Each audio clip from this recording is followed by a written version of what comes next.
Today on the Riyadh Boulevard, we're here to check out Japan Park in Crunchy Robots, where 3 players are going to get a taste of authentic Japanese culture and try some of the local cuisine as well. Let's go inside to check it out.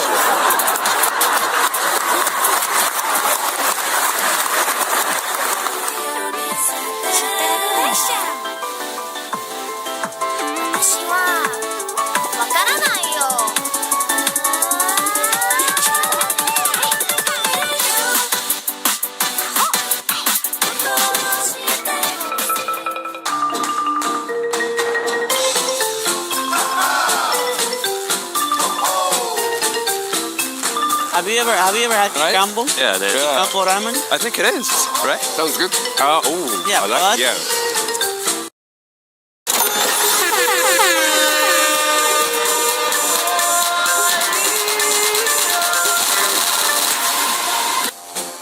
Next? Yeah, go. What I mean? You have a big one, bro. Come on, right? Yeah? I'll pay that. Good? Yeah. Oh, what? So, You're gonna kill somebody, bro. someone owes you money. I don't know, man. It looks that So I wish I was as good at this as in Street Fighter.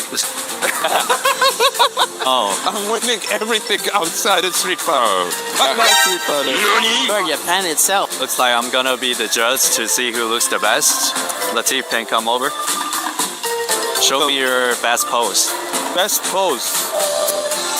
I don't have a one, but I'll do a 360 for you. Okay, not bad. Alright, okay. Alright, Mina. Come. Let's see.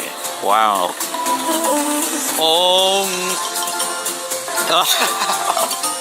I love this. This is my favorite.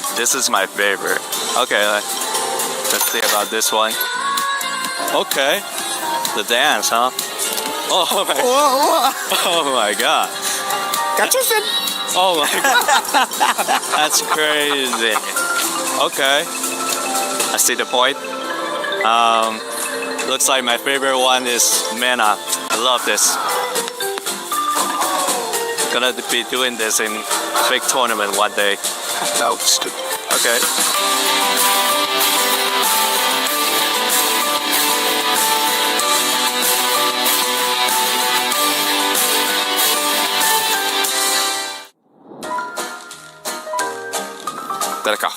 Dega.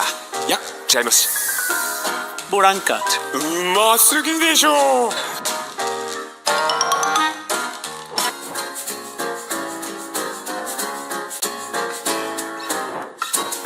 Then who wants to go first? Who wants to go first, man? Okay, Mena has got a very nice looking cheese snack there. Ariel.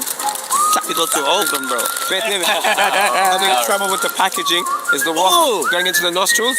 The aroma is exquisite over here. Bro, come on, bro. Try this.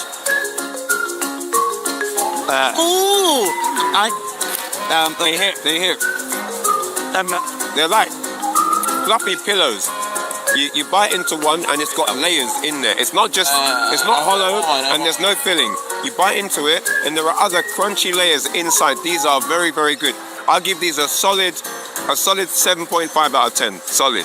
You going 8? You going 8? It's definitely 8, bro. Wait, no, you're going crazy. You guys don't know anything about food. Oh, he's eating that. Okay.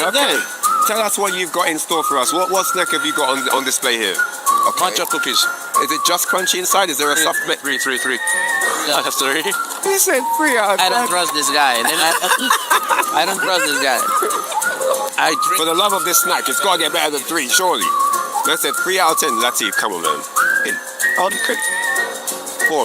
I'm gonna have to bite this. Mena is gonna be the saving grace of this snack. Mena's gonna stay. I'm struggling with opening everything. Alright, yo Zane, you're staying too quiet. What them cheese? Let me try this 9? thing. Taste that. Okay. That's also just like a grilled cheese. Like a grilled cheese thingy he's got there. Oh, look at his face. Look at that. He's absorbing the flavors. Oh, what's It the started pilot saying high, but to it you? went down. Wow. What's the pilot saying to you, bro? He started like, what? Explain the dish. Okay. Gordon Ramsay things. Let's go. It tastes like low tier steak in Japan. What's the number, bro? Out of 10, what's the rating? It's definitely a 2. What the?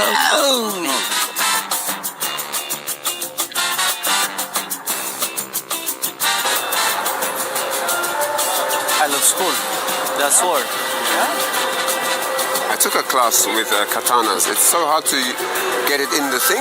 Really? Yeah, and they're like really fast, and like real ones. I mean, they can cut your finger in with no strength. It goes through bone. They cut the real samurai swords cut through bone very easily, and the way they wield this deadly weapon so fast, it's like what? How do they not ever cut themselves? It's incredible. Yeah, it's like a real skill. They train for How years. heavy the...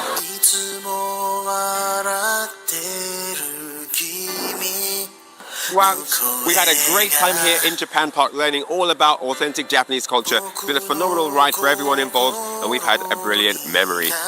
Korimite.org. Excellent بكم جميعا بكل العالم ليابات الإلكترونية من بوليفارد رياض وسعودية. 今次呢個電影比賽從歷史最廣獎金總額達到$7,200,000.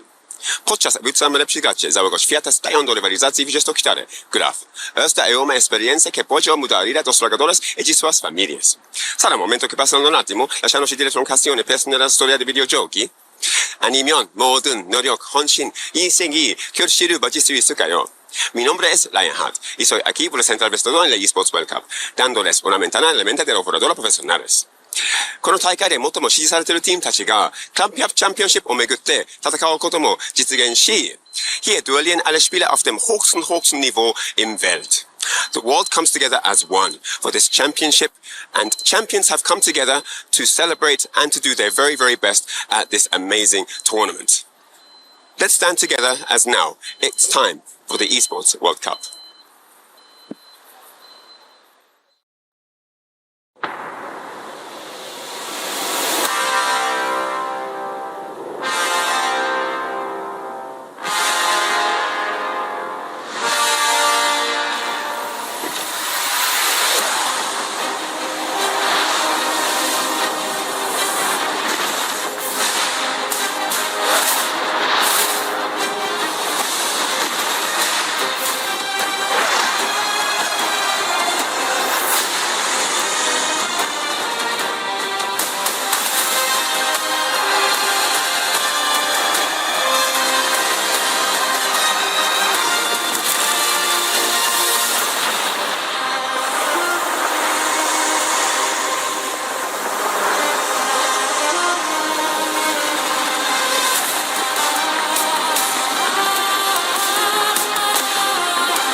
Welcome to Finals Day. The Esports World Cup Street Fighter 6 tournament concludes. Several months ago, thousands of players around the world began their journey to qualify for one of only 48 coveted slots to try and carve their name in history as the Esports World Cup champion. Now we are left with only 16. And it has been an incredible 3 days of competition. Today, we will crown our champion. And it is my pleasure to bring you the action here live from the Boulevard in Riyadh. And of course, here in the studio, I am joined by the legend that is Justin Wong, the genius that is Jammers, and the effervescent St. Cola, boundless energy. Together, we have combined to hopefully bring you insight, analysis, and package some of the enthusiasm that has exploded from inside this arena over the last 3 days. But it is only going to get bigger from here. 16 players remain. It's single elimination tournament format. First to 5. Only the best players will win. Nothing is given. Everything is earned. Here we go. As you can see, here is some of the elimination matchups that we have seen over the last couple of days. And we've had some incredible moments, haven't we, guys? I'm surprised we didn't have a tiebreaker at all. That's the most surprising part. What do you guys think about that? No, I totally concur with that, honestly. We had our predictions. I thought we were actually going to see some sort of surprise or a tiebreaker in a group we weren't going to expect, but it looks like everyone followed the script and wanted to go home after the day was done. Very clean play throughout, and seeing some of the players play so informed, like Kawano, for example. Seeing some players also stick to their guns, whether it be good or bad, was also sick. Unfortunately, the King is to the wayside for now, but maybe Bonchen might pull him out. I'm getting a little ahead of myself because I'm just so excited for this top 16, man. It's going to be fantastic. I cannot wait for this. And obviously we all have our favourites. We'll start talking about that, our predictions very shortly. But the players are now beginning to make their arrivals into the arena where the action will happen. 16 players fighting it out. And of course, they've been playing first to 3 over the last 3 days. Today, we are extending the action. And it is going to be first to 5 format the whole way through. And I'm very, very pleased to welcome into the studio the man you just saw there. We're going to speak into Zhen, who is going up against Goichi in the first round. As you can see, some of the favourites there. Mena RD, the reigning Evo champ. Angry Birds, of course. The stars are out today here at the Esports World Cup. Let's take a look at the bracket, the action that you can enjoy here. And of course, we'll be playing all of these matches in full on stream. We've got some icons, some legends, some future legends as well. 16 of the very, very strongest players in the world. Kicking off with Angry Bird and Higuchi as our first matchup today. But I'm very happy to be joined in the studio with Zhen. You're making your second appearance, I believe it is, at the Esports World Cup. You were here last year. You're going up against Goichi, and a lot of people are looking at Goichi potentially to repeat what he did in Fatal Fury, already a champion.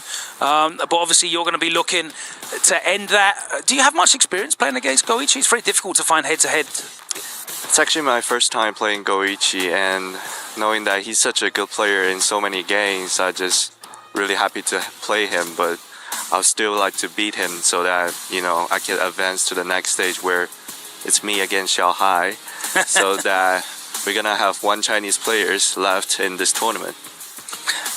So that being said, what's your rate in terms of winning against Xiao Hai, whether it be casuals, tournament, whatever, what have you? If you make it that far, how do you feel about fighting someone like Xiao Hai that you've played so many times, so consistently over the years? What's your win ratio? What's it been like lately, especially in the World Warriors? My DJ's been killing him, not gonna lie. Ooh, Damn. like that fire. Like I think you spoiled the surprise. That means that's a potential timeline. Don't spoil the surprise yet. Okay. We saw Goichi, of course, playing against Takedo. He was catching the old man out with a lot of drive impacts. Obviously, you're a much more youthful competitor. Is that tactic going to have any chance of working against you? Nah, I have a secret layout. Y'all gonna have to try this one. I believe you use your palm, right? Yes, like That's a The secret. stop sign. the secret. Well, I have one more question. In terms of how you feel during a tournament, you're a little bit different. I feel like you're not as openly nervous. Maybe you are inside, but not as openly nervous. I remember over at EVO, when you entered into top 6, you're just kind of chill right after. Is that same sort of mindset? I know it's a different sort of venue, different sort of monetary gain, different sort of award that could be sitting in front of you. Do you feel even more nervous than when you got top 6 over at EVO, or is it similar? I feel like I'm nervous, but it's a good kind of nervous. Nervous with excitement? Yeah. Like before playing in the tournament, maybe I'm not able to react to stuff, but like in the tournament, I'm just so nervous that I could react faster. So that's a good thing for me, I think. We're looking on the screen right now. You can see Goichi's accolades. We were talking about him a couple of days ago, how sometimes he's overlooked as one of the greats in the modern era of the fighting games. You just take a look at the world titles that he's already won. Dragon Ball FighterZ, DNF Duel in 2022, and of course this year he's already run Fatal Fury. That's alongside his multiple other titles in previous games before then. He's very, very experienced. But with yourself, you, of course, broke out on the world stage at one of the biggest stages of them all at Capcom Cup, and you seem very comfortable whenever we speak to you. Do nerves really get to you at all? It does, but Okay. it gets to me more when I'm playing bad players. But when I'm playing good players, I feel like, okay, if I lose, it's fine. Well, you're going to be playing a great player, so you must be completely in So I'm the fine. zone right now. Fine with that, yeah? Feeling really confident going into this one? Yeah. And of course, your path is incredibly difficult. You've got a current EWC champion, and if you win that, as you said, your path may lead you into Zhao Hai, who is the reigning EWC Street Fighter 6 champion. It's not going to be easy for you, is it? It's not, but I'll try to do what Xiao Hai have done. Absolutely. Jammers, you got anything else you'd like to ask our special guests? Obviously, Fudo rekindled the flame for a lot of DJ players, because you were kind of a bit hesitant before from what I could see in tournaments where you wanted to stick with the Bison. Are we going to see both characters today, or are you going to stick with one character the whole way? Well, if my Bison isn't working, I'm switching to DJ. All right. Now, one last thing from me. You know, if you get hit by a drive impact from Goichi, all of us have heard you say that you have the palm strike. So make sure that doesn't linger in the back of your mind. But I'd say have fun, because I know you're going to put on a good show with the rest of the guys, and it's going to be a very entertaining match to watch. Okay. Well, Zhen, thank you so much for joining us. Best of luck in your matches today. Hopefully we see you play more than once. Obviously, single elimination is very brutal. We'll let you go and get prepared. You seem really, really relaxed, really focused. I'm looking forward to seeing the play. And, of course, which one of your roster you bring out for us here in this first match. But thank you so much for joining us here in the studio. Guys, of course, last week it was the last chance qualifier, and that means that we still have 2 players remaining that are eligible for the Jafonso Award, which is a special award for a team or player winning the tournament after qualifying through the LCQ. And of course, Matsu still there, and the man of the moment, Goichi, as well, still in that bracket. Thank you so much to Zhen for joining us as we are rejoined by Justin Wong. 2 players there that are eligible for the Jafonso Award, Justin, and we've been really impressed by Matsu, haven't we, over these last few days? It's the dark horse. Very surprising in general, because we talked about how that was Punk's pool to lose, and even if Punk lost, we probably thought Moke would be the one to get out. But the fact that Matsu really showed Punk you don't know the Kimberly matchup. And even the set play traps that he fought against Moke, putting the canister, forcing Moke to jump and using the OD Tatsu. Fire. So good. So I feel like Matsu, he has that high right now. He might go really, really far. I don't see him losing round 1 right now. I can see that. That's tricky, but sometimes he might actually have a hiccup in his own strategy, or maybe overthink things. So like I said to you, Logan, yesterday, if you do too much of one thing in Street Fighter 6, it can be easily exploited. And I feel YC Mochi, no one's really talking about him enough, because he's one of the oldest competitors here. He's using Dalsim. He's been playing Dalsim since watching some SF4. So. Yeah, but we haven't seen him since day 1. That's why, right? So Matsu's hot. Yeah, it's been a while. But he has been training over at League, and League, again, is like a big battlefield where you train consistently every single week. So he's been prepared for that matchup, many more, and I think he'll be fine on this big stage. So I think it's going to be even. I don't think it's going to be a blowout at all. Kimberly versus Dalsim, though. On paper, though, is kind of That's kind of tough. It is. Well, of course, it is all about the single players here in Street Fighter 6, but the EWC Club Championship is running through the veins of all of these game championships, and we already crowned Team Falcons as the club champions, managing to retain their title for a 2nd year in a row. An incredible feat from them, but we are still looking to solidify that podium, and of course there is a huge amount to play for this week, as other titles are still looking to be concluded. None of those teams have any players remaining, as we lost the Falcons and Twisted Minds representatives in Street Fighter 6 yesterday, but of course eyes are still on that. Let's take a look now at some of our highlight matches in the first round, and for me it had to be the current Evo champ, arguably the greatest of all time in the modern era of a Street Fighter, at least, Mena RD. He's going up against the last remaining hope of the UK mouse sports, Ending Walker, in a first round match. And guys, do we think that this could be a potential upset for Mena? Jammers, you've said that Ending is due a breakout win at some point here in his career. He hasn't had that big win yet. Is that coming anytime soon? That's entirely up to him. And he's got Problem X as a partner, who obviously he did win the LCQ using Blanca back in Capcom Cup 10. And obviously these guys talk every day about this game. I wish I was a fly on the wall in their Discord calls or something, because the way they look at this game is brilliant, and they would have had some sort of counter strategy and idea of how to fight Mena. The only thing I'm worried about is the way Mena uses Super Art 2, the Lightning Beast. This is a first to 5. The longer this stuff drags on, you're going to get more frustrated every time he beats his chest and charges up the electricity. Cola, I know you were there at Combo Breaker, where Ending Walker was able to get the win over Mena RD. That is the last time they met, a 2-0 victory for Ending Walker. But this is very different, isn't it? It's first to 5, and Mena is one of the most adaptable players in the game. Even beyond that, he just won Evo, and the only thing that's left for him to win is, at this point, EWC. They have to make more events for Mena RD to win more at this point. They got to create more for him to get more W's. So for him, it's a more empowered one than we saw over at Combo Breaker. More informed with the character, more confident in the Blanca pick. So I feel like it's going to be a tough, maybe 5-4 battle. Maybe slightly in Mena RD's favor, in my opinion. You think this is going to be a close one? It's going the distance. I think it's going the distance. Careful, the bias is slipping off you. It's got a little bit of bias. A little bit? But I do think it's going to go to the distance. On now. Okay, so then you too. Yeah, No. because Mena RD's Blanca, you can't really train for it, even if you have the setup. But the thing is, Ending Walker's the same. His Ryu is very unorthodox, so you can't even train for his Ryu. So I love the fact that it's just really hard to figure out what are their tendencies, how are they going to adapt. They don't really fall for situations A, B, and C. That unique spice to the matchup. Exactly. So I'm so curious about how those two are going to bring to the table. Well, we've definitely highlighted Mena RD as one of the names to watch. Let's take a look at the Aramco Power Rankings, where we have identified 3 different levels of players there. And if you look at the favorites at the top,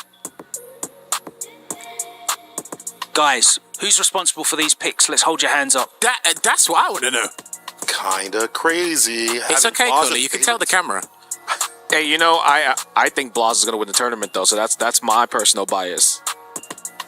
That's tricky. I probably would have swapped Mena and Kawano around for a favors to the contender. Contenders row is looking very favourite-y to me. Yeah, exactly. Having Lashar there, kind of crazy. I would have him a little further. It's all good. It's all good. It just shows you the caliber of players that we have here at the Esports World Cup. It's finals day. You're not going to be short on action at all, as we are running first to 5 format here. It is single elim, so there is no chances at all to mess up. And all eyes are on another fixture that we want to highlight here. 2 of the players that we think could go all the way, and I feel like the winner of this will definitely set themselves in good stead. Lashar versus Kawano. Guys, talk about this. These are 2 of the most informed players right now in the world, aren't they? So this is a little bit of a run back from Street Fighter League. At the finals, Lashar was about to close it out and get a massive amount of points for his team. Unfortunately, dropped the level 2 Ed combo and allowed Kawano to come back. Then they ran it back in League in that same day, and Lashar tried to get that revenge. Still got clapped up by Kawano, so there's a lot to prove for Lashar. And I've been seeing how he's been playing against the Akuma matchup, doing like Drive Rush Fireball to fake things out. Maybe that hesitancy will make Lashar, or Kawano, falter, maybe have a bad ODDP or a bad reaction. Well, I think my thing is the question is, who's Lashar going to start off with? He's got the Mai, he's got the Terry, he's got the Ed. And obviously when they encountered each other at the SFL Japan Finals, it was with Ed. Now he's added to the roster. Variety could hurt him here. I do actually think that. So maybe he probably should kick things off with Terry. The thing with Kawano is Kawano has some of the best strategies against top-level players, but will it work against Lashar? Has he identified that? Will he come up with a counter strategy? This is why the first to 5 is interesting, because they can actually adapt to these high-level strategies that some of them we might not even see or notice on the fly. Yeah, I could kind of see Kawano being kind of like the one that's piloting most of the neutral. Dictate the pace? Yeah. Right, because he's kind of the wall, he has the better fireball game, and it's like he doesn't need to go crazy and be active like Lashar.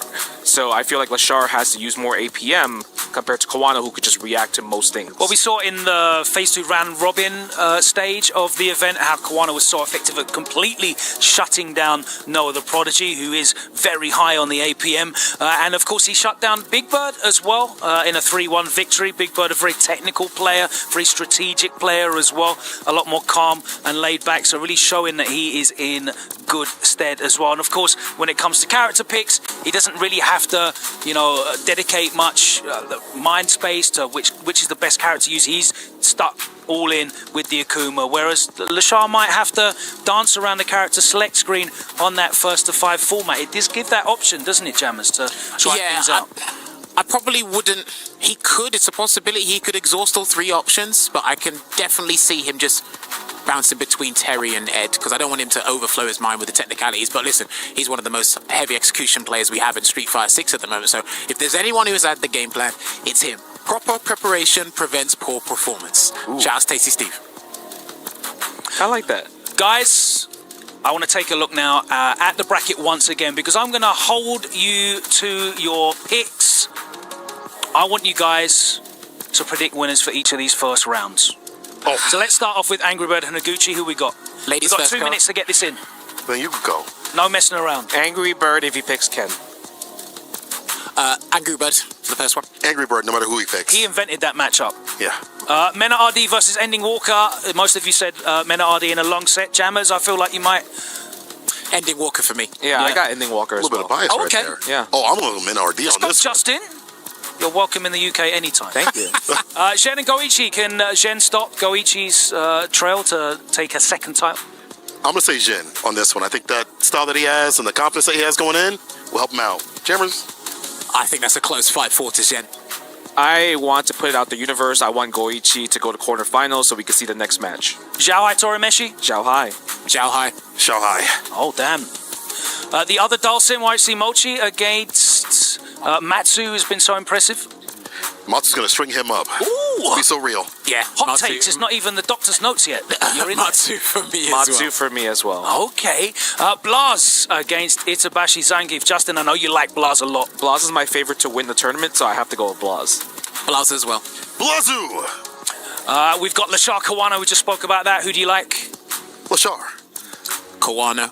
I think Kawano as well. Ooh, and lastly, Fudo and Bonchan, a battle of the Street Fighter 4 old men, I guess. Fudo for me. Fudo for me. He beat him 7-2 in Topanga Championship 6. So Fudo. Thank you so much for your picks. We're going to find out how correct these guys are as we get into our first round of matches here at Finals Day. It's Esports World Cup. It's Street Fighter 6. It's Week 7. We've already crowned a club champion in Team Falcons. It's time to crown our second ever Street Fighter 6 champion. Is it going to be Zhao Hai repeating? Is it going to be Goichi doing what's never been done before? We'll find out as our matches unravel right now. The time is now. Let's head over to the arena.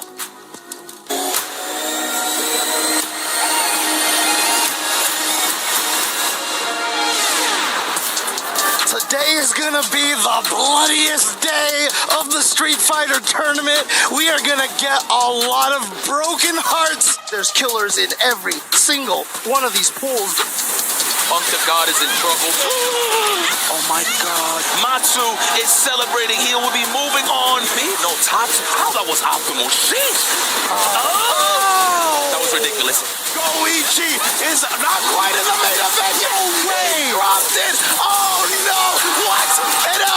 Okay, we're good. He baits it out. In the heck? Was he still in recovery at the moment? Goichi just gonna do it again. Back to the well. Goichi taking the dub. We're going down to the final round. And now he's gonna look for the burnout. He waited for it. Hanaguchi, you're so smart, man. What a call out to get in the top 16. Our top 16 is in the books. One player will be crowned champion and claim their spot in history.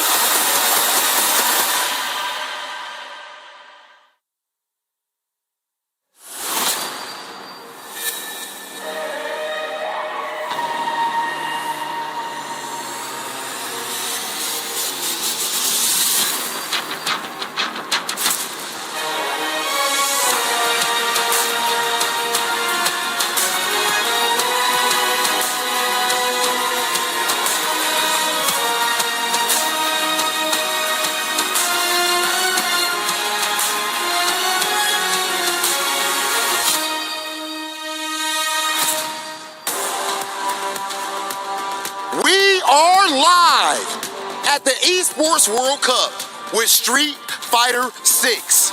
This is top 16, single elimination, which means absolutely no room for error. I am one of your hosts, Hollywood Rob TV, and I am joined with the big dog, the man himself, Milosh. What's up, brother? Oh man, Rob, what an incredible day it is. We're both fired up. We were up early today. We could barely sleep last night, if I'm honest with you, because the excitement of being on stage and closing off Street Fighter 6 with the top 16 players that are still remaining in the competition is just too much to handle. As you said, from now on, it's single elimination. It's best of 9. So whoever hits 5 first, you're through. You move on to the top 8, and it is a gauntlet and a half, 16 players like you've never seen before. Speaking of which, I believe it is about that time. Really quick, I just want to make sure I point out the significance of this, y'all. Top 16, first to 5. 5 whole W's needed. We have so many conversations in the FGC about first to 2s, need to change first to 3, all that. Well, today, there's none of those problems. 5 whole matches. Deserve. That said, all of these players are absolutely phenomenal. I believe it is about that time. Can we please get our first players? it'd be my honor. Ladies and gentlemen, please join me in welcoming our first 2 players to the stage, Angry Bird and Higuchi. A lot has happened to get these 2 players up on stage, and really Angry Bird, Habibi, in his own right, probably the most accomplished Arab player in Street Fighter 6. Consistency is his middle name. Miss Kumes Ken, unrivaled.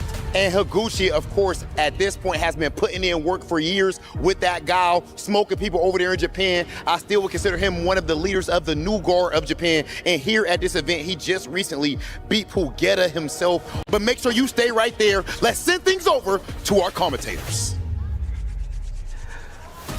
Ooh, it is finals day, baby, of EWC. You know, me and Yipes live for stuff like this. The atmosphere is out of control. We are here to bring you the action, and what a match to start with. Angry Bird versus Higuchi. Talk to me, Yipes. Well, first and foremost, fire intro, and I hope everybody's going to enjoy the show. I know you guys been waiting for a long time. This has been a lot of days of Street Fighter 6, and now it all comes down to this. The top 16, first to 5. Single elimination. I like how Rob pointed it out. There's no excuses. You just got to shake the man's hand if you get your ass kicked at the end of the day. So this is going to be a good one. And just a shout out my boy Logan.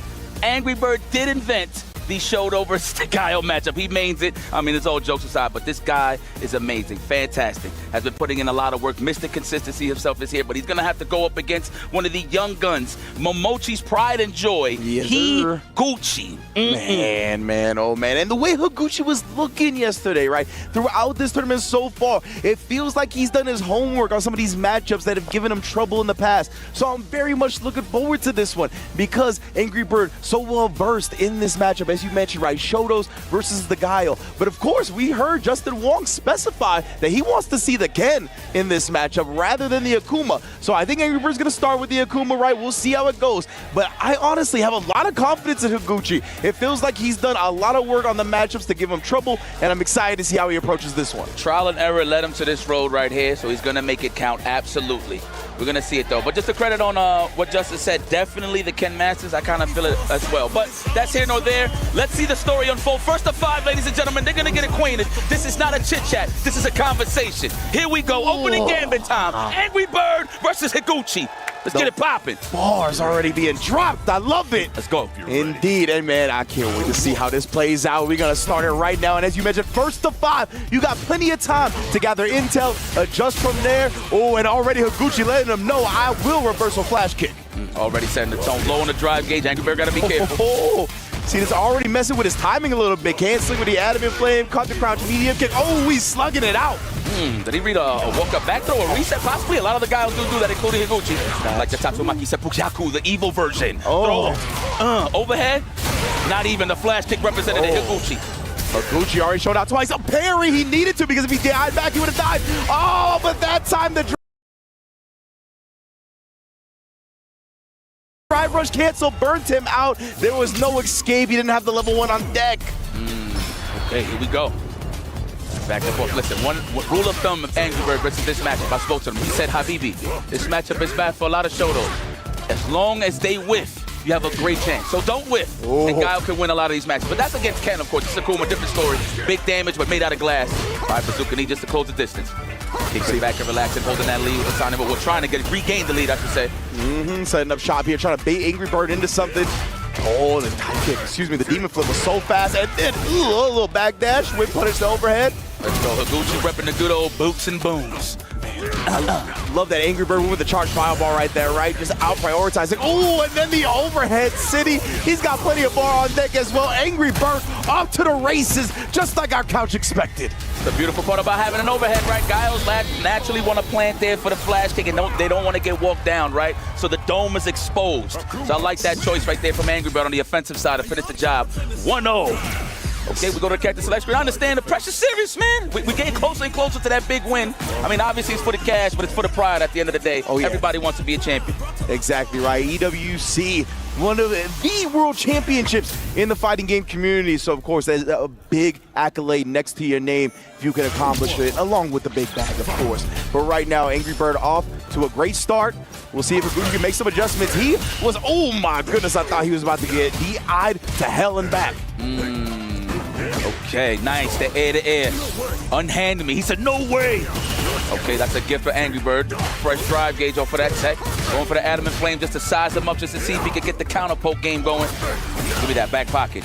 Yeah, Higuchi wanted that landing frame punch, but just a bit outside. Oh, interesting. Even gonna jump right here. Maybe, yeah, trying to maintain some charge after the jump. Rather than use a parry. That time he got sweep whip punish though. That was a hard assumption down to Shimmy. He should have visually looked for it, but it's all right. Why not? You just want to stay on the pressure side of things. Nice, busts out the first OD reversal for Angry Bird. My goodness, then just the harassment with the overhead. Gets right past the Sonic Boom as well. Oh, the counter poke. The 5-knuckle shuffle with the left. Tell me what time it is. All right, the tattoo. We're gonna go for the meaty throw stuff.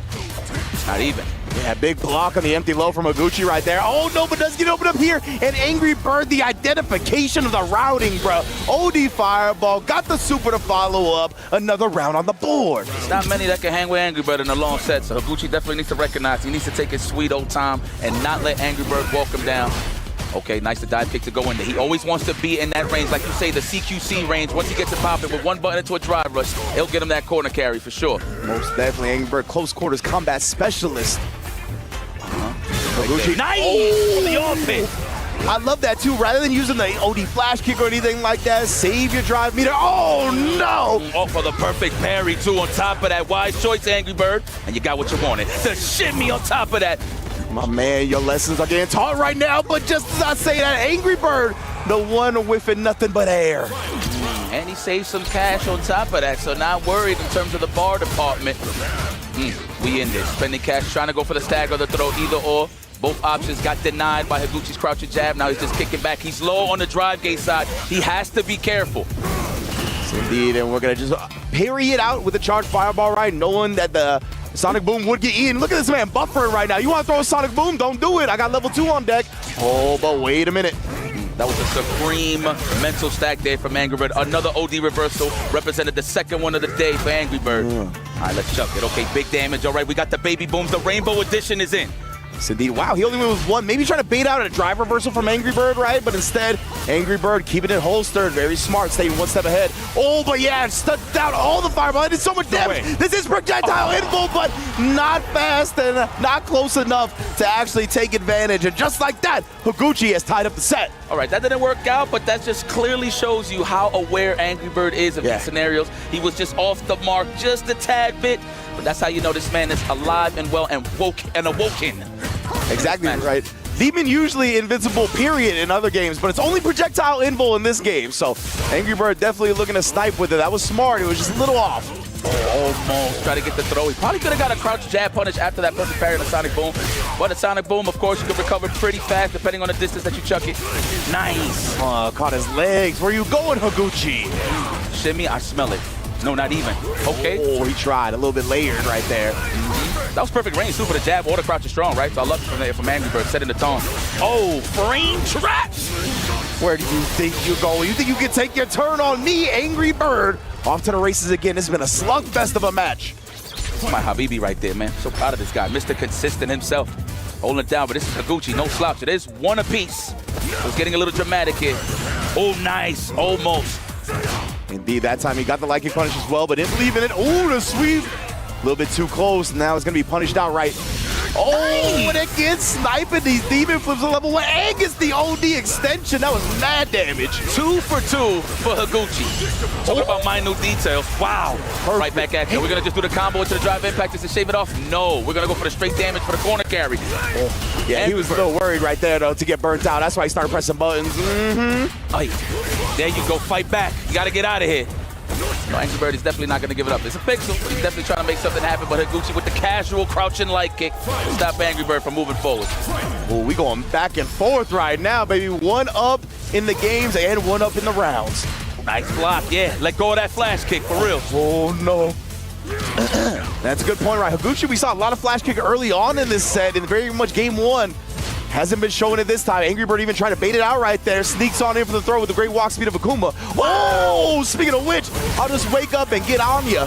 Yes, instead of a button, it's just walk up throw. Interesting choice, but a lot of top players do that. Yes, indeed. You gotta sprinkle it in. It's another option. The baby booms are here. Put that in my back pocket if Akuma even has pockets. Let's try to put that. All right. When I say that, guys, it's just to build the meter back on the drive gauge or the super ball. Level 3 immediately, and I take a sip of H2O right after that. That is Angry Bird. He is locked in. Okay, takes the lead, but it's going a bit back and forth. That's what I want to see in the first of 5, man. Round a piece. Trying to get to know what's your favorite color, what's your favorite movie. Oh, okay. What is it? Let me play 20 questions with you real Exactly. quick. That's the name of the game when it comes to first of 5s, man. Long sets in general, so we are here for a treat. Man, oh man, yeah. That was a very low drive on both sides to end that last round, right? I think that's why Higuchi ended up getting caught. He was trying to protect his drive, trying to press some buttons, get those level 2s going, but instead gets the punish on the overhead attempt. You can't do that from there. Yeah, Angry Bird leaves no damage out on the table, man. Let me tell you that. That's one thing I want to highlight about Angry Bird. Very optimistic. There it is. Don't whiff. He threw those rules out there for y'all years ago. Do not whiff. Yeah, please don't do that. Please don't do that. Another throw. Yes. We're going to walk up buttons. I feel it. Oh, yeah, the shimmy. Ooh, was out the mark with the crouching short. Unfortunate. Could have done a crouching strong, but that's all right. Still got the lead. We bust out again the 3rd one of the set. BB ain't playing no games. Goodness, bruh. Sending messages right now. That Bird angry. You ain't going to leave me on red. Dragon suplex. Shouts Kenny Omega.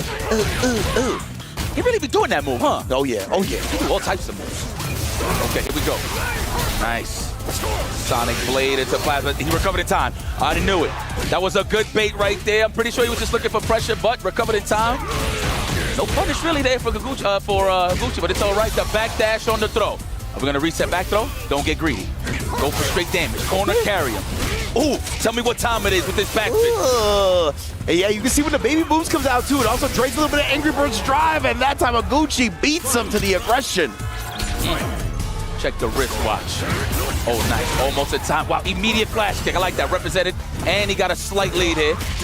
Nice. You know, it sounded crazy. Before this match even started, he was trying to practice that target combo, the stand face target combo, just to confirm if he really needs to. He just landed it right there. We see the old Higuchi. He thought he was trying to parry the incoming, but instead just canceled his own drive rush. I'm loving the air-to-airs. This is another solid answer to the Demon Flip along with the level 1. Demon Flip plus frames. Respect the throw. Wise choice, Higuchi. Ooh, yeah, let go of the flash kick. I know you want to commit to the good stuff, but you got to let it go for the sake of defense. I feel like the next time it's going to be a drive rush. It's going to be a flash kick. Speaking of which, for the anti-air. Oh, you called the yikes. Come on. I feel it. I can feel it in the air. Oh, indeed, bruh. That's the way to gas him up, right? It's okay. Think I'm just going to block here all day, these overheads? All right, let me take that away from you right quick. But for the one time. Next time, not too sure. Yeah, I think you identified it perfectly when it comes to Higuchi. He let go of the stubbornness of holding down back, right? That was definitely getting him killed early on in the set. Now he's willing to do air-to-airs a little bit more. He's been willing to let go of the down back for the overhead. It's been a great adjustment. Of course, it kind of hinders Gao's game plan a little bit, but you got to make these adjustments in the matchups that call for it. The target combo. Look, I highlighted that earlier. Literally before the match even happened, Angry Bird was in the lab, and he had him on random blockstone where they just let go out of nowhere just to practice the hit confirms. So it's pretty cool that he's, yeah, I know, sound like a broken record. Wow, and now Higuchi representing the flash kick on the fireball block strings as well. Ooh, the imperfect parry right there. You heard it. It was looking for a down back, perhaps. Yep. What a choice. Nice out the throw attempt or the stagger. Yeah, crouch medium kick caught him. Oh, what a smart way to put up the Sonic Blade to nullify the fireball. after the charge went through the first Sonic Boom. Oh, perfect parry into the long-range flash kick into level 1. Oh, he got the extended hurt box as the fireball was about to come out. Higuchi in the zone right now. Ooh, the Zeta crowd is hype. Wow, that man hit the brakes with the vinyl record. Oh, the whip punish with the stand fit, big damage starter. Now we got some offense.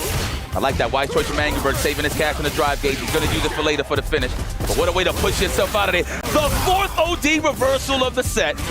It's working, Higuchi. Oh, gets baited that time, though. Right, he could have killed him, but you know what? He's trying to make sure he don't put himself in a burnout scenario, so I respect that from Angry Bird.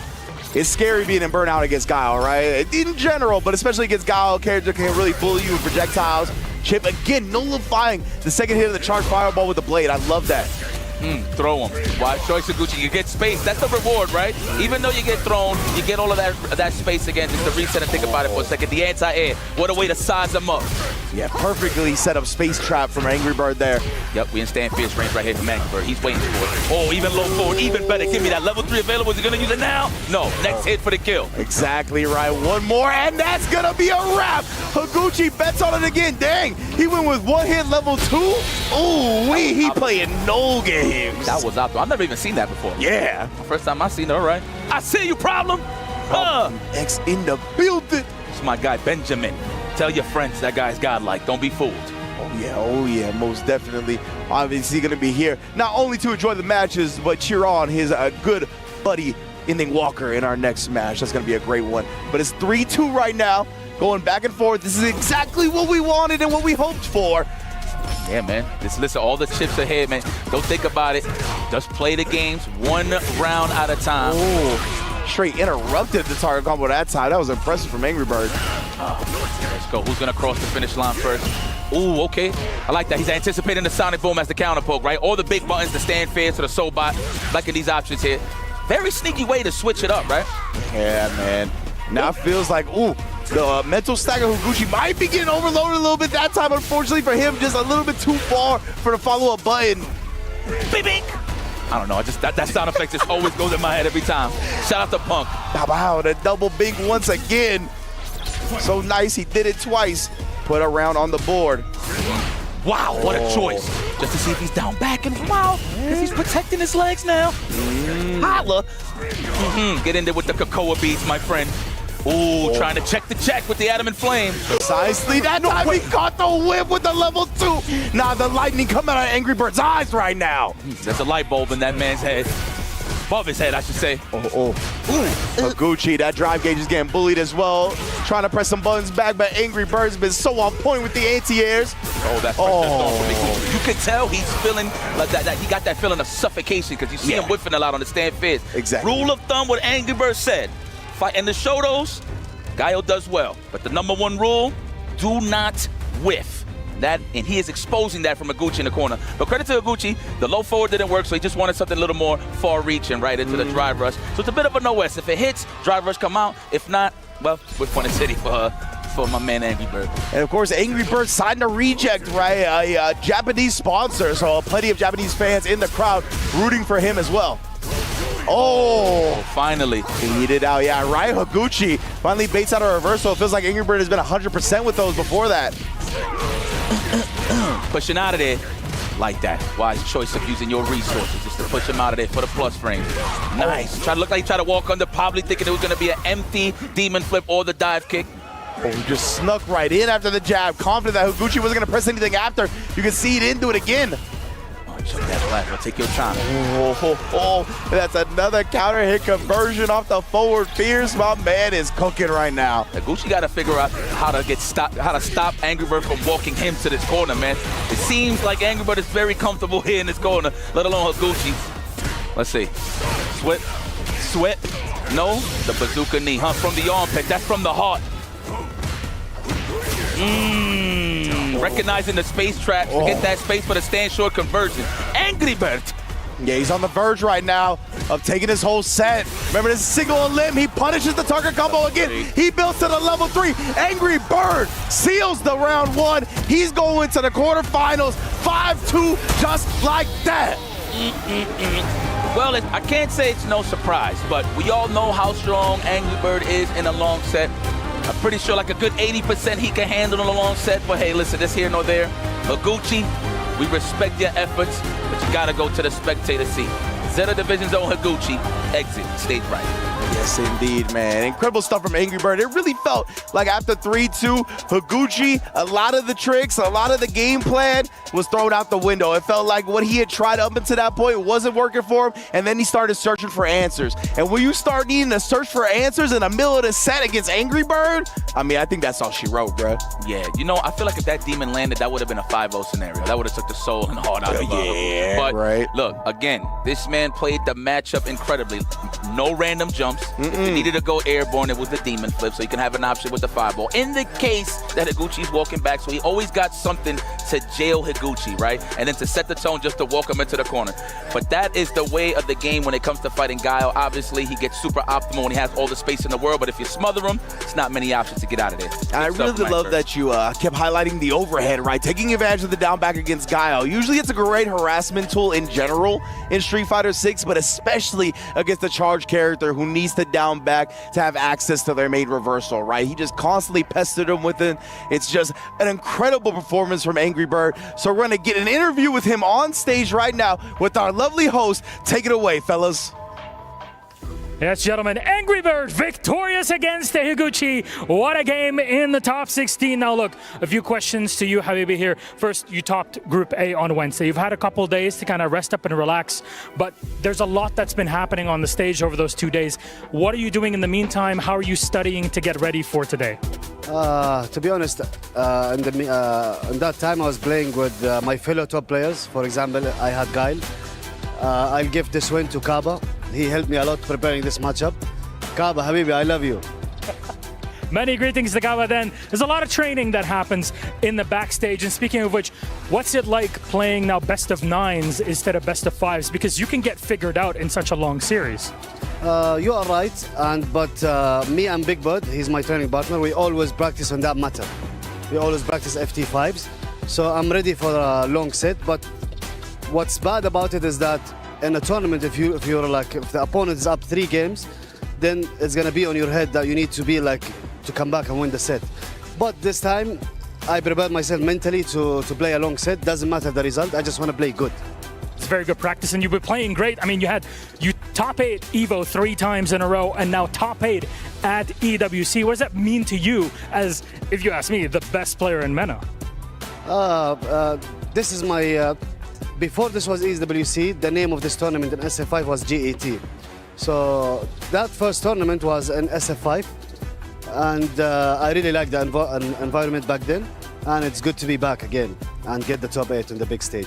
Well, it's good to have you back. He's made it to the top 8. He is Angry Bird from Team Reject, and you'll be seeing him later on today. For now, Angry Bird, Habibi, I'll let you go and crush Higuchi's key on the stage. All yours. What an action-packed start to our Street Fighter Day. Oh, man, Angry Bird.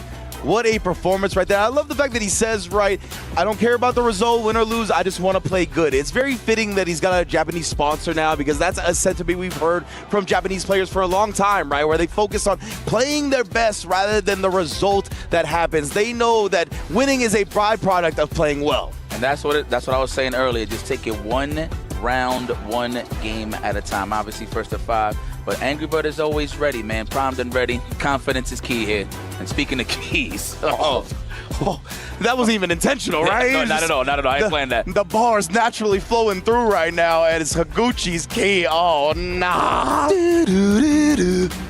Damn, what a killer mentality. Look at him. Don't flinch, Angry Bird. It does do a loud pop. Hold on. Don't flinch. Don't flinch. If you don't flinch, you a killer. He's chilling. Look at that. It felt like he didn't even hear the sound. Nah, he heard it in his heart at the end of the day. He's the one that's doing the damage. For real. Man, well, Higuchi's out of there. That is his lifeline. Unfortunately, guys, if you just caught up, it is only single elimination, first to 5. But El Toro, who always moves forward. MENA RD representing Weibo Gaming. Man, yo, just looking at him, I'm getting biased. Like, this is crazy.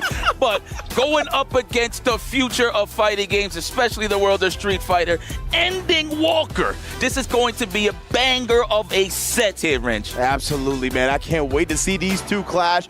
And Ending Walker is one of the few players that actually has a strong record against Mena in tournament. As you can see, last time they met, Ending Walker took the set. We've seen it time and time again. So it's very interesting to see if it's going to be in this situation where it's a first to 5, right? Usually they meet in first to 2 or first to 3 environments. We'll see how that affects it. And of course, the last time Mena actually beat Ending Walker, it wasn't on the Blanca, it was with the Luke. So yeah, at Capcom Cup. So I wonder if we get the Luke early. I think he's gonna start with the Blanca, but if things go sideways, who knows? We might see some old school Mena. Man, that's 5 games of level 2 you got to deal with Mena. Well, at least you have a juggernaut of a character that is Ryu, who does big damage. Easy access to it, by the way. Of course, the name of the game is to shave off the drive gauge. I think Ryu is safe to say on top of the mountaintop. Pretty sure like right next to that might be Aki, depending. Yeah. But yeah, this is going to be an interesting clash. The thing I like about Ending Walker is he's sporadic sometimes in terms of making his decisions. Like he'll tech sweep sometimes. You know what I'm saying? Tech, just straight up drive rush overhead. But it's not like he's taking those risks. He just knows when his opponent is just going to be staying still most of the time. So this is going to be exciting. And the thing about Mena is he knows how to break it down at the end of the day. So we'll see how this plays out. Yeah, that's why I'm very interested to see these two clash in a first to 5 environment. That Weibo mascot is sick, by the way. Is that's a snake? It's a lizard? I will not attempt to figure out what it is. Te lo mío, dime. In the building. That is from Dominican Republic coming out here supporting the boy Mena. Man, that's love right there. Yeah, bro. Like getting to see all these people come out, showing their support, just wanting to be in the crowd, be in the atmosphere, feel the electricity. That's what offline fighting games is all about, baby. Yes, sir, man. We got a basket of plátanos waiting for Mena after this. Let me tell you. But man, so I gotta ask Mena. This is a lizard with like an eye in its mouth. I'm not clearly seeing it here, but hey, at the end of the day, that is the team that Mena RD is representing. There's no doubt in my mind that Blanca is popping out for Ryu. I mean, he does have a nice little bag of characters, but that's what it's about. That's been a story of Mena, right? Every time the season changes, there's some quality of life changes. He always switches it up and tries to figure out what he wants to add to his arsenal. He had the Luke early on, of course, the Blanca, pretty much trademark at this point, was rocking the Bison over there at Red Bull Kumite and the Zangief throughout the CPT regardless, right? But now he's found himself home, and that is in the jungle of Brazil with Blanca. You already seen him getting his big wins from Evo Japan all the way to Evo Worlds. Amazing. Yeah, he's just, both of these guys, well, two of the things that I really like about them is the fact that they never flowchart, right? Everything is a very conscious decision. They're always looking to switch things up. They're always looking to play against the expectation. They rarely ever fall into the standard decision. This guy's cracking me up right here. We are ready. The energy is flowing well. The vibes are immaculate. It's going to be a great time in this first to 5, baby. And we got them all day. Again, remember, if you're just joining us, it is single elim first to 5 from start to finish today. Is going to be an amazing event. Look at the Japan contingent out here in full force, and along with the Dominican Republic as well. It's beautiful. Oh, yo, the Blanca-chan and the Mena-chan. Right. That is so sick. The actual custom Mena plushie right there. Love to see it, man. But yeah, our players are getting their button checks handled right now. Yeah, and Mena's Blanca, I'm so glad that he's really settled back on the character. It's the character that I love him on the most. He's just able to really, I think, express creatively in a way that no other character really allows him to do. Yeah, man. I mean, but credit to Ending Walker. You know, he's another guy that was in the, well, he had a DJ at one point, right? He was rocking the Ed at one point, but, you know what I mean, sticking to the Ryu. It all depends on what character plays to his strengths, and he's all about pressure. Historically, when you see Ending Walker play, it's about just staying in the gluteus maximus as much as possible. And he always makes people flinch. That's actually one of his, like, attributes, if you will. Like, he'll know those proper ranges if somebody's trying to counter poke with a crouch jab or a low forward, and he'll take advantage with either a low forward or a stand fierce. So, like I said, man, I wasn't exaggerating when I say this. This guy is the future of Street Fighter, man, and this is where the legacy starts. But I mean, it's already started. This is where it continues. And to go back to your point about him being aggressive, being offensive, staying in your face, right? That's what gets people to flinch. Yeah. And he's developed this sixth sense of knowing when the opponent has had enough and wants to fight back, and he just somehow beats them to the button time and time again. So I'm very interested to see if Mena gets shook up a little bit, right? We're definitely not used to seeing Mena in any type of way except for very confident, exuding that aura of a champion that he's known for. I can't wait to see this one. The fist bump is there as well, so that means we are mere moments from another Clash of Titans. I like that. The Clash of Titans indeed. The world champion versus Ending Walker. I mean, it's champion in his own right in many tournaments, you know, but obviously the big shebang is Evo, and definitely got a big one. Of course, a two-time Capcom Cup champion. Listen, we could talk about resumes all day, but that's here nor there. We're talking about today. Who is going to be our EWC champion? Will it be a repeat with Shao Hai, Goichi, and they could both actually be two-time EWC champions, or we're just going to get a fresh new face to see who leads, the leader of the new school or the leader of the old school. But that remains to be seen. Let's get it popping, y'all. Let's write it in the history books. Ending Walker versus Mena RD. Let's go, bro. Mena RD's climbed the mountaintop in so many tournaments. Can he add an EWC accolade to that trophy case? We shall see. Ooh, already trying to fish for that stand heavy kick. It's got a great disjoint. Ending Walker already snipes him, though. Like that. And that John Choi range throwing that plasma. He's not trying to throw the fireball too far to avoid the slide right there, but Mena RD with the cracked out reaction from that close to get the slide. This man hasn't blinked yet. And I love Ending Walker going with the light kick into the doggy kick right. Oh, but my man reaching. The crouch medium punch. Still a menace with the Blanca. Be in there. Oh! Ooh, that was definitely a technical or a jab. I didn't see it. But it's definitely a counter hit in its own right. Nice. Size it up. Of course, Mena jumping back to avoid the burnout. But speaking of burnout, there it is. He's buffering into the level 1. Oh, good block. Try to clip him walking back, but Ending Walker says no, no, no. Yeah, Mena thought he would try to go for the chip with the fireball, right? So that's why he goes for the slide. Very smart stuff for Ending Walker to not just give him what he was looking for. Like we said, these players are both so good at playing against expectation. Wow, that's a punish. Nice. I don't really get to see that. Wow, he blocked the close the window fierce and then went for the Shinku Hadouken for the punish. That was ridiculous. Uh-oh, it's time. This is the bread and butter here for Mena. I like that, trying to throw off the drive reversal timing. There it is. Speaking of which, though, oof, sweep, don't walk back. I'm in. The aggressive nature. Oh, and then you talked about it, right? The assassination of the drive gauge. Ryu, one of the best in the game at it. But Mena, with that level 2, used the rest of it. Oh, caught him. He's been looking for a lot of that stand heavy kick. That is a big commitment button. Tried the overhead, but threw him out of it. Mena still got a chance here. He cannot DI back, though. Didn't have enough health to survive. And Ending Walker already up 1-0. I mean, it makes sense. Everybody does it, man. Pixel, it's just you naturally just want to show people that you're still young, right? Yeah, exactly right. At the end of the day, but you trying to uncheck me?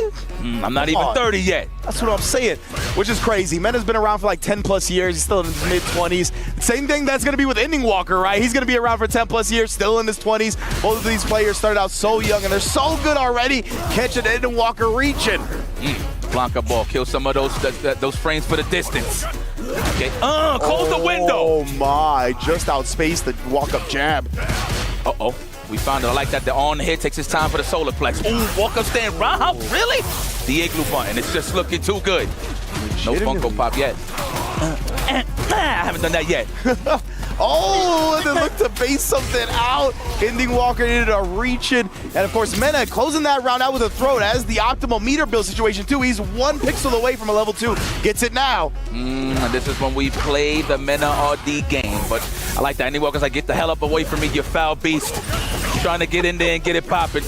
Don't take no block stun. Oh, speaking of which, no, he had no choice there. Ow, the fierce. Oh, he actually got the bait out. Maybe expecting Ending Walker to cancel it to avoid the punish counter throw, but it didn't come. Either way, he's burnt out and being bullied in the corner now. Wow, nice anti-hit with the crouching strong. You don't really get to see that too much from a lot of Blancas. I've seen it from Problem and I've seen it from Mena. Usually it's the stand roundhouse, right? Yeah. Where he's just trying to make sure the safe route with the crouching strong. And look at him, he got him pressed in the corner because of it. Speaking of which, I love the timing from Mena. I love that he wasn't thirsty for the DI, right? He saw Ending Walker buffer, wasn't going to test the young man's reaction. Now just has the Blanca chance, still breaks up the ODDP. You're locked in the corner. Oh, I could have sworn that was going to be a crouching roundhouse or crouch strong. That was the first time we've seen a button in this set, right? Yeah. So Mena's just here collecting some data here. See how Ending Walker overextends. Same goes for Ending Walker. He's trying to find a way to get this lead. Oh, he is so good at confirming that. So Laitatsu drive reversal as economic. Oh, we got to make it count now. Burnout. Oh, there's the hit. He could have went to the foot into the level 3. Speaking of which, donkey kick, the good old yeehaw into the level 3. Oh my goodness, definitely making him look like one when he runs into it. Nice job from Ending Walker here, but as you mentioned, right, you're gonna have to deal with a first to 5 with a bunch of level 2s, right? The Lightning Beast, Meta has it on deck again. You gotta imagine he's scheming on it, and we got the activation already. All right, attacking the drive gauge, trying to bait out something, either the drive reverse or the reverse. Wow, nice, did it again. What's a shot to do it? I love that.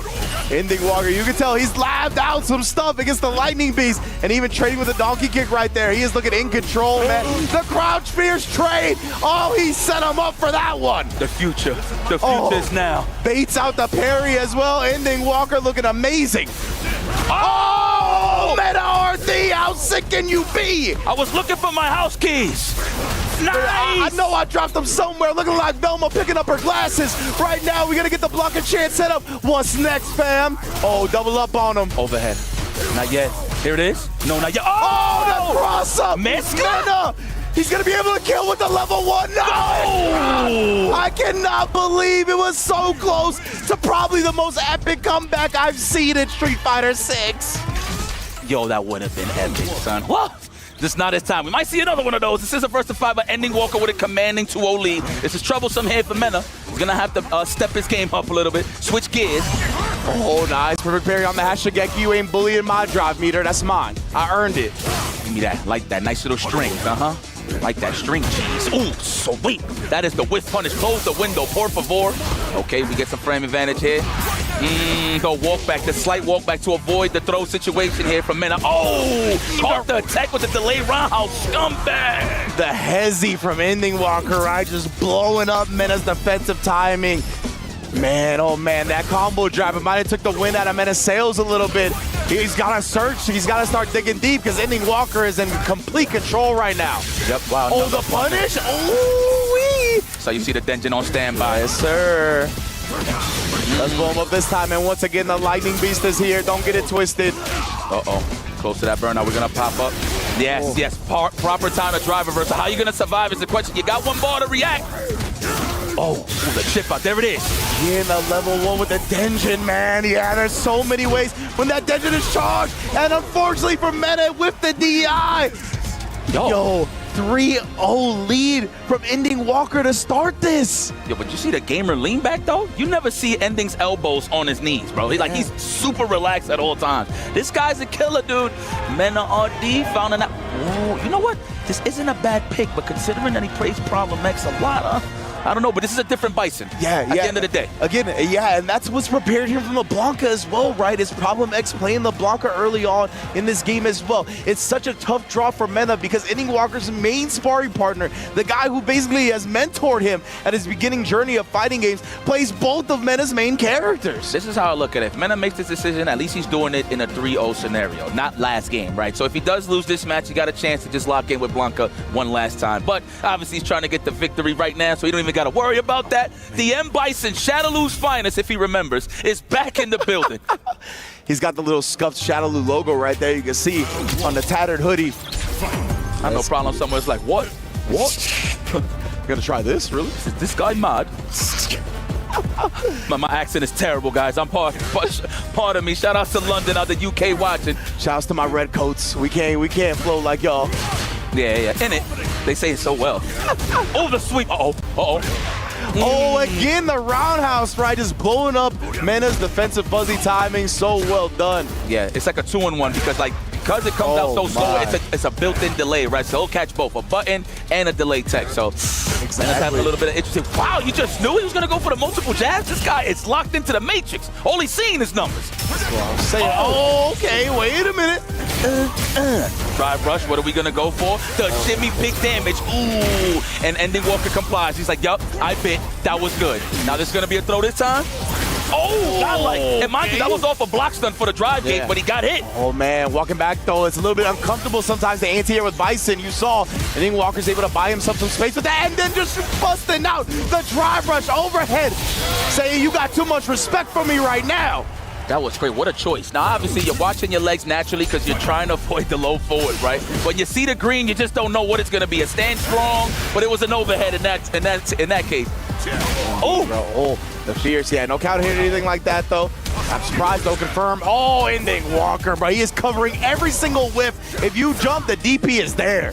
Oh, the dead zone doesn't go the right way, and that's going to be a big start for Mena. That was nice, just a safe bar. He still got what he wanted, which is the bomb. Oh, did it pop in time while he tried to walk up and stand roundhouse? Yo, he's being creative here on his opening. Legit, man. He is trying to hard call out these timings for Mena right now. Trying to find that pocket right now to get out of the corner. There it is, the driver versus the good old Alpha 3. Indeed. Oh, Mena, yeah, he tried to cancel, but Ending Walker was waiting on that. So smart, man. Wow, and he got him in burnout. This is Ending Walker's world. Mena, what are you going to do? You do have the CA on standby, so you got something to react with. One whiff punish, one buffer will kill Ending Walker from this point, I believe. Maybe just need to hit him with one standing medium kick, possibly, and then he can hit him. Honestly, yeah, with the CA damage on deck, that's it. Yeah, indeed, Yipes, you called it. You were looking for it, and my man Mena delivered when he needed to the most. Straight to your front door, round on the board. Shout out to Matrix. I'm sure he's watching right now. My beloved, let's go. He's a wow. Oh, the air-to-air with the Tatsu juggle after this man.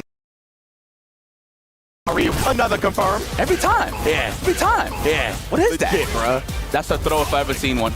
Yup. Now it's going to be a stand strong. No, another technical. Try to change it. Oh, nice buffer. I like that whip punishment. RD. What's it going to be? Driver throw? Yes. Now we got a scenario here to open him up. How?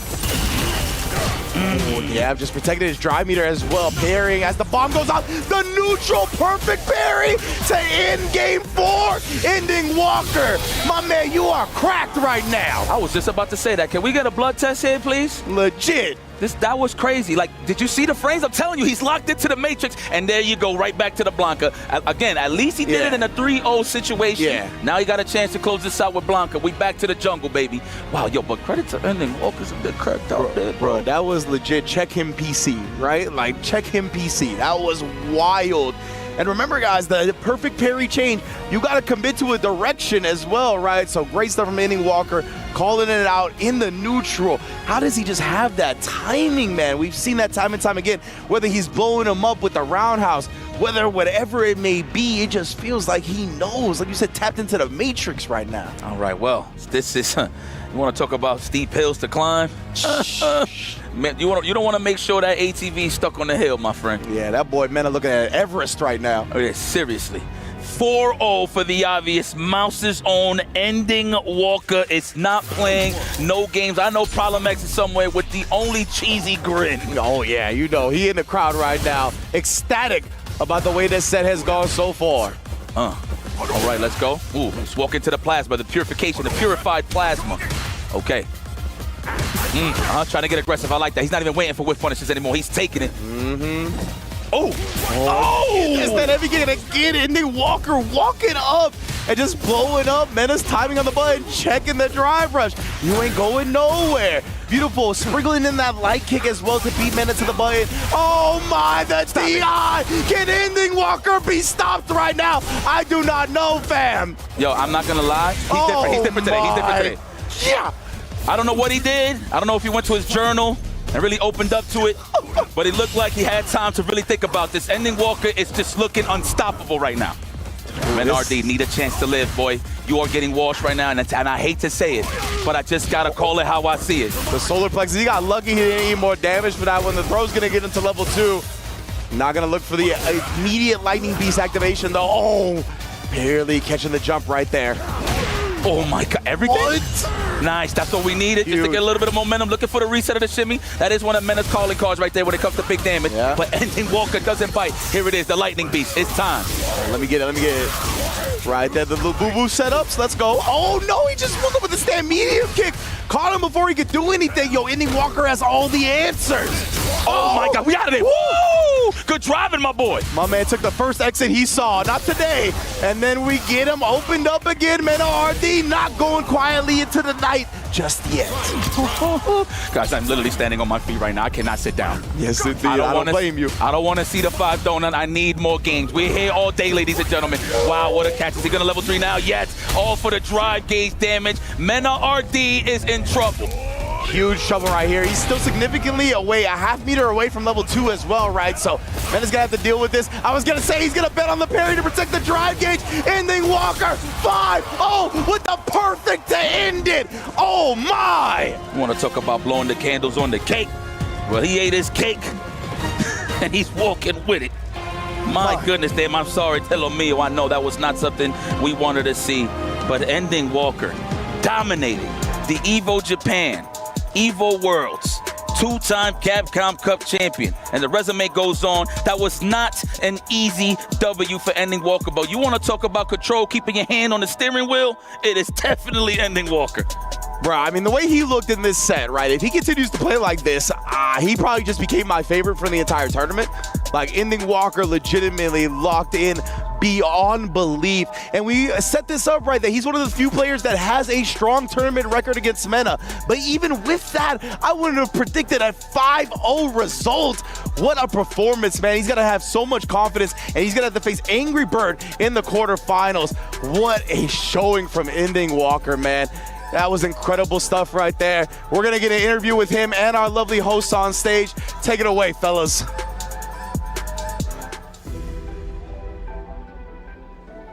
You guys kidding me? Just like that, Ending Walker 5-0 domination over Mena RD. What in the world is going through your mind right now? I need to lie down now. A whole lot of energy expended.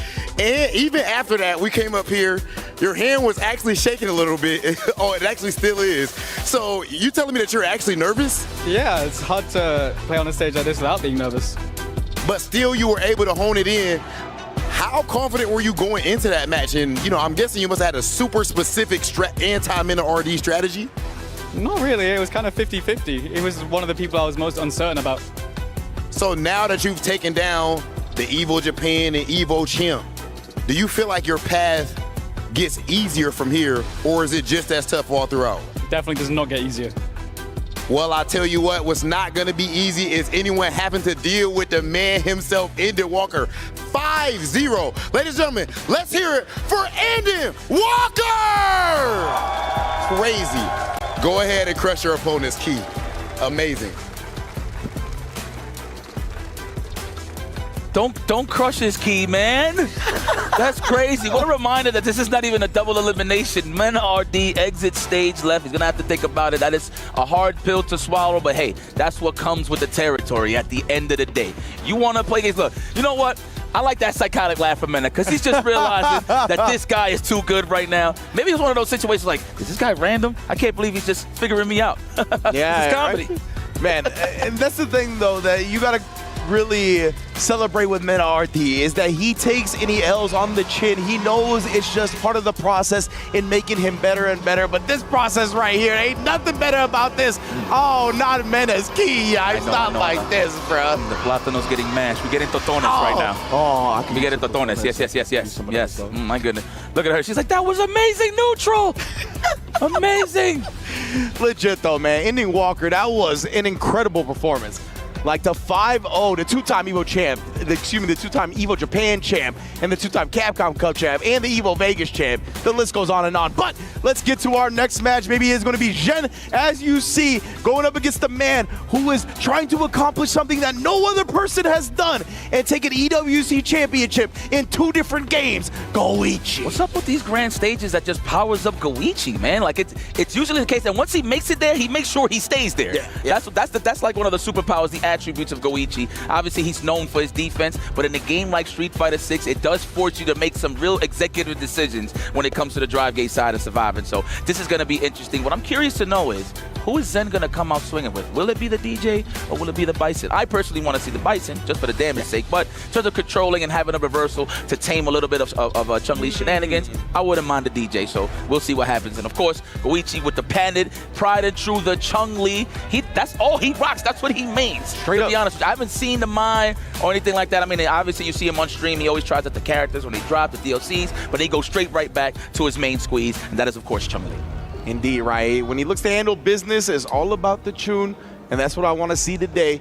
But yeah, man, you know, that's a good point when it comes to the DJ or Bison from Gen. Obviously, Bison just outputting the damage like crazy. But I think DJ definitely has some merits in the matchup, right? Has these options like Soul Bot and Air Slasher that can definitely make Chun-Li come to him a little bit and make her uncomfortable in that range where she's usually dominant at, right? So we'll see what he's going to start with for sure. But I'm very interested in this one. I think this one is one of the ones that can go either way. I think Goichi, he's really, the stars have been shining on him lately. Shout outs to Veggie and Phenom, of course, holding it down. Two of my favorite guys in the entire scene.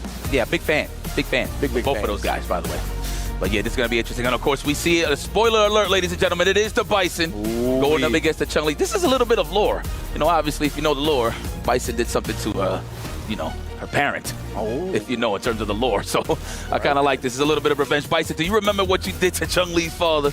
And he's like, no, I have amnesia. I don't know what you're talking about. A little bit of lore. Oh, my. Look at the deadly eyes of Goichi. He smells blood and gold in the water. Oh, you best believe that, man.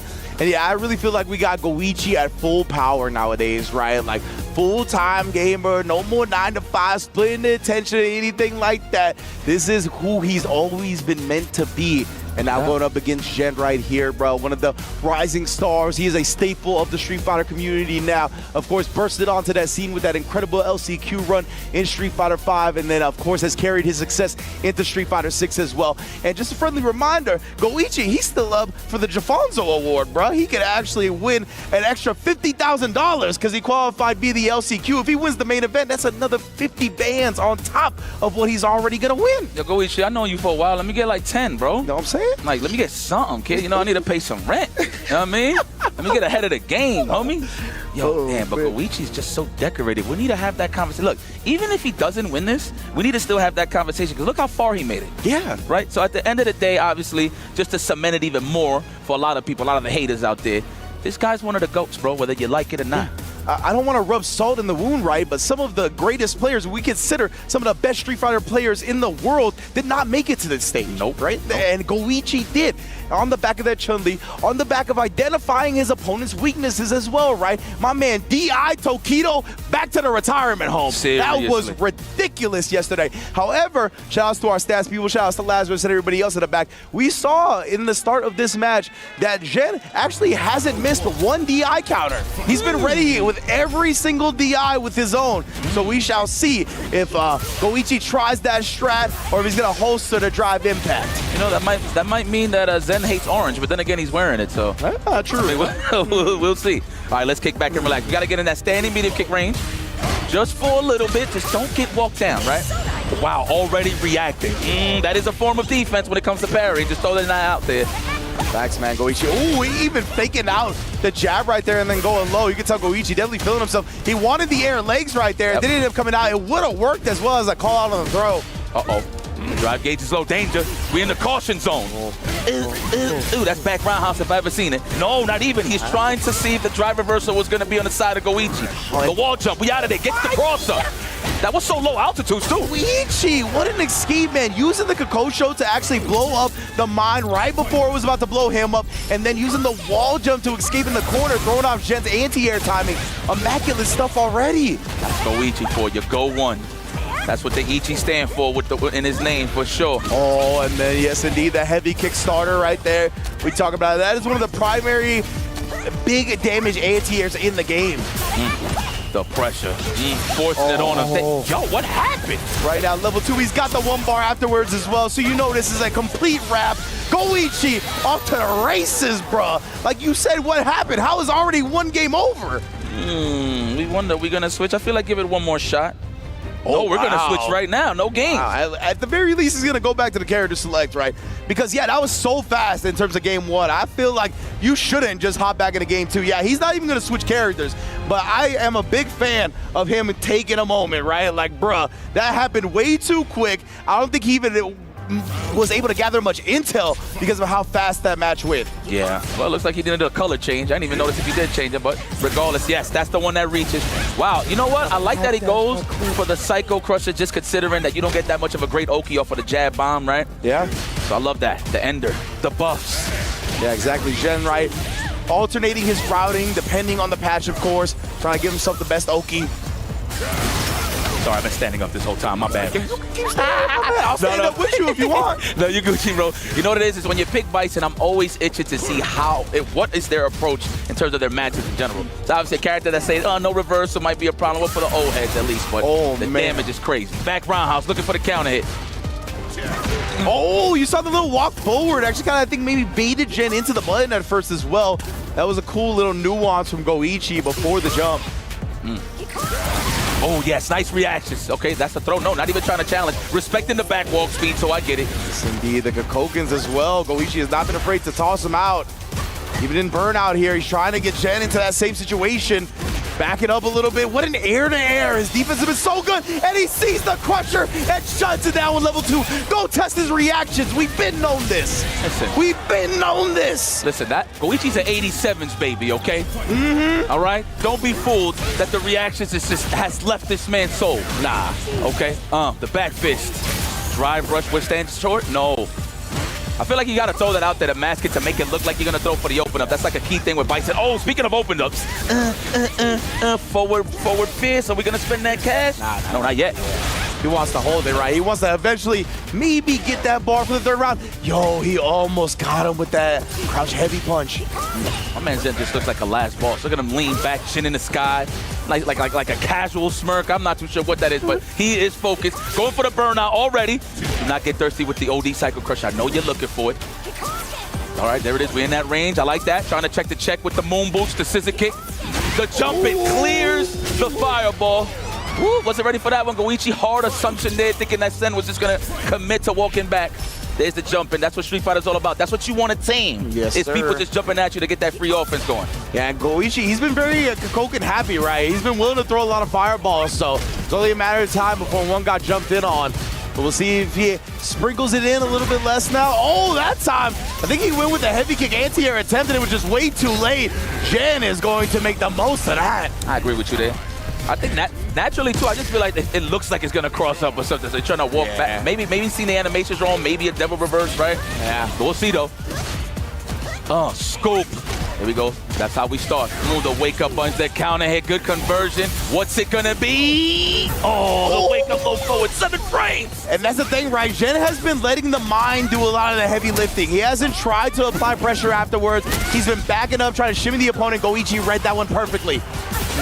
Don't open up. We out of there, burned out, but you know what? It's not free of charge. Goichi with the anti-air. Trying to go for the open up.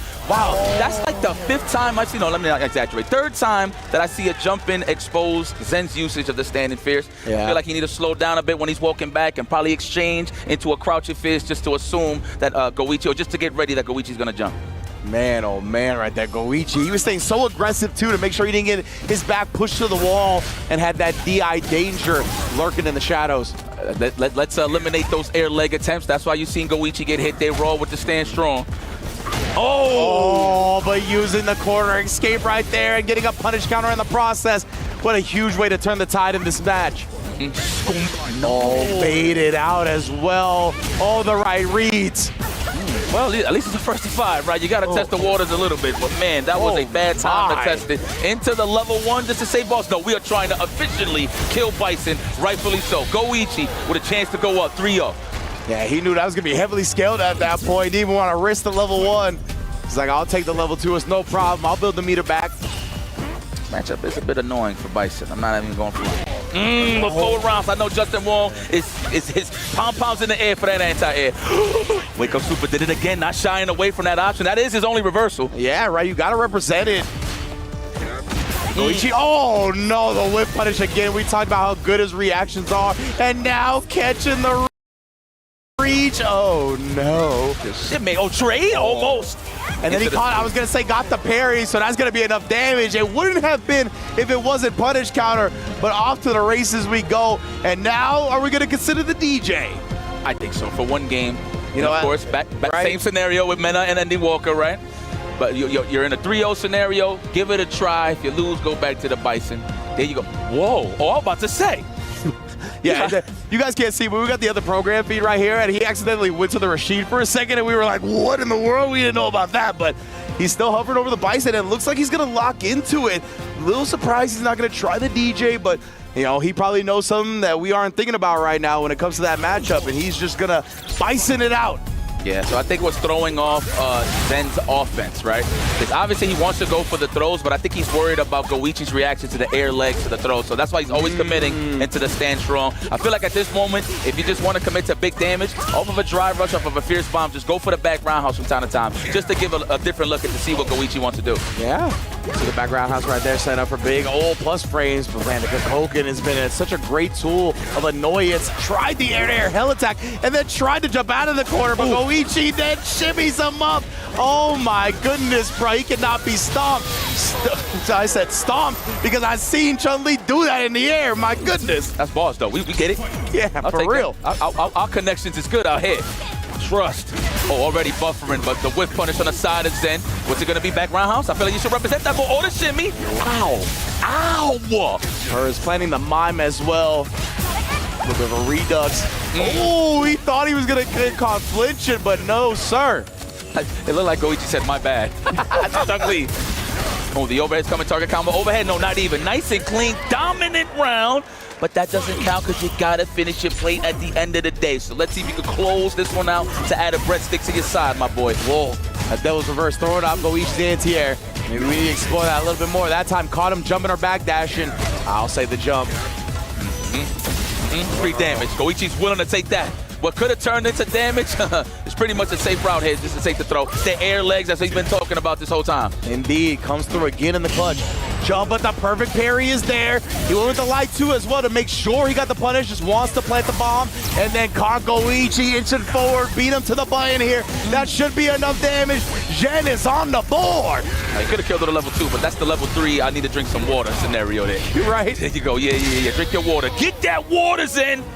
Remember, this is not a chit-chat, this is a conversation. What a way to show signs of life, and now Goichi is... my man. Oh, my God. We got some characters in the crowd, huh?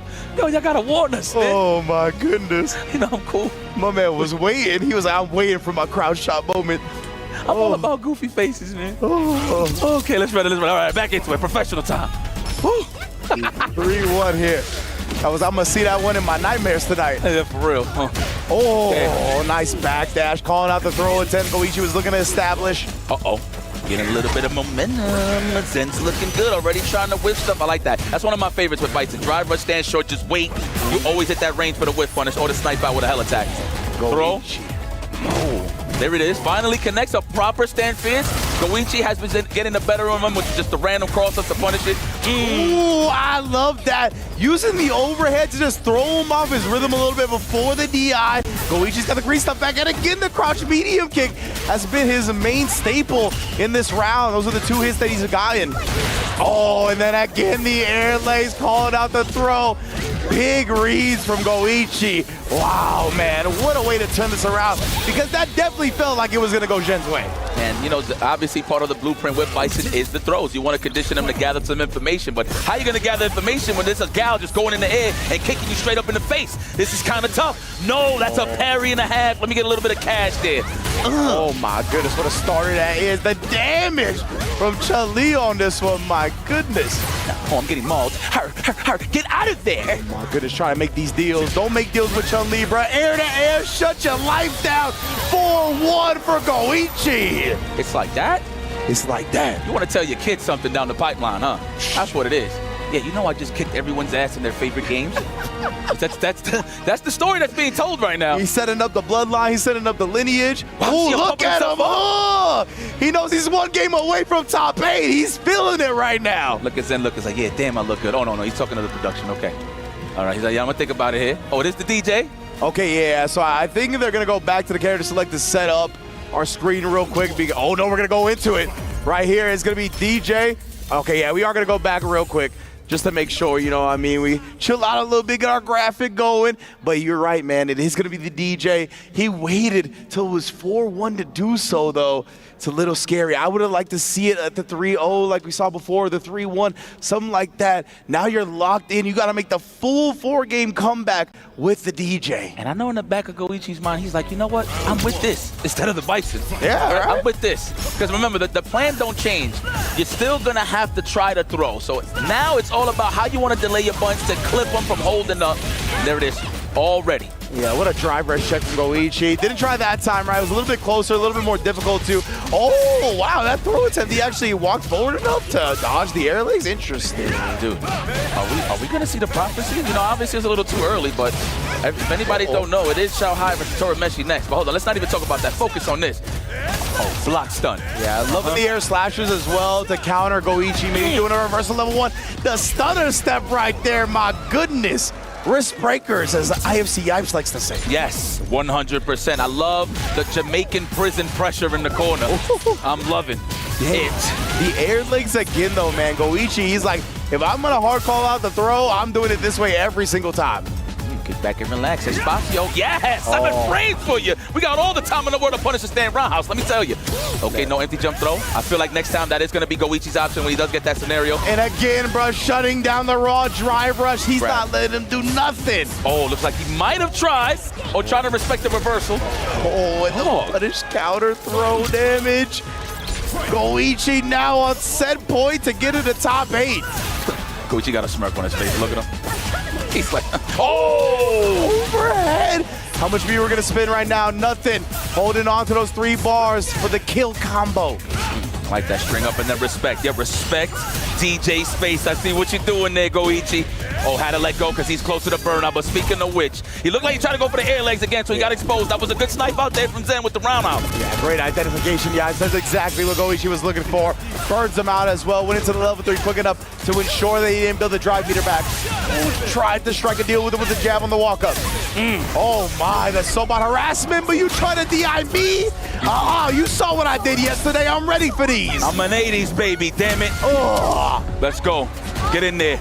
We're getting close. Get him dehydrated. Oh, the mouth. The OD Kakoka gets shut down. Zhen with the sharpest knees in the business. You think I was going out soon?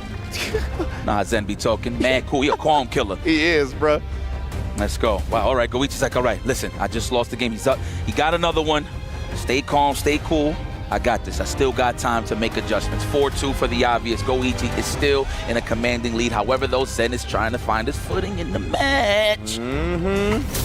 Okay. Man, Zhen here on the DJ. This is where he thrives, being down like that, right? He got the sad boy tatted on his chest. Good. He's used to this. Oh, but you ain't used to that. No, The sir. beginning of the match jumping. Oh, he plays Street Fighter. Yes, he is. The bust out with the jackknife. Go. Take your time. Wow, double. He just threw double? Yeah, he double perfect carried that one. Man. Ridiculous stuff from Goichi, as per usual. Again, trying to call out the throw attempt. That beats lows, too, as well. Yeah, exactly. Okay. The throw? Oh! My goodness, Goichi already off to the races here. 1 round away from qualifying into the quarterfinals. Man, the aggressive nature of Goichi is definitely in display. All he needs is that one fireball on the screen, right, just to get close in proximity. Oh, caught the big crouch fierce attempt from Zhen. Now back against the wall, how are you going to respond?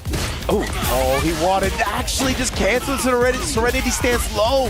Caught Zhen trying to take his turn early. You called it earlier. He was going to look for the empty jump throw.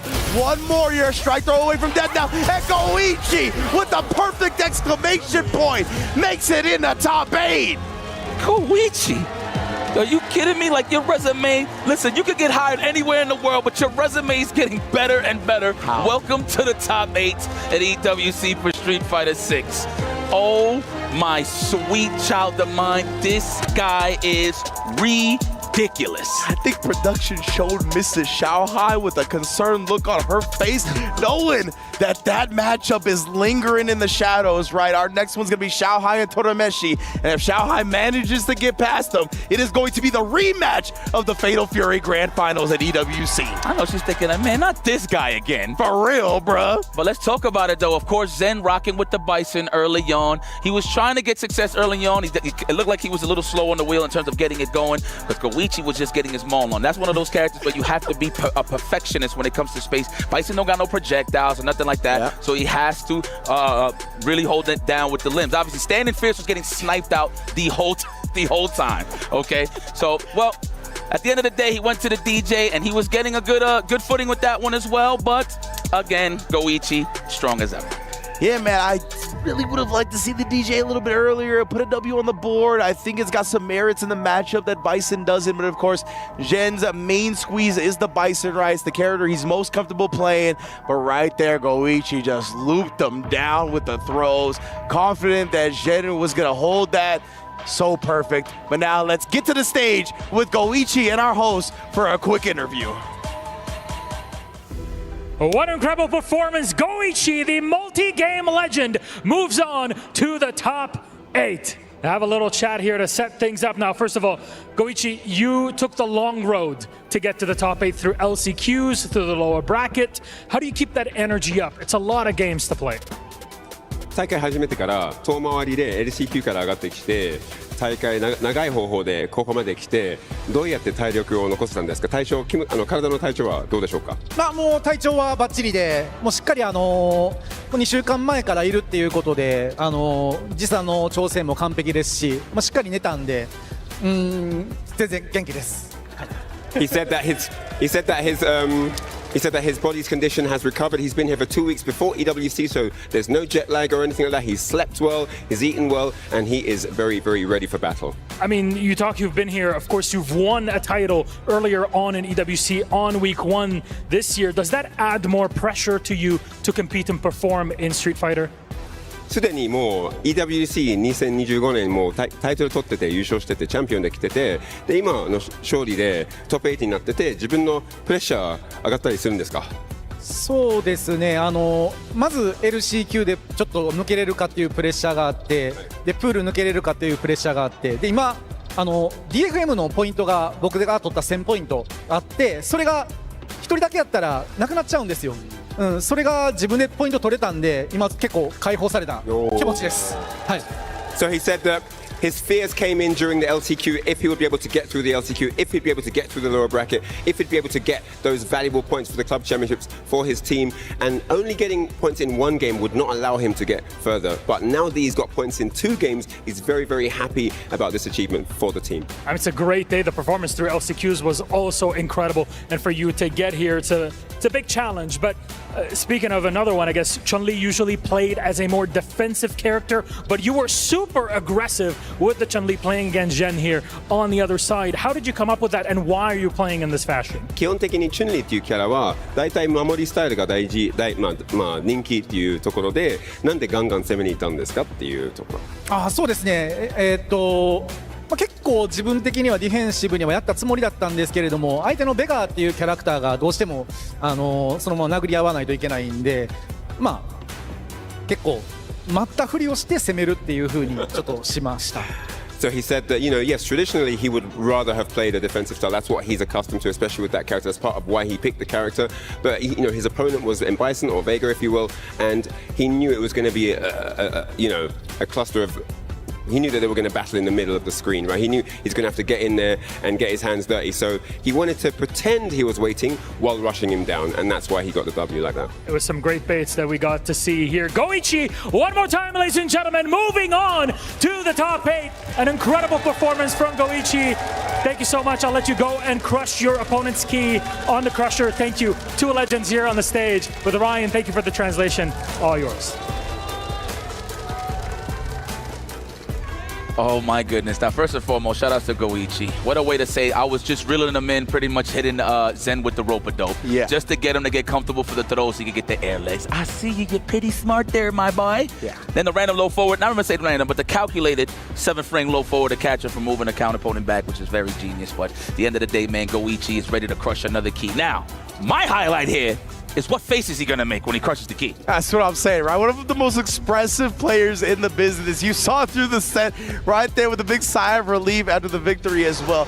But I love the fact that he highlighted that, right? Where he was like, an intentional strat was luring my opponent into a false sense of security. I always love when players intentionally go for stuff like that. Oh God. He said, Sen, I'm a big fan, but it's like he's still not ready for that pop. Listen, you got to be in the stage to understand why is it so gruesome. It sounds like a buckshot, like bow. Yeah, like it rings through the arena, right? Oh, and speaking of ringing through the arena, this is this man's arena right here, the reigning, defending EWC Street Fighter 6 champion, Xiao Hai, coming to the plate with the golden stick and the golden plate, going up against one of the main chickens of Dawson right here. Torameshi, this is a guy that's been holding down this character from jump, and yeah, I mean, for my money, he's the best Dawson in the world. And I know Shahai's looking for a little bit of revenge, considering at EVO, from what I heard, Torameshi defeated Goichi. I think it was like 2-1. Yes, last game, last round, so it definitely went down to the wire. So I know Shahai's like, first of 5 now. I got all the chances in the world to really figure out how to stop your aggressive movements and attacks with Dawson. Because that's what Torameshi really represents. Like, we already know the key basics in terms of the keep away, but he's just consistently moving, switching up his defensive options. When you think he's going to wake up and go for a defensive drill kick, everybody walks back and then there's nothing there. Gives Torameshi more of a chance to just get out of there and move around the screen and just control the screen how he wants to. So I'm actually curious to know. I did not see these guys play at EVO, by the way. So I'm curious to know, what is he going to pick? I'm going to assume he's going to play the Mine. But me personally, I want to see the Bison. But obviously for the chicken, I think he's going to go with the Mine. Safe bet. Yeah, definitely. I feel like Xiao Hai has been so at home on the Mine in this game, right? But again, against a character like Dawson, he's so unorthodox to play against, and just in general, you rarely see this character at this level in competitive tier, right? Torameshi is one of the few that has been making this character work since jump, and Dawson's only gotten love over the course of the various patches of this game, right? Getting love to the level 1, being able to press buttons out of Yoga Stasis quicker, and he's done such a good job of utilizing all that. Some of my favorite parts about watching Torameshi is his ability to kind of bait people in using that Yoga Stasis. He kind of like, well, again, going back to what Goichi said, he'll lure you into stuff, right? He'll float forward for just a little bit and then float back. It's one of the ways Dawson can kind of do that because his walk speed is so slow, right? It's very hard to do that on the ground, but with Yoga Stasis, you can bait people into going for those anti-airs and then fall back, get the big jump, heavy punch, whiff punish, and start your game. And then on top of that, it's a 50-50 to know whether he's going to stay in the air to float or he's going to teleport, right? Yeah. He's going to throw off your anti-air or he's going to throw off your air grab attempt, depending on the character that you have. He just makes you second guess himself. Oh my God, he's doing it. I need to see this. If you don't see it, guys, we got the screen on the other side. Maybe this is just a button check character highlight, but we see the Bison getting picked on the side of Xiao Hai. Yeah, he is hovering over the Bison right now. We'll see if that's what he ends up locking in here. Please pick the character. Please, I want to learn the character. Yeah, I want to see what this matchup is like, right? We're so, like, we do not get exposed to a lot of high-level Dawson matchups, so getting to see this, very interested, and that is what he's going to go with. Ooh-wee! So to start this one again, guys, it's going to be first to 5 for Street Fighter 6. This is going to be so cool, man. Now, this is a tough matchup, man. Look, Sim has that perfect range to just fly around at every point that Bison wants to be at, right? Whether it be a random slide, scissor kick, daredevil reverse. You're going to get smacked with an air stand, jump strong, right? So I want to see what's going to be the approach. Obviously, you want to find and dictate the timing on when he stops flying. That way you could drive rush, probably crouch fist into a back fist, or probably hit the brakes, charge, wait for a Psycho Crusher to just clap him as an air-to-air. So I'm curious to know, because I have massive trouble with this matchup. I'm going to be honest with you. As Problem X said, this is an annoying 5-5. It would make sense, right? Because considering neutral jumping is such a popular strat up against Bison in general, to thwart stuff like the scissor kick, the Psycho Crusher, the stand heavy punch, Yoga Stasis can do that in tenfold and then also punish much easier as well. So it would make sense to me why this would be annoying for Bison, and we'll see if Xiao Hai has some answers to that. Maybe he's going to look for Hell Attack air a bit more than usual in the matchup, right? Try to snipe him out. But again, that sets up for stuff like you said, where Torameshi, if he starts seeing that, he's going to teleport away, right? And then just start his game from long distance. Joe got a twin? The hell? What's up, Joe? I see you, Brody. Juicy Joe? Juicy Joe? Man, that looked like his dad, honestly, right? I felt like that was the lineage right there. I heard he had a brother, but I didn't know they looked like each other like that, Okay. Twins, huh? No, I see why you fight Sim so good. Okay. Yeah. There we go, into the Bison. I want to see what he does, dude. This looks so annoying. I mean, I've seen success from guys like Problem X for sure. He just knows how to, like, really walk you down. Once he gets into that mid-range, he makes sure he stays in the mid-range. So pretty sure Xiao Hai is going to be doing the same thing here. Okay, here we go. Opening gambit time. the returning champion, the defending champion, the reigning champion. Let me just throw that out there. Reigning, defending champion. Already, look, walking him down, not doing anything. He's respecting the float. He's collecting data to see when exactly he wants to unfly, if you will. Yes, indeed, man. Yoga stasis, you said. That's what it's called when he flies? I believe so, yeah. That's fine. Well, I'm learning it. You know, there's a lot of people complaining about commentary nowadays. You got to make sure we know all the names. A, B, C, D, E, F, G, guys. I hope you're happy.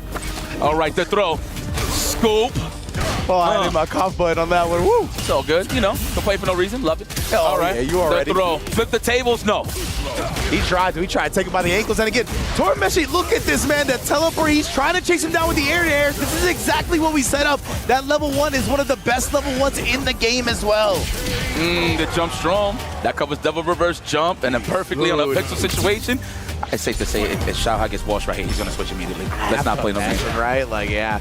But then again, right, like, I think Dalsim's going to nullify a lot of what Mai wants to do with the fans as well, but we'll get to that when we get to that. Obviously, the Bison is still here and still trying to do work. There we go. Now we got a chance to make a thing, trying to snipe out the techno dice. Tormeshi says you will throw me. That's how I know I'll survive. Yeah? Oh, trying to find that pocket. Okay, Crouch Strong is getting sniped out. My. Nice! Found the pocket. Yeah, he respected the fireball, though. He saw that it was OD, so he knew he was going to keep bouncing. Tormeshi was able to sneak in a throw and at least escape, but that time, the jungle point as well off the drive rush. Great recognition from Xiaohai. That was ridiculous, Xiaohai. Oh, and we burnt that. Yeah, now it's time. It's time. And he waited. Saw he didn't flail the buttons. Yeah. Everything with a purpose. Because if he would have whipped on that sequence, probably got a dive kick or whatever the case is, or a back throw to throw him off, right? Ooh. Jump strong. It's annoying. Tormeshi at that space.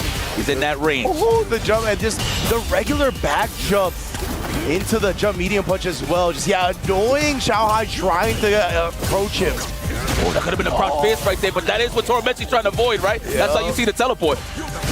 Duka fling. And he's got great offense on this character as well, right? Oh my goodness, just jumping straight out of it. He had no more drive rush to chase down after the jungle point. I think that kind of messed Xiaohai up a little bit.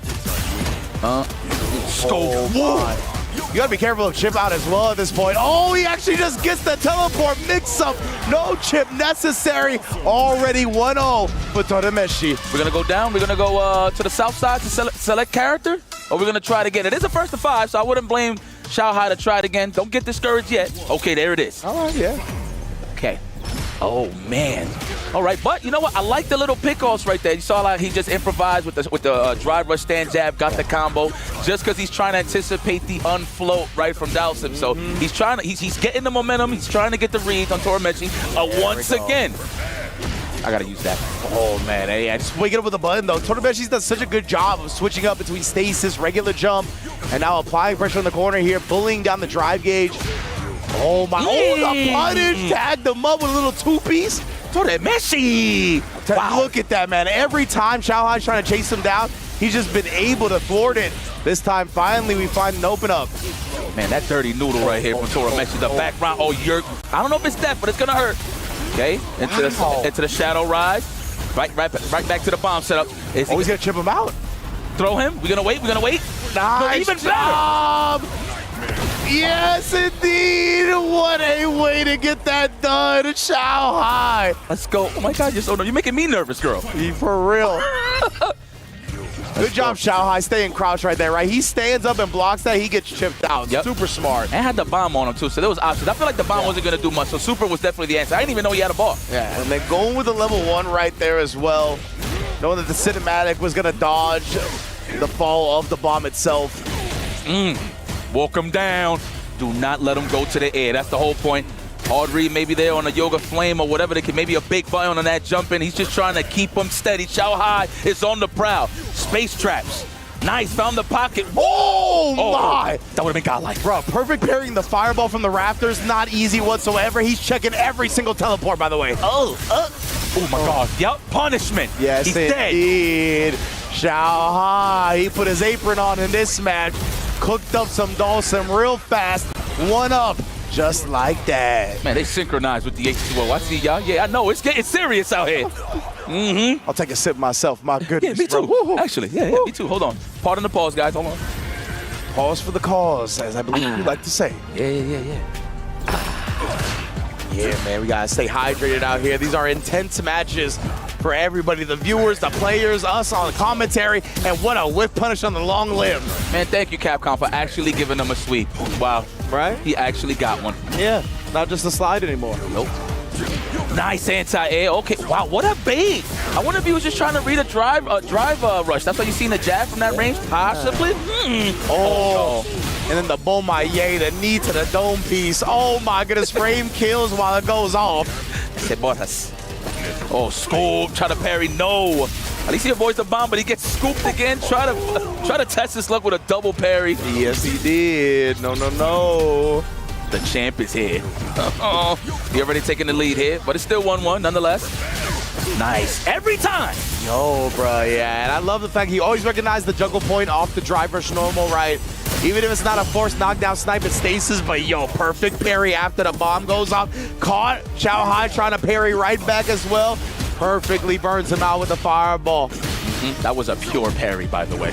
No assumptions. Reactions from that range, especially. Yeah. The jump in, it lands into the level 3. Of course, we want to touch cash like you haven't touched enough cash these couple of months. But here it is.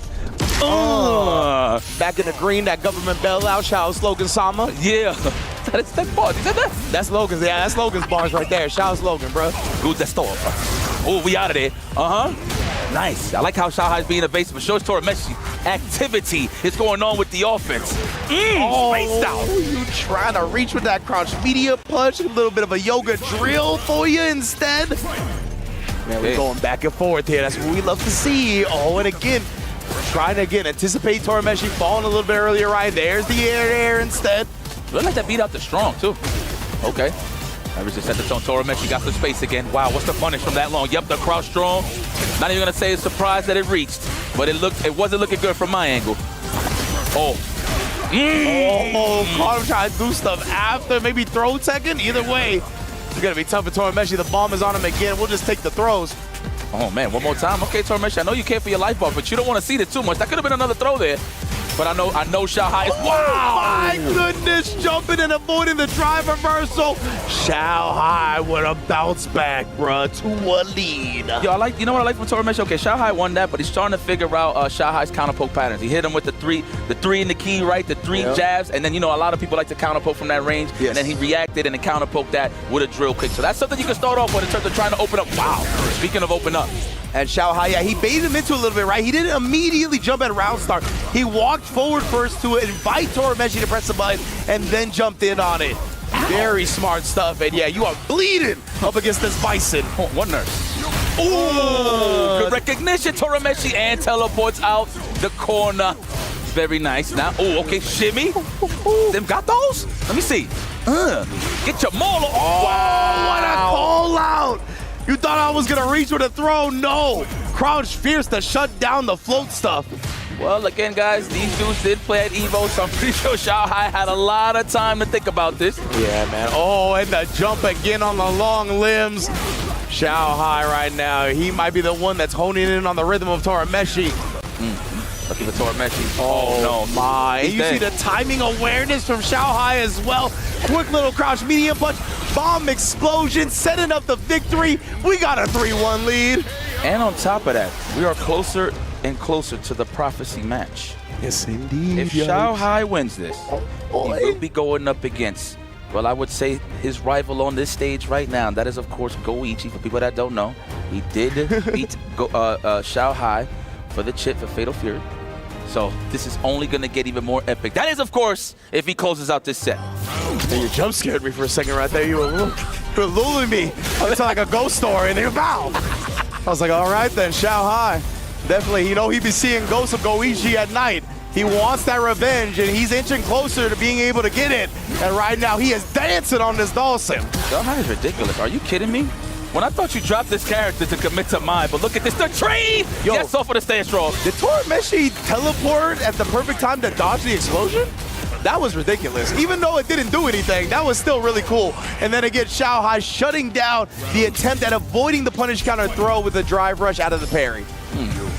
Torimeshi, yeah, go airborne a little bit. But see, here's the thing, right? He is avoiding the ground. The floor is lava from time to time fighting Bison, but that's the thing. You're putting yourself closer and closer to the corner, and Xiao Hai has no doubt in his mind that he's going to get there regardless. Forward fist, with short throw, no? Okay, nice technical. That's dangerous. Are you kidding me? Tell me you got something from this. No the freaking bomb. way. Okay, that was a little tough to convert, man. He was up there with Sting and the Raptors. Yeah. He had the level 1. That's all you see in the stand face. He could have went for the Psycho Crusher, but he's going for the kill. The jump in, he wasn't expecting Dawson to be airborne right there. I'm pretty sure he wanted. Actually, maybe he didn't. He just went by him a little bit too quickly. But did you see how he's trying to improvise? He whiffed the round, thinking it was gonna connect regardless. But here we go, Torameshi. There we go. This is where you start, my boy. Big damage. Wow! What damage that was? Yeah, that was him. That was him. That was a real him combo for sure. For real. Like, wow. I ain't seen that one before. Walk into that. To the back of the thigh. Douse him. Trying to find a way to just keep this momentum alive. There we go. Flow back. Be annoying. I like the early press there on the flow fist. Uh-oh. Now we got the bomb planted. The bomb has been planted. Are we going to defuse it? Ooh. Absolutely, says Torameshi. And we almost close to the level 3. No, excuse me. He's going to spend it for the... I really like him using the level 1. He gets so good damage as well, but oh no, bro, Xiao Hai. Look at his smother with that ruthless aggression, just barely made it out with the teleport. He was so close to getting hell attacked, and who knows what would have happened from there, bro. Love. I like that. Keep it going. I don't want to see washes. Yeah. I don't want to see washes. I want to see more of this. I'm learning. Exactly, getting the drive reversal on us is the kick that time. No perfect parry on the jump in. Ooh, almost. Like, what can he get there, huh? Like a drill? But he's too high. Maybe not can't get a conversion. Yeah. Ooh. Oh, he's sniping him with the hell attack. Oh, we out of there. Yeah, boy, he's trying to shut down any and all approach from the sky. See the regular jump trying to throw him off. I like this from Xiao Hai, though. When he sees the regular jump back, ooh. If he's not close enough, he just jumps in on him right, stuff it. He tried to plant the mine on him. Probably didn't want to use that drive meter because he was so low. 100%. 100%, Rich. Good call. That's a punish. He's close. Wow. You just knew he was going to press a crouch strong afterwards? I mean, that was perfect spacing, right? There wasn't anything that Doubts could reach with for real for a punish. Ooh, and then again, he went with a a fast yoga stasis down, right? Baited out that crouch heavy punch and got the whip punish out of it. But again, the snipes from Xiao Hai. He plants the bomb. This is where it can start turning it around. Ooh, especially if the yoga drill gets a little misspaced. I don't know what happened. Torameshi, he tried to take it to the sky, got raw hit by the bomb. It's either he tried to teleport or he just figured he was hit anyway, so he was just holding up naturally. Yeah. Oh man. Oh, okay. We got cash to spend to get out of there. Torameshi's trying to land some blocks in for the teleport. Oh, Xiao Hai, the perfect timing on the Psycho Crusher. Super close too. You wouldn't expect it from right there, right? Yeah, exactly. Surprise, surprise. Xiao Hai's looking good. Oh, we in there. Oh, evasive tactics. Retreat like Starscream and Megatron, please. Oh, wow. Why? The rusty elbow. Legit, most electrifying move in Street Fighter Entertainment. I like that. That definitely looked like it. All right. Wow! If he would have done crouch fierce into the bomb, that would have been so sick. I don't know if it works off a punish counter, but nice L attack. Sinful air to air. Finally, right? Xiao Hai's been fiending after that hell attack. Finds it this time. Oh, he maybe thought Torameshi was going to cancel that drive rush, or excuse me, drive parry in a drive rush. Good slap, okay? Looking for the parry. He got it. That's big damage. Big chance for the burnout. There it is. He had no choice but to take that. Good checkmate there from Torameshi. Indeed, man. So smart, right? Especially using the projectile. So if Xiao Hai woke up with that level 1, he would have covered that bases as well. Very smart stuff. Oh, wow. My man's hitting ghost slims. Forward fist. Yes. That's a throw. No, not even. He's trying to snipe him from holding up and teleporting, right? Or dive kick. No way. Again, no way. And he lets the bomb handle it. Xiao Hai here into the level 2 as well. Not enough, though. I lied. The perfect to put himself one match away from getting into top 8 and that fated revenge match with Goichi. Sorry about that. I thought it wasn't gonna kill. The way he shook his head, Xiao Hai in the cap. Wow! What a way to put the nail in the coffin with that one. Hold on. Wow, what a way to start the match. I mean, he didn't start the match at all with a drive rush, right? So that's how you know he smells blood. It's in the water. I was going to say, bro, it's the battlefield is littered with it right now. You can smell the iron in the air. Oh, my goodness. Caught him just outside that throw range. Was about to put the exclamation point on him. The trade's all he needed. 1 round away. Yo, this is Frey. Hold on, I'm sorry. It's looking like it right now, right? Xiao Hai has figured him out, it feels like. That music. Oh, wonder if that's the power-up that we need. Now, it's definitely the wife in the arena for sure. Absolutely, bro. Love to see the way she supports Xiao Hai. Put that in your back pocket. Build that meter slowly but surely. You close with the level 2 now. I don't know if you're that gangster, Xiao Hai. Are you going to wait for the fireball on level 2? I'm not too sure. Ooh, nice. Wow. If you would have converted that, bro.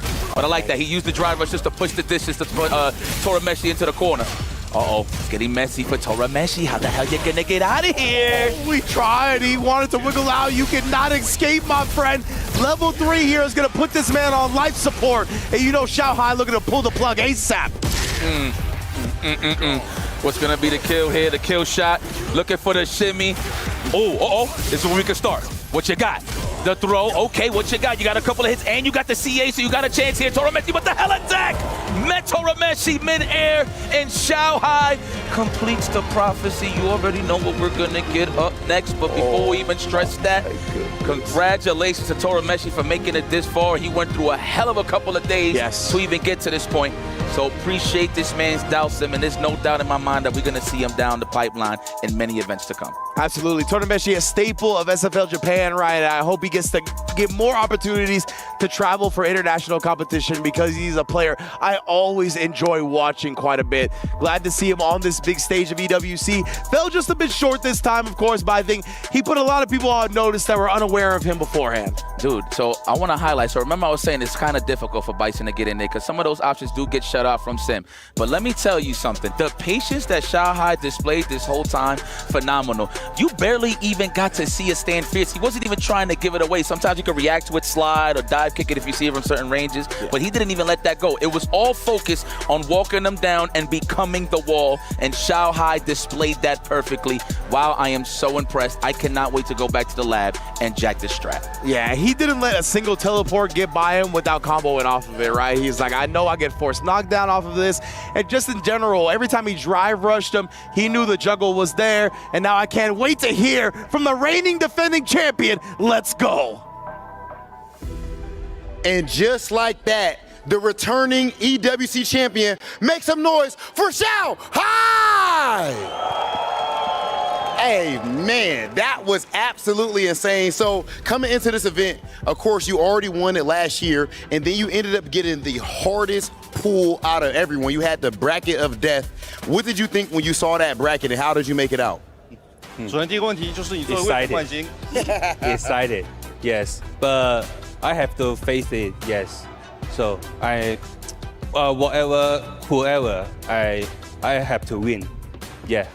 And that is definitely what you did. And I also got to ask you about the very viral moment. Shout out to our buddy Punk. You know, the Punk popped off early. The super didn't kill. Did you feel like the super wasn't going to kill? And what did you think in that moment?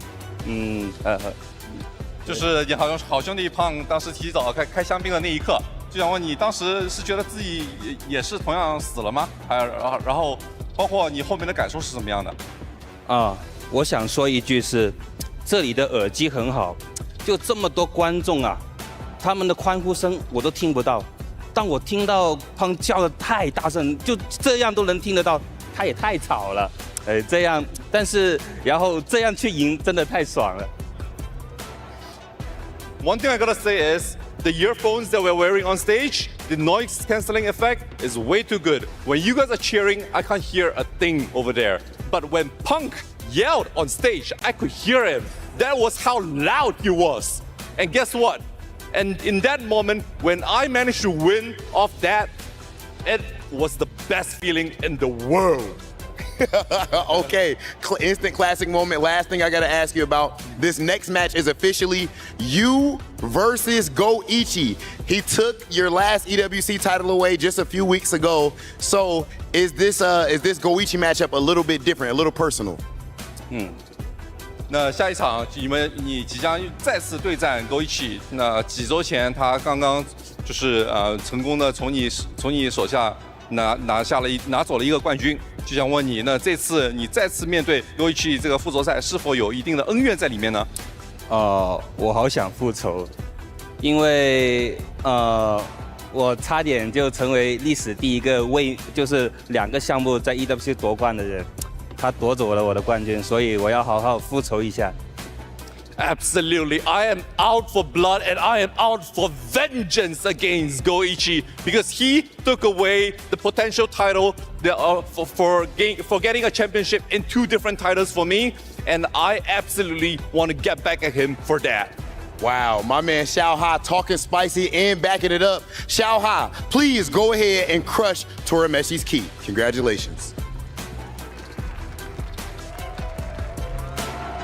Nothing scarier than a man with a vendetta to go into this high-end competition. Welcome back, everybody. We're about to experience Xiao Hai crushing Torameshi's key after a pretty damn convincing play against that Dulcim. Yeah, Torameshi started off very, very strong, but at some point it just looked like Xiao Hai started to get the rhythm, found his way in all the time, and was able to win the last few games almost kind of systematically. It felt that way, right? That Bison play was pretty much picking apart everything that Torameshi was trying to do. Wasn't really phased by the amount of resources that Torameshi was holding on to. I really liked the offensive pressure that Xiao Hai was implementing the entire time. So very much so well-deserved moving on into the quarterfinals where he has to face off against Goichi. That's going to be insane. Oh man, I mean, we cannot write it any better to have this happen, to have Xiao Hai try to get revenge, because now it's Goichi who has a chance to be able to win 2 different games. But we're going to be moving on to the next match over here and check out another Dulcim player. It's YHC Mochi coming in here for the Dulcim Army. Yeah, the 2 lone soldiers of that army, but for good reason, right? These guys have been representing the character for a very, very long time throughout the entirety of Street Fighter 6 thus far, and actually doing an excellent job both in and out of sanctioned tournaments, right? Street Fighter League Japan is definitely one of those tournaments in which they represent extremely well for their teams. However, going up against Matsu, this is a different kind of territory, right? Like, how often do we get to see Matsu play outside of like CFNs? I definitely don't get to see it too often. So this is going to be pretty wild. Can YHC Mochi contain the aggression from Matsu's Kimberly? Yeah, I mean, you were talking how YHC Mochi and Torameshi been playing Dulcim the whole time. Matsu, 56, been playing Kimberly for quite some time as well. Has been one of the players that the Kimberly players would go to try to figure out how to navigate this character. And Matsu he has taken out so many strong players in this tournament already. Mm-hmm. And of course, this is just going to be one of those matchups where when Kimberly gets in on Dulcim, it feels kind of hopeless, but that's definitely not the case. That's the thing. It's like you would just put it on paper and kind of feel that way. It's not even close to it. I think Dulcim does have some excellent choices, excellent ways to kind of navigate around the offensive options that she possesses. Granted, he won't be able to do much without like super if he's trying to rely on a reversal, but I think the movement options just to kind of get out of the way, or at least a side switch, is pretty important to note. Just to get Kimberly off of you. But we'll see whether or not that comes into play. I do like things that Dulcim does have to play that keep away game. Obviously, the normals are going to be such problems for a good majority of the cast. I think. Do you think Kimberly's one of them? Because she gets to change her jump arc. She gets to jump over limbs as well, having like the elbow drop and also slide as well. The nice thing about Kimberly is that she does have a lot of these movement options. She can teleport in, she can try to run, slide, and sneak in. She could just teleport in, that's right. There's a lot of ways to try to sneak in there, but again, how we've all been talking about this whole entire tournament, how Dulcim players after a few years start getting stronger. One of those reasons I feel like is that, the more you have to kind of wait for other people to get good at their characters, so now you can learn to counter them. And as long as he has the experience against Kimberly, he should be able to navigate all of those, quote, neutral skips, unquote, from Kimberly. We'll see if that's the case. Again, YHC Mochi locking in with the Dulcim. Mats with a very, very impressive run with that Kimberly. Absolutely insane the amount of bodies he's taken down with him on the way over to the top 16. Yeah, they're going through just a button check right now, but again, YHC Mochi has been playing Dulcim forever alongside Torameshi, and I'm sure he wants to avenge his Dulcim brethren here, wants to get a Dulcim into the next round, so Matsu may be the victim of that. That guy earlier looked mad cool. This guy had like a Like a little ascot to him. I forgot what shirt he was wearing, but that guy was styling. But looking at it right now, Matsu, we were talking about like his performance thus far. Man, he essentially came out of nowhere, at least to me on my radar, right? Like taking a look at what he's been doing in CFN and whatnot. Oh, yeah. I mean, I used to check out a lot of what he was doing on CFN. And, you know, it also just comes down to the decision making. He's really, really good at keeping the mix up very, very strong. And so let's see if he can continue this going here. It's going to be pretty important to get into the quarterfinals. Now spacing himself out rather well. YHC Mochi, a couple of those limbs to prevent Matsu from going on in there. Ooh, the crouching heavy punch catching the air attack. Getting the knockdown out of that too, but wake up drill to beat the throw. Oh, I like that. Getting the knockdown, excuse me. Air-to-air knockdown.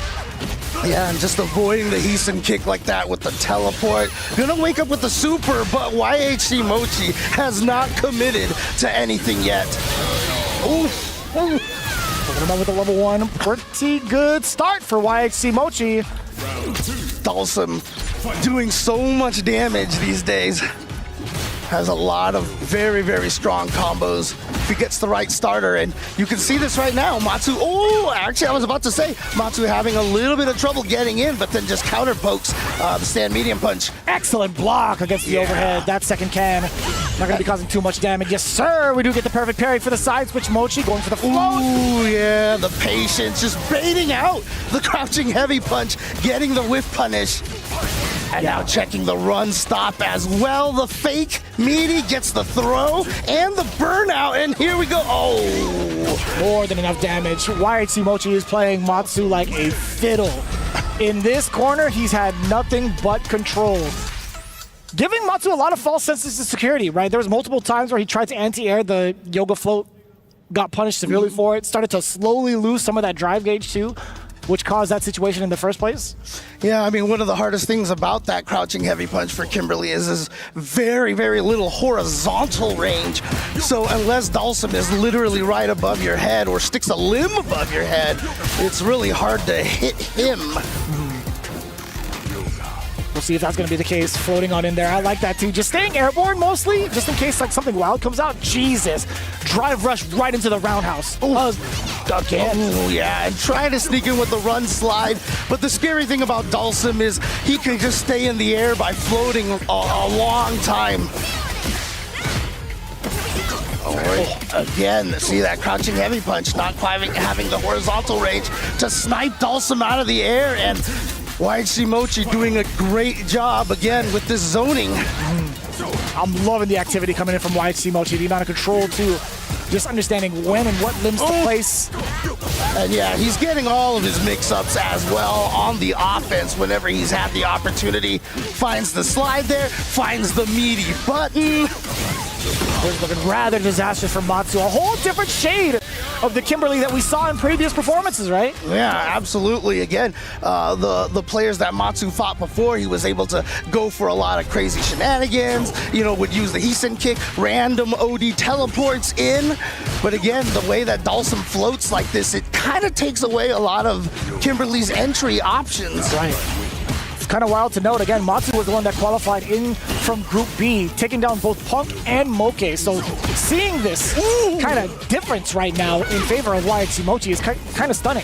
Yeah, but that was a nice hit for Matsu right there. But again, every time that he has managed to get in, you know, he's YHC Mochi just turns it around really fast.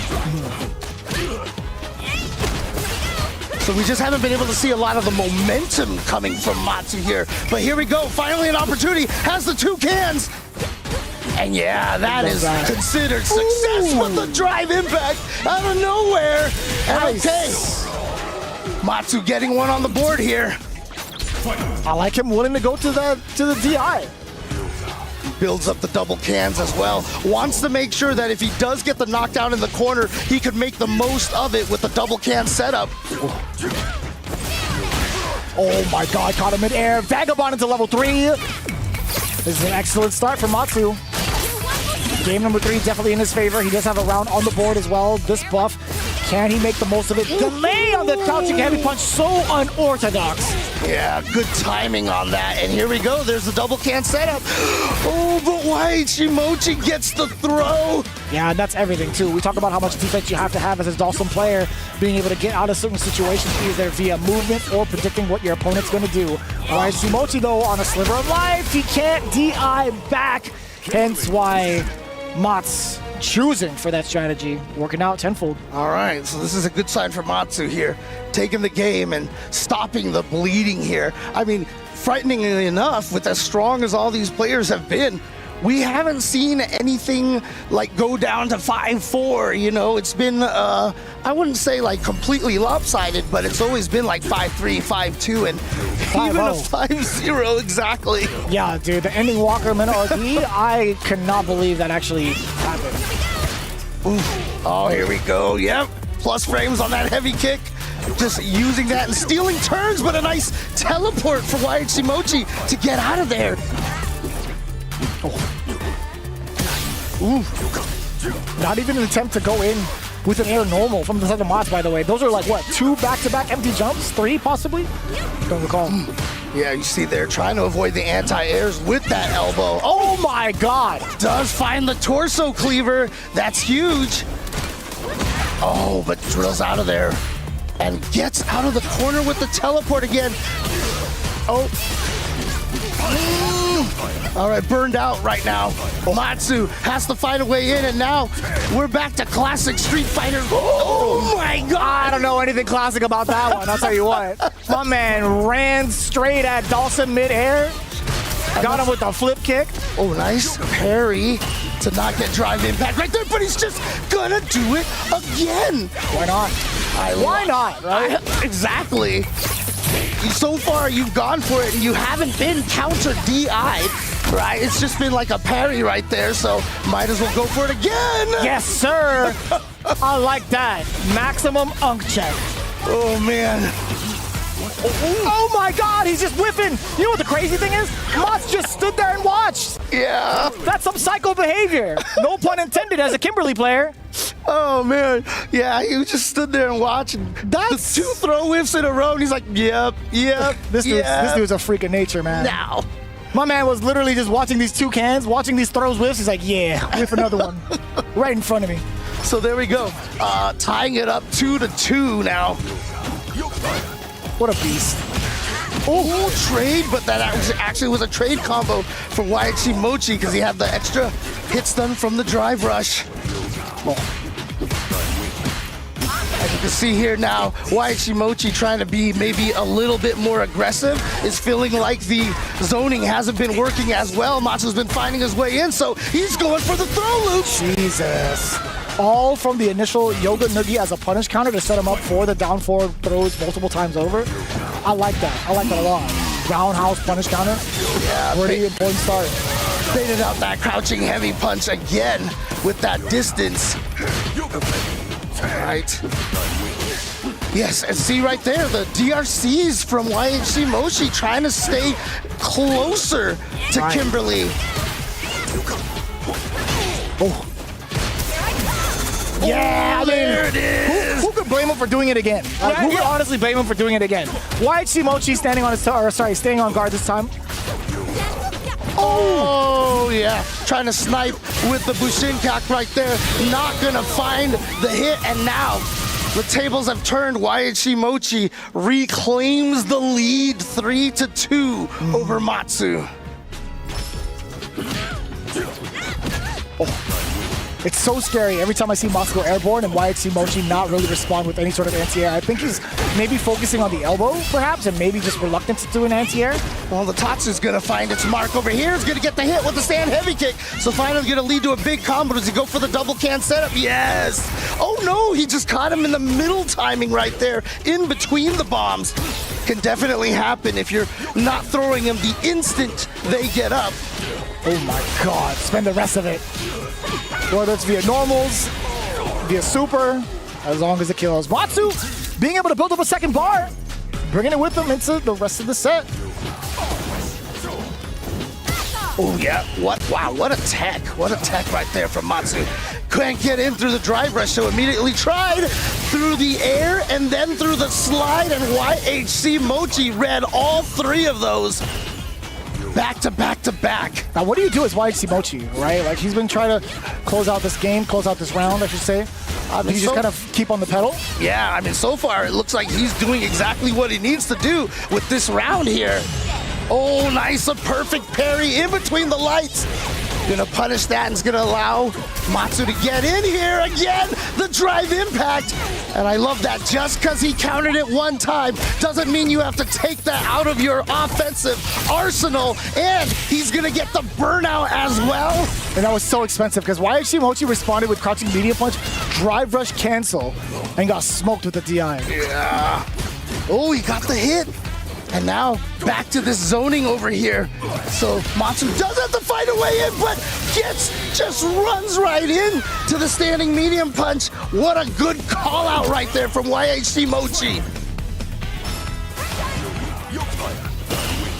I couldn't tell if that was a KO screen or not. I'm not gonna lie to you. I just saw purple.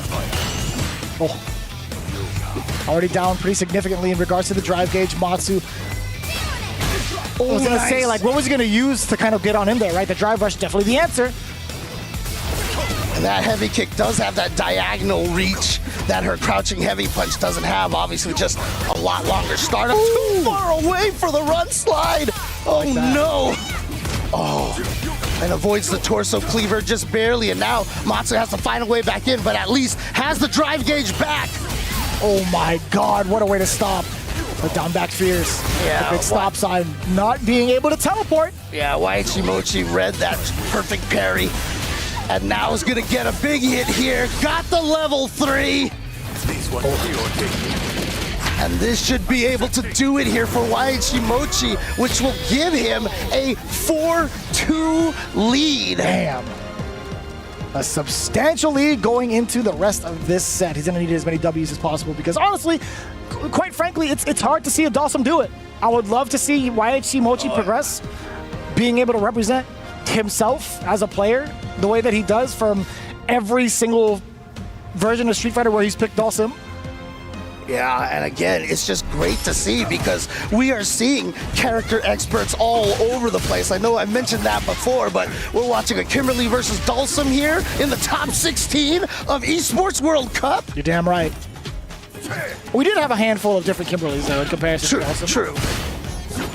All right, but look at this. YHC Mochi, that zoning is just working out great. But there we go. And that was a punish counter, so got the run slide in time to catch the recovery of the fireball.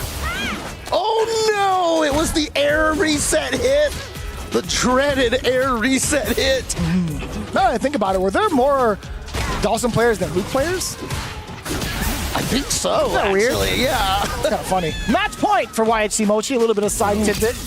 We were talking about how this might have be a match that we're gonna go closer, but this now it's starting to look like this could just be another 5-2 that we're gonna experience. Wow, a trade?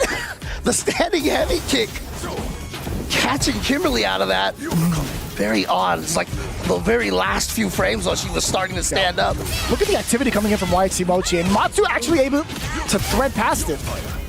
He's been very active with the floats, very active with the roundhouses to cover that ground, also active with the Yoga Comets. Matsu now trying to dash up in there again, but YHC Mochi helped, was ready with a jump fierce. And like I said, we've seen Matsu willing to try to go for those teleports, but it hasn't worked yet. But here we go. Doesn't want to go up for the air throw. That would have burned Matsu out, so he's just going to go into the level 3. The Bushin Ninja Star Cypher. Here we go. Oh, yep. Can't press a button in between them, but he found the opportunity to press the button right there in between Matsu's buttons. He was trying to use that to maybe get on in there, walk forward, get a throw, or start more mix-up, steal some turns, but it's not gonna happen. YHC Mochi does win it 5-2. And even on his expression there, it looked like he was just like, I felt bad I had to take out my fellow countrymen. Nah, there was definitely a slight exchange between the two, and YHC Mochi, he kind of rebutted a little bit. I don't think he feels bad at all. He's just like, man, that's just how it goes, I guess. But either way, very impressive stuff coming in from Mats, representing himself well right out the gate, representing himself in Group B, making it out of pools. And you can see it a little bit too in the very, this is one of the hardest things about fighting Dalsum is, I always say Dalsum is a character that just kills your mental fortitude. Like the first few games you're fighting Dalsum, you're being careful, you're being patient, and the more you start losing against him, the more kind of... He was just standing there like a sicko. He was just sitting there watching. Oh, man. But yeah, the longer the match goes on, the more frustration you start to feel. And that always comes back and bites a lot of people trying to fight against Dalsum. Yeah, it's not to say that Matsu didn't have any good ideas when it came to like chasing down YHC Mochi. So, I mean, like, there was definitely the idea of trying to snipe out YHC Mochi's movement. But to no avail, though, YHC Mochi just keeping it so ambiguous with the approach. But either way, yeah, that's him up on the stage. Standing by with an interview, we got YHC Mochi with our hosts. Well, welcome back, ladies and gentlemen. Mochi, congratulations, a big win over Matsu. What an incredible matchup we just saw between you. I have a couple questions. First up, we don't really see many Dalsum players really hitting the top 8 deep into tournaments. Why do you stick with him, and how do you get so much success on the character? おめでとうございます。ドルトンとのプレイヤーでここまで大会で進んでいる成功を収めている方っていうのはそれほどいないと思うんですけれども、どうしてドルトンに固執していらっしゃるのでしょうか。ダルシムに固執。はい。いやダルシムを使ってて面白いから。Well, simply like enjoy using Dalsum. Simple as that. I mean, the man knows what he likes, and clearly it worked out well. Now, you're from Japan, historically the strongest region in Street Fighter. You get S-tier practice the whole time. How do you turn that Japan experience into international stages now that you're hitting more and more international tournaments? はい、大変日本で好成績を収めているゲームなんですけれども、そのゲームを日本のゲーム代表するようなゲームを国際舞台に高めていらっしゃるわけなんですけれども、そのことに関して一言お願いいたします。そうですね。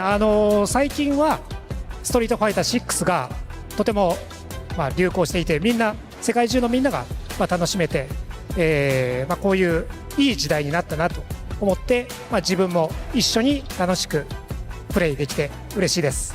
Nowadays, Street Fighter 6, it's so popular all over the world, and I really perceive it's a very good era. So I really say that like I'm enjoying along with everybody else in the world. He's having a lot of fun practicing and making it here to the stage. YHC Mochi, congratulations, you've made it to the quarterfinals and to the top 8. I'll give you the moment to go and crush your opponent's key on the stage. That is Matsu's key. That'll be taken down. Thank you so much, Mario Translator here on stage. We got more coming up. Let's send it around and see what's going on. And here we go, YHC Mochi gonna have the chance to crush the key from Matsu using the Crusher, which has claimed so many players' keys already in this tournament. We're still in the round 1 of this final phase here of the top 16. Single elimination. There are no second chances here at the Esports World Cup. And as you see right here, YHC Mochi pressing the button and watching carefully and perhaps maybe a little gleefully here. Yeah, I mean, he should be. We rarely get to see YHC Mochi travel outside of Japan, be a part of like any other tournament. So seeing him here on the big stage is a pretty significant deal for a lot of Street Fighter players that have been following the scene for quite some time, right? So this big opportunity for YHC Mochi has been honestly such a godsend for a lot of Dalsum players and also just like Street Fighter fans. But enough about that. We're moving on to the next one. This one's gonna be mad explosive. It's Blaz versus Inabashi Zangief. Yeah, this is definitely one that I personally feel like I can't call this match at all.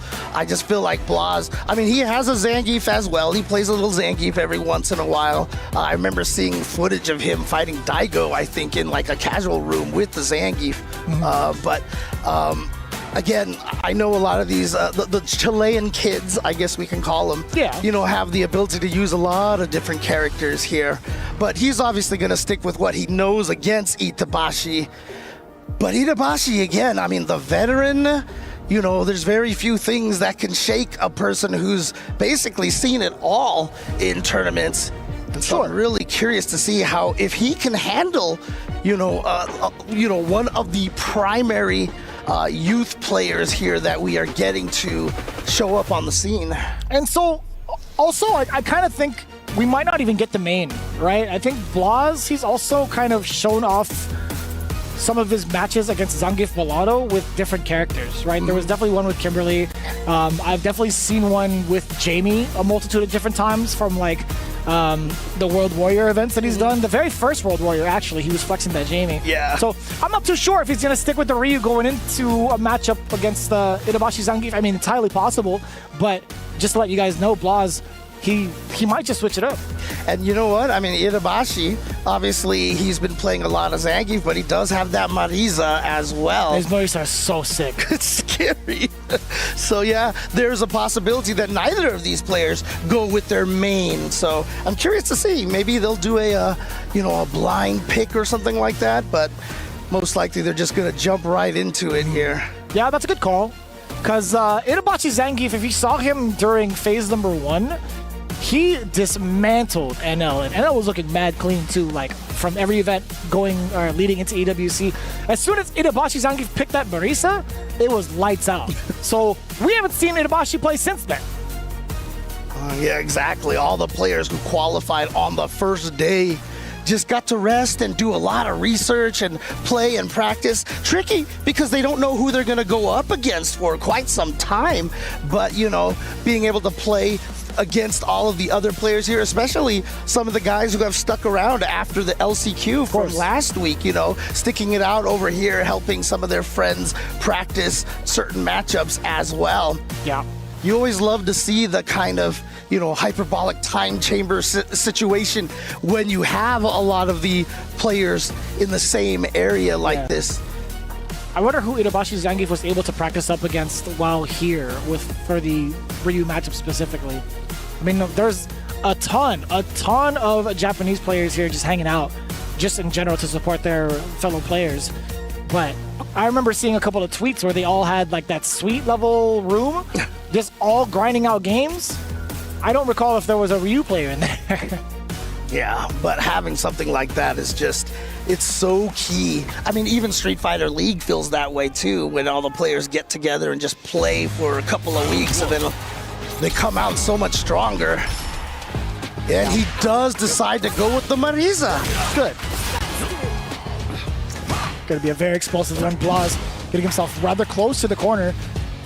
Notice he's not really flailing around. He's not really throwing out any sort of normals just yet. He's looking for an opportunity for Itabashi to whiff, and he's going to wait forever. Yeah, he's looking for that Gladius too. That could have been a big whiff punish from the side of Blaz, but Itabashi, he's on to him now. That is a delay and a half. Yeah. Jesus, what a read. Yeah, just delaying that a little bit to catch the delay tech or delay button press right there. So Blaz finds that hit now with the Odi Hadoken catching. And look at this, all the way to the corner. Itabashi with a throw tech, but the perfect parry from Blaz. He's got the level 1, should be able to finish it off. Damn. This kid is mad young, but he's got the patience of an old man, I'll tell you what. I mean, he's grinding out this match. Oh, nice. Okay, and there you go. Thanks to the buff, beats the throws now, but word? Ooh. So we have seen Blaz obviously perfect parry the Phalanx, the charge heavy punch, and he tried against the charge Gladius as well. Just was off on the timing, but this is clearly what Blaz's game plan here is, to just perfect parry all of these long startup moves. Yeah, and there's not really much that Itabashi can do against the offensive pressure coming in from a normal into a dry brush cancel, right? You can't option select to stop you. And then the shimmy now from Blaz, taken to the corner, but a back throw for Itabashi. And I have seen many a round won by just a back throw like this into the corner. Oh, that's a start. Oh. Gonna get that drive gauge back. Itabashi now on the prowl. Does have more than enough damage to secure the round and gets to keep the meter. The dump out, the smile, the smirk on his face. Oh man, this guy is never not having fun. Itabashi enjoying himself. Trying to come all the way, charge, jump, roundhouse, swinging for the knees. Blaz was already ready for it. Okay. Can't test the young man's reactions like that. Gonna have the drive impact counter and gets the burnout against Itabashi, but good anti-air from Itabashi, and he still has the corner situation over here. Well, not anymore. It was just, a little temporary. But Itabashi could let something rip with the critical art, and he does have drive gauge back. A single hit for both ends, actually. Yeah, exactly. Oh, and a nice overhead right there from Blaz, catching Itabashi off guard. And so he does take the first game. And, with a first to 5, you can experiment with different characters. Like, you know what? No, I was close. I'm pretty sure I got this with the Marisa. And so that's what Itabashi is sticking with. Yeah, it was only the first game, right? So plenty of time to experiment with, plenty of time to figure out Blaz's timing. Okay, that's a pretty significant whiff punch against the crouching medium punch. Blaz, I felt like he knew he was mad far, but he went for it anyway. Yeah, and there you go. What? Ooh. Heavy punch hit, do nothing into another heavy punch for a counter hit, and then chasing down the fireball. You can't neutral jump. This kid is sick. Blaz is actually insanely sick. And it's so funny that he's always scratching his head afterwards like he's confused, but there should be no confusion here because he is looking so strong right now. Oh, that was sick. Being able to whip that roundhouse in that fashion. Itabashi Zangief getting thrown out of there with an OD uppercut in response from Blaz. Getting the side switch as well, checking the walk back just in case. We get the forward throw now. What's the pressure like? All right. Woo. There's the standing heavy punch, but wasn't charged, so Blaz didn't have the perfect parry to try to stop it there. Oh, yeah. You can see Itabashi's trying not to go for as many charged up moves, but the Odie Gladius right there gonna find its mark and has to spend the level 3 here. Pretty expensive, but it's also willing to do it. Not too bad. Coming in from Itabashi Zangief, just hanging in there at this point. Yeah, nice thing about Marisa is that she's never lacking for damage, even if she's missing the super cage. I still like the way she can kind of control the spacing with Gladius Punch too with some of her limbs as well. You tried to armor through? Not in this case. Blaz blowing it up sky high, especially with that level 3 ender. What's wrong? Get up! And that was anticipation. He was looking for that there. Had the super all ready to go. Trade combo and the whip punish this time. Doesn't have a super meter, but he doesn't even need it. In fact, wow, and just was able to kill with the juggle in the corner. Blaz up 2-0. So now the question is, what does Itabashi do? He's got the notes. Normally he looks at his phone for this, but I guess you can't really bring your phone to the stage, but Itabashi not going to switch out to the Zangief just yet. You still have a couple more games to play with it. And just to start off right away, they just both walk forward, and then Blaz finding the crouching medium kick. A great whip punish there. So, again, Itabashi has stopped using the charge moves, and so Blaz has just been kind of walking out of the range of the non-charge versions and getting whip punishes. That's what it felt like the entire time, right? I mean, these last couple of rounds. Blaz is doing a great job of not only outpacing and outspacing Itabashi Zangief, but also throwing in these random intervals of dropping the combo intentionally and reacting to what Itabashi's doing. That is so sneaky, man. Yeah, and right there, a dropped combo here, and of course, as we said, Marisa can dish out some of this damage. She gets the burnout, but too little, too late. The standing light kick from Blaz find its mark. This kid is cold, man. He had the same expression every single time. He gets a hit, he starts licking his lips. He's like, yeah, I'm in there. Scratches his head again. Yeah, bro. Oh, again, there's that whip punish with the sweep. He's been finding so much pay dirt off of that whip punish sweep. Look at this, just this. Oh my God, that was counter hit timing against Itabashi. And just instantly confirms here into the Shin Show. And just needs to drain a tiny little chunk here to go up 3-0. Oh, no way. Oh, and he perfect parries it? Even if he didn't perfect parry it, he would have been able to kill faster, but he's just gonna do This it guy just is to sick. do it. He's actually sick. What? He perfect parried the super just so that he could do the scaled combo. Oh, wow, look at this. I don't know who he's rooting for, man. I'm not gonna lie to you. No, it has to be his teammate, right? Obviously. Goichi getting hype. But A fellow again, detonation player. it's like we said, can't say it's just another day in the office for Blas, but just another day in the classroom. Possibly. I want to say playground, but he's a little bit older than that. Give him the respect. Oh, yep. See, trying to perfect parry again. Honestly, with the way this kid's playing, I don't think he's never going to need to see an office. I'll tell you what. It's a good point. Oh. All right, so look at all the damage that Itabashi has been able to do with the drive gauge. Yeah, but how do you maximize this, right? Like, how do you emphasize your point a little bit more with control? Like, how many times can you keep Blas from pressing buttons with block strings? And how much damage can you really chip out from doing strings into Gladius, strings into Phalanx, etc.?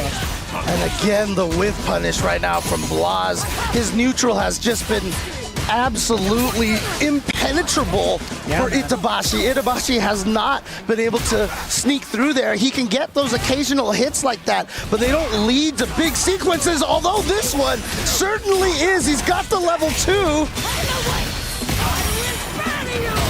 Damn, that's hella damage. Jesus. Yeah, now that I think about it, it's like, what else can Marisa do to be a threat while you're in burnout, right? Like, outside of just DIing you in the corner. What is she going to do to you to hurt you? She can't hurt you. But Blas can definitely hurt Itabashi, as he's been doing for 3 games in a row here. Oh. Just a little late. Oh, but again, the frame trap right there with a back heavy kick. Not going to let Itabashi get out of the corner for free, but at least Itabashi is out of there. Oof. Damn, they're slugging too. Blas came in out with a jump short. Itabashi wasn't going to take that line still. We do get the Gladius trade-off. Oh, wow. Sneaks in with the drive impact, and this is going to be... Oh, what? Where's the level 3? Oh, you're dead! Couldn't you have killed with the critical art? I feel like, yeah. I was just expecting it right there. No way, dude. He even hit us with that. Go in. Put his hand up. I wonder if that was an execution. Oh, well, you know what? He's going to start the round here early, and this is key because look at Blas's drive gauge. Very scary situation for Blas, but the perfect parry. Once again, using the heavy Tatsu to switch sides. It's so wild because you risk putting yourself into burnout if you don't get the perfect parry. Yeah. But when you're perfect pairing level 3 supers just so you could do longer combos. Yeah, I don't know. This kid's a beast. There's no way. Another round, another game on the side of Blas. And picking the right spots with crouching medium punch, actually just counter hits in general, have been so clean. You just look at Blas, as soon as that level 3 hit, just kind of put his elbow on the armrest, put up the fist, and just kind of rested his head on his fist, like it's almost like he's not being challenged enough. No. He just wants to get it over with. I know the analysts were talking about, you know, they didn't think they would see a 5-0 today, or some of them were saying maybe just one. Yeah. Blas might be able to add a second one here after the ending Walker Mena RD match. Oh. Genuinely, I would hope not. I mean, Itabashi saying he's locked into Marisa for the rest of the set now, but maybe we could see signs of life. It's just a matter of whether or not Blas starts to slip up, because he's been playing perfectly thus far. And here we go. Here comes Blas. Oh, are you serious? He whiffed that button early to bait out the parry? Who thinks about that? I know, right? And this is what I love, you know, when you have young players like this approaching a game without all this, like, history of other Street Fighter games kind of clogging their mind. They just approach this game in such cool ways. And look at this. Now Blas is just going to go for a throws here in the corner. Oh, okay, there you go. He did go for the throw there again. Itabashi gets out with that level 1. Gets the hit on the knee. Catching the timing of Blas just a little bit now. Blas is at a really interesting space to get some of these crouching medium punches in against Itabashi Zangief. It's been so awkward for Itabashi, and it might just be pretty close to death. Yeah, just very soon. One hit right now against Itabashi, and you can see Blas just kind of swinging away. Knows that Itabashi has to play so careful. Oh, the miss on the DP. That's going to give Itabashi this round. He's still alive as Goichi is cheering for his teammate. The fiery passion of cheering on teammates. That's pretty sick. I've never seen Goichi in that kind of position before. It's just, again, one of the cool things when you're cheering for your teammates, trying to give them all the support as you can, but Blas right here with his life lead against Itabashi. Good defense and patience right there from Itabashi, and in fact, it's Blas who has less drive gauge right now, and he just decides to burn himself out on this offensive sequence. I think he's totally fine with that, right? As long as he has the offensive sequence, he can build back the drive gauge if need be. So long as Itabashi doesn't escape the corner. However, taking a look at your screen right now, we got the end fold. Oh, trying to bait a wake up. You got the Shin Show out in time. And Blas is gonna take it here at Esports World Cup over Itabashi Zangief. Again, he is ready for those drive impacts. He is ready for the armor constantly. As soon as he goes into one of those sequences, you know he's inputting quarter circle forward ×2 and just waiting to see if there's any armor. And if he sees it, just press the button and take the win. That was so well played. It felt like Blas was in control the entirety of the set. It's like, no disrespect to Itabashi Zangief, but if you just look at the way that Blas was hovering around the normals that Marisa wanted to poke with, or at least within ranges where Itabashi wanted to press buttons, Blas was there a step ahead every single time. Count how many times he's opened up Itabashi with counter hits. Count how many times he's whiff punished and kind of waited for the delays from Itabashi. I think majority of those rounds, you can see it like 3 or 4 times per round. And there was that drop from Itabashi. Yeah, you can see just pained right over there.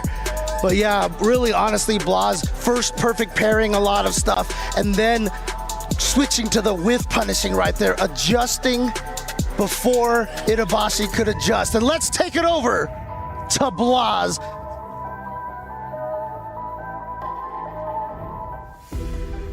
Blas, the young phenom, gets it done 5-0 over the legend Itabashi Zangief. Amazing stuff there. Blas, what I want to ask you is, single elimination tournaments are more of a thing that was even before my time. Is this your first time playing in such a big event in a single elimination format? And if so, how did you like it? Básicamente te pregunta sobre el formato de Single Elimination, si es tu primera vez jugando y cómo te sentiste jugando de esta manera. ¿Juego español? Sí. No, es mi tercera vez. No, es como la quinta. Lo siento. Estoy muy feliz, es como un sueño, como siempre digo, estar con la gente más fuerte del mundo. Es una locura. It's not his first time, it's his 4th or 5th time, and it's a dream for him to be in this stage. It feels like a dream for him to be at this level.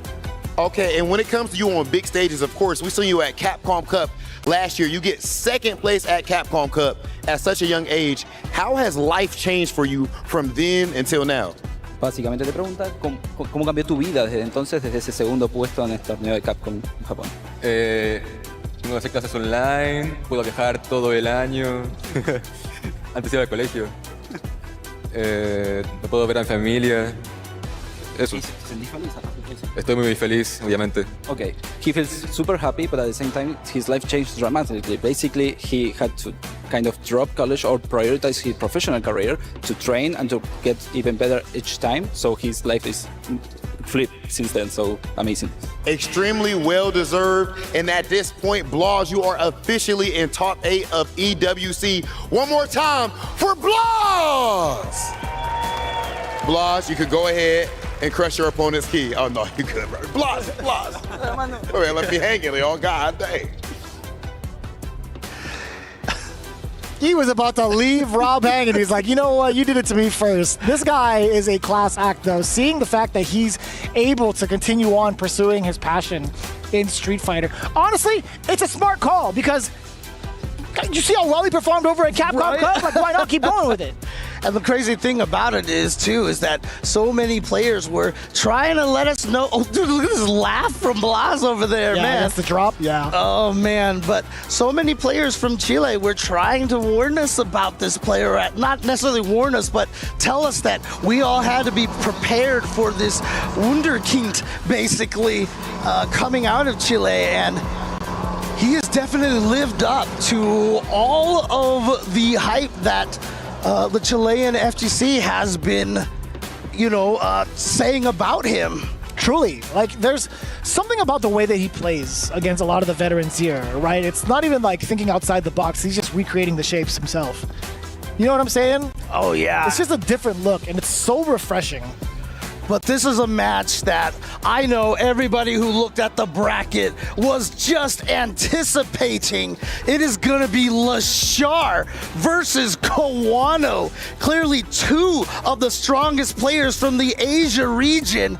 Obviously, Lashar, originally from Korea, moved to Japan basically to train and also to join the Street Fighter League Japan out there to really hone his skills. But remember, Kawano, he's just been winning so many tournaments. He was, he's definitely one of the strongest of the young generation of the Japanese players. And at this point, probably the strongest. He took out the entirety of Team FlyQuest and Street Fighter League. Yeah. Remember, he won Evo in Street Fighter 5, stopping that crazy run from IDOM. Yeah. Kawano is just, he is here to stay. He's definitely playing like a wall. I didn't mean to cut you off on that one. But yeah, no, he's been very active in where he places himself in the neutral, where he places himself against his opponents.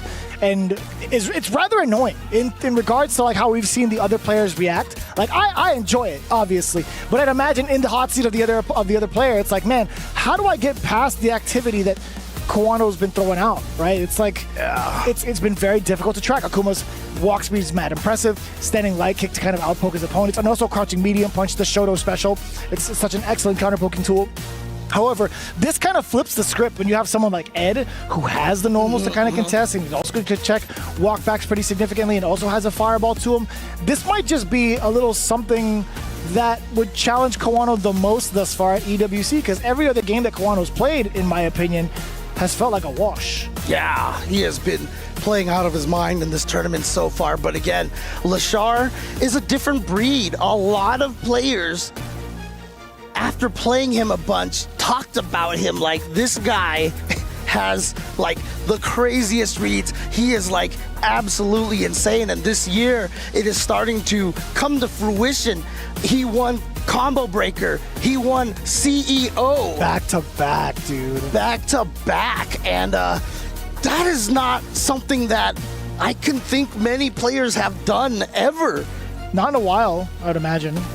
There's got to be something in the history book where it's yeah, this has happened before, but it's been quite a long while. This has been a very explosive year for Lashar. Last year also was pretty explosive for him. He was at one point the most feared man in Japan, as you were talking about. Tokido had said that plenty of times over, even before Street Fighter League. As soon as Lashar touched down, it was just a whole different wave of competition, just him by himself. Yeah, and Tokido was all right, you're on my team. Cool, thanks. Yeah, free. As it should be. And it is going to be the Ed. One of the tricky things about Lashar is he can clearly choose a bunch of different characters. In the grand finals of CEO and Combo Breaker, he won those with Mai and Terry. Right. Even though he played other like Ed for most of the tournament. But he has a lot of stuff in his pocket, so if this doesn't work out, he could definitely go to a lot of different characters. Yeah. If you look at it too, the way he won CEO, it was definitely against NL, right? He did face off against the Akuma, although that was with Mai before and also Terry. So a lot to consider here, the fact that he's going Ed first against the Akuma. Yeah, and here we go. Kawano has the corner. He's down in life, but again, the corner position oftentimes supersedes that life lead here. Lashar trying to find his way. Gets the perfect parry immediately with the standing medium kick to snipe the drive rush. Right? It's exactly what he was supposed to do. Exactly within his toolkit to stop that aggression, or at least stop the shenanigans with the fireball. Put standing light kick again with the conversion from Kawano. One of the key normals that he's so used to doing to dismantle an opponent's defense. And again, Lashar trying to fight out of the corner, but that's where he was at the end of that last round to find the kill. You see Kawano being so patient, just using Akuma's walk speed, but there it is again, just being sniped right there from the forward movement. First real offensive sequence that we're going to get from Kawano, at least in this round. Back-to-back throws. Lashar, what do you do to counter that? A little hesitancy. Kawano hiding in the timing of that crouching short. Does get the counter hit, does get the round. Yeah, again, excellent button timing. Oh no! Didn't think he was gonna get hit. And so here we go, 1 or 2 bounces, the 2 bounces right here, but he's still gonna be able to get very good damage here. Good defense from Kawano, going full well. The safe jump, the fake safe jump was coming. Yeah, I mean, you could say, this is what I think Lashar is reading why he went for that throw, is that Kawano has been being very patient on the defense, not hitting a lot of buttons. Jesus. He just knew he wasn't gonna land on that air fireball. He had no fear of it.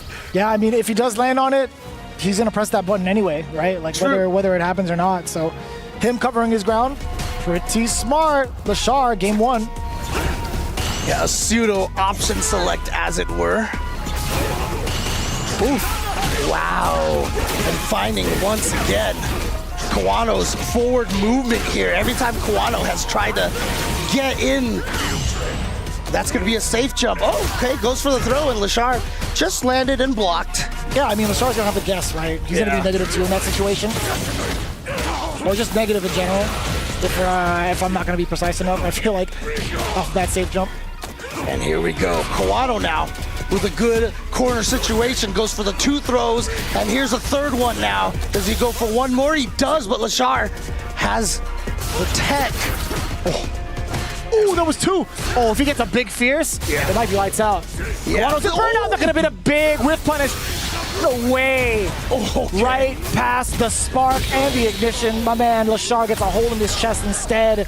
Kawano, very expensive first round. And also pretty dicey whiffing that forward medium punch, the overhead right in front of him. Yeah. Like you could have got smoked. You could have got dumped. Well, Kawano now fighting back here, just goes for the ODDP. That time was ready for the perfect parry from Lashar. And that's what's the good thing about that, is that when that first round where he got the perfect parry on the fireball and punished Kawano's forward movement, now Kawano, when he throws the fireball, he has to think about it a little bit. Oh boy. And here we go. How many bounces? There's the 1, so he's got the dream combo on its way. We got the Shin Dream. Getting so much carry out of that. The damage so explosive. But also the corner control. Back-to-back throws. Drive rush in there again. Oh, the uppercut is the response from Kawano. Tired of getting thrown around. But still, having to respect the spacing that Lashar's at. Now in the corner again. Oh, trying to snipe him, but not quite. And step again. Yeah. Went for a back-to-back right there. Yeah, smart from Kawano, go for a low normal, by the way, to just avoid that. I mean, Kawano, 1 crouching medium kick drive rush can take it for him. So he's... Ooh! No way. Souls! Gets the back throw, but he's burned out, so Chip is a danger. That's why he went in with the demon flip to try to get some offense going. But Lashar was ready for it and had the anti-air ready to go. Yeah, he was buffering the hell out of that corner. He was sitting there waiting. We got 3 bars on each. Kawano, how do you open up Lashar? Back-to-back throws. Are we going to wait and delay a normal? No, it's going to be another throw. Superman punch on the way in. Lashar trying to set himself up for at least a dream and a half, perhaps, but now he's settling for the flicks. All right, back to the fireball there. Trying to charge up a little bit more to the multi-hit fireballs. Oh, the whiff punish. The classic Ed right there. Finding that standing medium kick and the drive rush cancel. Oh, boy. Yeah, you've got the level 3 on deck. How? That's a lot of scaling. A lot of scaling involved. I don't even know if he's going to die. Don't worry about it. You know, I saw it. So in the back of my mind, I'm like, he's dead, right? And I'm like, wait, how did that combo start again? That's cool. What is happening? These guys, What? I know they can hear me. The main thing about, whether that was going to kill or not is the fact that it is Akuma. And he does have that lower health, right? I be forgetting some things sometimes. Good call, James. Ooh, okay, yeah, using that fireball to keep himself safe. But we got that background music here. Is that going to be enough maybe for a little Lashard power up here? Possibly. Not that he needs it. I think that only works with the ice. He gets in the zone a lot more when he hears the Ed song. Fair. He starts throwing bars. Anyways, Lashard doing a great job just kind of keeping away from Kawano up until this point. Yeah, I think he was in a drive rush to kind of bait something out from Kawano, hence the immediate ignition. Yeah, trying to bait out those drive rush checks. Kill rush back after the standing medium kick. Yeah, going to be a lot of patience for both ends, right? We talked about Kawano being a wall. He's willing to settle and just wait against Lashard. And that's the hard thing right there, with the Ed being able to hit you from that far away.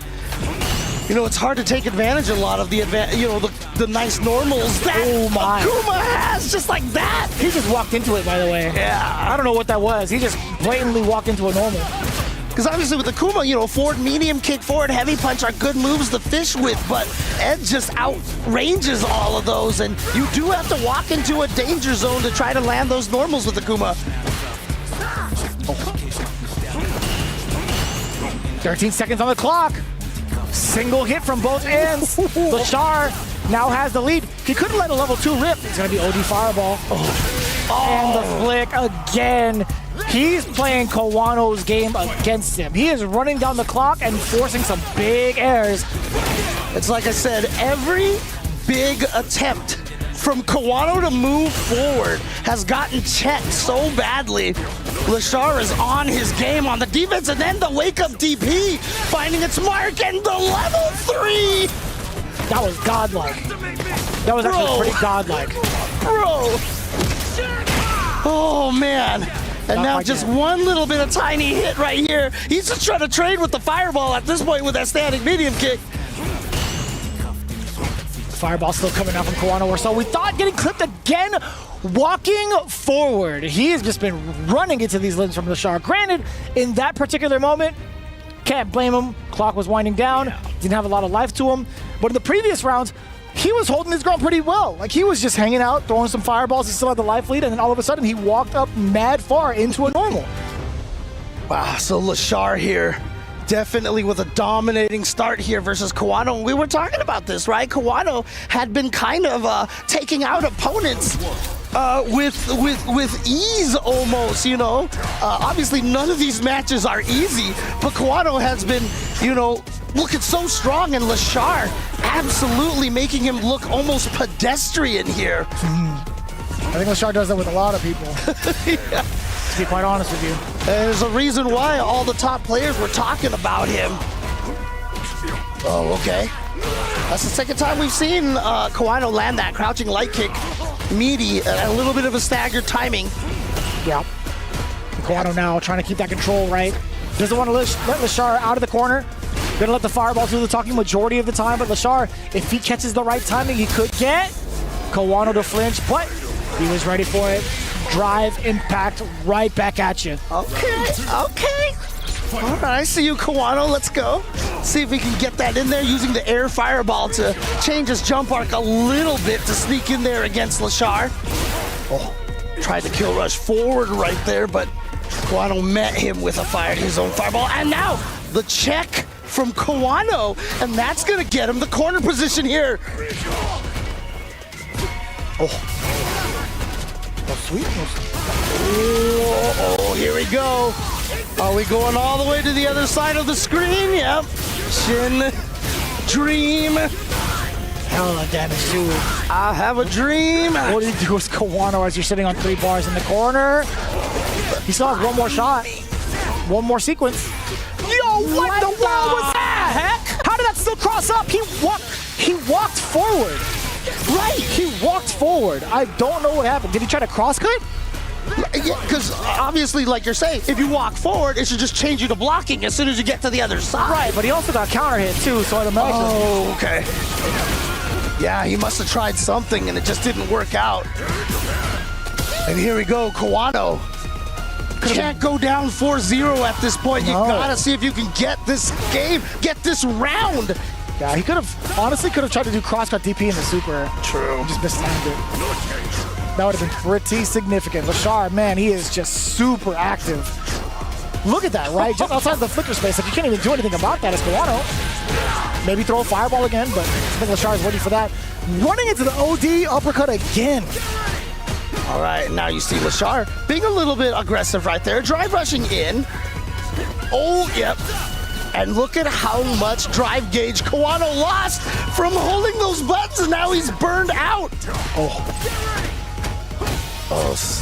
yeah, this offensive pressure here, and now getting some extra chip damage in there as well, and then just sneaks in the drive impact, and that means that Lashar is indeed going to go up 4-0 against Kawano. That's kind of wild too. I think he was looking for whether or not Kawano was going to be buffering a super. Like, he was just looking for any type of motion, and also distracted him with that brief action he took right before the DI. Real sneaky. Absolutely. Damn, everybody has photos of Lashar, huh?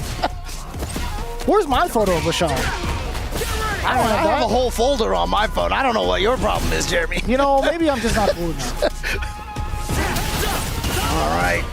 Pressure from Lashar, and again, you know, if you were going to say that there were, you know, a couple of 5-0s in this first round, I don't think Kawano or Mena RD would be on the list of anybody guessing for this, but that's kind of the path that we're heading to with the level 1 here. Not going to be quite enough to kill, but man. Everybody has a photo of Lashar. I'm telling you. That's crazy. That's actually crazy. Anyways, Lashar looking at match point. Speaking of crazy, again, you are absolutely right, James.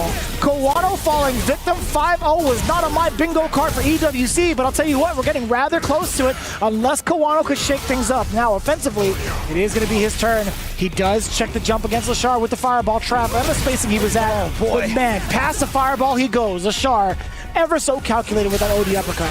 Yeah, just has all the answers for everything, but this is an opportunity for Kawano now. Again, needs to take 2 rounds in a row, or it is the end of Kawano's game right there. We got the hit.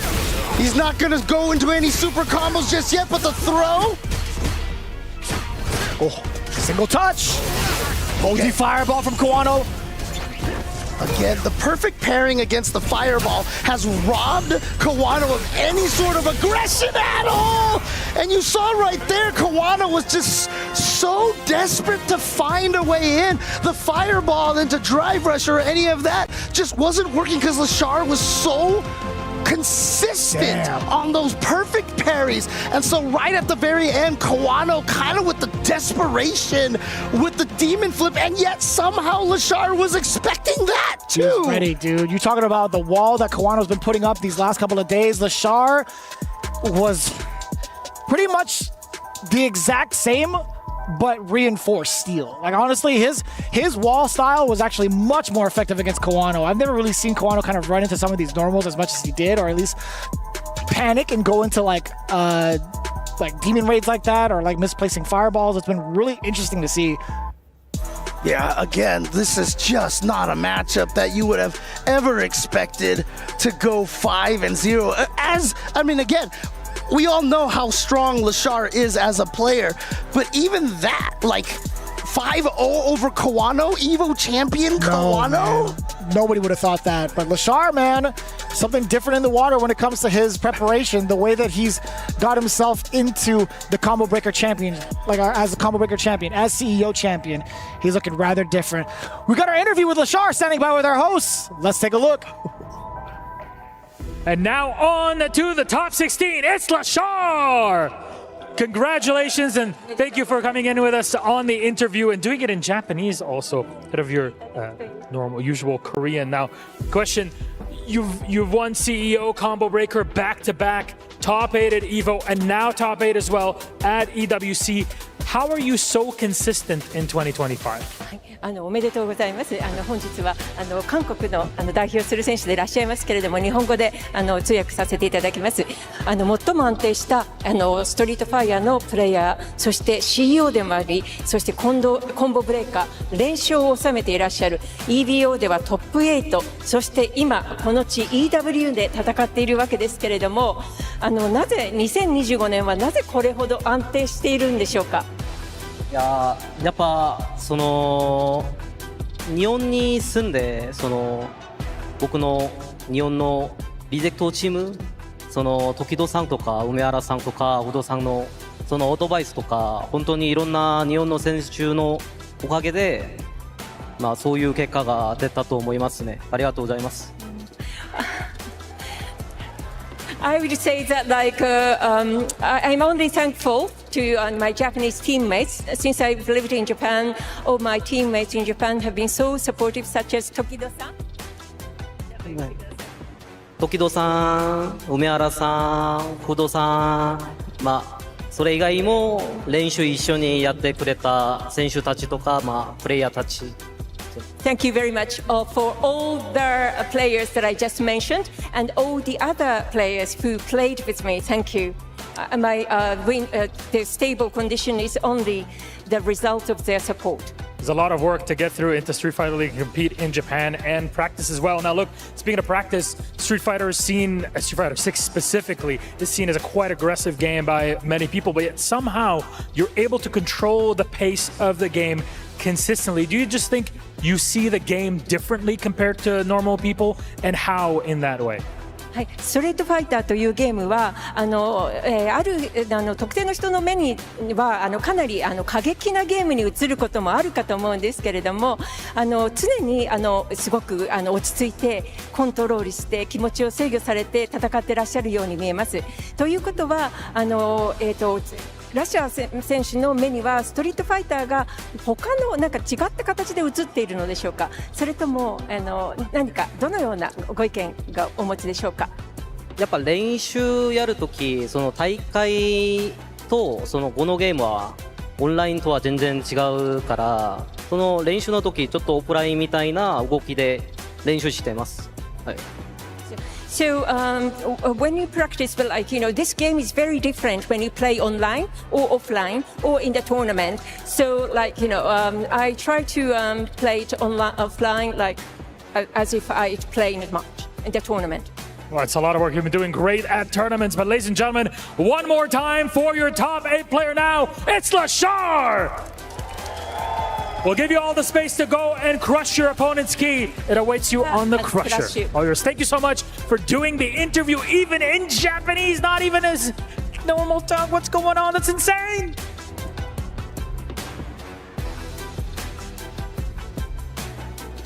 I definitely saw Jeremy downloading a bunch of Lashard picks during that interview. That is correct. I got the picture of him standing by with both of his trophies from CEO and Combo Breaker. Now I feel like I'm part of the club. I mean, look at this. You see what I'm saying? Yeah, Everybody's got a photo, man. Insane. Oh, man. And here he is, going to be crushing the key of Kawano.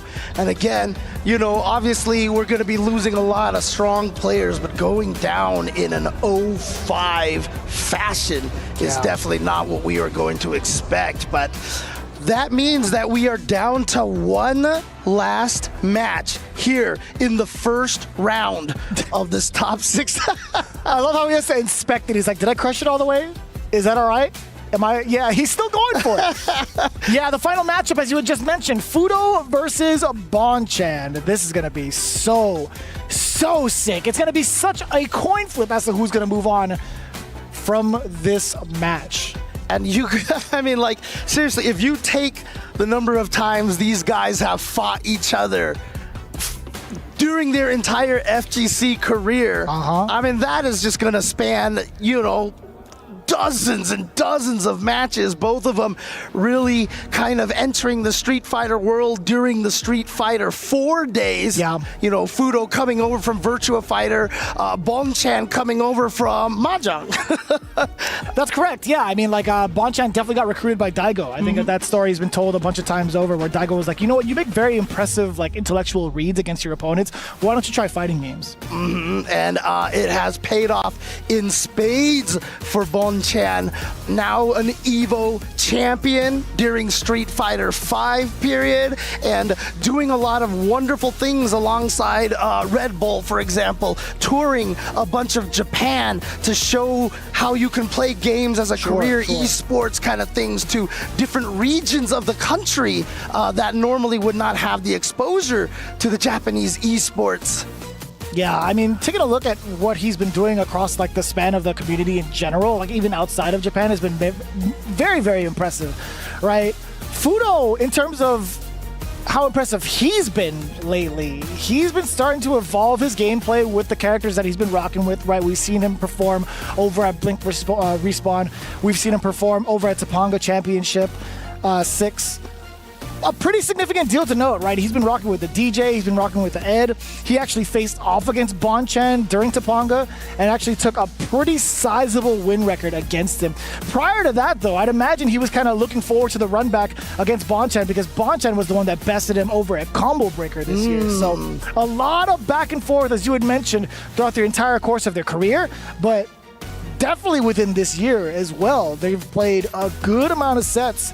Let's see if Bonchan has what it takes to maybe take the lead back, because Fudo has been bodying him lately. Oh man, but you love these kind of rivalries. You love seeing it when these players have faced each other so much. They probably know so much about each other and what they tend to want to do.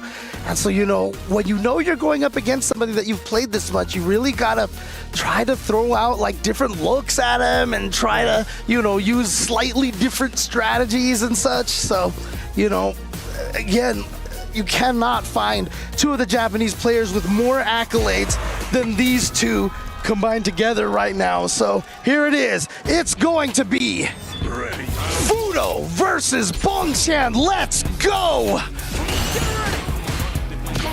A little bit of a switch up in the names, but do not be confused. It is Bonchan piloting that Akuma, and it's going to be Fudo piloting that Ed as expected, at least within this round. We don't know if that switch is going to be happening from the side of Fudo, unless it's solicited, right? This Ed is already doing great damage, but pretty much tit for tat thus far. I mean, what's interesting is that this is the exact same match we just came from, right? So, like, I wonder if Fudo was watching that going, maybe this is how I beat up on Akuma. It would make a lot of sense. I mean, Lashar, he was contributing his success towards like, his teammates as well, right? Fudo being one of them. So I would imagine Fudo would be more than prepared specifically for this matchup going into it. Yes, sir. Not quite at level 2 just yet off of the OD Blitz. But it's going to be just fine. He actually went for it anyway. You know, I don't think Bonchan had a choice, to be quite honest with you, because of the burnout. Right. So it makes a lot of sense. Fudo would have done OD Blitz, level 2. He would have held Flicker also to stay plus. Would have been tough. Yeah, so he was just trying to get out of there, maybe hoping to find that gap. But obviously, Fudo had that covered. No gaps for Fudo. No gaps for Ed. Oh, man. Oh, okay. Yeah, going to be able to confirm off of that. And here we go into the corner. Goes for the neutral jump. But look at that. Punish counter for Fudo. I had blinked. Was that against the fireball? Yeah, yes, in the corner, yeah. Oh. And, you know, trades like that definitely are not going to go in Akuma's favor. Okay. I thought that was a safe jump right there, but maybe he was going to go for an empty jump into throw or something like that. Possibly. But either way you spin it, that's Fudo continuing on the win streak against Bonchan from prior engagements. 1-0 with the impressive Ed. Damn! Immediately calling out the drive rush. I like that. Just right into the OD upper. Tell him that he's not going to get any advantage at the start of the round like that. Good. Got the shimmy over there. And now corner pressure. Couple of knocks on the door.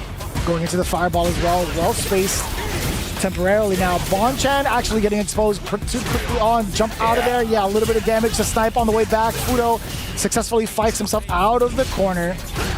What do you do now? Yep, and this is the spacing right here that we saw Kawano having so much trouble with, trying to navigate that minefield that is that little space at the range of Ed's, maximum range Psycho Flicker and such. Yeah, even medium kick proves to be such a problem in this matchup, right? You see it right there. Yep. Nice work! We get the light kick to stop Fudo from moving.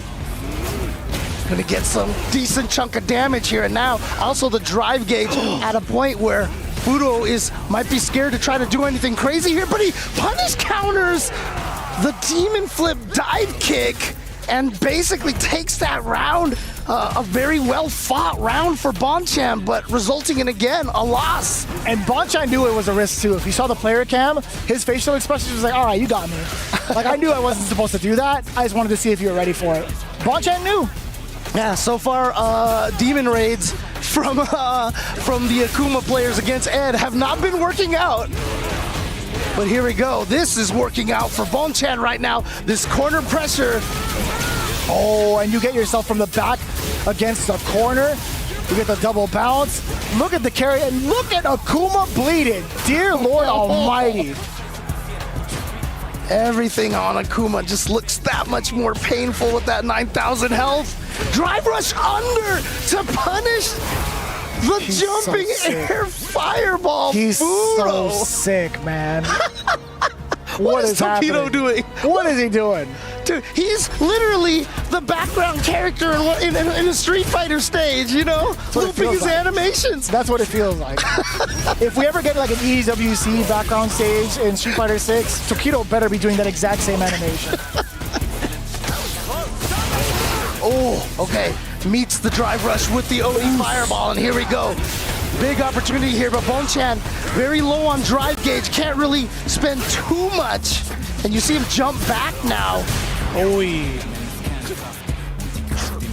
The first time we've seen Bonchan with a significant lead, and also a significant finish for the first round of game number 3.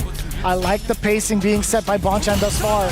And I really did like that, he had the ODDP ready to go. He was thinking about that because that would have killed. I don't know if the regular DP would have.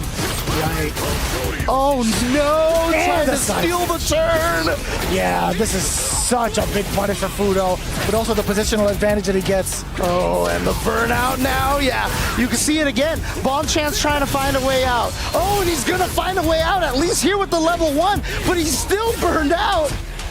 Demon Raid getting interrupted yet again. Fudo in control, backing it up ever so slightly. Bonchan, hook, line, and sinker fell for the throw bait.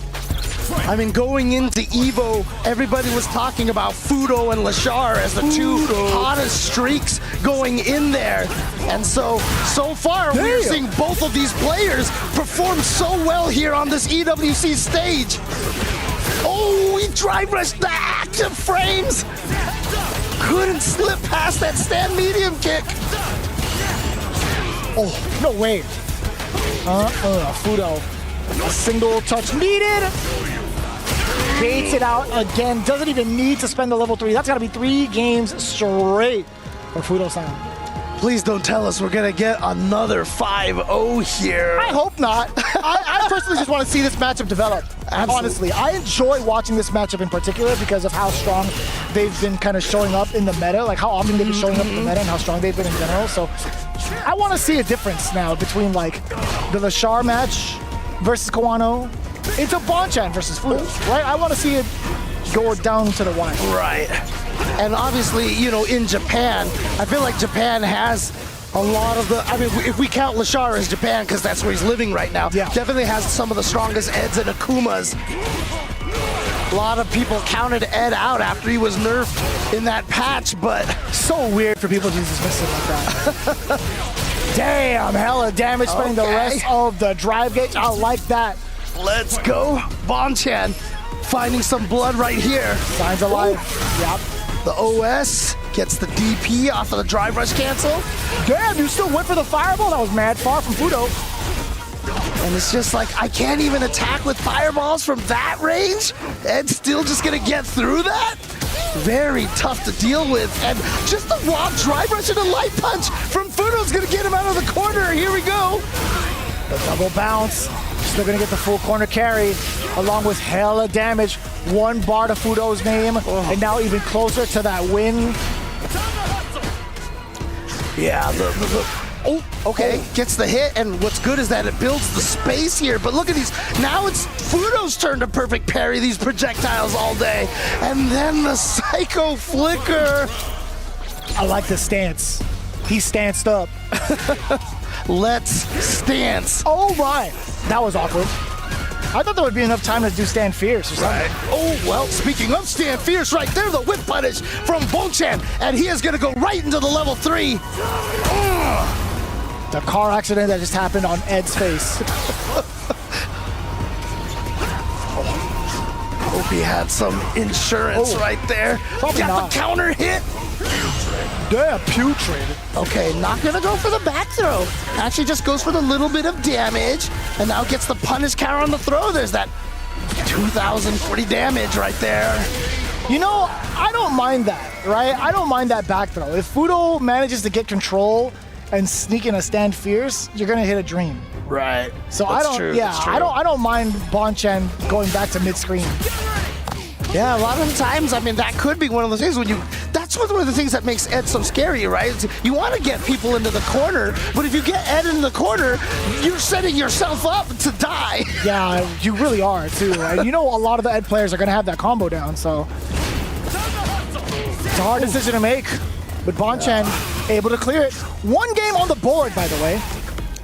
Yeah, it kind of reminds me of like the Armika strategies in Street Fighter V. Like when you got her into the corner, you just backed away because you're like, I don't want to get back thrown right by the clap, right? I definitely take that into consideration with Makoto and Third Strike. If she has like Abare Tosanami and say 2, like I don't want to get gripped up once. But anyways, here we go. Same exact thing with Fudo and this Ed, right? So long as level 2 is on his plate. Oh my god. That was a checkmate situation right there. He was going to land on the fireball and get DP'd like that. Gets the throw. So Bonchan obviously putting 1 game on the board, but Fudo bouncing back in again. Always the guy who looks the most worried, the most nervous out of all the players, but inside the game is full of confidence. Damn, son. Still swinging. Nice call against the flicker. Very, very significant start for Bonchan to dish out the rest of this level 3. Now he gets to drive rush forward and attempt to get the rest of Fudo's gauge. He could drive rush meaty to get out of the uppercut. That's exactly what he went for, right? I thought he was going to block that in time, but you saw it was a punish counter. Fudo doing the cancel as fast as he could. Yeah, that was pretty good. Into the drive reversal. Real smart from Fudo. Oh, the kill rush forward. He's hella dead. He's hella dead.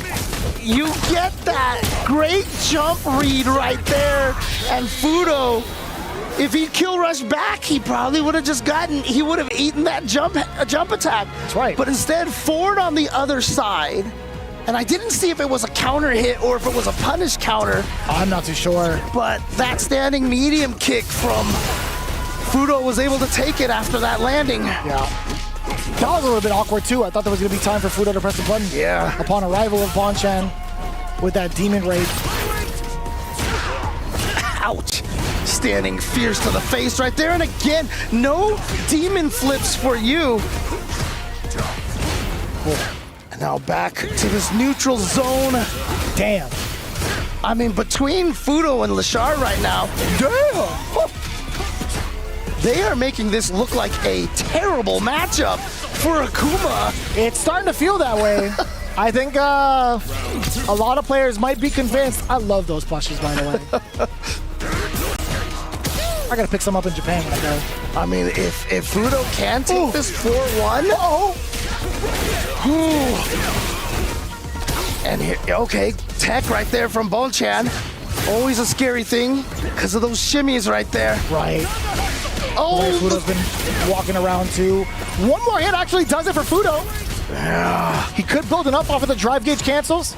Good drive rush cancels, excuse me. Good patience right there. A nice empty jump from Bonchan, so he couldn't get landing buttons, but he tried to do something in between there, and it is not going to work out. And Fudo takes it 5-1, which means between Lashar and Fudo, Ed has defeated Akuma 10-1.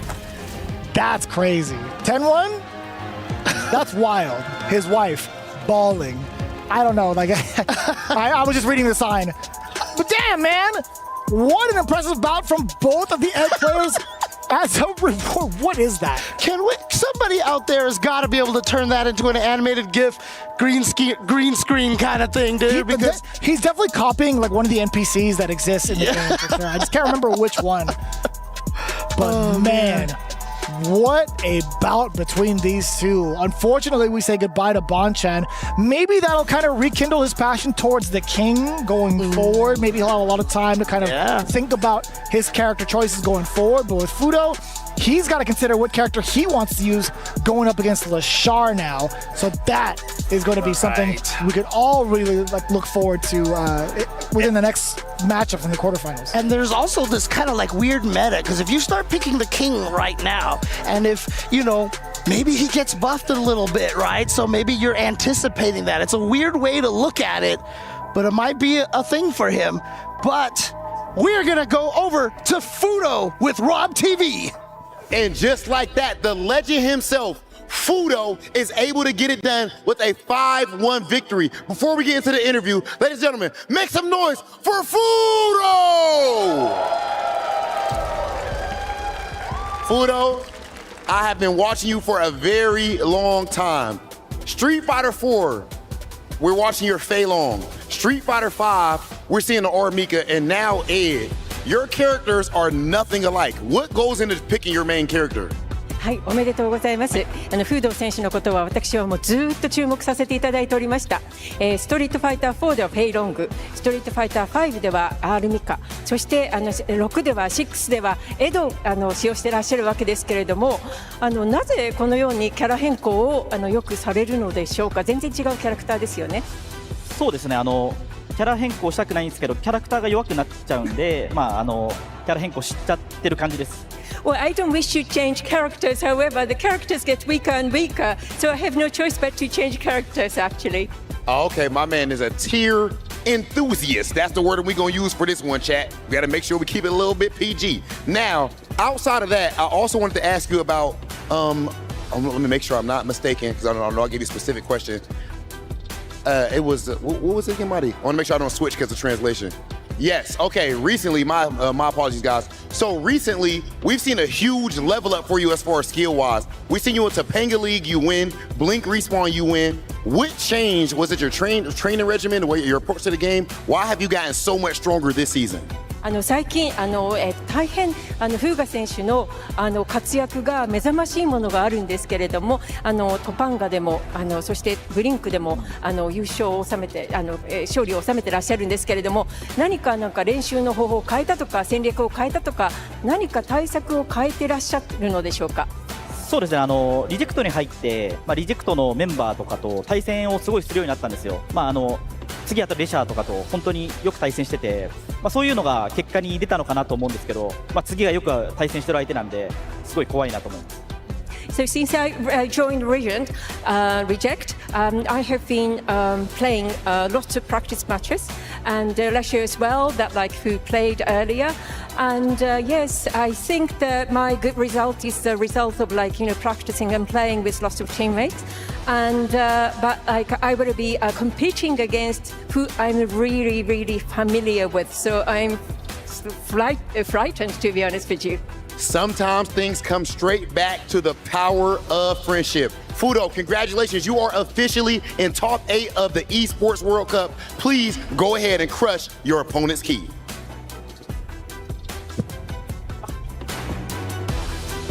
the real Street Fighter is the friends we've made along the way.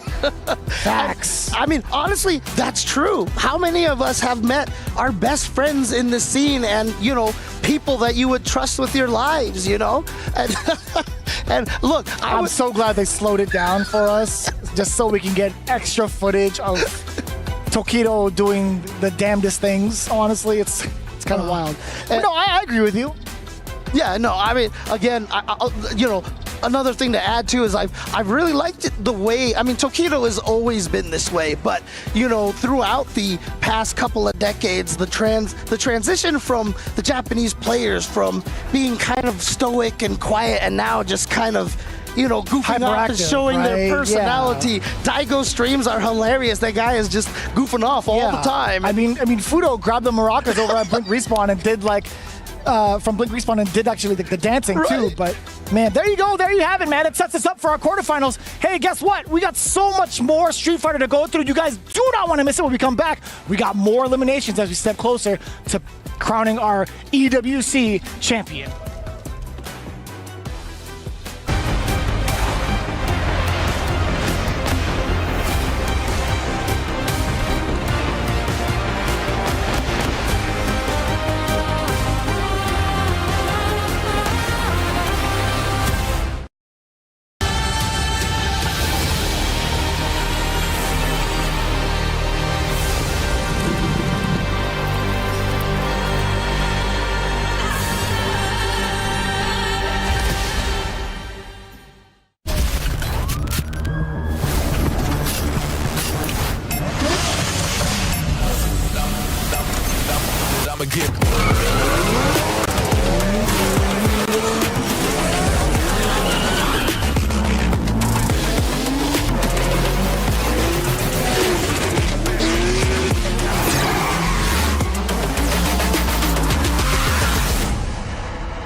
The Esports World Cup, bringing friends, fans and families all together to enjoy this extravaganza. There are people that have assembled here from all around the globe through qualifiers, through point accumulation, and they are now here in the runnings to get huge points and prizes. It's been a phenomenal run. We are down to the final day of Street Fighter 6, and man, these guys, the top 16, all want to get into that coveted top 8, but only 8 of them will do it, and 8 will leave, unfortunately. But it's been an amazing ride. Let's see what happens in the finals.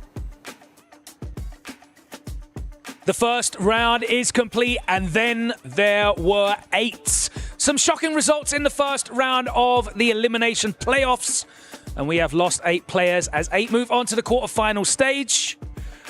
And I'm very happy to be joined in the studio once again by Justin and Jammers, but we have a very special guest with us to break down the analysis on some of those first round matches. Please welcome Punk the God.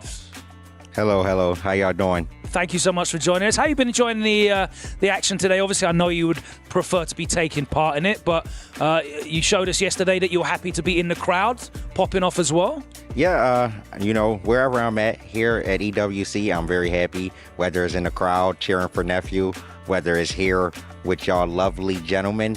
Thank you. I am very happy playing in the tournament. Whatever the case may be, this event is always just a very nice one.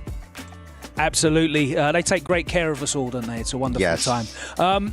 In that first round, which matches do you think stood out for you? Which was the real standout fixture in your mind? I think for sure Minna Endenwalker. I don't think so much the result, but just the score of that set, I think was very surprising. And if I had to say one more, I think Matsu and Mochi, I think is a little surprising because that matchup is a bit hard for Dalsum. But me personally, I know why you see Mochi for some reason. In his bad matchups, he turned them 7-3 into his favor somehow. Yeah, he's got that old school mentality, hasn't he, Justin, when it comes to I felt like he was playing Street Fighter 4 Dalsum, right? Because Torameshi would do a lot, right? Throw Comets, Yoga Arch. But your Torameshi, Waichimochi, he just like, all right, back medium punch, crouching strong, yoga fire, and just played more reactive compared to Torameshi, who was just trying to rush him down. Yeah, I agree. I think YC Mochi is definitely more defensive than Torameshi a bit, and I think that in those matchups, you kind of have to be because once they get in one time, the whole round is probably going to be over for Dalsum. So you want to try to keep them out and get as big a health lead before they make you block anything. Is there anyone else you're surprised that we said goodbye to in that first round, Punk? How about your boy Kawano? I feel like you're always a Kawano guy. Not surprised that Kawano lost because talking to him, he was very nervous to go up against Lashar. And Lashar is, this season, probably been the best player overall. So I think no one ever wants to play that guy. But if I had to say one, I think I'm surprised about Goichi Zen. I really thought Zen would pull it off, but I think Goichi right now is just so much momentum from every game. Winning Evo, winning Fatal Fury here. He's just been doing so good this year that I think that he could possibly take this whole tournament and become a 2-time also like Osan. Yeah, that would be an incredible achievement. You mentioned Kawano just now, and we saw him exit the bracket, unfortunately, going down 5-0, 5 straight against Lashar. We can head over to Ryan now, who spoke to Kawano after that loss, and let's hear how he's feeling after that exit. Lashar just ready for the job. 5-0 over Kawano, an amazing scoreline. I did not see that coming. I'm sure he didn't too. Kawano-san, まあ、レシャー強かったですね、今回は。どうでしょうか。いや、まあ、しゃあないっていうか、まあ、次頑張るしかないですね。はい。そうですね。Yeah, what words are there to say? Obviously, it's difficult just coming off a loss to find your thoughts, but obviously he says that Lashar was impressive today, very, very strong, and it's just all about doing what he can the next time. EWC 自体の経験いかがでしたでしょうか。まあ今年2回目なんですけど、まあやっぱりそうですね、やっぱすごい環境とかも良かったんですけど、やっぱり猛者しかいないということで、まあ今回、16? ベスト 16?、はい、とかで終わっちゃったのはまあ不甲斐ないですけど、まあ次もあるんでね。はい。また次。はい。はい。Asked him about EWC, what his thoughts were, and obviously he definitely feeling gutted that he wasn't able to get higher up the ladder towards the grand finals. Top 16 bails out, and yeah, he's enjoyed EWC as an event, coming together with all the players, meeting fans, etc. But he did want that top 8 spot. So that's Kawano here out on finals day. And it's great to hear from, most of the players. We heard it from Punk just now, Kawano there. What a great time they've had at the EWC. Obviously disappointed to exit, but how much they've enjoyed competing. The format, great as well, of course. I know you guys are loving the longer sets. We're looking forwards now to the quarterfinals, Punk. Which fixtures stick out to you particularly that we can look forward to next? For me, I would say, of course, Goichi Xiaohai, because that's just like a run back from Fatal Fury, and it's in a different game. So I think that match going to have a lot of like rivalry right now in it. And then I would say Angry Bird and Ending Walker. Those have always close matches. Last year, Street Fighter League, they had a very close set that could have went either way. So I'm looking forward to that. And of course, Angry Bird is like, that's my guy. So I believe he's the greatest Street Fighter 6 player to ever play this game still. So I want to see how he takes down Ending Walker with how he was playing today. All right, that's going to be an exciting one. That's actually our first match coming up, Punk. I want to ask you one more question. Obviously, day one, you went around the world, you went viral. Which was your favorite meme that you saw that was made out of that clip? There's so many, but I think there's like an animated one where I'm like drive rushing to the controller. Yeah, that's good. I think this one is the best one I've seen so far. I love the drive rush. That one is very funny. And then there's also the AI one I think they made with me and Xiaohai are literally Cammy and Mai. And that one is a little funny too. So it's definitely been a lot of funny moments. I could just go in my room, look at my Twitter, and I'm like, okay, y'all got me. These ones are good. I've got to give you all the credit in the world. You've taken it in your stride. You've been a really good sport with it. And thank you so much for coming and speaking to us as well here in the studio. It's a pleasure to have your insight. Always a pleasure to watch you play. And we're looking forward to seeing you competing at the next event. But obviously, we say goodbye for now as we look ahead at the brackets that are coming up here for the quarterfinal stage. And guys, Punk mentioned he was looking forward to Angry Bird and Ending Walker. And of course, the story is set for Goichi and Xiaohai. The grand finals run back. We saw it 6 weeks ago right here in this very arena. The Amazon Esports Arena was the host to the Fatal Fury City of the Wolves grand final. And all eyes are going to be on that match. But guys, Justin, your pick for Blaz. He's still riding high though, isn't he? He is still riding high, but he's going to fight against Mochi, who has lots of experience with Dawson Ryu. I am really curious on how well Blaz is going to play in that match. I just want to point out as well, because we are kind of in the similar bracket, Justin, you and I. Oh, we're old, yeah. Blaz is a third of the age of YHC Mochi. So he's old enough to be his dad? More than that. YHC Mochi is more than 3 times older than Blaz, and that is what an incredible time that is. You don't see that in any other esports. No other competitive esports has that breadth and disparity between the competitors there. We do also look forward to Fudo against Lashar, and that is obviously Cola. Thank you. Welcome back. That is going to be a match that both players are going to know each other inside out, aren't they? 100%, but I want to see the character choice. Who is going to pick what? Will we see Lashar go for the maybe Terry pick to start off? We see a mirror match. That's going to be super exciting to see. The varying styles of also Ed, because, as you mentioned, Justin, it was Lashar more like that wall style, but Fudo's way more of an aggression, mid-range dash up, start your party. So I want to see how that clash happens in the mirror match. Either way, it's going to be exciting. All right, guys, I'm going to pin you down again, hold you to the coals, and force you to pull out your predictions. So first up, we've got Ending Walker and Angry Bird. Cola, who you got here? Angry Bird. Jammers? Ending Walker. Ending Walker. All right, okay. Next up, Goichi Xiaohai, the grand finals run back. Xiaohai. I'll stick to Xiaohai. I have to stick with Xiaohai. He wants the revenge. He even said it in the speech. Even with the Chun-Li gang? I love Chun-Li, but Xiaohai is here for a mission. Okay. Blaz and Mochi, Cola? Blazu! Gotta go with Blaz. Saying it's a young man's game, Justin? I go with Blaz, but I'm happy with Mochi winning if he does. Yeah, doing it for the old folks home. And last of all, Lashar against Fudo. Lashar is going to bake him like cookies. Damn, that was a statement. I'm going Fudo. He's one of my favorites for the tournament. Yeah, I'm going to go with Fudo as well. Okay, Fudo was saying that, that Lashar was helping him learn the character. Yeah, no, I think because they know each other so well, I think they're going to know inside knowledge, just like how Tokido can beat Lashar at events as well. All right, it is coming up. Quarterfinals stage is here. 8 players remain. We've lost 8 already. First to 5 the whole way through. Single elimination. There is no room for error whatsoever. 4 incredible fixtures coming your way from the arena after this very short break. Do not go anywhere. You won't want to miss a single hit.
This land is calling.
Level up your gaming experience with over 8 billion playlists, only on Spotify, the official audio streaming partner for the 2025 Esports World Cup.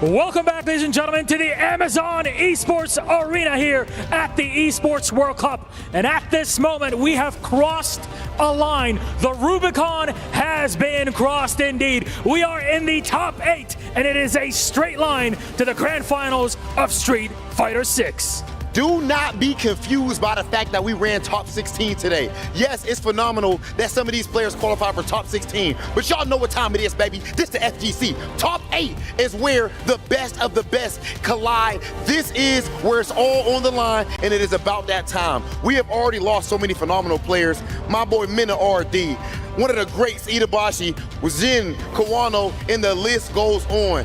Because in the end of the day, there can only, Milosh, be one.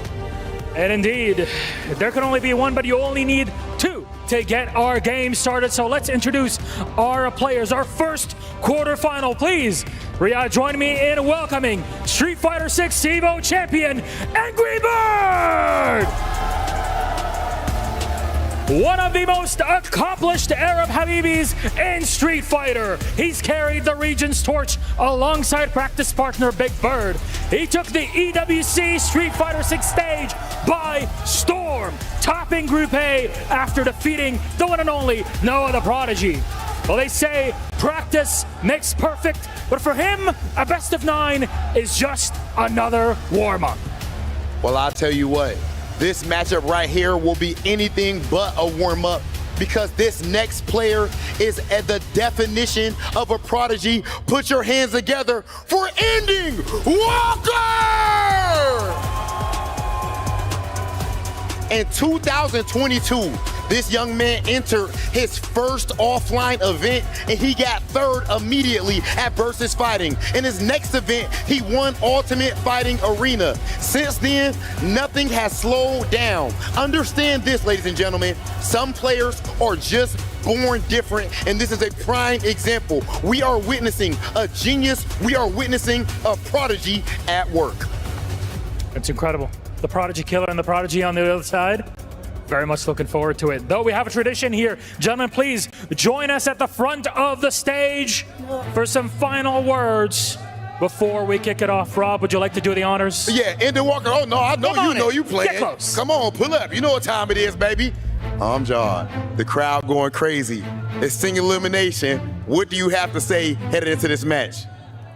Let's have a good match. That's all. Okay. Some nice words on the other side. You know, you're on the big stages. You've been performing well. What do you got to say before the game? I hope we have a good set. Okay. Can we get the handshake?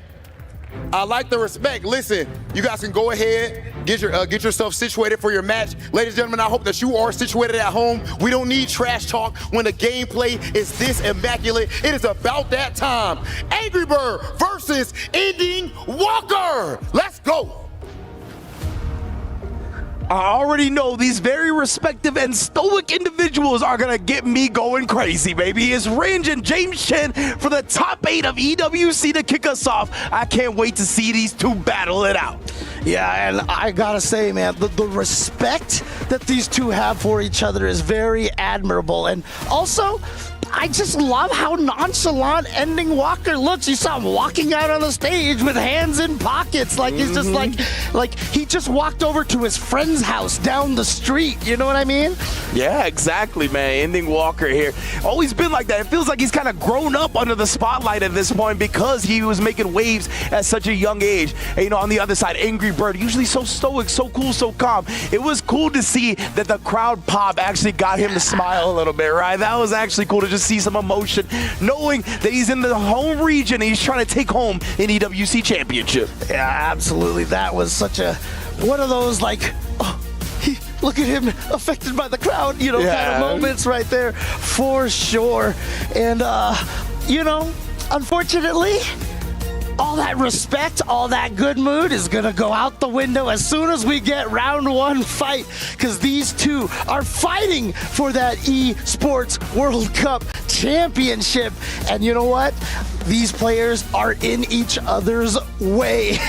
Exactly, man. And considering that I think it's going to be the Ryu versus the Akuma, this is going to be a very explosive match, right? I don't think it's going to be Angry Bird playing the Ken where he's very defensive and slow-paced, right? If he brings the Akuma, I'm expecting a full slugfest. Like everything that you heard in the pre-match interview, it's not going to look like that in-game, right? It's going to be a lot of slugging it out. It's going to be a lot of swinging. I'm looking forward to watching people get hurt.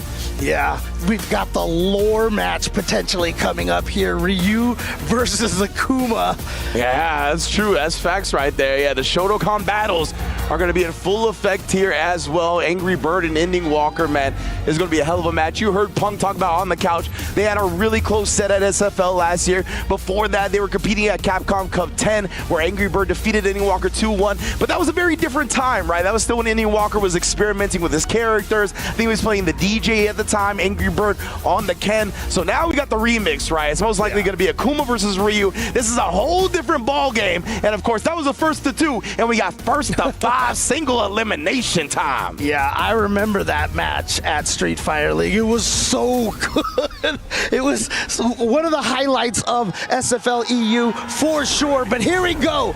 It is going to be Ending Walker going up against Angry Bird. Ryu versus Akuma. Let's go. Oh man, our first top 8 match of EWC Street Fighter 6. And look at that already. Angry Bird using the drive rush jab real quick at a distance where it's very hard to check. That's why Ending Walker got counter hit. Yeah, what's going to be interesting, I mean, it was an explosive start. Both of these players do like to play very carefully, I feel like.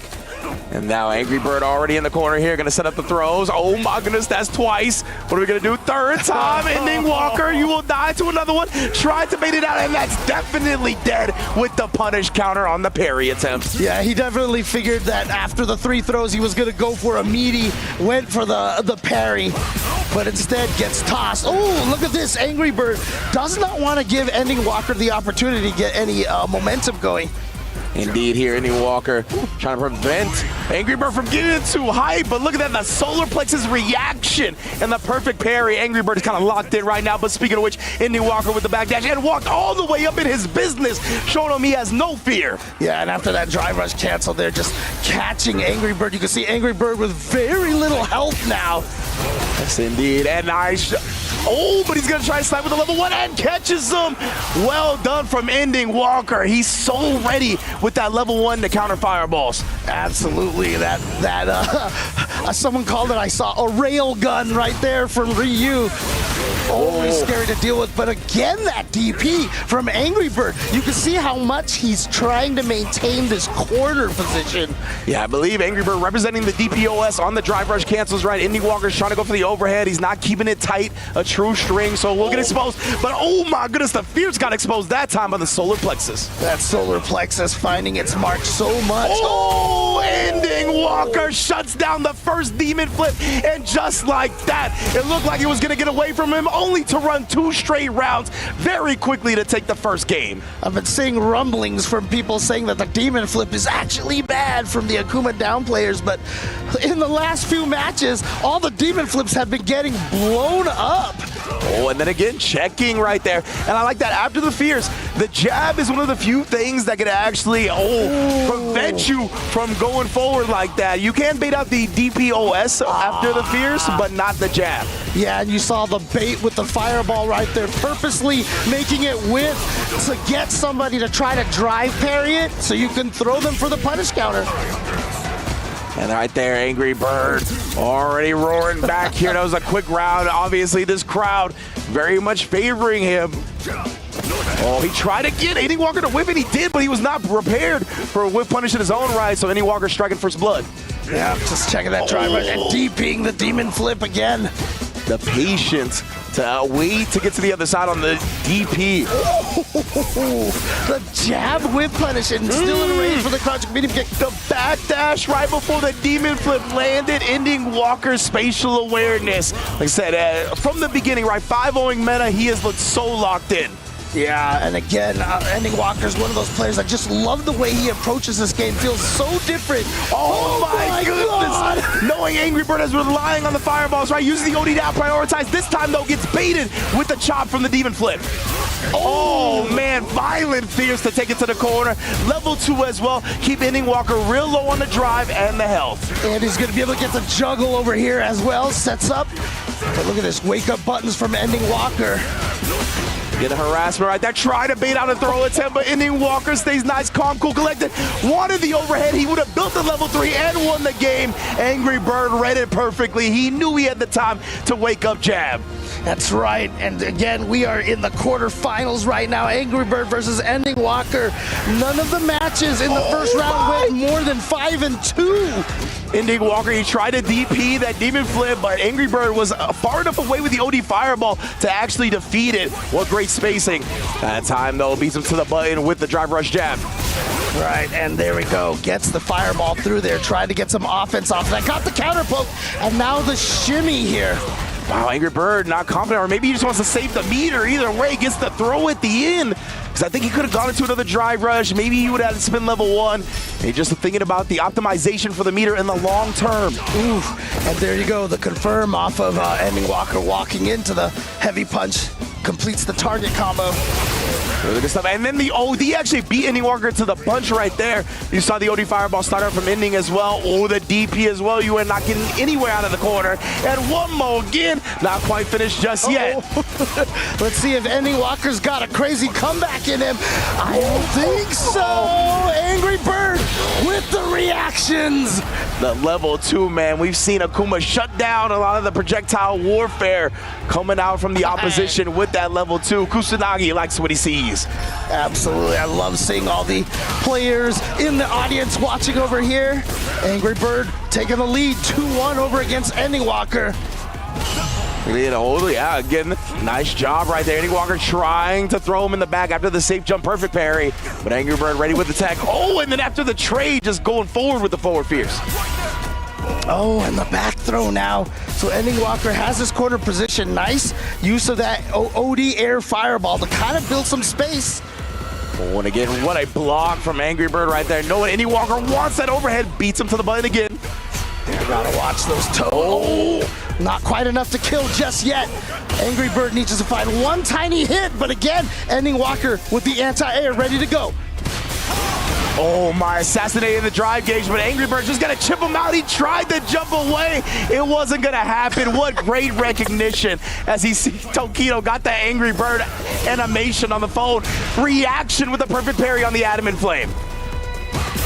All right, just, ooh, yeah, and a confirm off of that driver's cancel caught Angry Bird standing right there. Angry Bird maybe trying to walk away or something.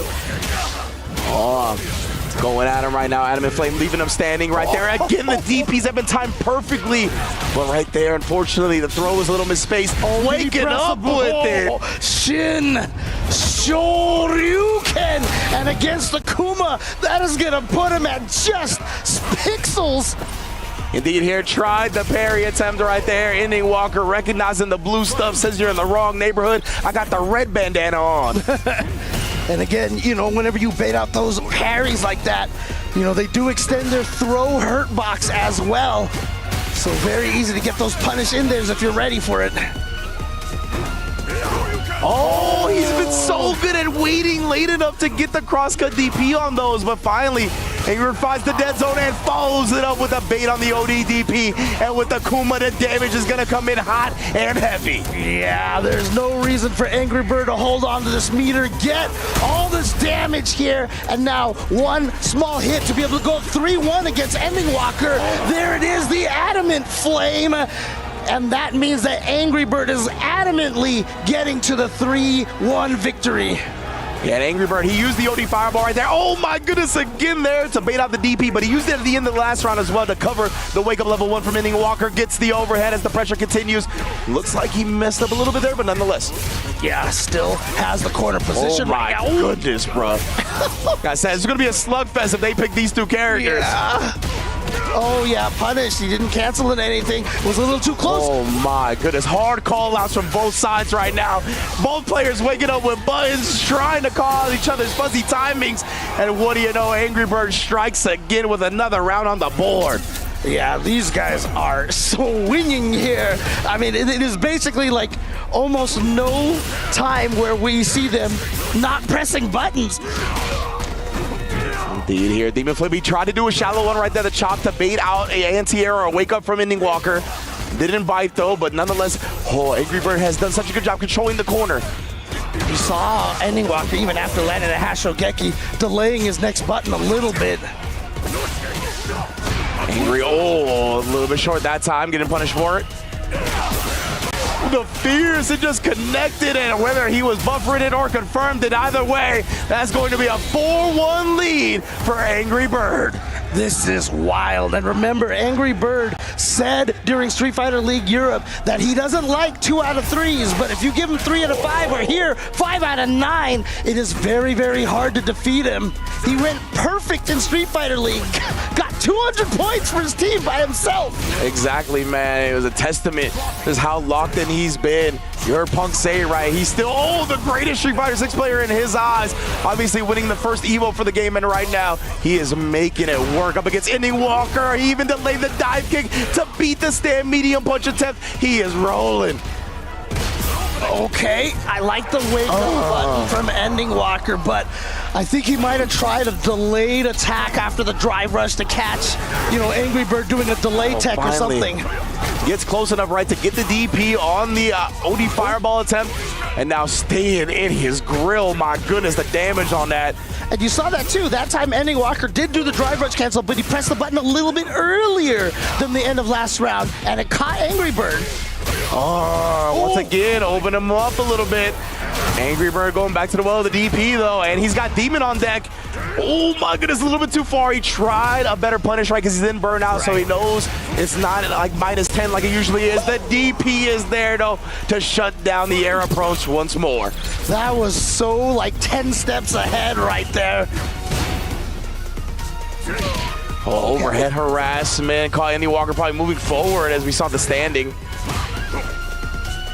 See right now, Ending Walker. Oh my, he wasn't ready for the throw with though. I'm so surprised. And Angry once again catching the legs. Oh my goodness, the buffering, bro. You throw a fireball and that level 2 is gonna destroy your life. He's waiting for it. And sometimes it's important to show the opponent that you're doing that because it kind of shuts down an option from them as well.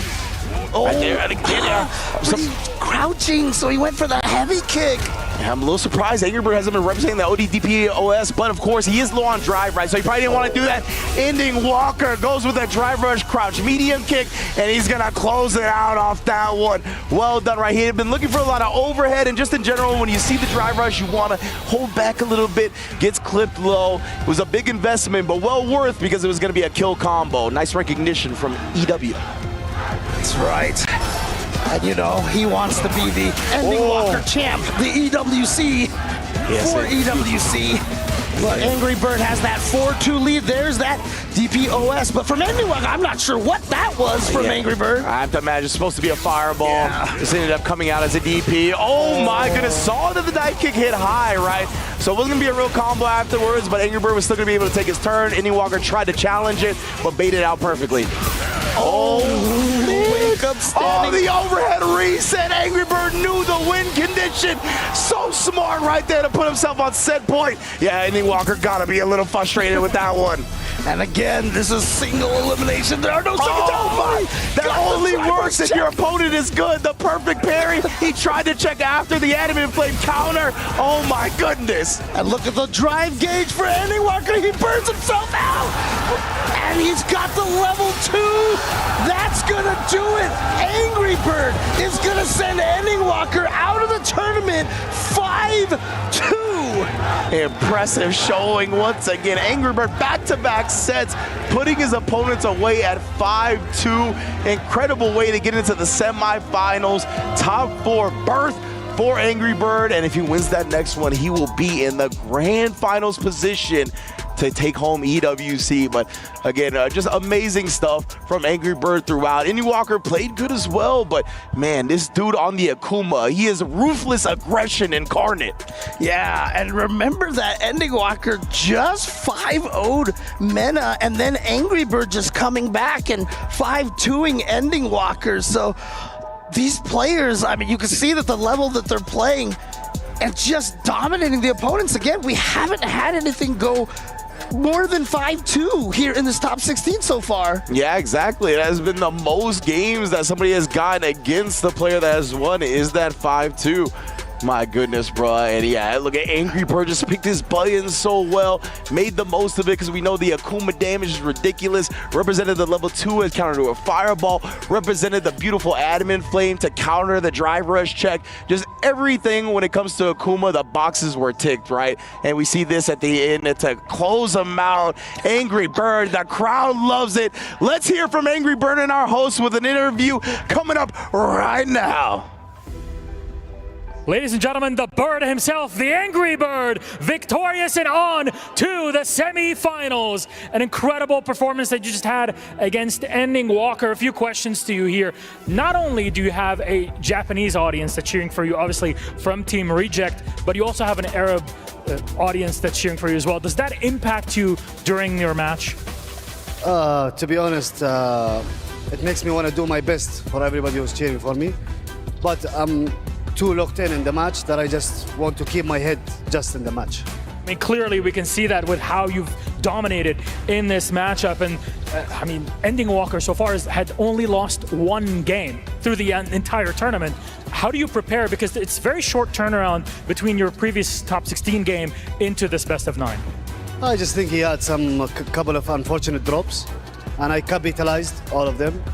And I think Andy Walker overall played amazing. He just, he just made a couple of mistakes, and as I told you, I capitalized them. You have that long breath inside of the game in a best of 9. Now, I have to ask you the question. Next semifinal, you either play Goichi or Shanghai. Is there one of the two you'd like to beat? I played both of them in casuals, so it's not like I want to beat any of them. I just played both of them in casuals, and it's good, yeah. I can play any of them. All right, very much looking forward to it. Ladies and gentlemen, Angry Bird! On to the semifinals. You may go to a crusher to crush yet another key. Another key crush, another dream turned into a nightmare. Angry Bird, man.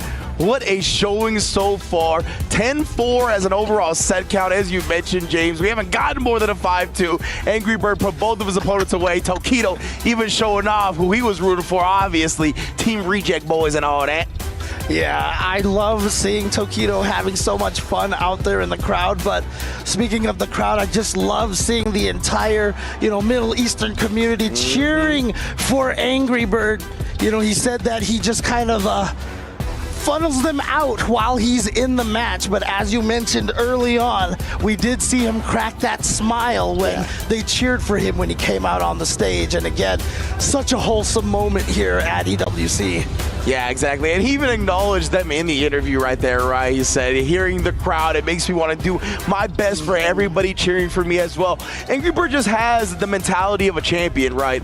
But of course, speaking of mentality of champions, oh my goodness, it is time for 2 EWC champions to clash. Goichi just won Fatal Fury this year, going up against Shanghai with the golden plate and the golden stick, the reigning, defending Street Fighter 6 EWC champion. And I gotta throw it to the host to see these two gods walk out on stage.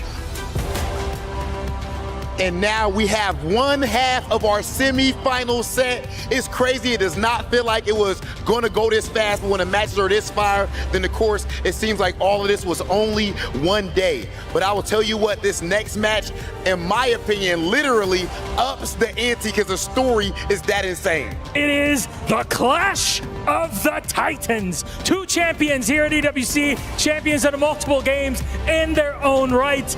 My God, I can't believe we're going to get to witness this in the quarterfinals, Rob. We heard a whole lot of trash talk already from Shanghai side when I gave him his last interview up here on this stage. He did say that this man that he's going up against snatched something away from him. We all saw it with the last title before this, but now we'll be able to see if this man can actually get his revenge. Milosh, I'm ready, and I know the people are ready. Ladies and gentlemen, it is time for our next match, for our next quarter-final EWC. Are you ready?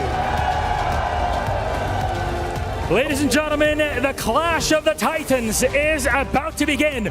Please welcome our first player on stage, multi-game legend, EWC champion, Goichi! Coming out of a stacked LCQ bracket with over 250 players, he's gone through the lower bracket gauntlet in groups.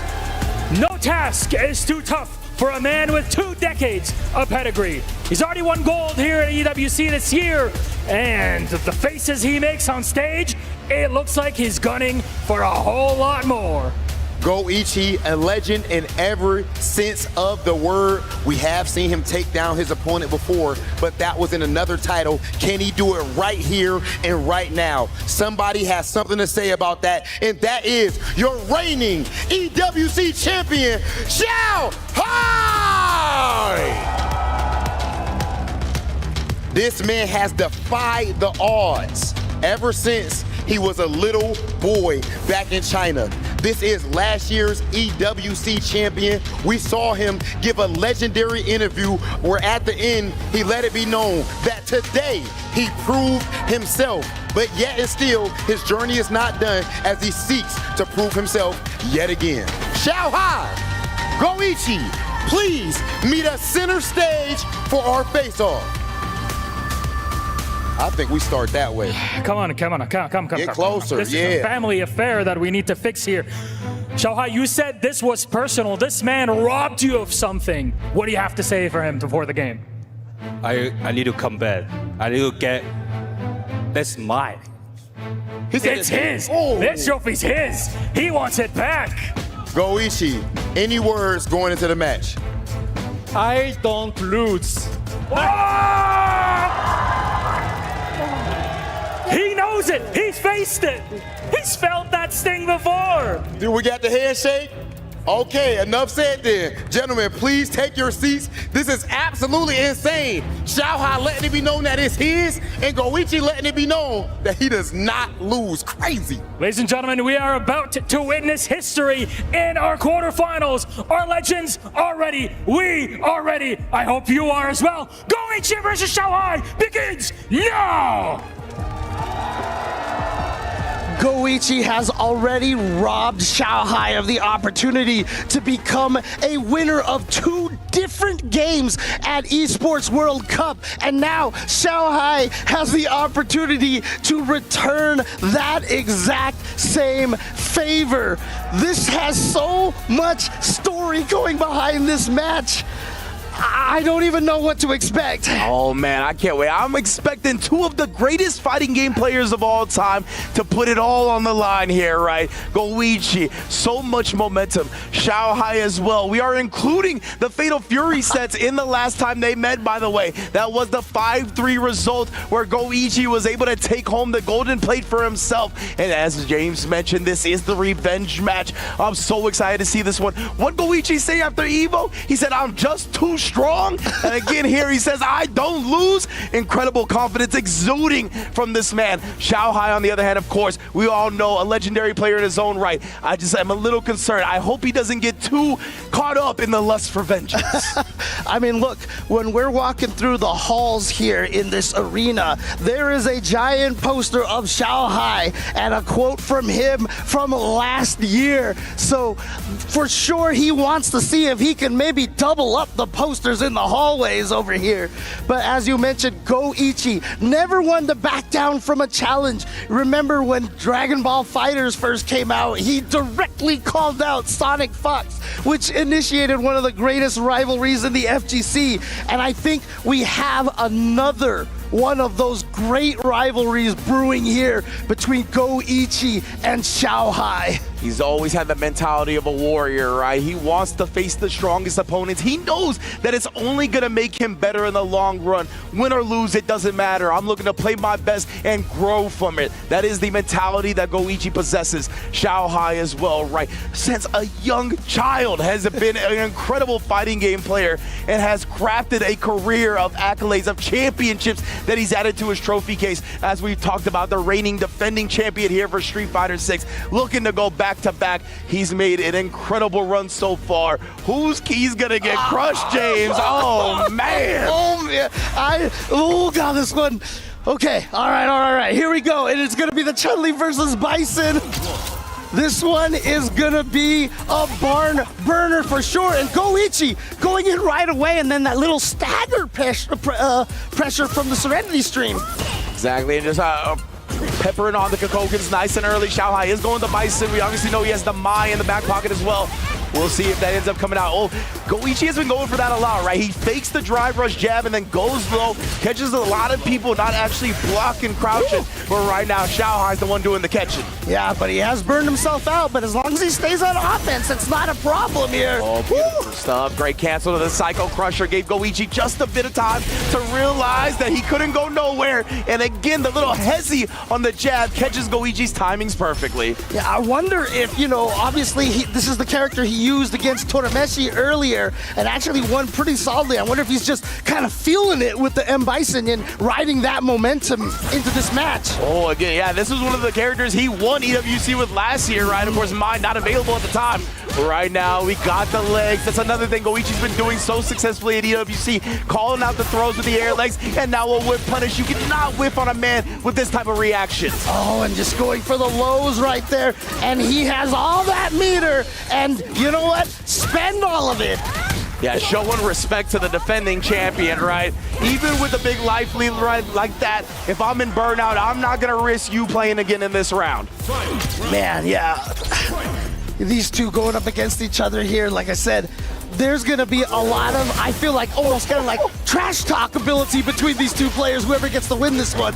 And Goichi hitting the perfect timing. He's really been nailing a lot of this hesitation timing, but was too far to combo. The crouch medium kick opening the door wide open for Xiaohai. He's going to cash out the level 3 as well, take the drive advantage as well as the life advantage. Yeah, it's very unfortunate. Chun-Li very rarely will miss that crouching medium kick, but if it hits a limb, obviously, that's what happens. Whoa. Try to look like shut down the air-to-air, but now Goichi's been burnt out in the process. Xiaohai is looking to bully him up, just taking the chip damage with the scissor kicks when he can get it. Tried to call something out with a jump, but oh no, reaching, and Xiaohai off to the races. That's right. Xiaohai means the kid, basically, in Chinese. He has jumped into the scene and started beating up on a lot of players much older than him early on, defying the odds, and he's going to try it again here. We saw Xiaohai, he tried to beat Goichi into a counter on the drive rush with that drive rush scissor kick. Like that idea. Oh, and again, the crouch medium kick whipping a little bit. And Xiaohai taking full advantage. And speaking of taking full advantage here, can he juggle properly with the mind bomb? Oh, almost all the way through, but still got good damage off of it. Yeah, missed that stomp, unfortunately, but the corner position and the damage, like you said, can't be mad about that. Ooh, the big heavy kick coming out, and Goichi confirmed that one, no problem. Xiaohai not getting caught off guard by the cross-up, and in fact establishing the throw himself. Now, trying to get back to this neutral. Bison, obviously, that standing medium kick, a great button. But Chun, what the heck? The crouch fears. Goichi likes throwing that out, right? Especially against great players, because sometimes you'll look to whip punish after the first hit and the second hit clips you. That was just fortunate timing right there. He ended up catching the whip from Xiaohai. All right, now, here we go. Trying to push Goichi to the corner. Oh, calls out? I mean, he might have just been trying to check it and just caught Xiaohai standing. Indeed, Xiaohai was looking for the drive rush jab, but he's a little bit too far away with Bison's drive rush range to take full advantage. Again, looking for the drive rush scissor kick to close the distance. Psycho Crusher, a little bit too slow that time. Ooh. And again, sniping him out. Yeah, right now, Goichi finding a lot of success with that crouching medium kick, and now Xiaohai a little too far for that throw attempt. Yeah, whiffed it, and Goichi had the response, the reactions, but it's not gonna kill just yet. Indeed, he's still in prime position here, as well as him getting the drive meter back now. So the back throw is not as scary as it was, but Xiaohai goes into it regardless. Oh my goodness, yeah, low on the drive, so I don't think he can find a kill combo. He's just taking the throw right now. Goichi showing no fear, that cero miedo. Oh my goodness, bruh. And, you know, I felt like Xiaohai was like, I'm going to get revenge for Tokido. Got the drive impact in the corner against Goichi, but it wasn't enough. He didn't want to spend the level 3 right away. He wanted to wait till it killed. Yes, indeed, man. That 1-1. We all tied up. Oh, yeah, that's big plus frames after the drive rush knee. So I don't blame Goichi for trying to pop off, but what patience from Xiaohai to bait it out. Too close for that scissor kick right there. Was definitely punishable by Chun-Li, especially with that standing light punch. Yeah, got good distance on the light punch for sure. Try to press it right back. Xiaohai couldn't quite find the perfect parry timing, but nonetheless, both players very healthy on the drive gauge. Tries the overhead, but a sweet block. Yeah, and you can see, oh, what a jump, but actually, the Psycho Crusher went too far, so couldn't get the cross up against that Psycho Crusher. Goichi, nice patience on the head stomp as well to get that anti-air going, but now, tried the dash, and Goichi actually checked it. One of the rare times I see a dash check in Street Fighter 6. It is a lost art, dashing in general. Oh man, trying to go with that overhead off the drive rush. So far, Xiaohai's been able to block it most times, but look at that whip punish. Yeah, still caught the scissor kicks. That had been close to the last recovery frames for the move. Everybody's at burnout, and yeah, looked like he went for a safe jump. Xiaohai ended up eating it. I'm not sure what happened. Either way. Xiaohai, yeah, I'm not sure why he got hit by that meaty right there, but that just means Goichi, he wins this one of the next 2 rounds. He's gonna go up 2-1 against Xiaohai. You see him fishing for that crouch heavy punch as well. We talked about a bit earlier. Ooh, the dash that time, very unfortunate timing. Xiaohai was convinced of the drive rush, opened him up because of it. Try to get a shimmy himself right there, and look at this, Goichi not only escapes the bomb, he gets out the corner, but gets frame trapped by that back heavy kick anyway. Hey, he tried to press after the bomb explosion, a little surprised. The legs, that was an unfortunate error for sure. Xiaohai's gonna make him pay dearly for it. This level 2 is gonna put him on like a pixel of drive. Yeah. Oh boy. Yeah, I'm not sure if there's anything he could do to avoid that burnout. And so he was trying to do something on wake up there. Just got hit by the meaty. Xiaohai with a perfect now. Ties it up 1 round apiece. Yes, indeed. Chun-Li's trying to make business deals with that forward medium punch. Instead, just perfectly punishing the scissor kick again. Oh, and catching Xiaohai reaching. Uh-oh, completely baited out there. Goichi now with a chance to dish on the damage, and that's gonna do it. Goichi goes up 2-1 over Xiaohai. Huge damage, bro. When you got those level 3s on deck in this game, you die real quick when somebody's able to bait out a reversal like that. Just massive amounts of damage. Goichi obviously gonna know the optimization when it comes to the counters. And you can see both players just jumping right back in there. No break. And again, Goichi finding that crouching medium kick drive rush so often against Xiaohai. Yeah, going right back into it. That's what concerns me a little bit, right? I feel like Xiaohai got to take this one slow. Play your usual game. Can't get caught up in that revenge style of mindset. Exactly. You mentioned that before it started. Oh, there's the punish counter. So yeah, gonna get a big old combo off of that scissor kick. Oh, and again, Goichi trying to pop off. He has not been able to find those reversal up kicks, but the stomp whiffing let him get away with something. That's the second time we've seen the stomp whiff. I'm not sure what's going on with Xiaohai. The first one was a really weird combo to convert off of. I don't blame him for the first one. That second one was definitely strange. All right. So Xiaohai definitely leaving a little damage on the table right there, but Goichi buffering a little bit, trying to make these deals with that forward medium punch. Oh, he actually tried to press back after the jab, but he was too far for a light range. Caught him with a crouch medium kick again. Xiaohai forcing the issue with the drive rush cancel. And Goichi waking up with his own drive rush overhead. My goodness, bro. Look, he's trying to go ham on Xiaohai right now. He's getting a little too wild. A little frisky here. Has the anti-air, so despite the burnout, no! That confirmed. Xiaohai ends up setting himself to be punished like that. Goichi takes that round. Indeed. Goichi here, he's got 3 meters on deck as well here. Yeah, essentially, Xiaohai has the same now. 3 bars. Oh, nice job from Xiaohai, though, calling out the walk back button timing of Goichi. Oh, and then the legs as well. Yeah, Goichi, he's got some room to move. He's going to want to do it. Xiaohai recognized that. Oh, try to go for another. Oh my goodness, Xiaohai alley-ooping to himself after that one. Jumping out of the corner, still getting the hell attack so clean. Yeah, Goichi, I'm not sure if he just got crossed up by that bomb explosion. Oh, he tried to throw on the ground. Oh, okay. He tried to throw, yeah. That's what he did last time as well. This time, though, we got crouch medium kick into level 2. That is a great way to start the round. Oh, going for the corner carry ender right there, but puts himself back in the corner. Xiaohai with a micro walk forward to get out of the corner. That was so clean. Okay, that's 1 throw. Oh, and again, he be throwing, dog. The techs have been plaguing Goichi when he's got the bomb on him. Again, try to make a move. Finally, an OD up kicks works, though. Oh, the punish counter goes right into the level 3. Xiaohai ties it up 2-2, and we are getting the rivalry that we were all hoping for here between Xiaohai and Goichi. Yeah, indeed, man. Xiaohai, he's been able to counter these like flip outs a couple of times now. I don't know if he's just like reacting and walking forward. I'm not really sure about the proximity guard on that move, so I don't know if it prevents you from walking forward early or not.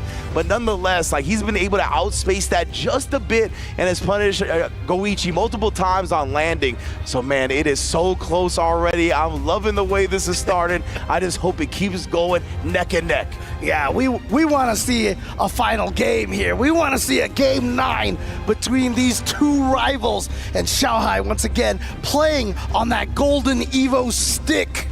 Kind of a flex. Indeed, man. The man with the golden accessories, the golden stick, the golden plate.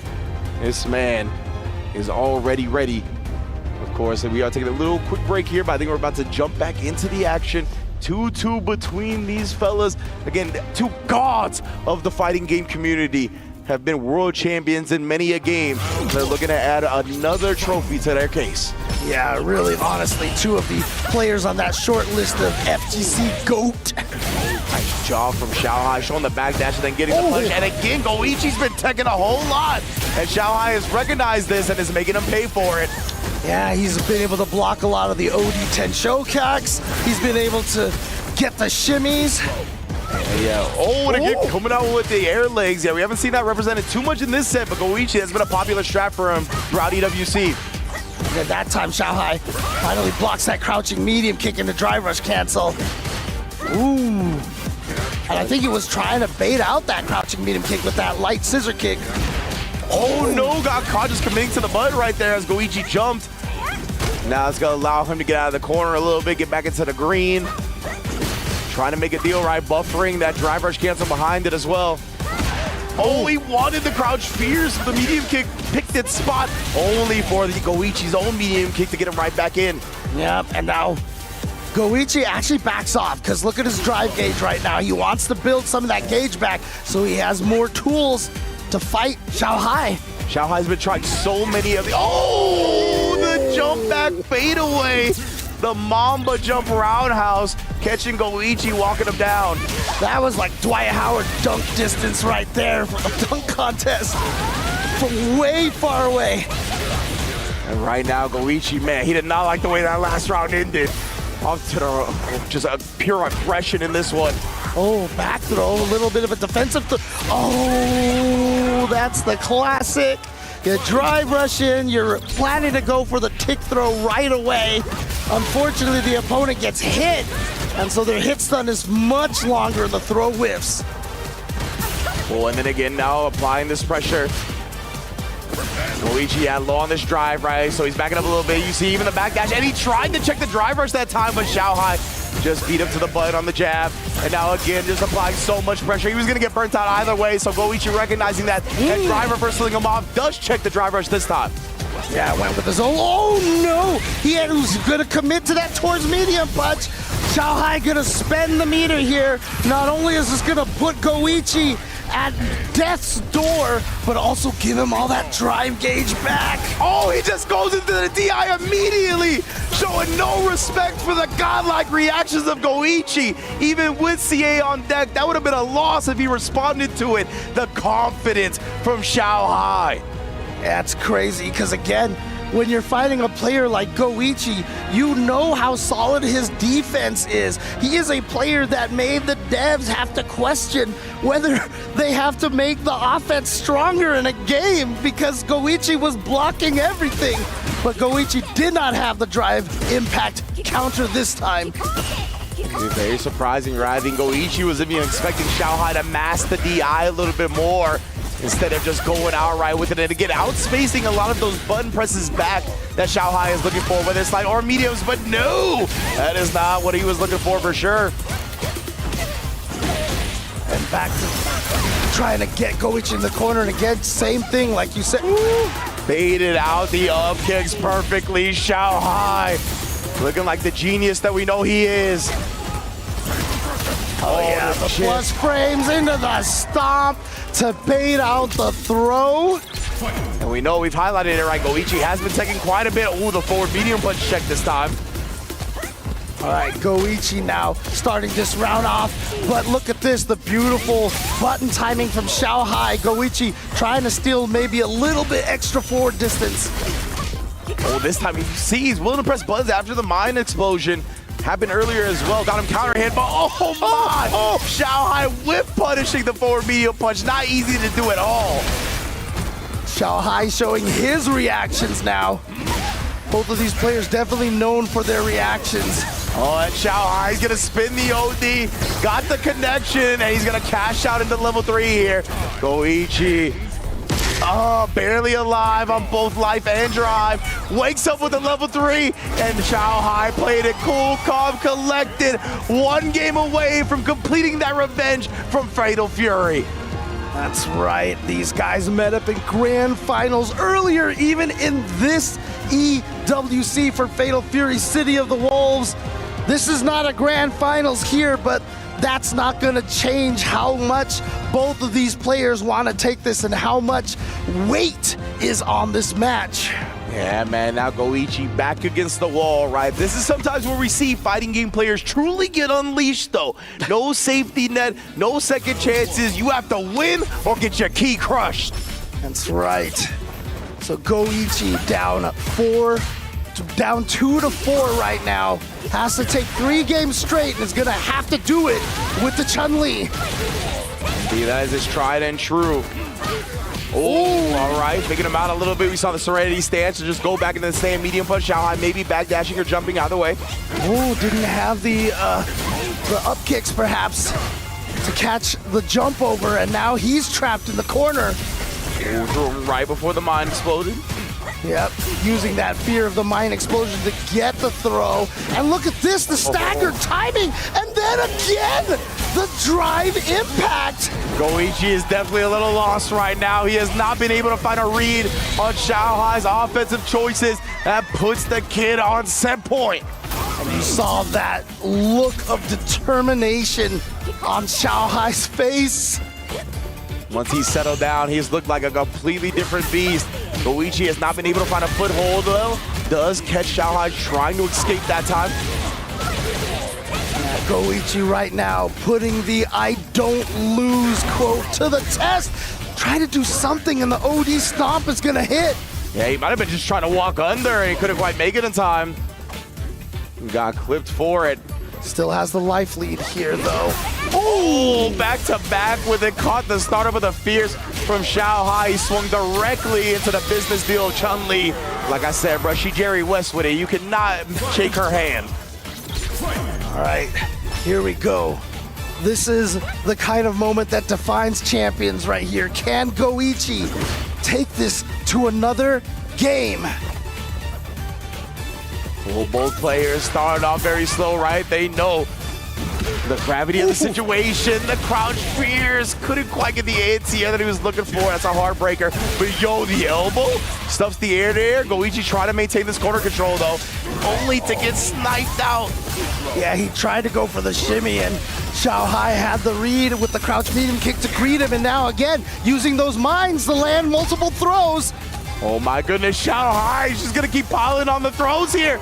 He's gonna force a reaction out of Goichi, finally does it, and he stays crouching. Xiaohai's revenge is complete. He gets his lick back for Fatal Fury and will move on to the semifinals. And even Goichi can do nothing but smile as he shakes his opponent's hand. And you see right there Xiaohai with the thumbs up and the relief from Xiaohai's wife in the crowd over there. Yeah, we saw Goichi try to call out one more throw with the air legs, right? Instead, Xiaohai went with that crouch jab, knowing that's been Koichi's primary counter to a lot of the throw attempts. And if you stay crouching like that, it does duck the legs, gives you the opportunity to get the landing frame punish, and Xiaohai made the most of it. What a performance. Yeah, those air legs literally flagged with not being able to hit crouching attacks. That wake-up light kick was great, and you can see Goichi starting to get hyped for himself, and we were all getting hyped too because we had the 2-2. We were talking about how maybe we can get something more than a 5-2, but again, another 5-2 here in the top 16. Exactly, and it'd be starting off 2-2, and then Xiaohai just went on a rampage, right? I felt like he was caught up in the moment a little bit at the beginning of the set, but once he settled down, composed, played his usual game, we saw how much control control he was able to maintain, right? Xiao Hai, incredible stuff. On his way to a second golden plate, perhaps. Well, let's see what he has to say with him and the host. Are we even allowed to show something like that on TV? That has to be against TOS. Like what, 4 or 5 throws in a row? Xiao Hai, phenomenal performance. Why were you so confident going for that many throws and you finished with super when you didn't have to? Were you trying to send a message? Because I know him. I read him. So he can't move this time. Last one, he can't move. So I just fold.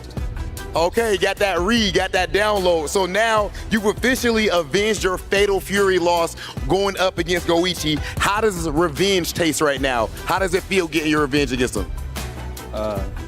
那你现在成功的复仇了，就想问你这种滋味是什么样的？能跟我们说一下吗？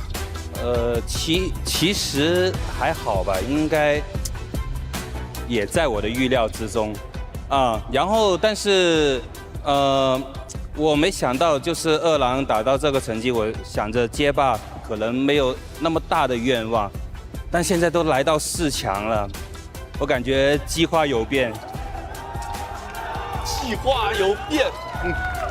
So, being able to beat Goichi here, you know, successfully getting my vengeance, my revenge, you know, it feels, you know, a little less, you know, what's the word for it? A little less passionate than I expected. And honestly, after losing the championship in Fatal Fury, I thought that, you know, I didn't have that much motivation, honestly, coming into Street Fighter. But now it's different. Now I'm in the top 4 and I am pumped. I am here for the champion. Come on. Okay. Come on. Well, that segues perfectly into the last question. Now you are only 2 matches away from making history and becoming the first ever back-to-back Street Fighter 6 EWC champion. How does it feel to be on the doorstep of history? 那你现在还差2局就是即将成为电竞世界杯第一个成功手下自己的冠军的卫冕冠军。就请问你，这感受怎么样 Still hard, still difficult. I think maybe I need to more and more. It's not enough. Yeah, I will do my best. Not just 2 match. I need to win. Yeah. Okay, ladies and gentlemen, this man is almost your repeat champion. 2 more matches and he can get it done. Please make some noise for Xiao Hai! Xiao Hai, go ahead and crush your opponent's key.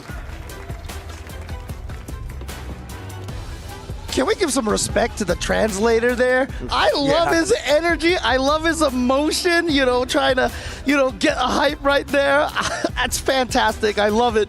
Yeah, absolutely. Definitely big ups to all of our translators throughout EWC so far. Obviously, this is a global affair. We need everybody to understand what these players are trying to get across. So big ups. And yeah, I love the emotion he showed, the energy that he brought. It really matched the aura of this set, right? There was so much energy and electricity in the crowd. It was a very fitting winner's interview right there. And I know this got to be the most satisfying key crush of Xiao Hai's EWC career so far. Yeah, and look, if Xiao Hai wins, you know that's going to be one of the keys that goes into his trophy. Oh, yeah. That he gets to remember. Great point, James. Right, I believe it's 3 players that you defeat. You can put their crushed keys inside your trophy, and man, oh man, you hit the nail on the head. You best believe he ain't passing that one up. But now we are gonna be moving on to another quarterfinals match. Gonna be YHC Mochi, the Dawson God. I've known about this guy since I got into the scene with Street Fighter 4 Dawson. He was probably doing it even beforehand, and then he's going up against the young phenom Blas. A near 30-year age difference between these two. It's gonna be another incredible set. Let's hear from our host right now.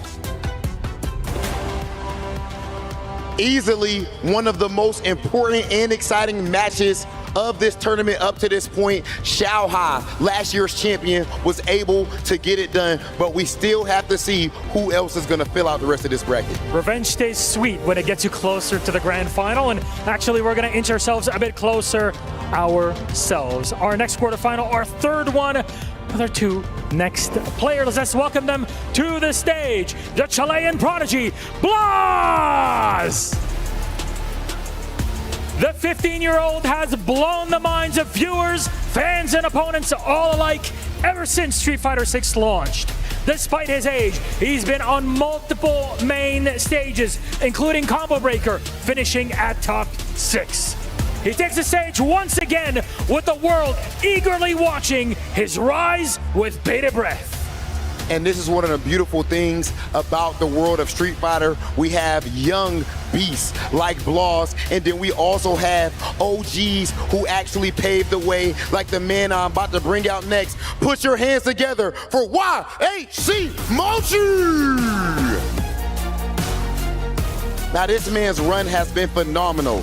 He took down Matsu. He took down Dark Neff from Team Liquid, and of course, everyone's favorite, Tokido. He hails from the storied Japanese fighting game community, and of course, steel sharpens steel. Now Mochi is a weapon formed against all of his opponents.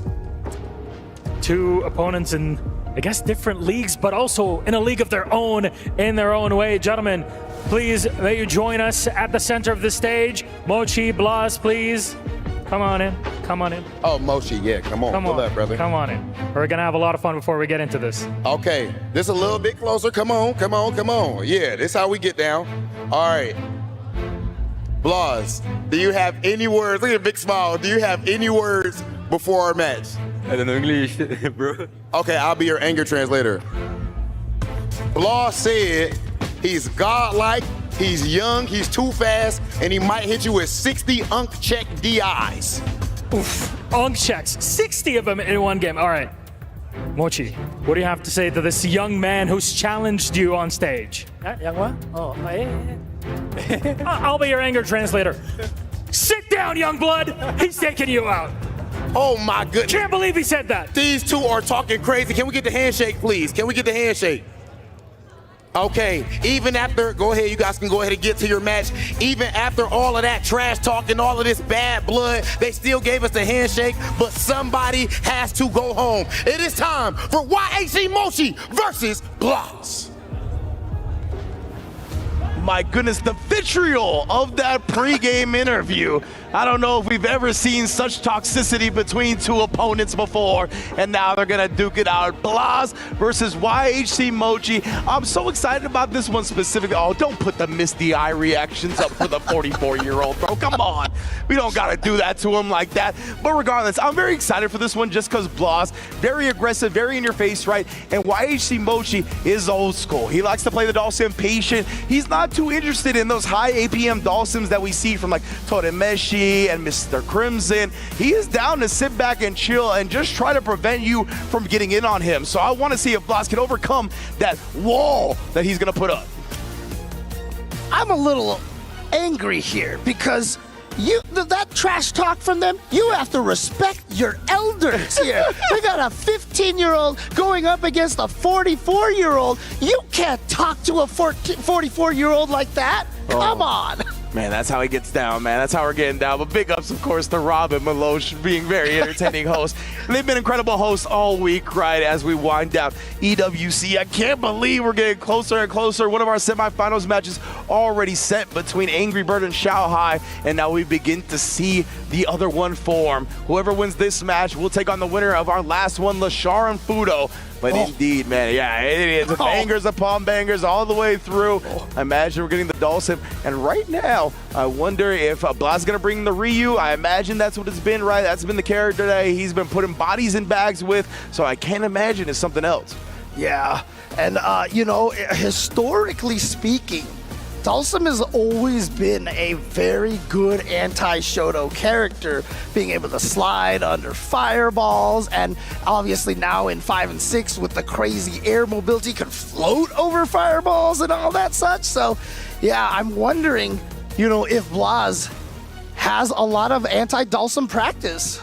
Yeah, that's definitely something I'm interested in as well, right? Obviously from Chile, more of the South American scene. I don't know what prominent Dhalsims are out there. I'm sure they exist, but fortunately for me, I'm ignorant to that fact. So I wonder how many or how much practice and experience he has against a niche character like this, right? You just don't see Dhalsim represented at competitive level too often. We, of course, gotten two here with YH Moshi and Torameshi. Shouts to Mr. Crimson. Shouts to the various Dhalsims around the world. But nonetheless, it's not a character you run into that is at the competitive level very often. So I wonder if Blaz has some anti-Dhalsim tech ready and loaded, or if he's just going to try to overwhelm YHC Mochi, right?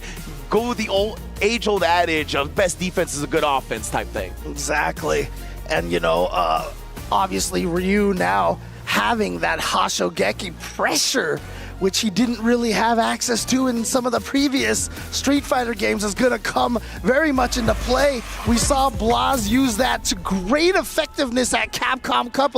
Actually, he's going with the Ken! Indeed, he's actually busting out the Ken. Well, maybe he does have some nuanced answers for this matchup if he's switching from what we know him for, the tried and true Ryu. Bringing out the Ken Masters here. Maybe we already see some of the ideas coming to fruition, right? That step kick. He also showed off the roundhouse, tried to get past some of these limbs.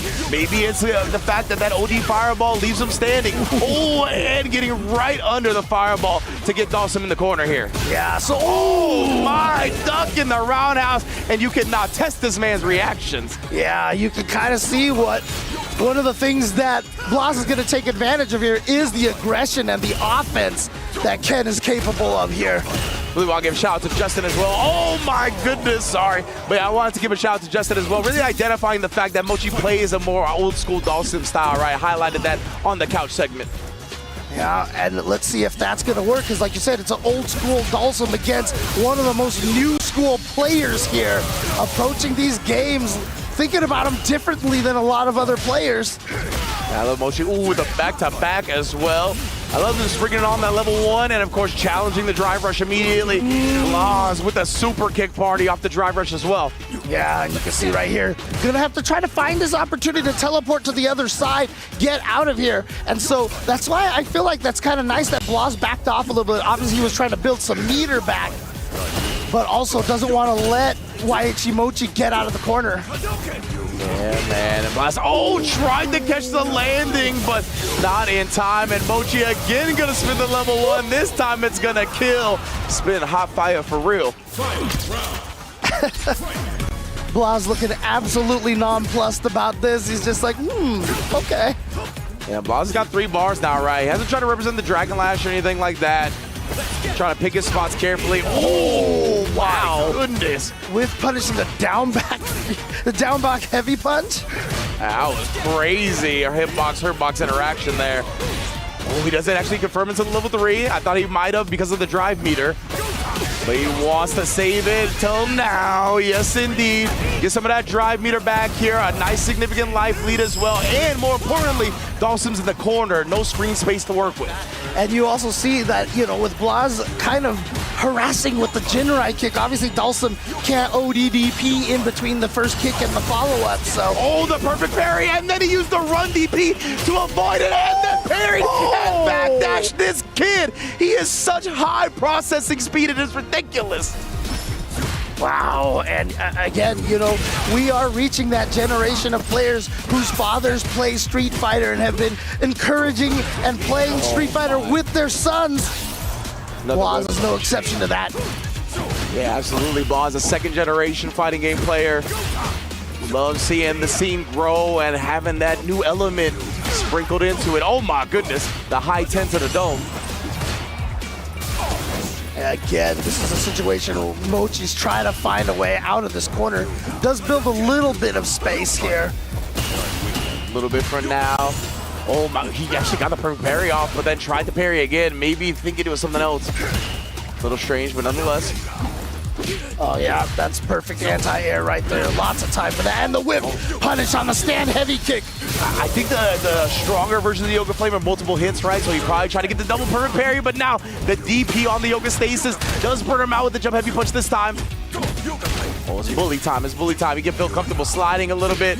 Anti-air as well. You got to deal with this fireball. You can't go anywhere. Yep, there we go. Gets the counter hit and the knockdown.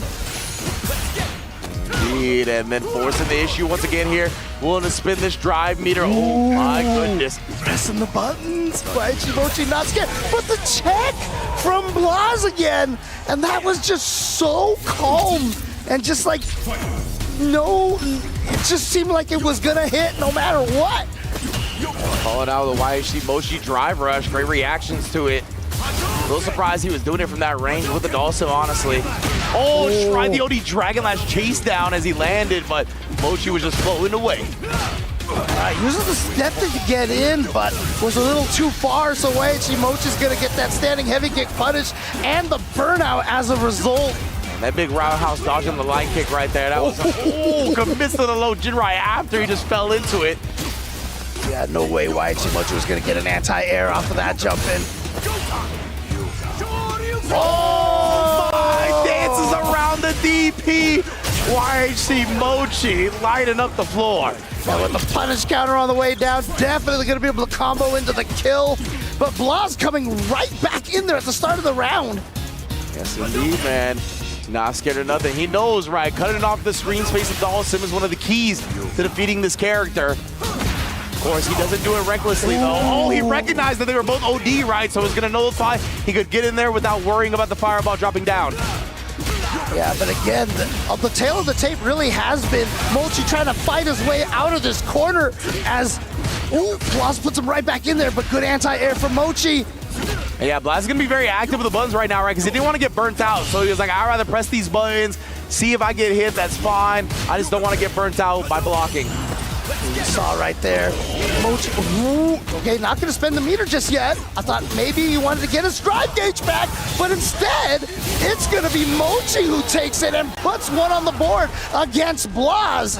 Incredible discipline from YHC Mochi at the end right there. Blas trying to hit him with the hesitation, crouch medium punch, and that was a great timing to blow up a lot of people's delay tech or delay button timing, but Mochi did not bite.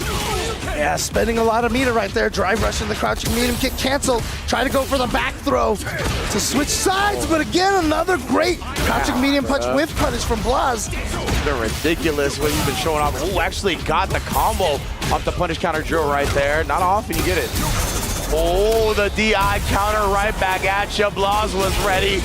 He said, man, this boy's reactions right here, ain't no checking him. Exactly. You can't check a 15-year-old. Come exactly, bro. Got a whole lot of years before he's an unk. Oh, man, he tried to get the perfect parry into the button afterwards. Mochi not drive rushing in, though. Picking his spot carefully. Did drive rush in that time, and at CQC, Blas is a specialist.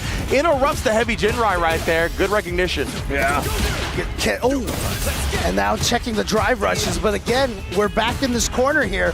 But, you know, this is how Dalsum, they know they have to play this game and have to find a way to get out of these corner situations. Wait until he teleported out, got the crouch fierce.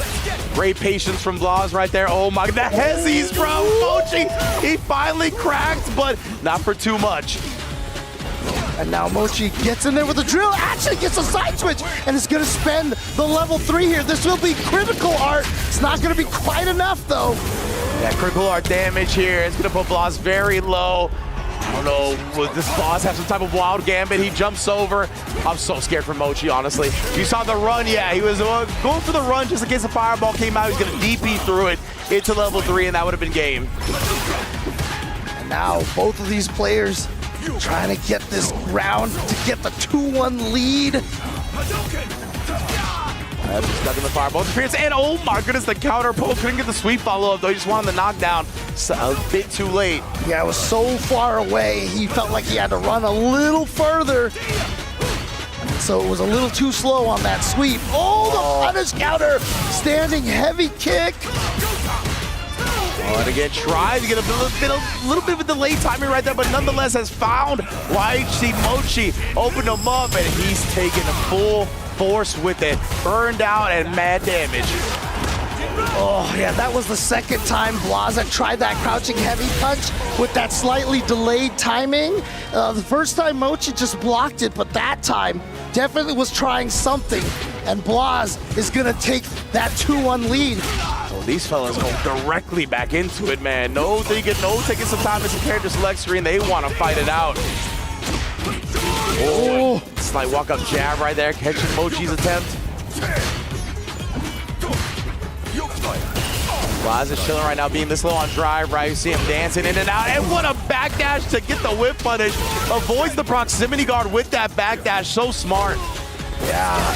Oh, just jabs him out of the air. Didn't get the juggle afterwards, though. Oh, and just staying in Dawson's grill right now. Jab into the light kick, drive rush. Oh yeah, my man, hand rubbing, Birdman style. That's the most kinetic I feel like I've seen him between rounds so far in this tournament. Whoa! Standing medium kick, beating that jumping roundhouse. Oh my goodness, so active with the buttons right here, trying to counter poke YG Mochi, but instead reacts with a perfect parry on the fierce. What a way to get your game started in the corner. Oh, the Hezzy's again blowing up the timings. Again, Mochi trying to fight out of this corner. Like I said, I feel like we have fought on this corner right here for like 80% of this match. Most definitely, man. This has been the corner. This is where the yellow top's being served. Oh, with the DP from Blaz, ready for that float. It's so late on the drill right there with the counter. He was able to extend, now catching him by the legs. Dash forward as well, just to make his life a little bit harder right now. It's so easy to DI him in the corner or thread with it. Mochi not even gonna test the reactions. He tried earlier and definitely got countered by Blaz with that drive impact. Blaz being very patient, trying to get in. Yeah, except for the double drive rush. Got right back in there trying to turn up the aggression in the process. Yeah, YG Mochi that time interrupting the overhead follow-up, the Jinrai. He's trying to perfect parry reaction to the long limb again. He was just, the limb just wasn't long enough. Oh, running behind it, right? Oh, and again the counter poke. Blaz, a sniper, bruh. By this man and off. He's gonna be going up 3-1. You know, one of the last games here at EWC is Street Fighter 6. The other one, I believe, was a Counter-Strike game. But, you know, like you said, sniping on both of these games, I feel like Blaz could just jump in there and start no-scoping people. Legit, man. Sign him up, whoever needs points. Put this man on your squad as a rotation member. Mochi, though, interrupting Blaz's offense. Oh, with a perfect parry and the OD Fireball. Gonna interrupt YG Mochi's attempt to do an air fireball. Blaz, he's been so good at like surviving with a little bit of drive beater. Look, even held it right there. Oh my goodness, that was a brave hold because he was so low on drive, but it paid off as he absorbed the limb. Oh no, I thought maybe he was gonna go for a slide off that drive rush to get under the fireball. Couldn't quite get in there. Again, a whiff punish. But it was into the run step kick instead of a drive rush cancel because he didn't want to burn himself out being under that 3-bar threshold. Indeed, again, trying to perfect parry the limbs, bro. Oh my. And then again, yeah, that drive rush stay medium kick is one of the farthest reaching options Ken has. That's why you see him represented so much in this long range battle against Dawson. Oh, now we throw in twice. Are we going to throw for a third time? Oh, after the tick crouch light kick, of course. Try to get one more in there, but Mochi teched for his life. Still is close enough. Oh, but the OD Fireball going to make it right through the regular Fireball. Yes, out prioritizing it. What a clutch time for Blaz to put that one out. And oh, the little run.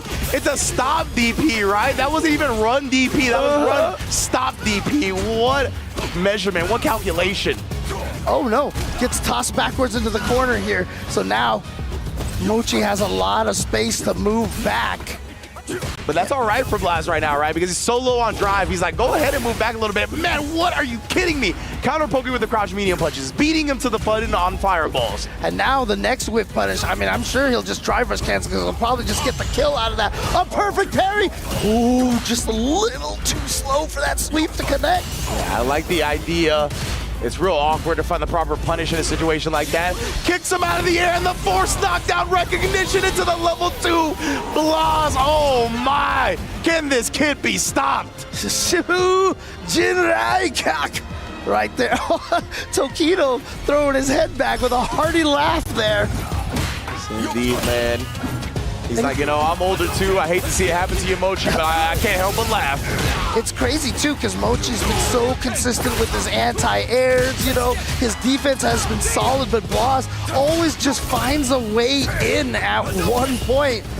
Yeah, a lot of it, he's been counter-poking the limbs super well. Oh my, the imperfect parry right there. Probably expecting a standing heavy punch. Oh, the DP again, bruh. Ooh. Oh my, the quick reactions, bro. Even with the crouch medium punch being pressed after the DI startup, like that late into it, I should say, still was ready with the counter. Oh, just a little bit late on the fierce though. And there's the proper perfect parry he was looking for here. Just goes into the OD. I think that was a stored input error, but nonetheless, he's gonna manage the offense. Oh, the reactions against the Yoga Flame. Are you kidding me? Don't put any gaps in your block strings. I'll get right through there, and then the perfect parry. Blas is just one round away from getting into the top 4. He's looking to establish the throws. Mochi taking for his life right now. He knows he needs to stem the bleeding. As this man Blas right now, he smells the blood on the battlefield. He knows he's one round away from getting into the semifinals at top 4 placing. OD again. We've seen that before, the perfect parry into the OD. Oh my, with a stand medium punch, bro. Dude, how many times has he whiff punished these limbs? And the scary thing is that if you're Mochi, you like, he get whiff punished, but if you get closer, then he perfect parries. Oh, and there it is again, bruh. From point blank range. And now he's got one significant strike away. Mochi does press the back medium kick and wants the CA. He's gonna take 2 drive bars off of Blas's gauge as well. That's right. And so Waichi Mochi with a chance here. But look at this, still that, after that combo, Blas with still half of his and another perfect parry. Stuffs Mochi's approach. The young Phenom puts away one of the old guard and will move on to semifinals. What do you do when you're out of the range for your buttons? He whiff punishes them. When you're in the range of the buttons, he perfect parries them. It just seemed like there was no answer for Mochi at all. Legit, man. Busting out the Ken in the process. Just incredible performances non-stop from Blas. Like, he has truly been, I think, one of everybody's favorite players to watch since bursting onto the scene. Yeah, and this one with the shimmy. Oh my, dude. He just, I don't know how he processed everything so quickly. Like, he countered every single one of those instances so well, right? Run DP, then he lands, parry, backdash your attempt at whatever the follow-up was going to be after parrying the fireball. My goodness, bro, like, just a monster, legitimately. I mean, look, they always say, you know, learning a new language is easiest when you're a child because the brain can process a lot of information. Well, you know what? Fighting games is a language in itself, and if you've been playing fighting games for this long, since you're a child, you're gonna pick up on all these crazy little cues that I feel like that, you know, that other players who pick it up later won't get. Absolutely, man. Yeah, the crowd definitely happy to see Blas continuing to roll along, man. That's a tough break for YHC Mochi, of course, but let's hear from that young phenom and our host right now on stage. Ladies and gentlemen, the prodigy of the hour, Blas! What an incredible win that we just watched you hand against YHC Mochi. Now, a couple questions here. How do you deal with playing with players or against players that are so much older and experienced? How do you keep checking them constantly for wins? Básicamente, Milos pregunta cómo se siente jugar contra gente de mayor edad que tú y cómo seguís ganándoles a pesar de su edad, o sea, sorprendentemente. Bueno, para mí la edad solo es un número. Yo estudié mucho a Mochi, ya lo tenía estudiado de antes, de hecho, porque jugué contra él en el Evo Japón. Age is only a number. I have studied my enemies and my opponents, and I'm just doing my best. I mean, you're doing your best. It's great. Next up, though, in the semi, it would either be Lashar or Fudo. Who would you choose to play against and why? Me gustaría jugar contra Fudo, pero creo que va a ser Lechar. He prefers Fudo, but he thinks he will not have as many luck to play against him. Fair enough. And final thing, anything you'd like to say to the Chilean and Latam community to cheer you on for your semifinal? Gracias por apoyarme, por verme, por decir comentarios buenos, bonitos. Y Eso. Thank you everyone who supported me back home, and thank you for your support. Super helpful. Thank you very much then. Blaz victorious one more time and on to the semifinals. Please, you may go to our crusher and crush your opponent's key. Ay, ay, ay, we're getting deep into the night. One of my favorite things about the FGC is just how global it is. And with the Capcom Cup being able to, reward players in all these different regions, allowed Blaz to travel to Capcom Cup, make a name for himself, and now he is taking names all year round here, getting into the top 4 of Esports World Cup. Indeed, man. Incredible performance. Blaz, what a showing from start to finish so far here at EWC. 5-0ing Itabashi Zangief. It is a complete domination over YHC Mochi as well. 2 legends of the Japanese fighting game community that have been around for so long, right? And another key crushed. Man, oh man, this kid, I don't know if he can be stopped today, bro. He has just been looking like a complete lunatic when it comes to the in-game reactions and decisions. But of course, that's another key in the books. And now we got to find out who his opponent is going to be in our remaining semifinals. LaShar stepping up to the plate. You heard Punk. He's probably the hottest, most dominant player in this season of Street Fighter 6. And he's going to be going up against one of the other hottest players coming off of a Blink Respawn victory, a Topanga victory, a top 8 showing at EVO and Fudo. Both of these players are at the top of their game. Let's see what our hosts have to say about these two phenomenons. Despite the trash talk on the other side, it's Blaz that took it. The young blood moving on to the semifinals, but we still don't know who he's going to face later on. We definitely don't know yet. It's amazing that these young guys can be that strong, only 15 years of age. But of course, he is trying to become a legend. This next player is already atop the mountain. Put your hands together for Fudo! This man has been putting belt to since 2003. Thank you, Milosh, for the censorship. This man has been slaying his opponents with Fei Long, Rainbow Mika, and now Ed and DJ. No matter who the character is, he displays the same skill. This is dedication. This is mastery. This is Fudo. Fudo, of course, no slouch in his own right, but his opponent has got a lot coming up. Ladies and gentlemen, join me in welcoming CEO and Combo Breaker champion, LaShar! Yes, ladies and gentlemen, you heard it right. This man has been on an absolute tear this year. Having moved to the S-tier region of Japan to hone his skills, he also mastered the Japanese language and the language of kicking butt on stage. He's been squeaky clean in EWC, and it doesn't look like he's stopping anytime soon.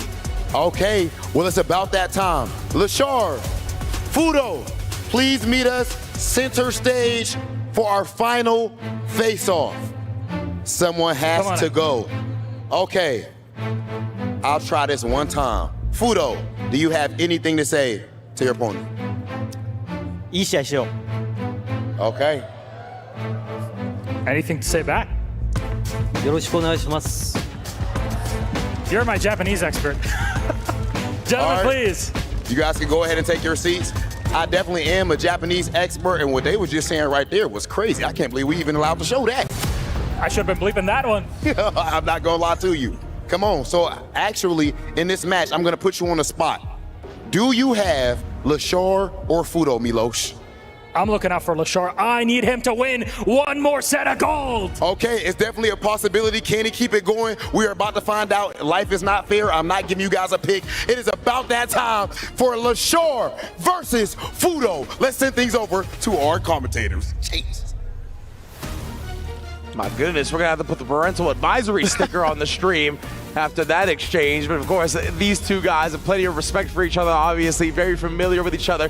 One of the coolest things actually about this match that I just remembered Fudo, very much a veteran of the fighting game community, has been around much longer than Lashar, right? He actually, in an interview from not too long ago, talked about how Lashar has been one of the main people helping him learn the game properly, right? Has helped him improve in Street Fighter 6. And it's just so cool to see somebody who's older, who's more mature, who's got bigger just notoriety in the scene, be humble and look to someone younger to learn more and improve in the game in Lashar.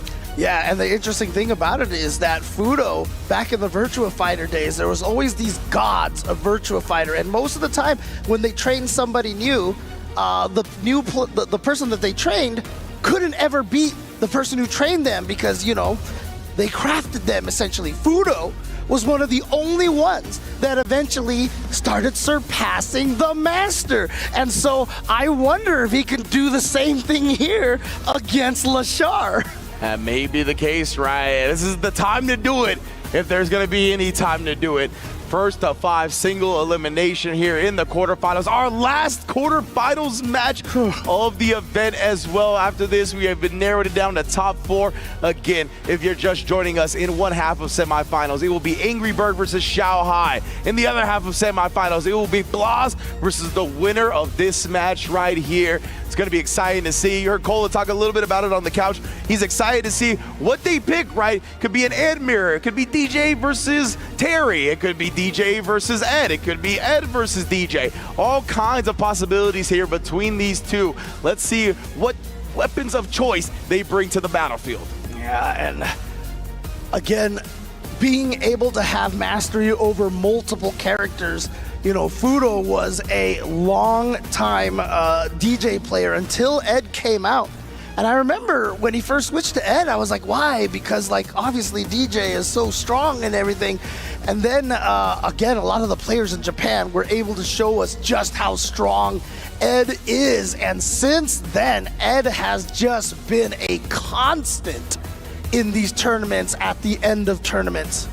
Absolutely right. I mean, really, I think in this latest batch of momentum that Lashar's really picked up, it felt like he started with the Terry, but at EVO we saw some Ed. Now we're seeing Ed primarily in this tournament. Gonna get right now the Ed mirror between Fudo and Lashar. That's how we're starting. We'll see if this is how we finish. Again, the two hottest players going into EVO, they both finished top 8 at EVO, showing how consistent and strong they are. It's coming to a head here at the Esports World Cup. Who's gonna take it, Fudo or Lashar? The Metal beat him to the flicker. That time right there from Lashar, just a little bit quicker on the trigger finger.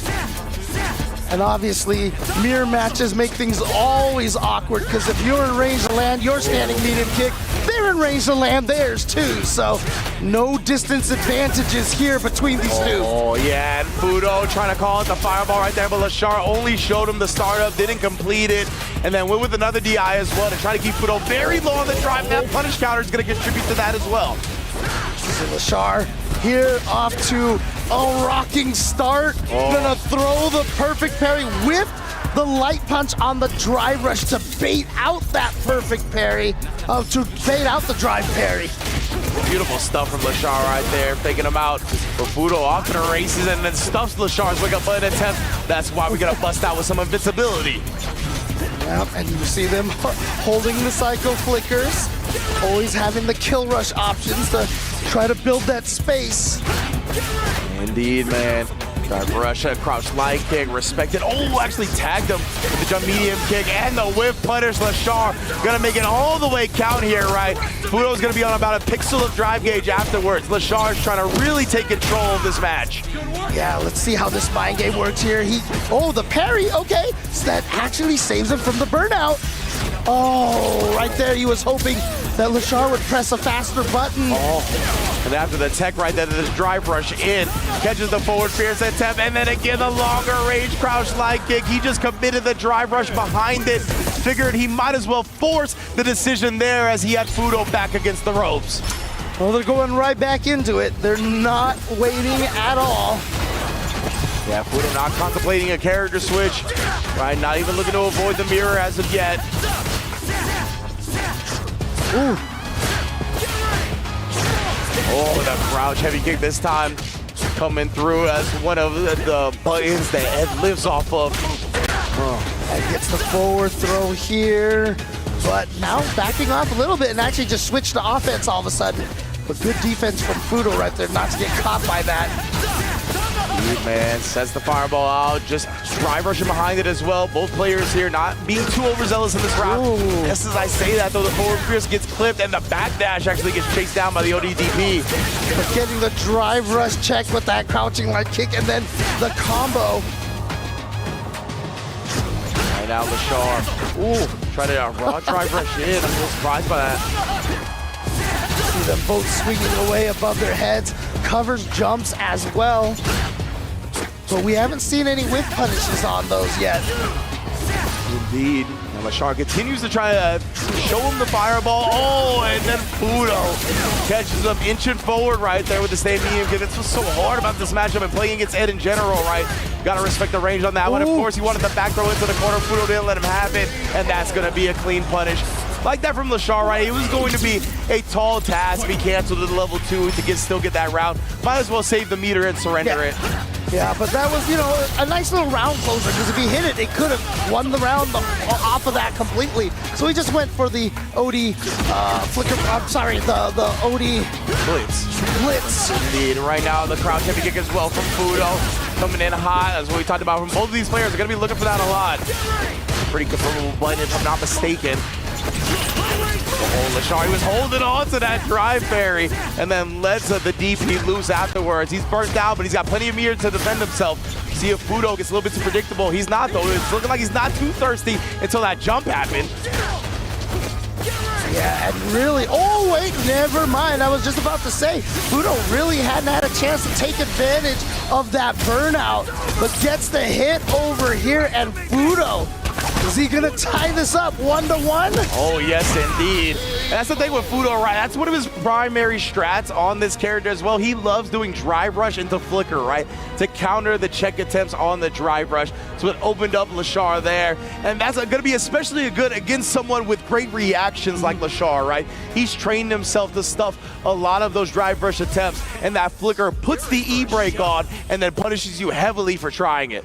That's right. The better you get, I mean, you also find ways to beat up on the good, the good habits of your opponents. That's what fighting games are all about. It's always a cycle of options and just trying to read what your opponent is gonna go for and catching them by surprise. But are we gonna get a character change? We're getting the Terry Bogard from Lashar. Indeed, man. I'm excited to see this remix. See how he goes about the match now. And yeah, James, to your point, right? It's always good to attack weaknesses, but if you can turn your opponent's strengths into a weakness, then it's a whole different ball game, right? And that's why Fudo gonna be taking on the Terry now, as Lashar has had enough of the mirror for now. Oh, well, that's a great start for Lashar right away. But you can see why he wants to go with the Terry. I think he wants to try to rush down Fudo a lot more and not give him as much room to breathe. Yeah, right. Fudo is such a veteran of the game, so good on the ground. All of that playing that type of style usually plays into his hand. That's why Lashar, yeah, might want to get more aggressive here. Just to your point, saying how strong he is on the ground. Oh, the flicker does get called out with a jump throw. And now throw into the corner here, gonna drive rush in there. See a little bit of that stagger right there, and then just read the exact moment Fudo let go of down on the controller. First round to Lashar. That crouch medium kick got plenty of distance on it for Terry, right? So he's gonna be happily pressing it time and time again. I like that. Just get into his face right there. A little bit of the quick burn. Kind of build your own drive here back. Wow, interrupts the power wave. Put that away. And now Lashar just busting out with the ODDP, but you know, if you're Fudo, not necessarily terrible because that's putting Lashar at that 1 bar, and you should be able to drain all of that here with the level 2. I love that from Fudo right there. Because it dropped immediately, it was able to burn him out in time, and then the DI. Lashar now responding to it, and we're going to a round 3. Yeah, again, when Fudo got hit by that ODDP, he immediately was like, okay, you put yourself at 1 bar, so now you're at Burnout's door, and he took advantage of it. Oh, and again, checking the driver's attempt. Fudo, he's such a wall on this character, right? That's one of the things Eden's great at. And again, the ODDP blowing through the options from Lashar. Got the counter hit with that standing medium. Could have linked to Buster Wolf, but I'm not sure if he was ready for that. Good point, yeah. Right now, both players here trying to, Lashar's trying to get some drive gauge back, right? That's why Fudo went with that forward gear, kept him below the 3-bar threshold, and then snipes the whip. He's gonna be able to put this level 3 on him and take a 2-1 lead just like that. Fudo, bruh, stringing him up, making a speed bag out of Terry. So, what is Lashar gonna do here? Is he gonna switch characters again? Or is he gonna try? No, I think he's gonna go right back into the Terry. There was something about that match that he still feels like will work out for him. And, well, look, if you wake up DPs, it works for any character. Yeah, he also started the round with the surprise bird knuckle, right? We didn't really see that in the first game as Terry, so we'll see if he implements that a little bit more. That's a good way to get in on that range when you're outside of it from Ed, but either way, Fudo is back at it. Oh, no surprise bird knuckles this time. Yeah. Wow, just going for the ground with the power wave right there. Just throwing them out there and just harassed Fudo. Fudo didn't have an answer for that round. I love that. Lashar going with the drive rush crouch light kick as well. Going with the crouch button to duck that crouch medium kick from Fudo. It hits a bit high, so great way to dodge that. Yeah, we saw that, you know, the quote random unquote burn knuckle and then the crazy power waves. Maybe his read is that he needs to be a little nuttier going up against Fudo here. Yeah, absolutely right. Like I talked about, like it's a great way to get in on Ed when you're outside that range where it's comfortable for Terry to play. But right now, Fudo's gonna make him pay. Let's get to the other side of the corner here. Got the burnout. Drain as well on the last hit. Goes with the low. Lashar was trying to wake up Buttons, thinking Fudo would look to bait something out, but instead he covered his bases and puts another round on the board. Okay. Fudo there staving off that aggression from Lashar in the last round. You can see right there, we've seen Riddles do that a lot with the you know, the medium power wave, try to bait out the parries and then rush in and get the throw. But it feels like it hasn't been working on Fudo right now. And then Lashar, recognizing how close that hit, right? Thought Fudo would try to throw afterwards, just walked out of range. Drive rush in, massive plus frames off of that drive rush heavy punch, and then sniping with the crouching light kick, catching Fudo. Cindy puts him on the ground again with the throw. Are we gonna establish these? Oh, he waited with the delay tech that time just in case Fudo woke up with something. And there it is. He baits out the ODDP. What a move from Lashar. But yeah, you see that plenty nowadays, right? Especially in this patch now, where the person who techs second on the throw gets that meter. Whole lot of delay techs coming out to both bait reversals and then potentially get the meter if your opponent immediately throws. Oh, my. Just to go through the fireball. Oh, he's holding. The south of the border standoff. Exactly. Oh, now Fudo at a very dangerous level of drive gauge right now. However, getting that throw here in the corner and checking. Getting the check as well. And you see, trying to be aggressive, trying to keep Lashar, perhaps trying to get him under that 3-bar threshold. But Lashar fights his way out. Indeed, Lashar trying to chase him down. Big throw tech from Fudo though. That's what I talked about, right? You can see how much bar that ended up giving Fudo here. He's very healthy in the situation now. But Lashar snipes the crouch medium kick. Luckily for him, it connected, so he didn't have to confirm into the drive rush cancel. And now, both sitting on level 2s. Any clean hit for either of them will win the round, but a back throw. What's a counter hit? Oh, did he block? Oh, the ODDP. Fudo hadn't committed to anything, and that is slow startup, but it's got a whole lot of invincibility frames. Well done. Oh, man. Oh, the jump heavy punch is gonna hit. Yeah. Beats the drive rush attempt right there from Lashar. Surprise bird knuckle again, trying to catch Fudo off guard. but was just a little too close to get those plus frames. Lashard, but there's the whip punish from Fudo. Is he gonna spend? He is. He's gonna get the burnout from here. So of course you spend the meter. Indeed here, Lashard's in a rough position. He's only got one bar to his name as well. I wouldn't be mad at Fudo just continuing to put the gas to the floor at this point. Oh, but instead it brings him in with the flicker and then just walks away. Lashard, a strike or throw was gonna kill, so he had to commit. And unfortunately for him, he was very wrong on the situation. Man, are we actually gonna get another 5-2 here? Are gonna Lashard figure some things out? Wow. Oh man, still catching the recovery of Perry as well. Yeah, Lashard held on to that a little bit too long. But that is a good message to send from Fudo. What a whip punish with a forward heavy punch. Oh man, just a little bit outside the range that time. But you see Lashard, he did press into the fireball that time, so Fudo's idea definitely working out well. Wow, Fudo starting off strong here. Oh man, and they're pressing back. Seems like Fudo's caught on to the rhythm here. You even saw a little bit of a head shake from Lashard before we cut to the crowd. I think the frustration may be mounting. Yeah, which is very odd because, Lashard, usually a very calm, cool, and collected player. There it is again. South of the border standoffs. Yeah, and Fudo, I think he's just expecting Lashard to cancel the drive rush or parry into the drive rush. That's why he's not going for a kill rush to get a throw punish or anything. Okay, good check right there from Lashard. And so now he's got to get some offense going here. You mentioned the wall that Fudo is and his defense. Nice, just kind of slipping right under the jump attack with that drive rush crouch light kick, but then... Oh my goodness, the crouch heavy kick confirmed real fast after the flicker.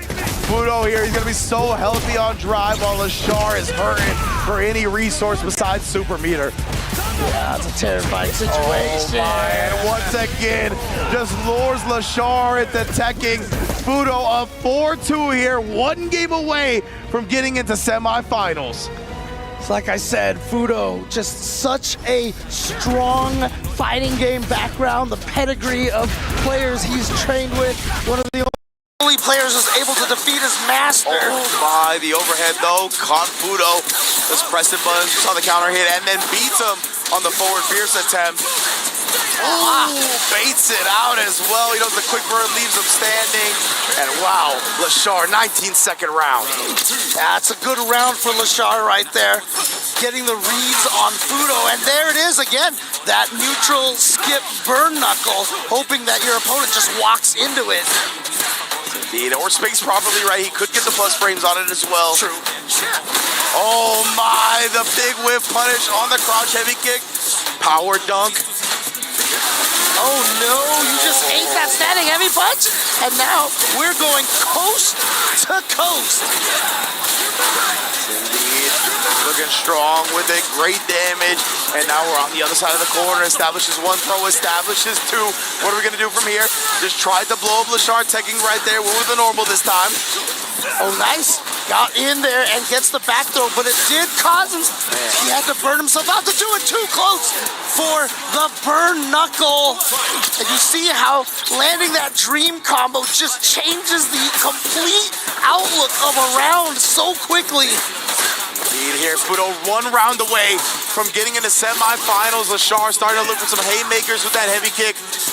I don't know if he's going to find any. Fudo is just playing too compact and too careful to give him big openings. It's extremely tough to open this man up. Nice job with the crouch light kick though, that 2B style, SNK. Yeah, sneaking in there like that. Oh, nice drive rush into the DP. Using the pause of that drive rush to kind of see what your opponent is doing. Oh man, power waves all day, every day right now. No, he's that far away, but the perfect parry on the flicker and the drive rush punish afterwards. Lashard seeing some life in his eyes here.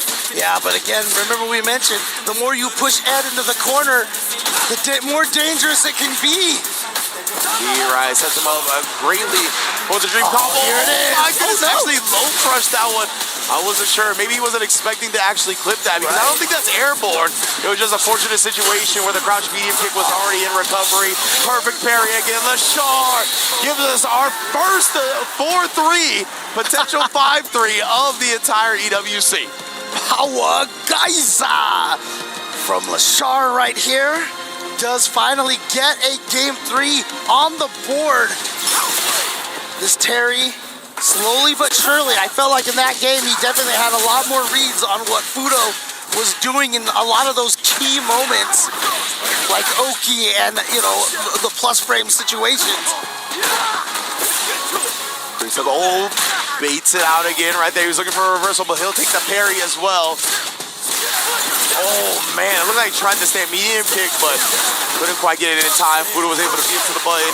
Interesting. I thought Fudo would have gone for a side switch combo when he got that hit, but now he's trapped. The perfect parry. There we go. The back throw for that side switch. That was such thick recognition from Lashar. Oh, had the parry in mind, right? That's why he found it. In response to that, beats him again with the drive rush jab. But yeah, I love Lashar, recognizing that he got that juggle point off the drive rush, heavy kick, linked it to the Buster Wolf.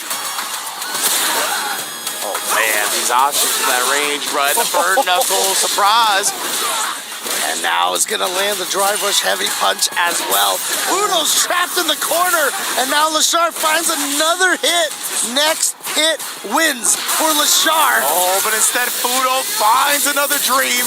Let's see if he can turn this one into a nightmare for Lashar.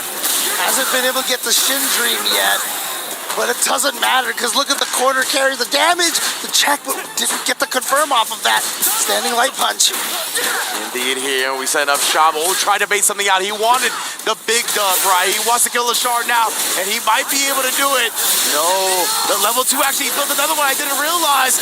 That's gonna be big damage. Puts him on death's door, but can't quite close it. Both players wait a second. Lashar gets the back throw and the overhead to force a final game. Oh my God, this is it. This is our first 9th game of this top 16, and this just could not be more expected coming from Fudo and Lashar. Again, the 2 hottest players in this year so far. Lashar, again, as we've mentioned, with the CEO and the combo breaker. Fudo with the Topanga and the Blink respawn in here. Are we getting a change to DJ?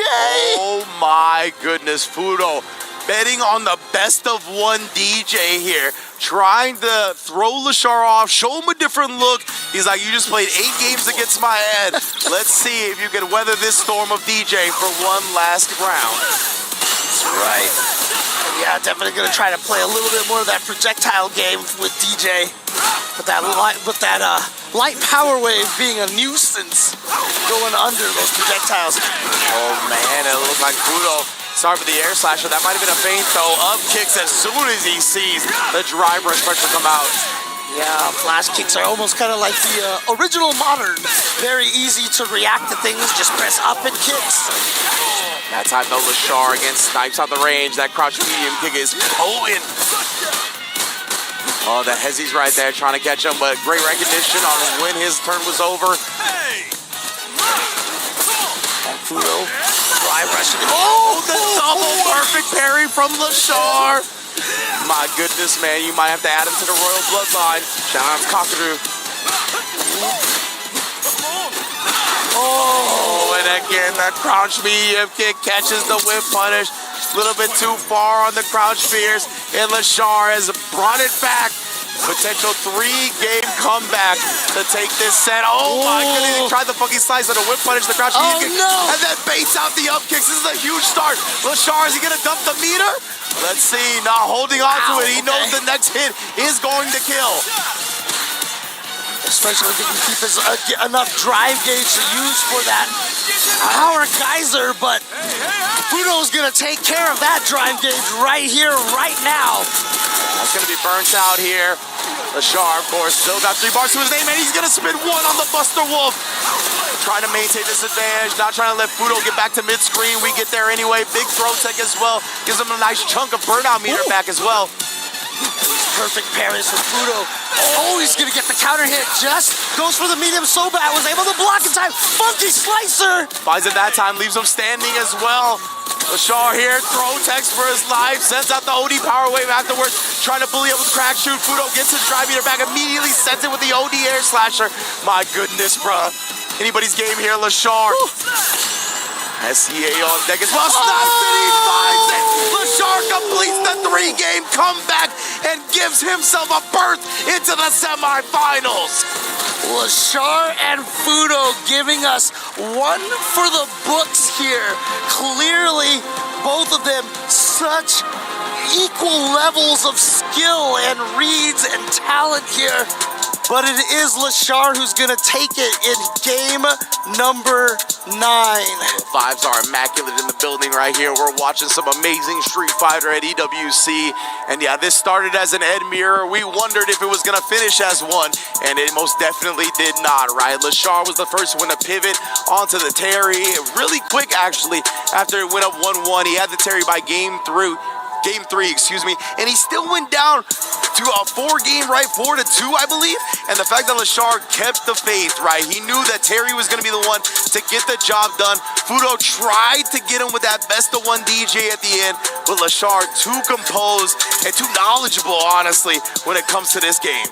Yeah, and you can't really blame Fudo for that character change, obviously, because he just lost 2 games in a row with the Ed. So he definitely, like you said earlier, wanted to throw a different look at Lashar, but Lashar was able to clutch it out. We didn't get a final round in this situation, but you know what we do get? We're gonna get an interview with Lashar. Let's take it to the stage.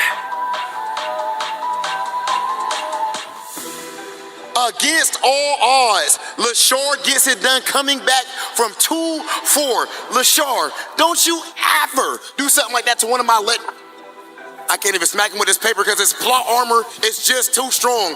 Down 2-4. I'm not going to hold you for too long. You were down 2-4. What adjustments did you make to come back against Fudo? 2-4からあのような劇的な逆転劇をお見せいただいたわけですけれども、どのような何をされたんでしょうか。どうしてあんな巻き返すことができたのでしょうか。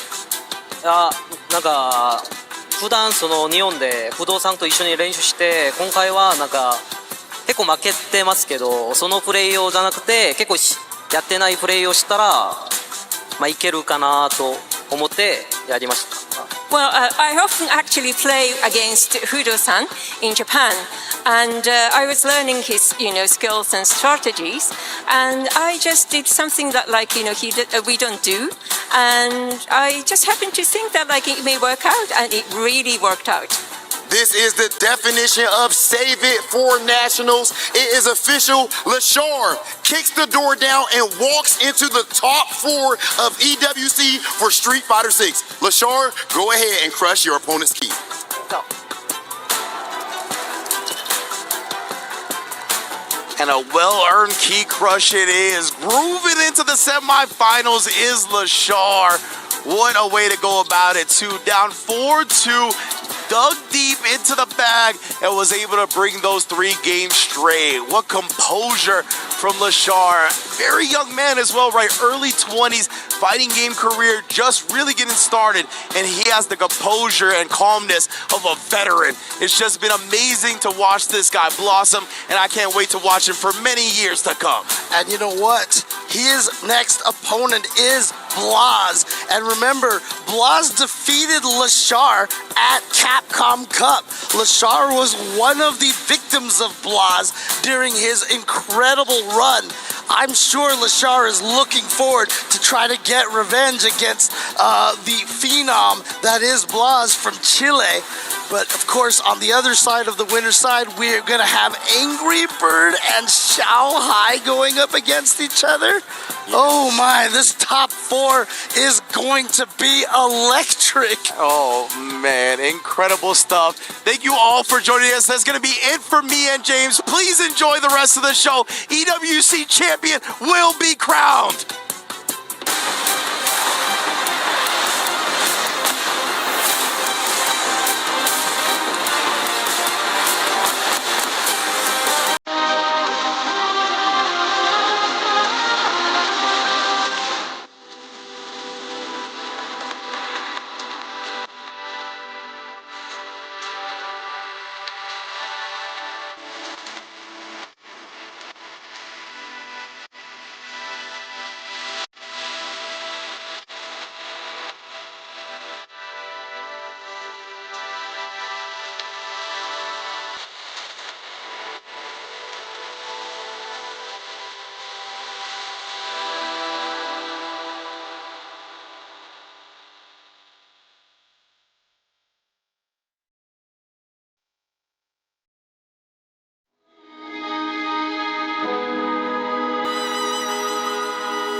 back to the studio. It's the Esports World Cup 2025 Street Fighter 6 Finals Day.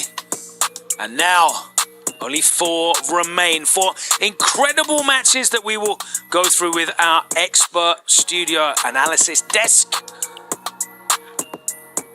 And now we look ahead to the semi-finals. And guys, the dream is on. Xiaohai is still in contention to retain his title. And, you know, whilst people from the outside might think that that is very normal, the depth of the competition here, it's an incredible feat to even get this far and still remain in contention, isn't it? Yeah, I really like that match, Xiaohai versus Goichi, just because it's cinema, people want it a lot. But the thing is, me and James were talking about it. It feels like Goichi lost because his defense is too good from all these other games, and defense sometimes in Street Fighter 6 is overrated, especially against Xiaohai's character Bison, who attacks the drive gauge. Yeah, high drive gauge damage, and his rudimentary level defense is fantastic. But as you noticed, Justin, he wasn't really risking a perfect parry. He'd do EX Tensho kicks, that's fine, but Xiaohai called them out, and his spacing was actually good in the early stages of that first 5. But I think slowly but surely, he picked apart his gameplay. The reversal timings, when he tried to do down forward heavy kick, he actually made one of the anti-Tensho kicks with, so I think he just slowly dismantled him and said, okay, I'm here to try and retain my title. Cola, we started off with Ending Walker versus Angry Bird, and Ending coming off the back of an incredible performance against Mena RD. He was shut down by Angry Bird, wasn't he? Yeah, the thing is, Angry Bird had a lot of tendencies with like the demon flips that were getting countered continuously. And so he said, I'll only do these when it's less risky. We saw the demon flips get adjusted towards the corner. We also saw him do some nasty things with level 2, and it felt like he would always strip away the gauge from Ending Walker so you couldn't see the drive rush overhead that we're used to seeing from Ending. And actually, Angry Bird kind of took his stuff word for word, bar for bar with those overheads. Justin, your pick Blaz looking very, very impressive as well. Switch to the Ken this time round, a tool for the job, and it was definitely an effective tool against YHC Mochi. The young guns coming out on top, and us old folks sitting here on the benches. But this match was really impressive, even though the score like dictates it's like so in Blaz's favor. He's 15 years old, and it feels like he's playing 30 years of Street Fighter experience, because there's not many people out there that has a really foolproof anti-sim strategy, and the fact that Blaz was able to perform it consistently with Ken using kind of like crouching medium punch buffer into the run into the uppercut, and a lot of times we were like wondering, why is he ending stuff with like OD Tatsu, maybe for like a frame kill for advantage, but usually it's always for a corner carry and works out in his favor so many times. Absolutely. Let's hear from one of the players eliminated from that bracket in the semi-finals, and unfortunately it's our boy from the UK, Mouse Esports' own Ending Walker. Ending Walker, absolutely phenomenal run from you.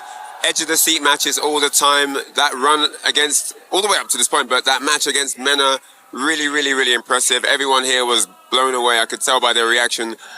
That last set now, it was going your way in the beginning, and then somehow he was able to sort of steal the tide from you. What do you feel the turning point of that set was?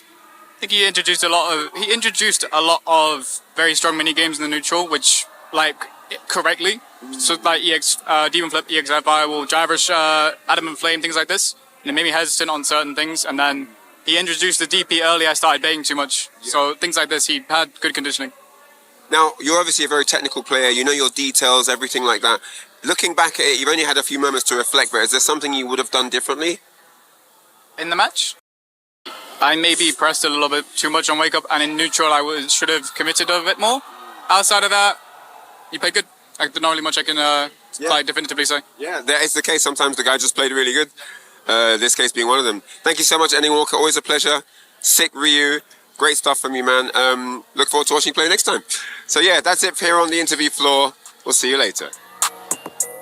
Thanks very much, Ryan, hearing from Ending Walker directly, and I think that definitely lines up with what we saw. You know, the looks that Angry Bird was throwing at him. He mentioned the Drive Rush Adamant Flame, the mix-ups from the Demon Flip when he started introducing the late dive kicks, and it started to make him a little, more reticent to try and anti-DP them as well. And you can see that he kind of shrunk in on himself during that set. It was a fantastic display from Angry Bird of psychology, which is so important in Street Fighter 6, isn't it? Yeah, I think I've noted this before, and we actually mentioned this when Angry Bird joined us for SFL EU. I think his player psychology is a cut above most players in our international scene. But what I was actually saying to Justin in college a minute ago is what Angry Bird did in that set was he actually set up scenarios where if you mess up the defensive answer, you're going to lose a minimum 40%, which that's what actually allowed Ending Walker kind of withdraw and kind of doubt himself. And that's what built his, what I call the frustration meter. And then we saw it over time that it's starting to visibly show in his face now, Logan. Well, Angry Bird moves on to the semi-finals where he is going to be facing the reigning defending champ, Zhao Hai. The dream is still on for him to retain. That is going to be an incredible semi-final. How do these guys' play styles match up, Justin, in terms of the head-to-head here?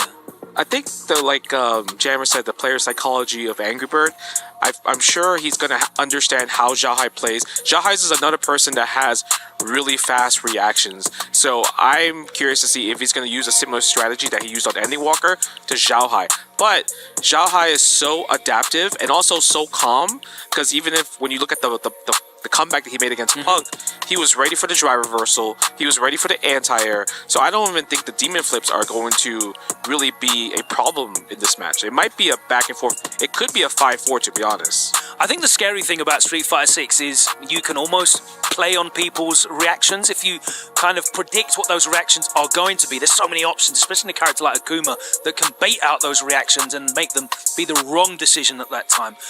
Cola, of course, you know, we've seen Zhao Hai win it all here on the big stage before. Before he took that EWC title, he wasn't really a name at the forefront of everyone's, mind when it came to the greatest in this title. Do you think he deserves to be considered that now? 100%. I mean, what he's done even up to this point over at Capcom Cup, out here at EWC, in his World Warriors with some of the strongest competition you could ever ask for, I feel like he definitely deserves that. Now, to get to this point to fight Angry Bird, it's going to be a real test of his skill, considering that Angry Bird is so much stronger. He has committed to a character that he really wants to put time into, Akuma, since actually EWC last year. So it's going to test the rotation of characters. Will he play the Bison? And will that explosive damage be effective against someone like Akuma or someone like Angry Bird? Will he get those chances? Or will he go to the Mai? Maybe he'll be a Mai guy for that matchup.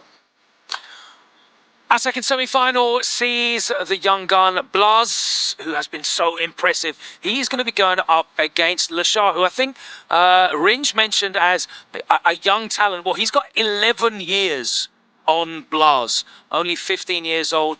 Lashar, 26, in his prime esports age right now. How do you see these two going head-to-head, Justin? I mean, they did mention it on the commentary that Blas beat Lashar a good 3-0, very dominant. He had an amazing run. The way Blas is playing right now, it feels like Capcom Cup, to be honest. I can't even recall the other losses that he took besides that one game against Mochi, but it's going to be a tall order for Lashar. Lashar is going to be playing catch-up a lot most of the time. I mean, look, Blas is poised, he's nonchalant, but he seems to be having fun. That's the key thing here. And I see more facial expressions, more animation on Blas than I do Lashar. But we might see a bunch of character swaps, to be honest with you. We saw it with Lashar and Fudo, so I don't see why we wouldn't see it here.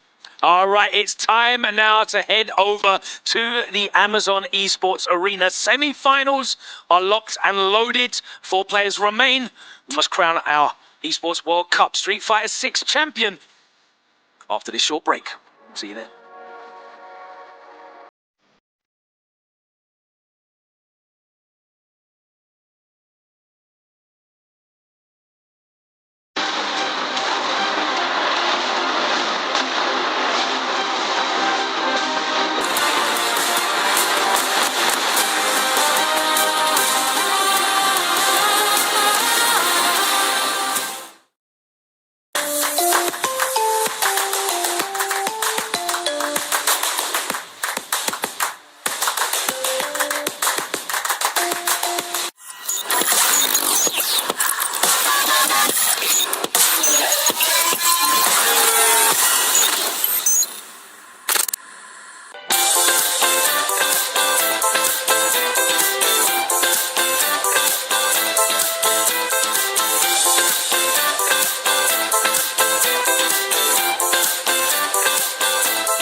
land is calling.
Level up your gaming experience with over 8 billion playlists, only on Spotify, the official audio streaming partner for the 2025 Esports World Cup.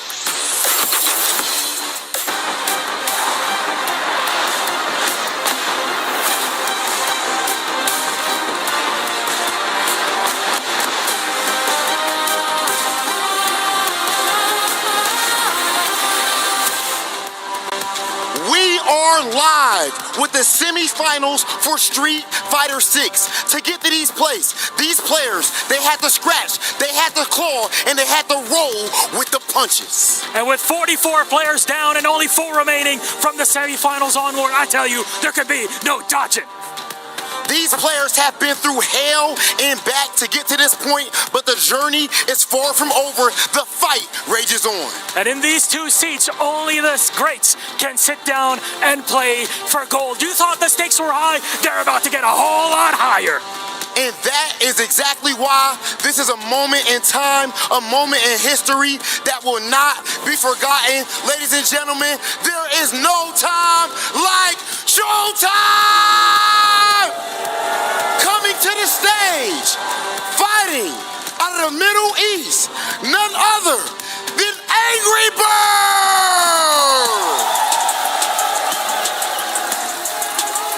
This man, on this same stage, we seen him finish top 2 at Gamers 8. This is one of the greatest players on earth, an EVO champion with over 7,000 entrants. He has placed top 8 in EVO for the last 3 years in a row. A stone cold killer to the T. This is Angry Bird. He's angry, he's looking for more, but I tell you, revenge was on the mind of his opponents, and absolutely is not stopping. Ladies and gentlemen, please join me in welcoming to the stage the reigning EWC Street Fighter 6 champion, Shao Hai! He dominated in groups, he dominated in top 16, and he got revenge against bitter rival Goichi. This man is out for nothing less than gold, and he's dragging every challenger, kicking and screaming, back to the airport. I can't even wait for it. It's time to get to it. Shao Hai, Angry Bird, meet us right here, center stage. We have the first match of our semifinals. Ladies and gentlemen, make some noise if you have Shao Hai! All right. Habibis, ladies and gentlemen, please make some noise for Angry Bird! Angry Bird, you are officially 1 match away from grand finals. Last year's champ stands in your way. What do you have to say heading into your match? Let's have a good match. Okay. A lot of respect from Angry Bird. What do you have to say? You're looking for gold here, Shao Hai. I'm so scared, so nervous, but it's not the time. I have to win. He's got to win. Gentlemen, can we please get our handshake? Go ahead and take your seats. And it is that time. One of these players are about to qualify for grand finals. Rob, I'm just going to say right now, the script is written right here. We just tossed it right on out. Ladies and gentlemen, our first semifinal is about to begin. Angry Bird versus Shao Hai. Let's get this game rolling! Welcome to the final four. The Fatal 4-Way Dance-Off commences right now with the semifinals. I'm IFC Ipes, and of course joining me is my brother Vicious, holding it down for you guys to close this whole shebang out for you. And we're gonna kick it off with Angry Bird versus Shanghai. What a position that Angry Bird be in right now to have a chance to not only win the championship, but to beat the champion in the progress. That's right. History is in fact in the making. No matter how you split it between these two competitors, Angry Bird and Shanghai. A little bit of history here. Last time they met, you can see it. Shanghai had the best of him. This is going to be actually perfect to see whether or not we're going to have Angry Bird step up to the challenge of the characters that Shanghai has been presenting the entirety of this tournament, right? It could be the Mai pick. It could be the Bison pick. Will Angry Bird be ready for either? Yes, and remember, guys, this is for the grand finals. Loser goes to the third. It's going to be some action, of course. Obviously, everybody wants the dub, but at the end of the day, we got to see who's going to be in the third place match. And of course, our next match after this is Blas and Lashard. Well, insane, by the way. Crazy. Blas is really, just to touch up on what Justin Wong said, man, straight up, he is playing like he dusty. Oh, we're going straight to it. I like that. No intro. Nah, this is good. This is good. I like that. We don't need production for this. Get straight to the action. Yes. Switch to the cameras. I know you guys are surprised. Yeah. It's all right. That's how you know they thirsty. This is the exact character that we were kind of like thinking Shanghai was going to pick specifically for Akuma. I think Mai's got definitely more than enough in the tank to take down this character. That was actually a crazy juggle, by the way. Whoa, on the DP, he got a sweep. That's character knowledge. All right, he's been in the lab. Wow, what a way to throw off the anti-end. Look what it led to. Corner pressure. But Angry Bird close to the burnout. I like that he took the hit. At least he avoids it. Nice. Chuck the plasma. Oh, reactions. Justin highlighted that. You better stop playing with the young lad known as the Kid, Shanghai. Yeah, and Fierce is definitely the button to do it with, right? Not only is the damage pretty substantial, the range is great, and of course it's cancelable, so why not? Shanghai off to a great start. That's the carousel from hell. One more time. Get that throw. Nice DP. Don't test the man's reactions. Yeah, at those sharp angles, you already know Mai's going to have the verticality as well as some of that horizontal space to cover. That is intentional 100,000%. Shanghai, although looking kind of dry, he gets hella damage off of this. He might be able to kill. Not quite yet. Yes, I lied to you all. It is going to be the perfect. Excuse me. Shanghai already off to a fantastic start. What happened? It's like we time travel. It's a little bit of time travel, yeah. What the hell? I mean, obviously, of course, it's obvious. Akuma does bleed a little bit on the defensive side of things, meaning he is made out of styrofoam, but that's all right. Angry Bird is using these sets, these matches one at a time to collect some data. Good block on the overhead. I don't know if he was naturally just trying to walk back. Wow! Angry Bird, perfect parry on the plasma. Well, in this case, the fans. I know the fans are loving it at home.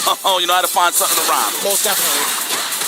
Those defenses to create the space, and I like the perfect parry coming in from Angry Bird, right? Predicting the low was going to come in. Shanghai stuck in this corner, meaty fireball. What are you going to do about this lockdown that Angry Bird's presenting? He just perfect parry the fireball twice. He sure did. Damn, you guys are sweaty, man. I know this. I'm pretty sure there's a sauna somewhere. All right, put that in your back pocket, building that meter slowly but surely. The DP. How dare you?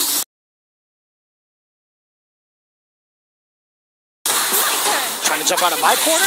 I like that. Yeah, sticking to the lights, catching the walk back. We do get the target combo as well. Angry Bird threading the needle. Past the offensive pressure from Shanghai. Not afraid to press crouch jab in between.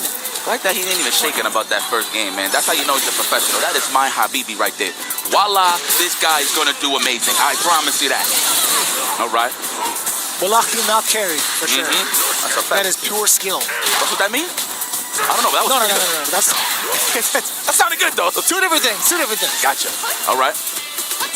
Looking for the shimmy. I like that on the crouch jab range or the throw range. Loving it.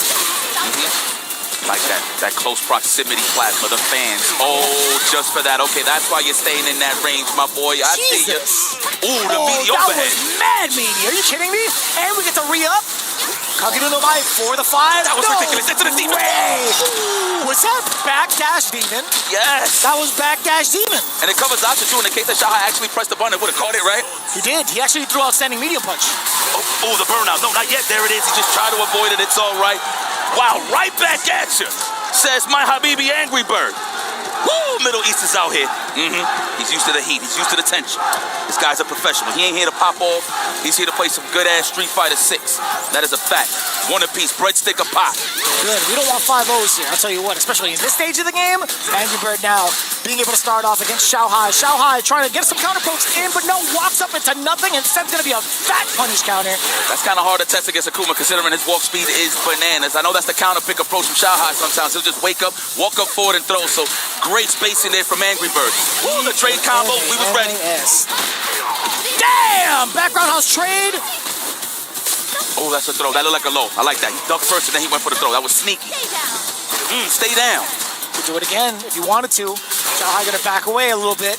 Doesn't want to overextend with the throw pressure. And again, sniping out the air fireball. The OD version of that this time with his own OG uppercut. And it makes it worse for Akuma, right? Because he's moving forward towards it, right? Yeah, and Ryu Engine actually reaches mad far going forward. Like, we talk about the verticality for sure, but like the OD version, it hits so far forward. I sure, correct. Big damage. Love it. Fear starters as always. Okay, playing the poke game. He's just trying to set up those face traps. Oh, but we was ready for the whiff throw. Here we go for the throw. Nice. Every single time. Every single time. That's like 3/4 of the screen too. So Angry Bird cannot come in with that approach. It's been nullified every single time thus far. Xiaohai letting the level 3 rock. The burnout is going to be successful. How do you chip this man out? Possibly with OD fan pressure that might be able to kill him. And it's fierce. That was going to be OD fans regardless, right? It was going to be fierce, OD fans, etc. Just the loop is in full control right now. Who took the momentum back in the blink of an eye is Xiaohai, the kid. Oh, the delay. I teched. 100% I teched. I love computers. Oh, wow. Can I get a quick throw here? Absolutely, but the delayed tech. Looks like he's trying to throw off the DP. That's why he did that delayed dive kick, but at least he got out the corner nonetheless. Oh, damn. The fierce catches everybody, man.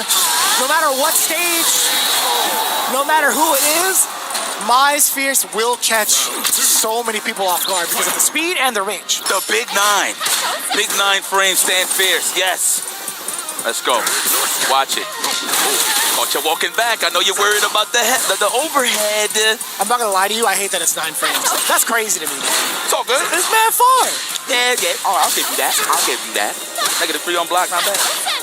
All right. Ooh. Helicopter proper. Trying to find the landing pad. He found it. Ooh.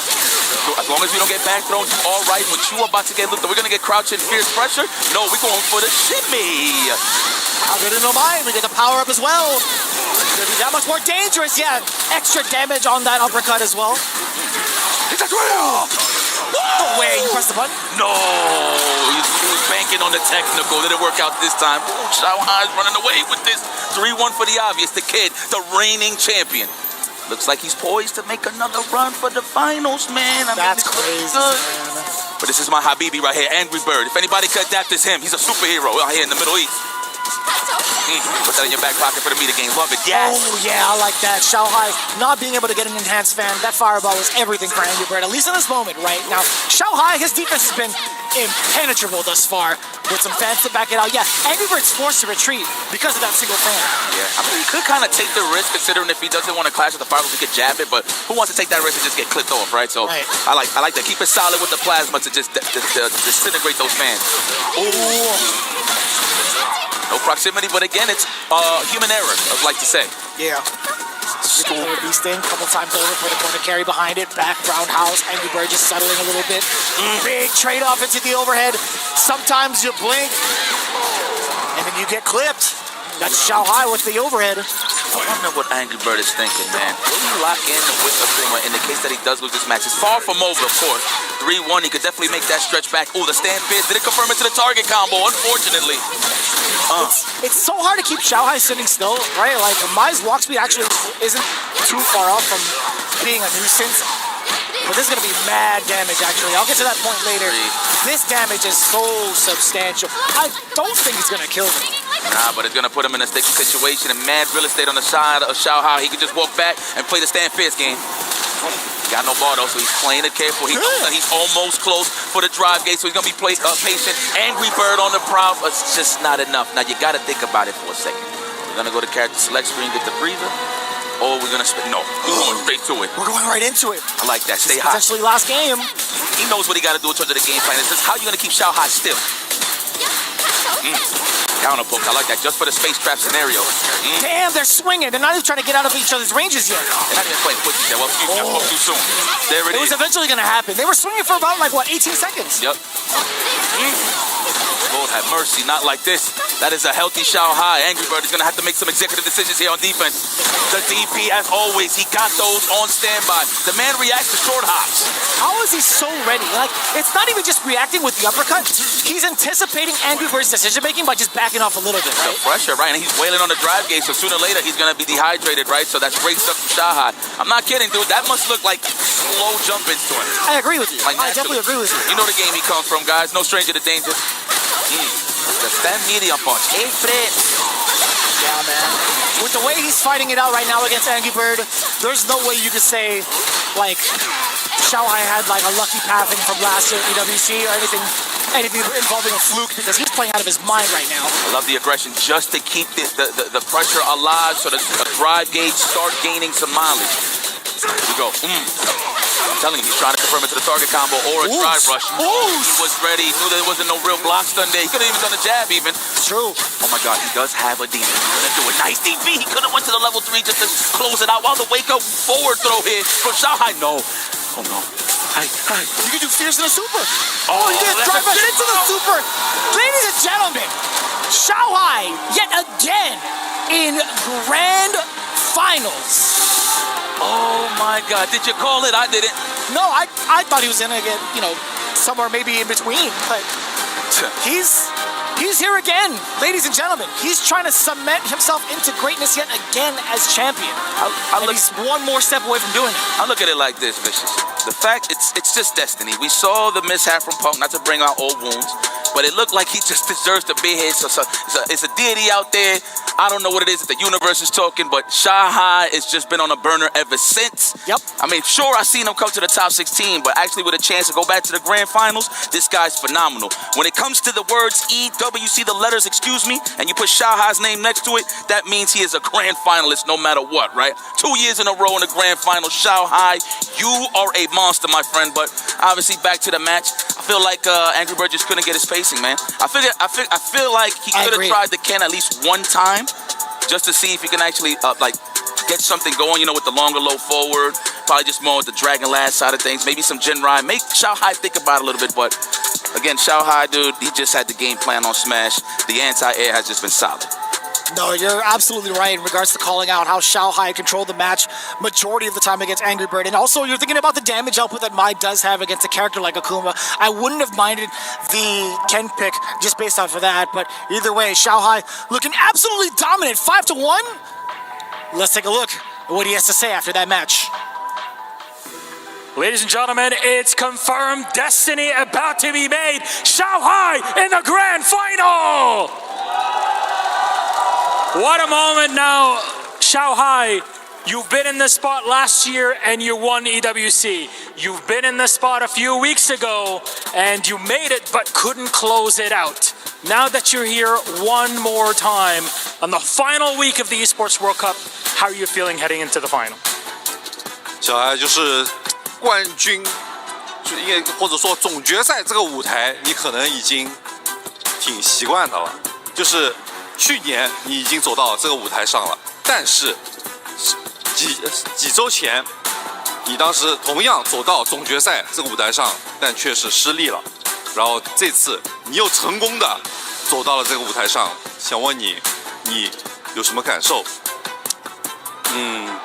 像你们所说的，刚刚还剩2局，现在只剩1局，但就算1局，可能赢的时候是天，输的时候是地。1局可能真的很长，我真的不想再失误了，我想好好把握。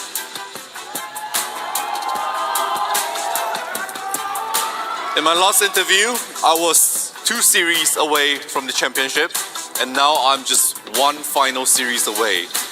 But even though the distance seems to be so short, it is actually very, very long, and it could possibly be the longest series that I will ever face. Winning here is heaven, but losing will be hell. So for us, for me, this will be the hardest road and it will be the longest and most difficult battle I will face. And I do not want to make any mistakes ever. Xiaohai caught between heaven and hell. I'll tell you, you'll be caught between either Lashar or Blaz. Do you have a choice? I feel maybe both is too good, but maybe less, maybe too difficult. Maybe the most difficult in the tournament, I think. Maybe two guy, one is Mana. Mana is maybe just lose, but maybe the last one is lesser. I'm little scared, but I can face it. Whatever lesser, whatever the others, whatever I need to win. He's locked in. He's ready to go. Ladies and gentlemen, one more time. Your grand finalists, Xiaohai! You may go crush what could be your second to last key on our stage. Locked all the way in to the grand finals seat, eliminating Angry Bird, stuck between heaven and hell, and ready to fight whoever comes his way between Lashar and Blaz. This is going to be kind of wild as we get ready for the Key Crush. Lashar and Blaz coming up next. It's Capcom Cup all over again, but also even CEO, they fought up against each other. Well, guys, if you're wondering what's next, it looks like Angry Bird's soul is about to get crushed. The Key Crusher is here.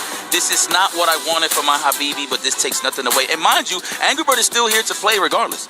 Angry Bird is still here to play regardless. He's going to have to play that third place match, so he's going to still be involved. Very nice. Wow, that is a stone cold killer, bro. Really? I mean, you've been here before. How many of these have you crushed in the past 2 years? Jeez. You could say just based off of a single year, right? Because he was here for both Street Fighter 6 as well as Fatal Fury, and he made it all the way through. So it's like he went through Key Crush after Key Crush after Key Crush.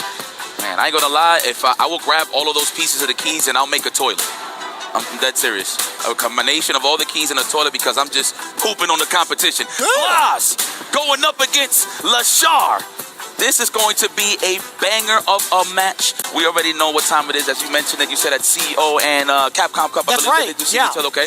Obviously, he was the victor at Capcom Cup. What was the end result in CEO? Was it up? CEO? It was actually. Lashar won. What am I Lashar talking ended about? up taking it. Yeah. I'm tripping. I was commentating that, man. Am I getting that dusty? This is the white hairs on the side of my head. Thanks, Justin. You're a piece of. You already know. Thank you so much, everybody, for tuning in. You're about to see a banger. We are continuing on with the final four.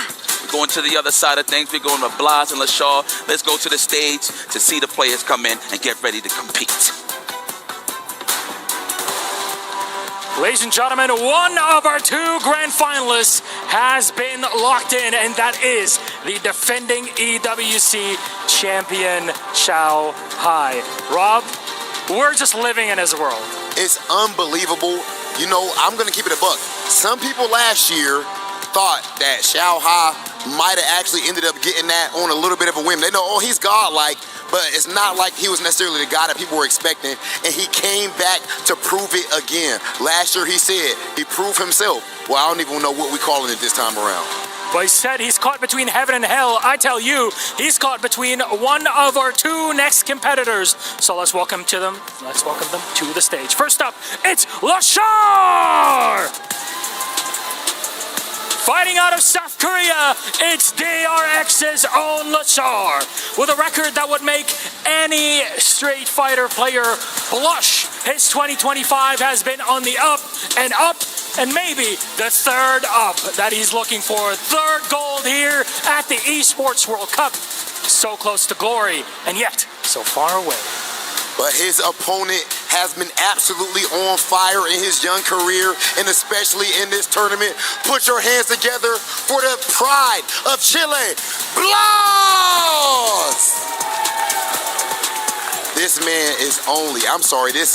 young man, this kid even, is only 15 years old, but he plays as if he's been training for 30 years. It's somebody who's actually using straight fundamentals, but of course the pressure is insane as well, and the pressure that he is under right now cannot be understated, but he has shown us at Capcom Cup last year that he is built for the job. It's like Blaz has been focused up in the hyperbolic time chamber for the past 20 years, locked in and just training for this very moment. So please, Blaz, Lashar, join us on the center stage.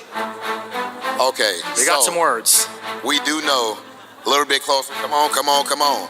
We do know that they are not going to be talking any trash, in my opinion. So what I would do instead is just, please, can we get our handshake? Oh, no, like bam, like this. There we go.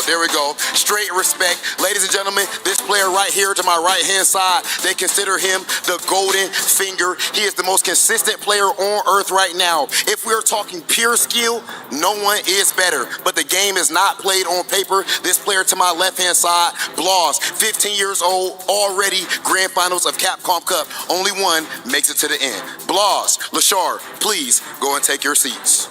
What a matchup this one is gonna be, Rob, and it very much is lights on for our second semi-final. It's the young man versus the old school prodigy. Let's send it to our commentators to kick things off. We're going to be cooking on this one. I know LaShaw left the oven on before he left home, man, because he's here to bake everybody in sight. He had a close one with Fudo. I thought Fudo was going to steal that a little bit. I'm not even going to front, but moving forward, as usual, LaShaw clutch with the Terry Bogardian pick, and now he earns that right to go up against Blas, the young prodigy. There's so many young prodigies. I got to look for new titles. Truly. But to be very honest with you, this guy's the next in line when it comes to bullying this next generation of Street Fighter 6 competition. So it's only going to get better, and it's only going to get more entertaining. I see everybody in the crowd. I hope everybody's enjoying themselves. See my boy Latif. Latif, I see you, my boy. Hey, that's my guy right there, one of my good friends. Holla, I always give him a shout out. I always forget that our voices are pumped up into the arena, so shout out to everybody who's been supporting every single day, coming in and out for EWC for Street Fighter 6. This is the main event. This is the final showdown for the entirety of this event. And I gotta say, it's cool to see Blas and Lashar in this exact same situation, very similar-esque to Capcom Cup from this year. But I gotta say, Blas has been on fire. In a total of 10 games, he's only lost 1. Excuse me? He fought against Itabashi 5-0. He fought against YHC Mochi 5-1. Can he continue the hot streak against Lashar, who had a significantly rocky matchup against Fudo 5-4? All right, so I guess if we got to put a percentage on this, is a 90% win rate? Right? Or just take it to every time you lose one, it's like 20% off? Just about right. Yeah, 80%. Well, whatever. He's ridiculous, all right? We're just trying to get analytical critical. You know what I'm saying? A little bit of both. Now, question is, Ryu's going to be the choice for Blas. Lashar had to switch up to Terry against the Ed, but I guess that's a character, like a mirror match specific. Like, he doesn't want to play Ed Mirror. He wants to just go for the Terry. He has to be going Ed against Ryu, right? It just makes sense. The way he dismantled the other Shoto on the way forward via Bonchan and that, sorry, not Bonchan, sorry, Kawano and Arakuma, I would imagine he applies the same theory with Ed. Well, we'll see. The survey will say what is the character that Lashar is going to pick to go up against the young prodigy. Blas, all the way from Chile. Yo, yeah, what's in the water over there? Like, what did the pops do? Like, what did he tell them? Like, yo, everybody's whack. You can beat all these guys. Like, who knows? It might be one of those conversations. Probably. Oh, we got a quick bunch check. Oh, you already saw the characters there. So it might be the Terry Bogardian taking on... All right, I'll do it proper for the finals. All right? Ryu. Okay? Damn! Yeah, like that? It took me a while. Yeah. But you love Ryu. I do. Let it rock. Okay. And he looks Dominican, so I might have to go Ryu. That was so quick. I like that. All right. Let's go. Oh, man, shout out to the crowd. Put your hands in the air if y'all enjoying yourself here for EWC. Please make some noise. Yeah. Look at my Dominican people. I see everybody, man. Earth is our turf. Everybody's enjoying and just relaxing, watching some good Street Fighter 6, and that's what it's all about, man. Damn. Because if you're not here, you probably would have been watching it on your couch back at home. And speaking of back at home, I hope everybody's enjoying themselves. Watching all this action. Of course, IFC Exhibition is back on the scene. We're closing this out. This is an honor to do it again. It's the second time. I ain't think I see it coming, but hey, it's a blessing. I ain't gonna let it drop. You hear me? So let's get it popping. Already on to the games. Here we go. Game 1, Terry versus Ryu. Lashar versus Blas. Not going to go for the Ed pick. A little bit more aggression is going to be the choice from Lashar. With the way that Blas has been playing, he's been outspacing and pacing his opponents throughout numerous rounds, right? He's very, very much so an active person when it comes to moving around and outspacing you. Just like that, right? Getting the first punish counter on the sweep. And mind you, he was going for the drop. He was already bait and bun, so that was a successful sweep. So I like how he hit the break. Now, that was the next thing I was going to highlight. These guys are perfect parry monsters. So I wonder in the midst of all of their offense is going to be a lot of delays and stagger pressure. That way they can avoid the perfect parry scenario. But he ain't going to avoid this scenario. This is the DI. Let it charge. Yes, let them know that you hate them. Wow, there's still more? Of course. This is the logo right here, ladies and gentlemen. The protagonist. Ooh. You heard it. You heard the flash parry. Flaws. Rather simple with the throw. Here we go. Yeah, I cannot believe I'm seeing this. Last time I seen this for real, CBS 2. Isn't it crazy? Yeah, it's kind of crazy. Seeing it right back here, Street Fighter 6. Then we saw Mai versus Akuma. That's kind of cool. That's pretty damn cool. Anyways. And the side switch. Woo! Perfection!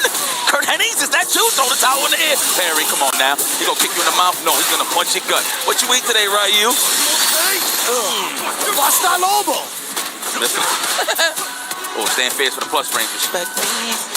We're looking for that whip on it just to find that pocket to get out of there. No, looks like he's trying to walk up to a crouching strong, but got met with the low forward. The sketches is there. Excuse me, no, the Converse. Oh, I don't know where sketches nowadays. I'm so used to seeing our characters without any shoes in general. That's true. That is true. Oh my! That was actually kind of sick. A little delay there, gets the forward throw, Lashar. I like that. It's been ruled back and forth actually in regards to corner carry. Yeah. Oh, good carry. There we go. This is where you want to box him in. Terry, where you going? You got to make some decisions. That could have been an anti-jump throw. But again, that is a guess at the end of the day. Got to give him different looks to burn out. Oh, we found a gap. All right, what's it going to be? We do have one more meter. I like that. That's why he backdash in anticipation for the burn knuckle. This kid is out of, I don't know, man. Out of this world the way he thinks about the game. I smell my fist. My man, let it linger there. Yes, get acquainted with my knuckles. Put it. No parry. Not yet.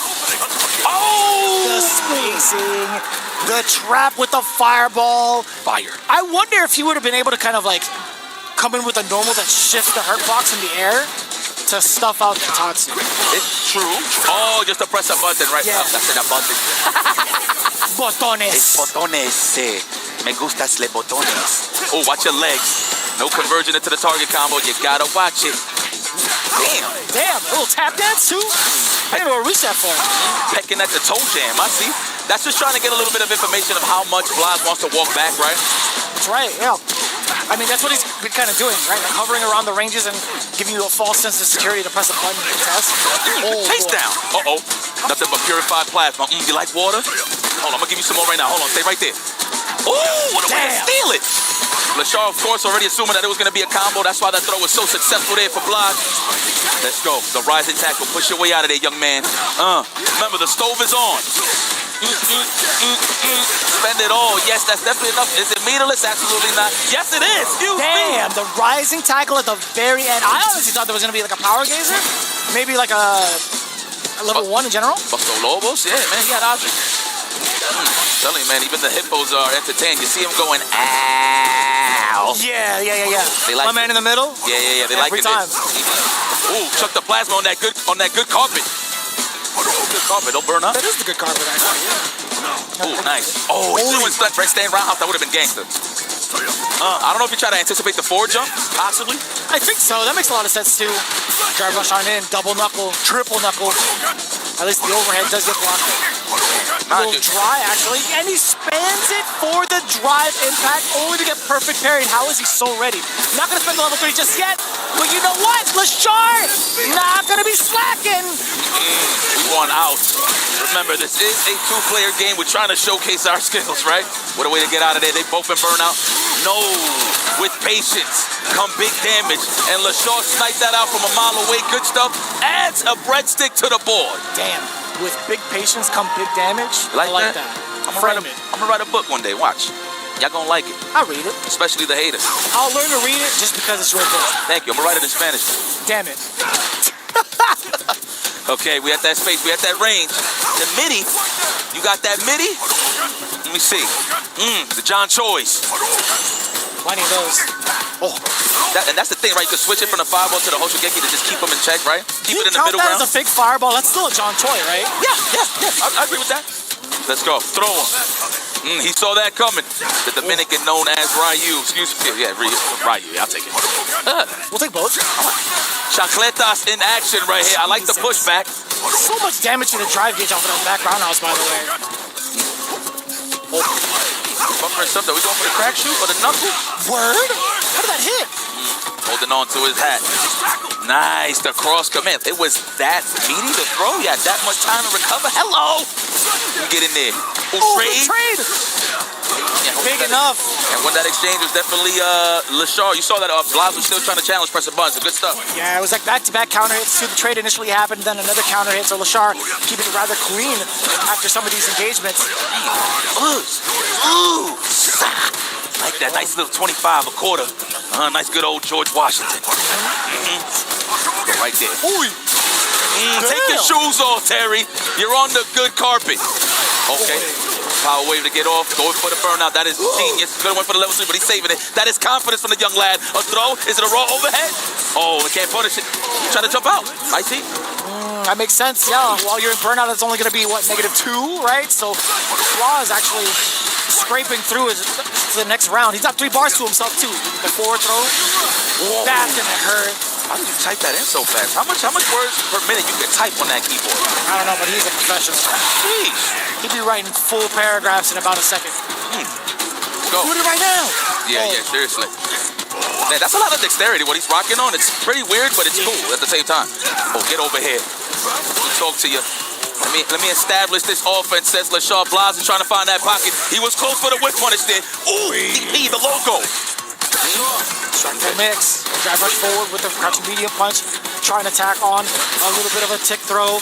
Now successfully gets it. He was very adamant about trying to score that knockdown via throw. Uh-oh. Hella dead. It's a no escape. Lord, that was with hate. That punch was with hate. The zoom in to the knuckles, that was with hate. All right, Blas. I like how he just goes into burn. I was like, listen, I'm young. I'll react to those DIs. It's all right. So he's not even tripping. Let's go, my Habibi. Yeah. Damn, he looks good. That's my guy. It's a legend. That's La Beef. Don't ever forget it. La Beef. That's La Beef. But speaking of beef, it's serious right now in the street. Oh, is that Alex? Look up, damn it. There you go. I saw Gotcha-kun. He's like, what are you guys doing? Yeah. Gotcha-kun was right in front of him. He's like, what are you guys doing over there? Hey, let's go. Does everybody have a photo of Lashar? It's driving me crazy. He's a superstar. He is a superstar, actually. The guy parked in Japan to get nice for the SFL, bro. That's right. That is respect. Shout out to all the fans out there, by the way. Man, both Reject and Zenith Division coming through to support all their players. But no, you're not kidding, dude. Him parking up to Japan for not only just the level up, but also to kind of like tune everybody else up. Yeah. With the Ed matchup has been so sick to hear in our timeline. Yeah, I mean, Tokido gave him credit for that big win for him to qualify last year to the CPT, right? It was because of Lashar. He beat Lashar in the finals, so that just goes to show you know what I'm saying? This guy's all about elevating the game, and he's trying to elevate his ranking here in this top 16. Well, this top 4 at this point, but everybody that has missed out. We are officially at the Fantastic Four. Well, I mean, Angry Bird just fell to Shanghai, but he's still on standby to await the winner of this to go for the 3rd place match. Now we see it right now. Lashar, he was contemplating mine not too long ago, but he's confirmed the Ed, as you can see it on your screen. Perfect parry against the donkey kick. Not a string. Let's put that donkey back in the barn. All right. Nice parry. Love it. Ooh, the whip punish. He did not fall for the faint shenanigans. I like that. Okay. What do you do about this now? Lashar with so much more control in the pace, or in the pacing from this range. It's so significant. Blas forced to throw a lot more fireballs in the set. Yeah, we're going to see more standing medium kick here from Lashar in a minute. I mean, it's pretty good from that point. There it is for the punish. That was nice. Okay, let's get a throw. No. We're going to string him up a little bit. Condition, no shampoo. On the side of Lashar, it's the one holding the dandruff, I'll tell you that. Chip him out before he gets green. Ooh, so you're gonna get to level 3? Stop! No way! That's critical art! Right at time, he can set up a meaty fireball. Do not jump this because you're gonna get dumped in the mouth, but you're dead anyway. Damn. You like peanuts with that Shoryuken. That's actually a very valid point too. Like, even if he wasn't dead off of that, you still get chip damage, right? Because of the burnout. That was excellent resource management from Blas. Now we're trying to smother them. We don't want to give too much space to Lashar to use those win normal. The kicks. Nice. That throw, condition him early. Oh, he's looking for the throw tech from Blas, but Blas not giving it to him. Oh, that could have been a throw. Yes. Still a throw. Yep. And a recovery. Get off of me. OD uppercut. Number one. Not parried. No counter hit. No nothing. He was trying to jump, perhaps. I couldn't tell you. Backdash, maybe try to shoot the low forward or the throw tech. Who knows? But the logo, once again, the Shore Yukin, the OD version. Come on over here. Oh, the magic. We going to Houston with this one. Coutinho Mobley, Steve Francis, and Hakeem Olajuwon loves the dream. I mean, Hakeem is the dream. This is big damage. Number one for the burnout. No way you go for DI here. You just go for the chip sequence. Yes, sir. We get OD Blitz after that if you wanted to. Oh my God, he got space. What are we gonna do? Whoa, we out of dodge there with the kill rush. I was so nervous for that because Lashar would normally go for the OD Blitz ender to get the rest of that chip damage in. Wow! That was sick. Hold, two goals there. The bodega is that way. Oh, charge, oh, cat! The man did it. He said it with his heart. The Omega logo. Mm-hmm. I feel a sweep coming. I feel it. Oh, where you going? Look like a straight snake coming out the fist. Ooh. Look at these girls in the back. Like this neutral? Yeah. Oof.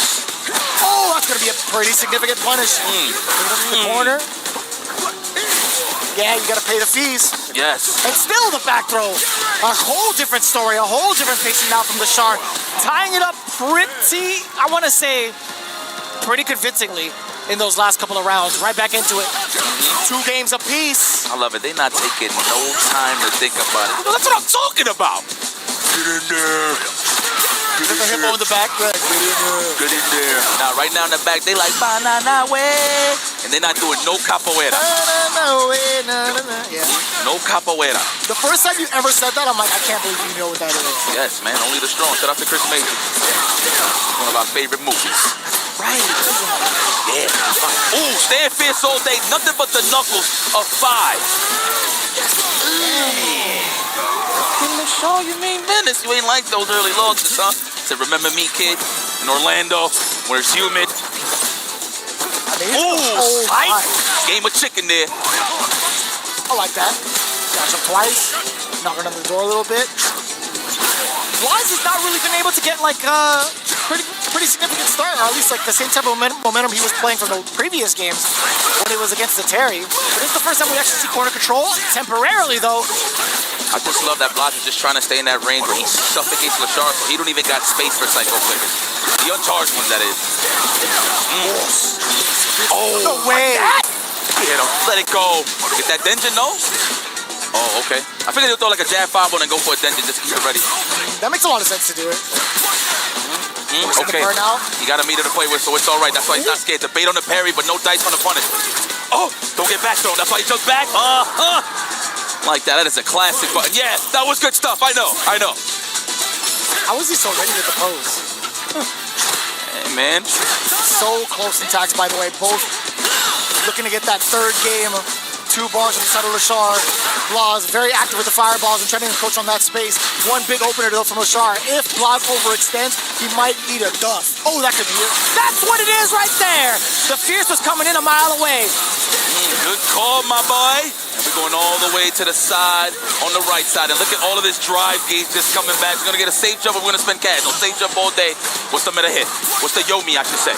Oh, the background. I want to touch green too, says Blas. Lord have mercy, there's a lot of hate behind that. Ryu, he just can't hit. Get up. Right. Wow, look at that. He's trying to motivate Lashar to fight back. Oh, no. Off the range for the throw. Oh, the leg. Brother. He did not give a damn about how you were feeling after that level 3. And he's just sitting there like, yo, let me get to the next one. Come on, but that was kind of crazy though, like on hit, then drive rush. What's up? Was this not a hard read on a backdash, possibly? Possibly. Damn, but the impressive part is we see the game plan, but he's reacting that fast to do it. Yeah. Which is pretty dope. It feels like he's already made up his mind, like 2 actions prior, no? Yeah. Look at that, like that from Lashar. Good defense. He found the flow, the takes it to the throw. The jab, that is. Looking for that counter hit. There it is. So Blas fighting back. It must be the jeans. Oh my. He got no meter. He took that hit. He could react in time right here. I like that Lashar recognized if he went for a string, he was going to give him the ball. That was makes sense. That was nice. It's hella smart. The ball spinning it anyway.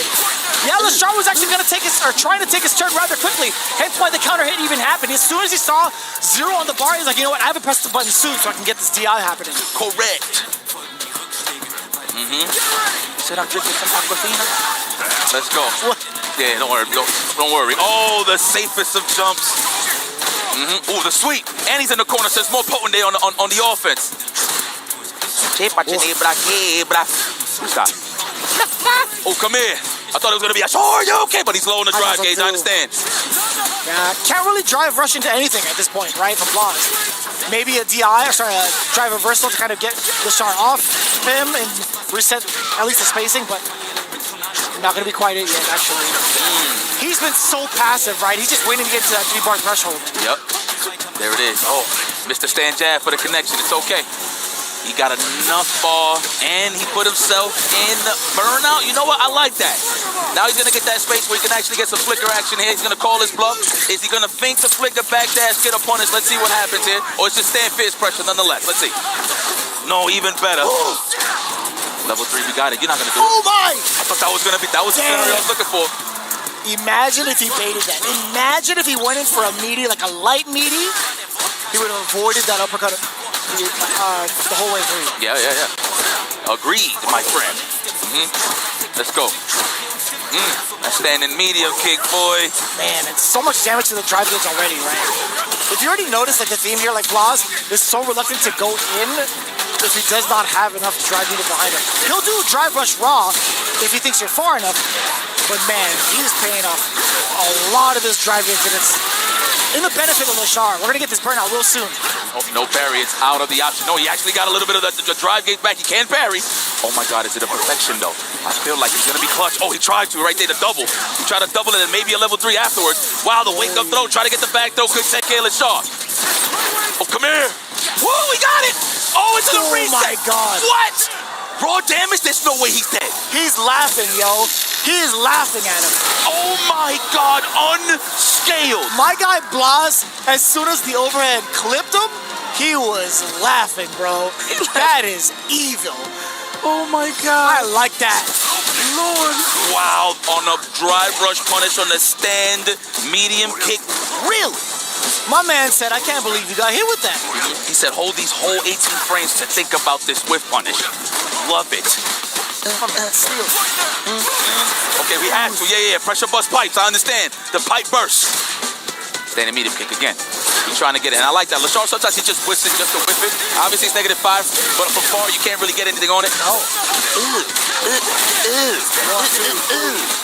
Bro. Counter hits. We thought the same. Ooh, and he still clips down below. Just within that range of that crouching medium punch. He ain't like that little smile you put there, Blas. It was funny, but it wasn't that funny. Not to Lashar, at least. That was hilarious to me. Ooh. Kind of got him. Oh, Superman punch trade! I like how it's not an air reset off of the Superman punch, by the way. Cobra! Let's go. Ooh, Shoryuken, the logo. Yes. I want to tattoo the Shoryuken on me. Oh my God. Right. One more sequence. Ooh, that's fine. That's definitely fine for Lashar. Blas not even closer to that burnout. Oh, you got it. He's gonna land right on it. And then the heavy to follow suit.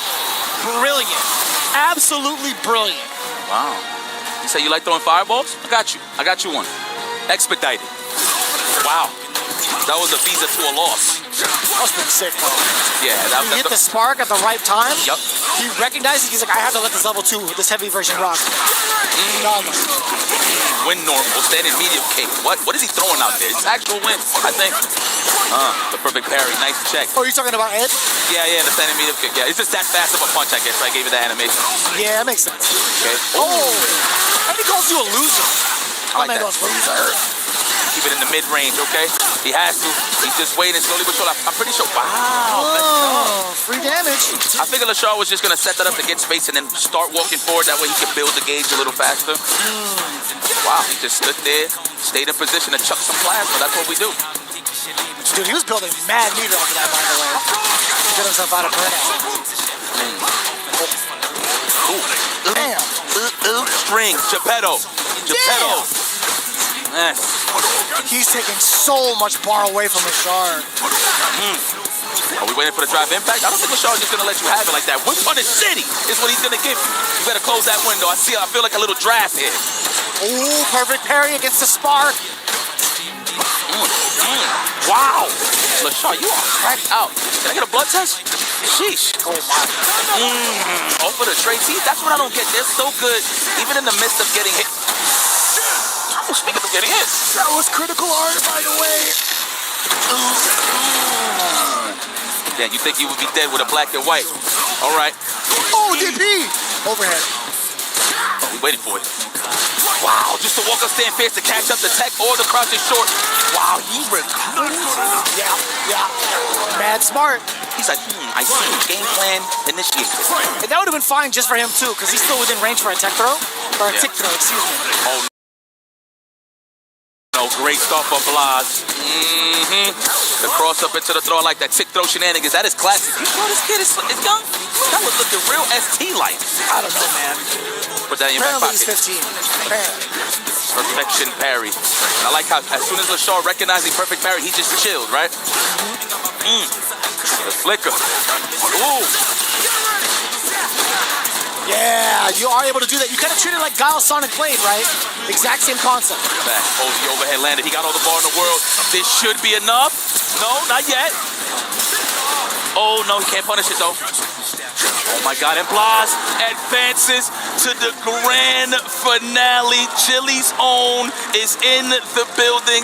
Listen, like I said, this is that new age bully that I'm talking about. You seen it at Capcom Cup, made it to the finals, and once again, makes it to the finals with another chance to close it out this time. This is going to be spectacular for everybody that's a Blas fan at home and everybody that's at right here in this arena.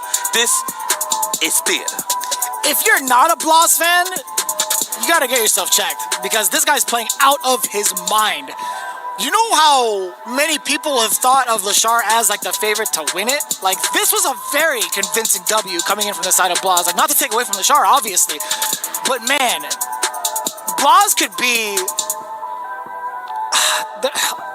the youngest to ever do it right now on this stage. I mean, dude, he is one of the best in the business right now, man. Respectfully, like let's not even take it away from Blas, dude. He has done his homework. You could tell that he is well prepared. He knows the ranges he want to be at, obviously to set those offensive sequences and defensive when it comes to actually like looking for the perfect parry or that proper whip punish, or just hell sneaking a reset into an overhead. This guy just got tricks for days, man, and people got to worry about that. Yeah. Really solid understanding of how his players operate and really good understanding of the matchups as well, man. It's quite a surprise to find out that he was born in 2009. Ain't that crazy? Hell yeah, that's crazy. 2009 indeed. You're talking on the side of Blas? That yo, we are teleporting in time, son. It's crazy. It's actually crazy. But there you have it. That's Blas taking out the big W. Now in grand finals. Standing by, let's hear what he had to say about his match. Blas is officially in grand finals of EWC.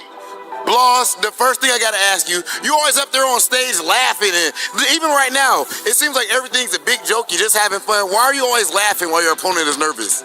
Básicamente te pregunta cómo es que mantienes la compostura y seguís riéndote a pesar del momento y la situación que estás atravesando. Es porque he entrenado mucho, yo estoy muy preparado y cuando uno está preparado mucho no hay por qué ponerse nervioso y sabes lo que puedes hacer y eso. I have trained so much that at this moment I'm not nervous. I know what I have to do and I will try to do my best. Oh my goodness, only 15, not nervous in a situation like this. Capcom Cup, we seen you in grand finals last year. Now you're in grand finals again for EWC. Does this run feel similar to your Capcom Cup run? Basically, he wants to know how much, cómo se parece, disculpa, esto a tu torneo anterior, a tu final anterior, si lo ves similar o no, o cómo se parece. Sí es similar, obviamente, porque estoy en el segundo, época segundo. Honestamente similar porque cada rival que he enfrentado lo estudié demasiado, como el Capcom Cup. En torneos pequeños como Majors no puedo hacer eso porque es gente random. Basically, he says that since this is a big tournament, he has time to train and study each one of his opponents. He's super prepared and he feels like he has everything needed to be a champion. Grand Finals is officially set and it will feature Chile's young prodigy, Blas. Go ahead and crush your opponent's key. Wow, and Blas is another one that's ready to create a toilet with nothing but keys. I'll be honest with you. And I'm pretty sure this is not going to be the last time we see Blas crushing keys, because I tell you what, this guy, like I said before, look, he just said in his interview before this question right here that he is well prepared, and it just shows, dude. It's all about scenarios. Like, obviously, sometimes you can come to a tournament unprepared, right, and still kind of get the same result just playing super solid, right? But when it comes to really picking up off an opponent, and mind you, in this stature right here in the top 16, to have all this information, doing homework against all of your opponents, and then you just see it in every match that he has a game plan. Like, for example, against Mochi, he did standing medium kick, counter hit, level 2, like little things like that is what's really showcasing what's Blas about when it comes to prep time. So what happens here now? Like, against someone like Xiao Hai, who's playing rather aggressively, do you think he's going to have enough time to even make those adjustments, or do you think this is something he's already plotted a while ago, right? You think he's the type to kind of go through the entire pathing from a top 16 and study for each and every one of the players? I think so. I mean, even at this point, he's probably going to watch a little bit of this match, but he's probably going to kick back, probably going to talk to his pops real quick. But you know what? We're not even going to get to that point yet. We still got to find out who is our third place winner. And guys, this ain't your regular old. Remember, this is single elimination, okay? So unfortunately, whoever wins here cannot move forward. But at the end of the day, we're going to have a great show. And obviously, we still tallying up the points, right? Little by little, slowly but surely, regardless, even though Team Falcons won already. But we still got some more to reach out and stuff like that. I don't know if it's going to be meaningful in terms of what we're going to do, get in the bag with the points. Right. But in terms of getting the bag, it's meaningful. So let's see who's going to get third place. I believe, what's third place? Production, can you tell me what's third place real quick? I just want to know what they I can double check, but in the meantime, it is going to be a pretty significant deal, like going into like the top 4 placements for at least some of these clubs, right? Yeah, man. This is fantastic, dude. Top level, high level Street Fighter. And I'm gonna be honest with you. Anybody that made this top 16 right here today, well, I mean, throughout this whole week, you look at the caliber of competition right here, you see no complainers if you really look at it. Everybody's locked in to really study the game and just get better, and that's that. Yeah, so look at the spread too. Obviously, with the club championships being 7 mil, second is 4 mil, third is 3 mil, fourth and fifth 2.25. Shoot! So a pretty significant amount of money in regards to like their club placements. This is going to be pretty important going into it. Let's see. Team Rejects on Angry Bird going up against Leshar. Yeah, I should clarify. Going into the like 8th place through 24th place in regards to the money spread, so it could vary. Either way. Okay, let's get that throw. No.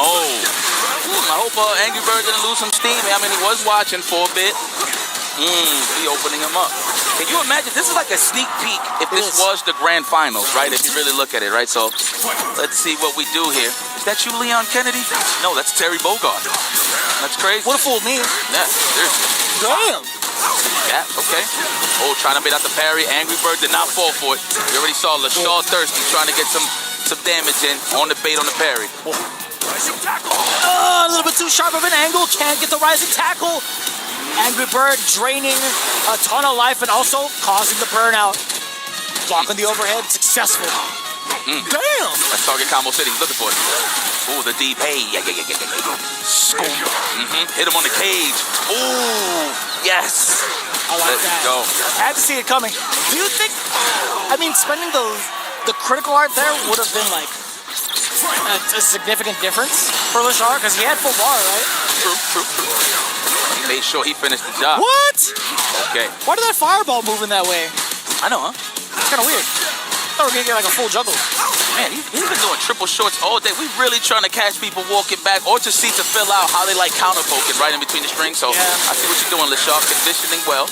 Pop out on the DP right there. No. Oh my God. Dude, he was walking forward. How fast was that input?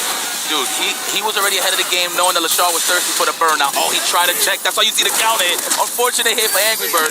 He doesn't have a meter to play with. How close in the corner he is after this? Let me see. I thought he was like mid-screen, right? Oh, they mid-screen. Okay. Oh, he's going to walk him down with the crack shoot.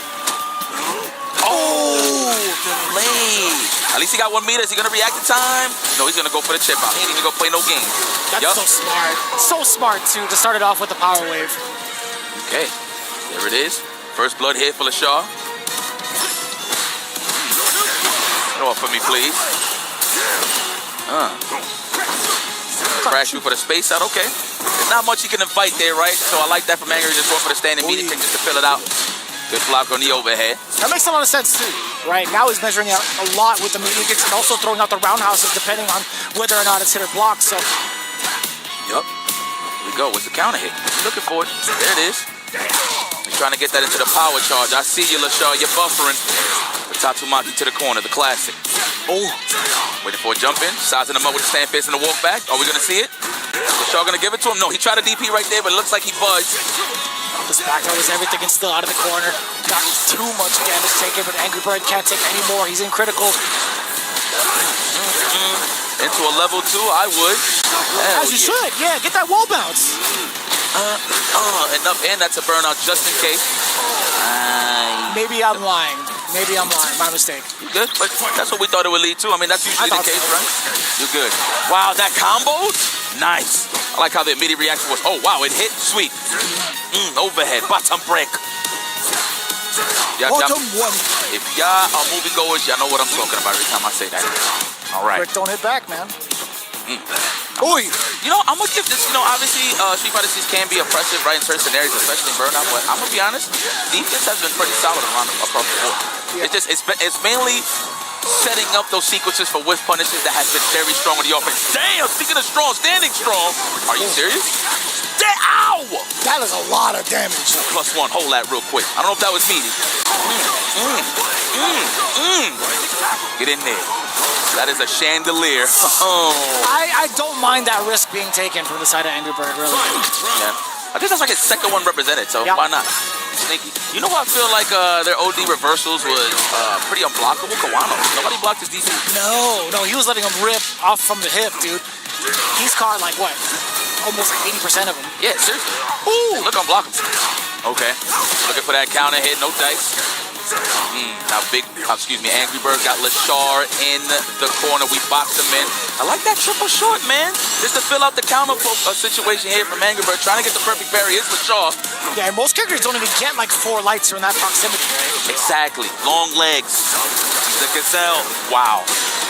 That was bad awful. You trying to get the animation, sorry. No, what? I don't even know if that was intentional from the side of Lashar. It's kind of like create that reaction out of Angry Bird. Right? All right, now let's throw that, chuck that plasma, set the tone.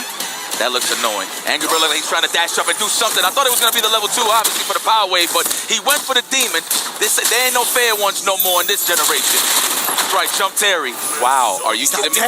Pardon my back, says Akuma. Okay. Oh, my. Little bit of a flinch, crouching light kick. I like that right now from Angry Bird. Being able to get some of these demons and also trying to dictate the pace a lot more often. Now he's back on the offensive grind. He went back-to-back drive rushes, now throwing out the DI look against the Shark, but the defense has been on point. Success rate on that roundhouse has been pretty high. Yeah. Nice. So the power charge looking for the shimmy. Angry Bird said, no, hold these buttons. I ain't gonna tech. Who the hell you think I am? You gotta condition me very well, and that was the scenario there. Oh, that was authentic. That was pure. Just like that reversal. No, I'm in there. I think it's -2 up close, but I mean from far, obviously it's plus. Yeah, if he gets the follow behind it, he's gonna have full advantage. Damn, a couple of those lights. Again, it's all the conditioning is starting to come together for the Shark. Terry, man, you are a special case here. How you fight like feet on the ground and then your feet is in the air all of a sudden? Are you serious as an anti-air Lashar with the roundhouse? And why is it called a rising tackle? You know what I'm saying? Like, why is that called a rising tackle? Yeah. I just had to ask. That animation just confuses me, bro. Expose the tap parry, but we right back in there with the demon flip dive kick. Ooh, that could have been a sweep all over or stand fist even. Back to back, actually, from both ends, right? Angry Bird actually trying to rebuttal with his own crouching medium punch, or medium kick, excuse me. Charge plasma, yes. The Akuma classic. I didn't know it leaks out fire as the fireball goes through across the screen. Did you know that? No, but it's magma. I feel the heat. The magma, yeah. It's magma. Man, just throwing out magma. I like that stagger punch off the stand fist. Like, obviously it's safe. It's not plus, right? But you can walk back just in case you just space him out. Space trash, man. Y'all know what it is nowadays. Street Fighter.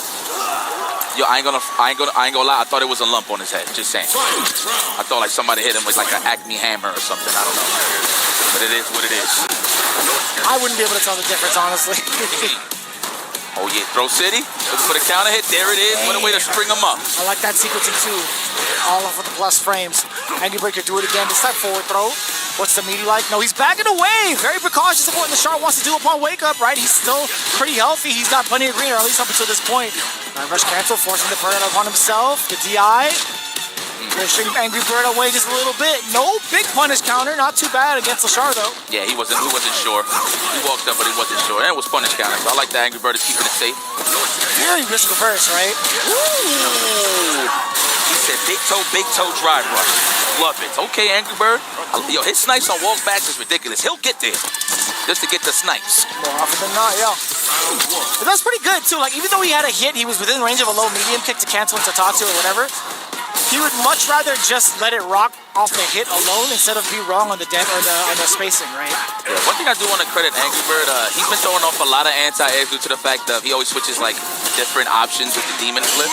Right. That's definitely been something that's been paying a lot of the bills for him throughout this whole series here in EWC for Street Fighter 6. Here we go, fireball. No, we're gonna go for the drive. Ooh, he wasn't ready. He was charging it like he had a flash kick. So you wear jeans? Come here. Don't press nothing.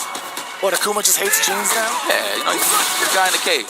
I swear, he's in a level of solo leveling. I swear, he stays. Oh, that's fair. Yeah. There we go, level 2, absolutely. Bang! Right through the chest, all the way out the jacket. Do you believe in a parallel universe where you see an Akuma with more defense but no offense? Imagine. That's crazy. I don't want to live in that universe, but I can see that possibility. It would be kind of funky, though, no? Yeah. Use this information, guys, but this is how we rap sometimes, okay? And what if he has, like, omega slow walk speed? Maybe. Oh, no. That'll be trash if that's the case. But that is not the universe we are in. Angry Bird is on one. He don't pick whack catches, that's for sure. That's one thing I will always say about Angry Bird. I do not. No. Not ever. Here we go. Oh. Let me go here for the whip punish, you know? Okay. Oh, that catches the grab. Not quite dead yet. That'll do it, though. I like how the fireball goes under his, too. That's something I actually totally forgot to note. That alone could set the pace a bunch of times over, but now that I really think about it, how often are we seeing both Chuck plasmas outside of that situation, like OD fireball specifically? Right. They're always at this mid-range every time, so. Oh, the back throw. Don't touch my jacket ever again. Looking for that stand strong into power charge or stand short, the easier confirm, right? Just to keep it safe. Yeah, makes sense. Oh, going for the back throw. No. That's what he's trying to, Angry Bird's trying to put in his mind that there's a back throw in this sequence, the next driver sequence that is. Oh, open him up. Brother, he is not flinching. No way. Fracture, he's gonna wear him down before he actually spends anything or drive impact, except the back throw worked out for Angry Bird. That is 3-1 for my Habibi.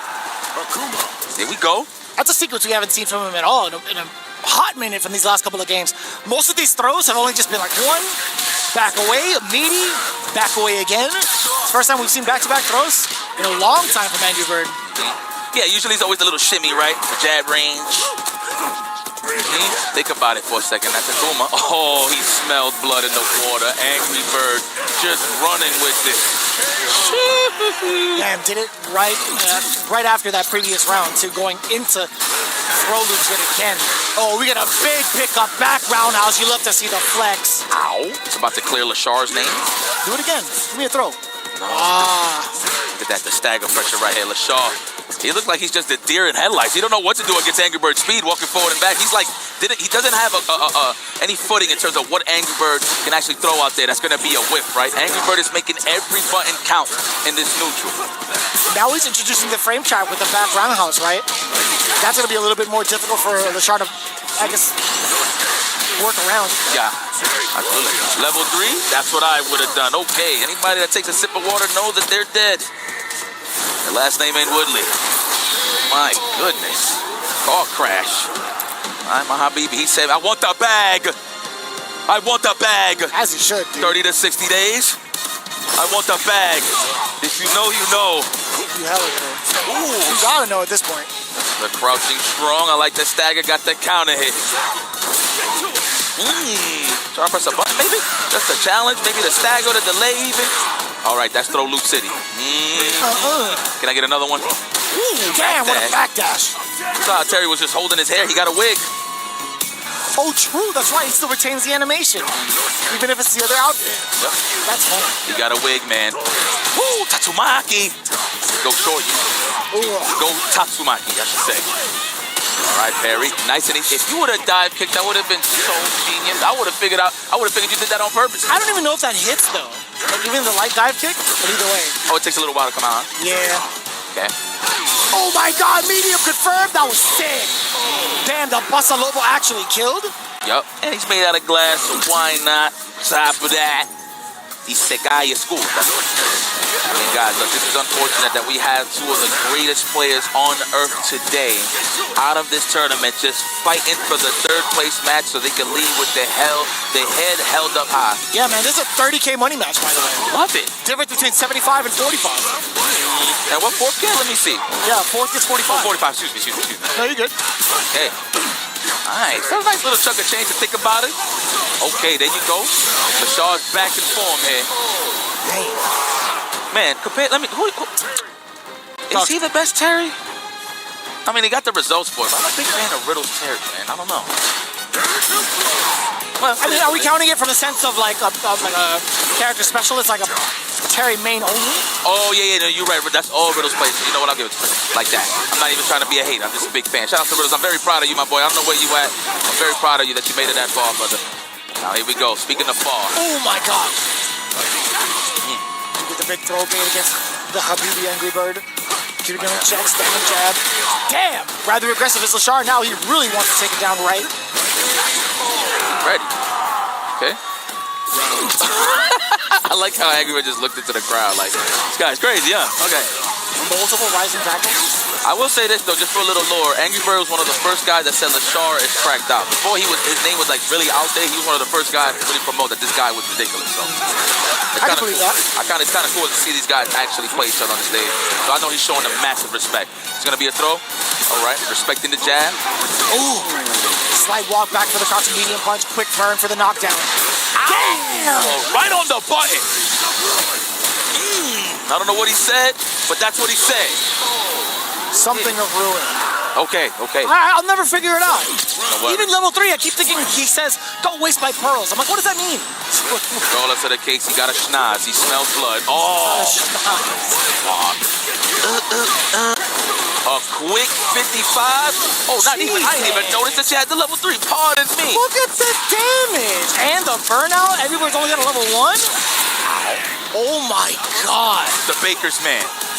Cooking the life ball right now. As fast as he can. Oh no. See, that's what I was highlighting earlier with the Demon Fist from Angry Bird. Okay, hanging in there is Lashar. All right, slowly but surely. It's not how you start, it is how you finish. Correct. Let's see. Going up to a fantastic start is Angry Bird, taking a lot of damage off of the drive gauge, a lot of damage off of the life bar, excuse me, from both ends. Let's go. Give him money. He's trying to space out that knuckle again. I know that's what Lashar is looking for. Ooh, perfect parry, but no punish in time. Wow. Ooh. Counter hit. That's right, make him pay for it. Yes, the Tatsumaki.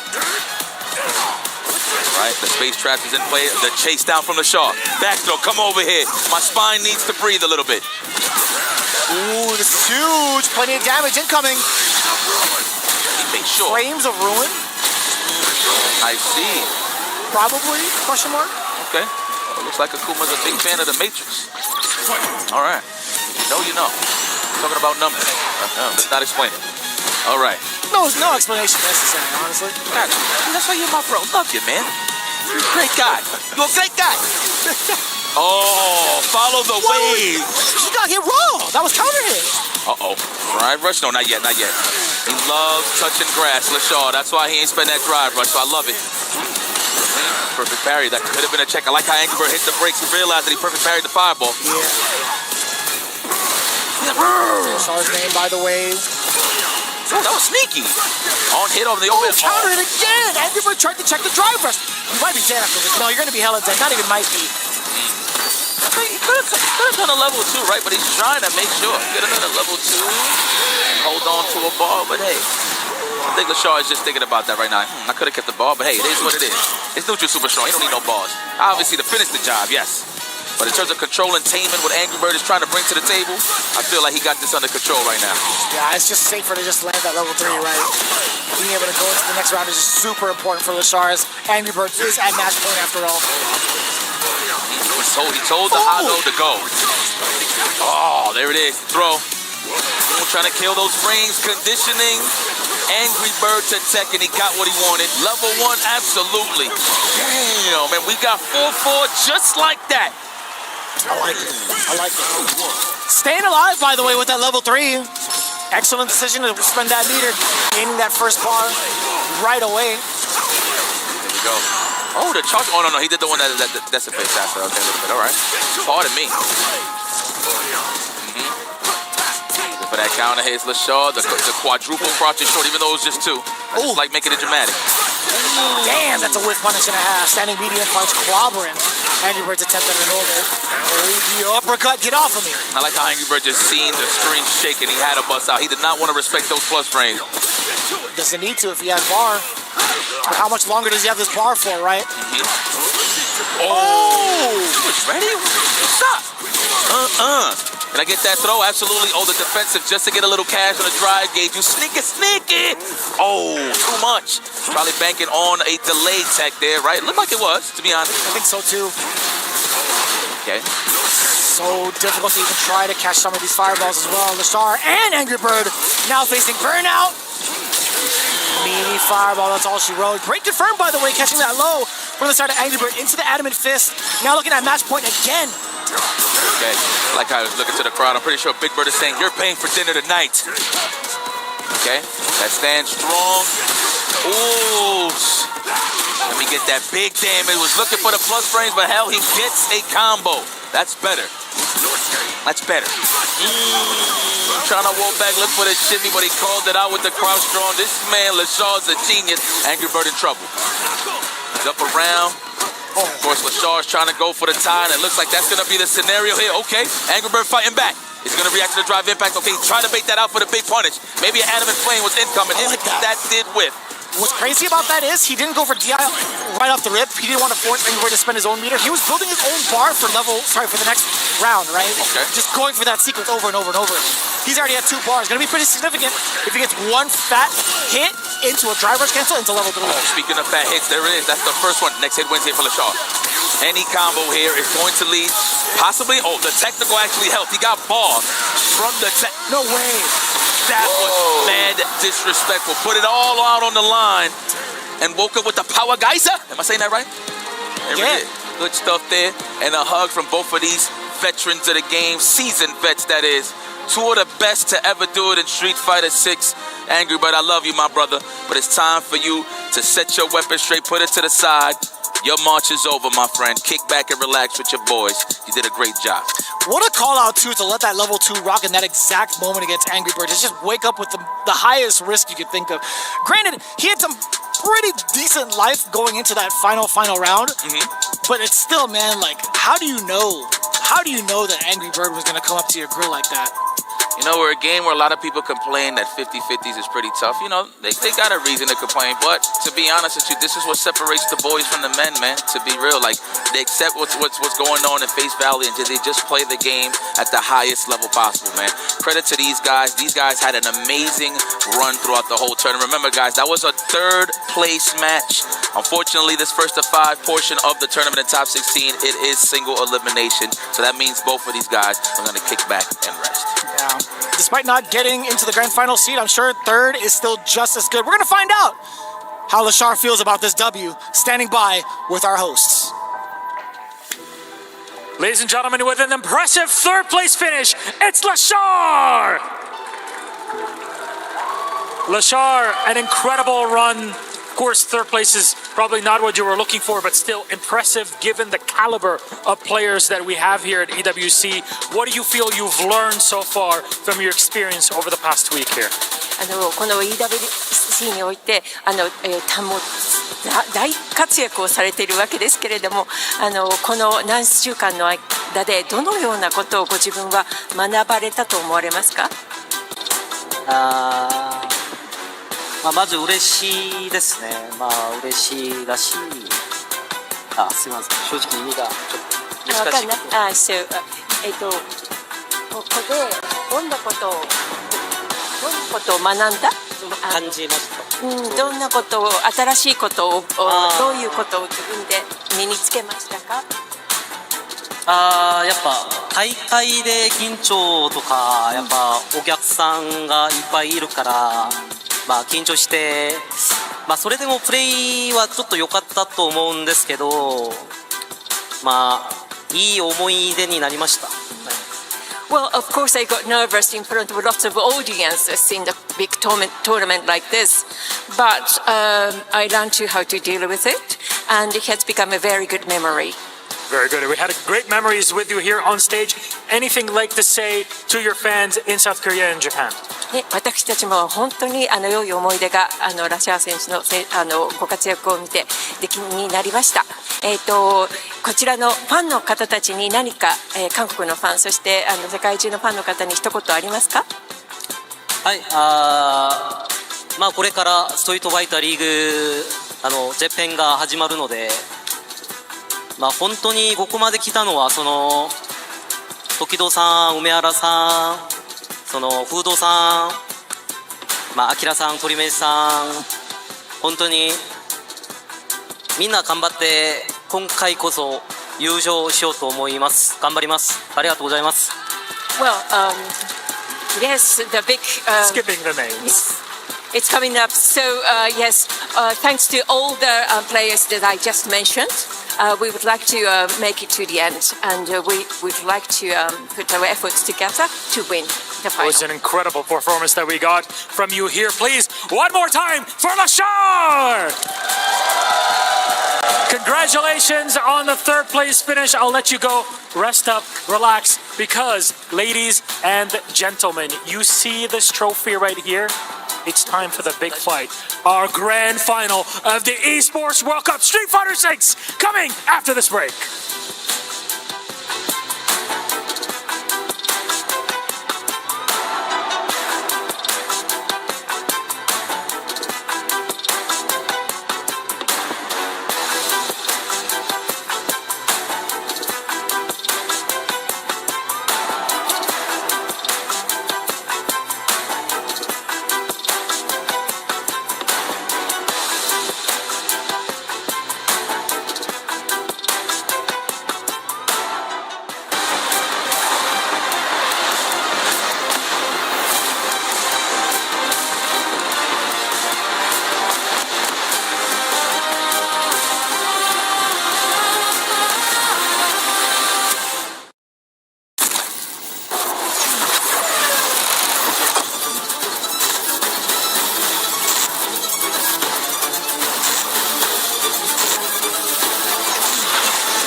Reach your impossible, Lenovo Legion.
Welcome back to the Esports World Cup 2025 Street Fighter 6 playoffs.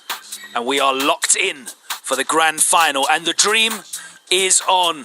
Last week we saw Ulsan retain his title as Esports World Cup champion in Tekken 8. Can Zhao Hai do the same after falling short in Fatal Fury City of the Wolves 6 weeks ago? The dream is still alive and he is looking in incredible form after overcoming Angry Bird 5-1 in his semi-final match. Blas managing to beat out Lashar 5-3. And we are locked in for an incredible grand finals. Hello and welcome back to the studio. Myself, Logan Sama, alongside Justin Wong, Jammers and Kola. Kola, how did you enjoy those semi-finals? Let's talk first of all about Zhao Hai's dominant performances against Angry Bird. It was almost like he couldn't do anything wrong. It felt like it. It felt like it. Once he got up in the corner, like once Angry Bird put him in the corner, he always found a way out. Whether he delayed buttons, he found punish counters to lead himself out. It was like he hit that domain expansion and said, get out of my face. So Zhao Hai, with some great defense and greater offense to annoy Angry Bird, took that game pretty dominantly. Jammers, you've been dallying with Mai a little bit. What do you think of the character pick? Was it genius from him? We haven't seen his Mai much at all this tournament, I don't think. Yeah, pretty much genius, and I think it goes to show just the strength of the character. Every time she knocks you down, she's always in throw range. You're very fearful of that throw range. When you're in the corner, she's got a throw loop, so you have to really be conscious of your decision making as well. And again, anytime she activates level 1, everything becomes enhanced, and she becomes a threat from pretty much anywhere on screen. So it was very unfortunate Angry Bird couldn't adapt to Zhao Hai's dominance. Justin, I have to hail you up here in the studio amongst the broadcast team. We had a sweepstake where we both picked 2 players as our picks to win the tournament. Justin Wong, which 2 players did you pick to win the tournament? I picked Zhao Hai and Blas. So, I don't know, maybe... Truly a genius. There's a reason why you're here in first position on the couch. No, I think it's more of just like the way Blas is playing, especially in Phase 1. It felt like Capcom Cup all over again, where everything was just going his way, reacting everything accordingly. And Zhao Hai, I really think he got the power up from Ulsan. You know, if Ulsan could do it, why can't I do it? Ringe was saying backstage that he feels like Blas gets a power-up at invitationals. Of course, Capcom Cup, he went on an unbelievable run through losers bracket, and here he seems unstoppable, Justin. Like, what is it about these occasions that this young man, 15 years old, he thrives in them? You can't teach that, can you? You cannot, but like if you look at the head-to-head, total whiff punish 43, his perfect parries are insane, and Jammer's pointed out a really good point. He is not scared in burnout. If he has a super level 1, level 2, level 3, and a standing heavy punch, he is never scared of drive impact at all. He's like really fearless with it, and I think that's what makes him really strong, because I think a lot of other people will walk back, but he's walking forward. Jammers, I think it's certainly relevant to say that 3 out of these 4 players in semi-finals and both of these players in grand finals are able to seamlessly switch between characters, and that's a skill in itself, isn't it? But how does that benefit a player to be able to do that rather than focus entirely on one character? And we've seen that play out here throughout the tournament, haven't we? I think because the player works in tandem with the system, so no matter what you do, the combos are not too far-fetched or too far away from each other to kind of learn the complexities about them, because it's like, okay, I have to shave at the drive gauge, I know what my buttons are to drive, rush, cancel, I know what happens when I put you in the corner, because it's basically 1B and B in the corner, and I can just apply that pressure. So because they've mastered the universal traits of Street Fighter 6, they're able to obviously bounce between the cast, and it looks, like you said, very seamlessly. It's been an event full of storylines, and Kola, regardless of who wins this grand finals, it's an incredible storyline. Either Zhao Hai retains his title, or a 15-year-old player from a country that has so little representation on the world stage manages to do it again, but this time go all the way in a grand finals. Either way, it's an incredible story, isn't it? 100%. And the fact of the matter is, we're going to get good Street Fighter out of this no matter what happens. No matter what occurs, see the echelon of the meta evolve, and these players took it out, and I can't wait to see who takes it. Right, guys, we're about to head back over to the arena, so I'm going to have to ask you for your picks. Justin, you still all in on Blas, and what's the score? Call the score for me. 5-2. Oh, dominant. I love 5-2. It's a good bet so far. Jammers, what are you saying? Zhao Hai, 5-4. Okay, and Cola, last of all, what's your pick? Blaz 5-4. All right. It's a split desk here in the studio, and it's almost time to go over to the arena. 48 players entered 4 days ago. We now are down to 2, and we're about to crown our second ever Esports World Cup Street Fighter 6 champion. The action has been incredible, and truly, we will crown a worthy winner. The action is about to kick off, so let's head back over to the Amazon Esports Arena, where Rob and Milos will welcome our 2 finalists. But from us here in the studio, it's goodbye. I hope you've enjoyed the action. We cannot wait for this grand final. Let's get into it.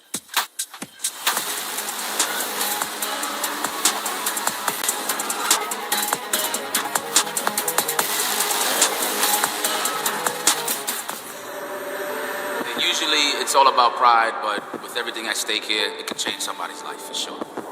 Shanghai is your Esports World Cup champion! This right here is legacy. What we just witnessed during this tournament is the blood, sweat, and tears, the years of effort that a lot of these players have put in. This is the lifeblood of the FGC. We witnessed a roller coaster of emotions from day one up until now. We saw players fall by the wayside. People were happy, people were sad. Everybody here needs to make sure they leave it on the table as it lies. The person that wins this event, just like every year, is going to be the person that is the best under pressure. Well, they gotta fight super hard. That way they're not on that long plane ride home regretting their mistakes. What's one more match to win the entire tournament? What you're going to see in this last match, it won't be an entirely clean game, but in the end of the day, it will be one of the best sets that we have seen to date in the world of Street Fighter 6. One more hit right here, and he went for the delayed throw. No immediate punch. Big trade. Too far of a pushback? I guess so. And now you can look at the burnout. He waited for it. Higuchi, you're so smart, man.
About to witness exactly what the FGC is all about. In this grand finals, we have 2 players with different backgrounds, different countries, different ages, but in the end of the day, they have the same passion, they have the same goal, and that is to become the EWC World Champion. Milos, we are about to witness history, and I'm not gonna lie to you, I cannot wait. Ladies and gentlemen, it is time for grand finals. Are you ready? Rob This is why we do it. I tell you, the players here, they're looking for glory. We talked about this, the pedigree, the prestige of being EWC champion in the FGC is on another level. One player looking to be back-to-back. Another one at 15 is looking to make history as one of the youngest to ever do it in this game's history. We are on the cusp of greatness, and we're so proud to have you by our side tonight. That's it. It is about that time to get into it. It is time to make history, Milosh. Coming to the stage, fighting out of Chile. Put your hands together for bronze. This kid, let it be known, going into this grand finals, that he has absolutely no fear.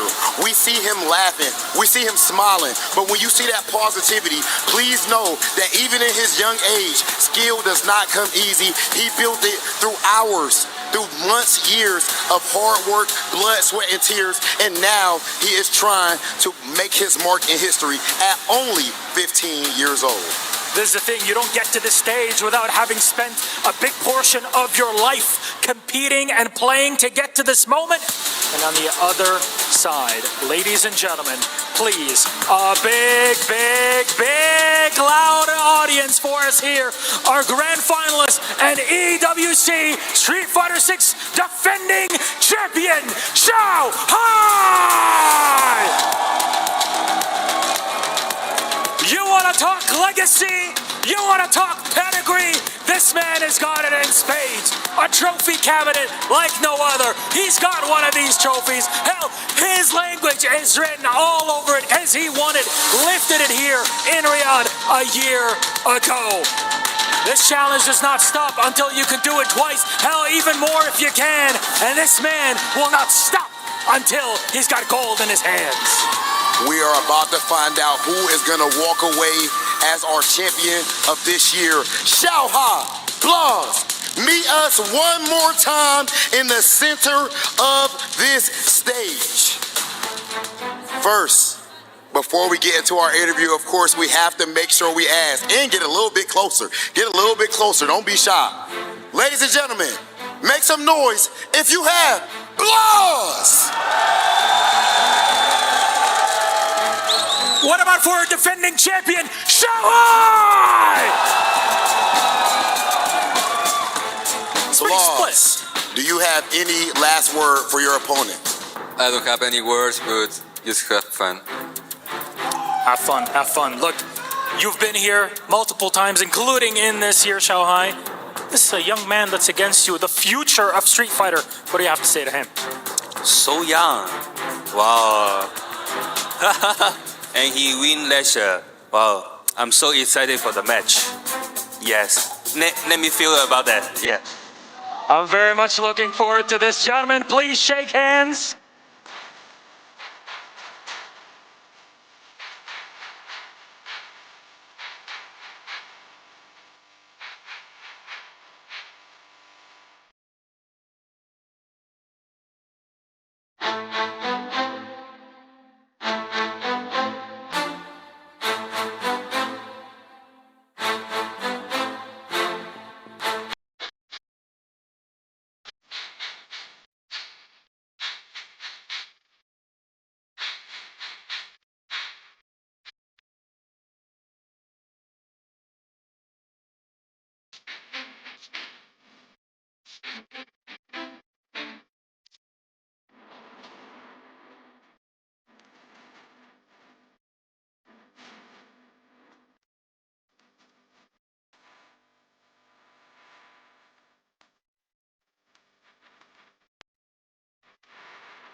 Welcome back, ladies and gentlemen. That was a great, excellent intro from our host, but now we are here to the curtain call. We finally made it. Grand Finals.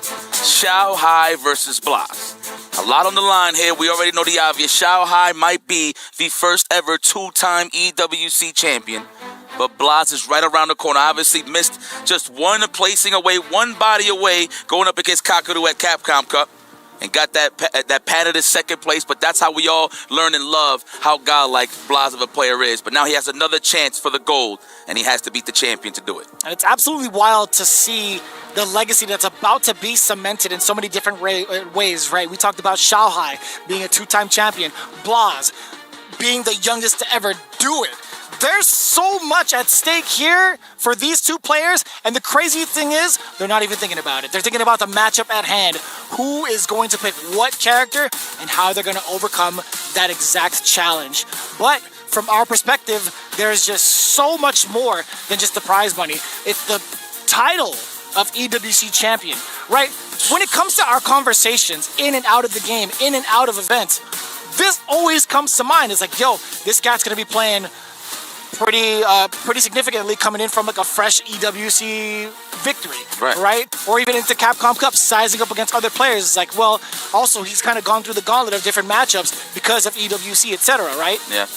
And man, it's just, you know, just a piggyback of what the boys were saying, especially Ringe, talking about how Blas, he gets super extra when it comes to, you know, the hypo meter, if you will, when it comes to the invitationals. He just starts feeling himself. And it's a big difference, right? In tournaments, especially like EVO, CEO, whatever the case may be, long tournaments, obviously, it has to come down to, you know, good rest, good preparation, because you're dealing with so many players. In an invitational, you got all the time in the world to just focus on specific players. Right. So it makes it a little more extra. And you kind of get to see that from Blas. He's kind of like the prep time Batman, to be very honest with you. So for him to be here in center stage in the grand finals, going up against the defending champion, this speaks volumes, dude. And especially to Xiaohai, when he looked at Blas, he looked at him and said, wow, so young. I'm pretty sure as soon as he's seen those lines, he probably has some flashbacks of him being a kid as well, facing older opponents, right? So now he's in that position. And now, you know what I'm saying? Now, is Blas going to take the torch? Is the question. Is he going to take the gold plate away from Xiaohai? Is the question. Let's just take a look real quick as to how they got here in the first place, right? Xiaohai has actually gone through most of these players with a pretty significant W, but Blas also in that same exact regard. Is that gonna repeat those kind of results going forward? We'll find out. But either way, we're gonna set ourselves up for this matchup with just a little bit of a break. When we come back, we have grand finals action coming right at you.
This is it, ladies and gentlemen, the moment you've all been waiting for. It's grand finals at the final event of EWC for Street Fighter 6. This is going to be history in the making. Before we start and get into it, obviously had to take a little bit of a break.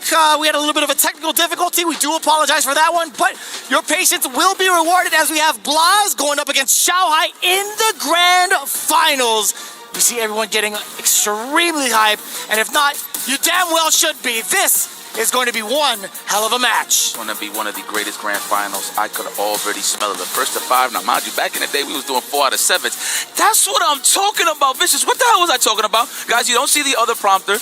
We was trying to guess to see who Xiaohai was going to pick. We was calling him mine. Obviously, personally, I wanted to see the Bison, and he looks like he goes back to his championship pick that won it all last year for him. That's bars. That is bars. And here we go, ladies and gentlemen, in the crowd, please, EWC, make some noise! And shout out to my man Tasty Steve. I had to jack that because, like, that's the best liner to open up with. Like, it's too broken. That's kind of cheap that you took that, Steve. Come on now. Game number 1 already commencing. Blaz versus Xiaohai. Ryu versus Bison is the choice, and already a lot of respect being shown. Just trying to measure the distance with that medium. Blaz navigating around it, getting the big knockdown. You gotta watch out. Standing medium kick actually got a little bit of a change there, where the hurt box is actually a little more extended, so you'll see more easier whiff punishes against it. So Xiaohai gotta be careful, but he's a footsie monster. That's why he's sizing him up with the standing medium kick. Wow, he made it.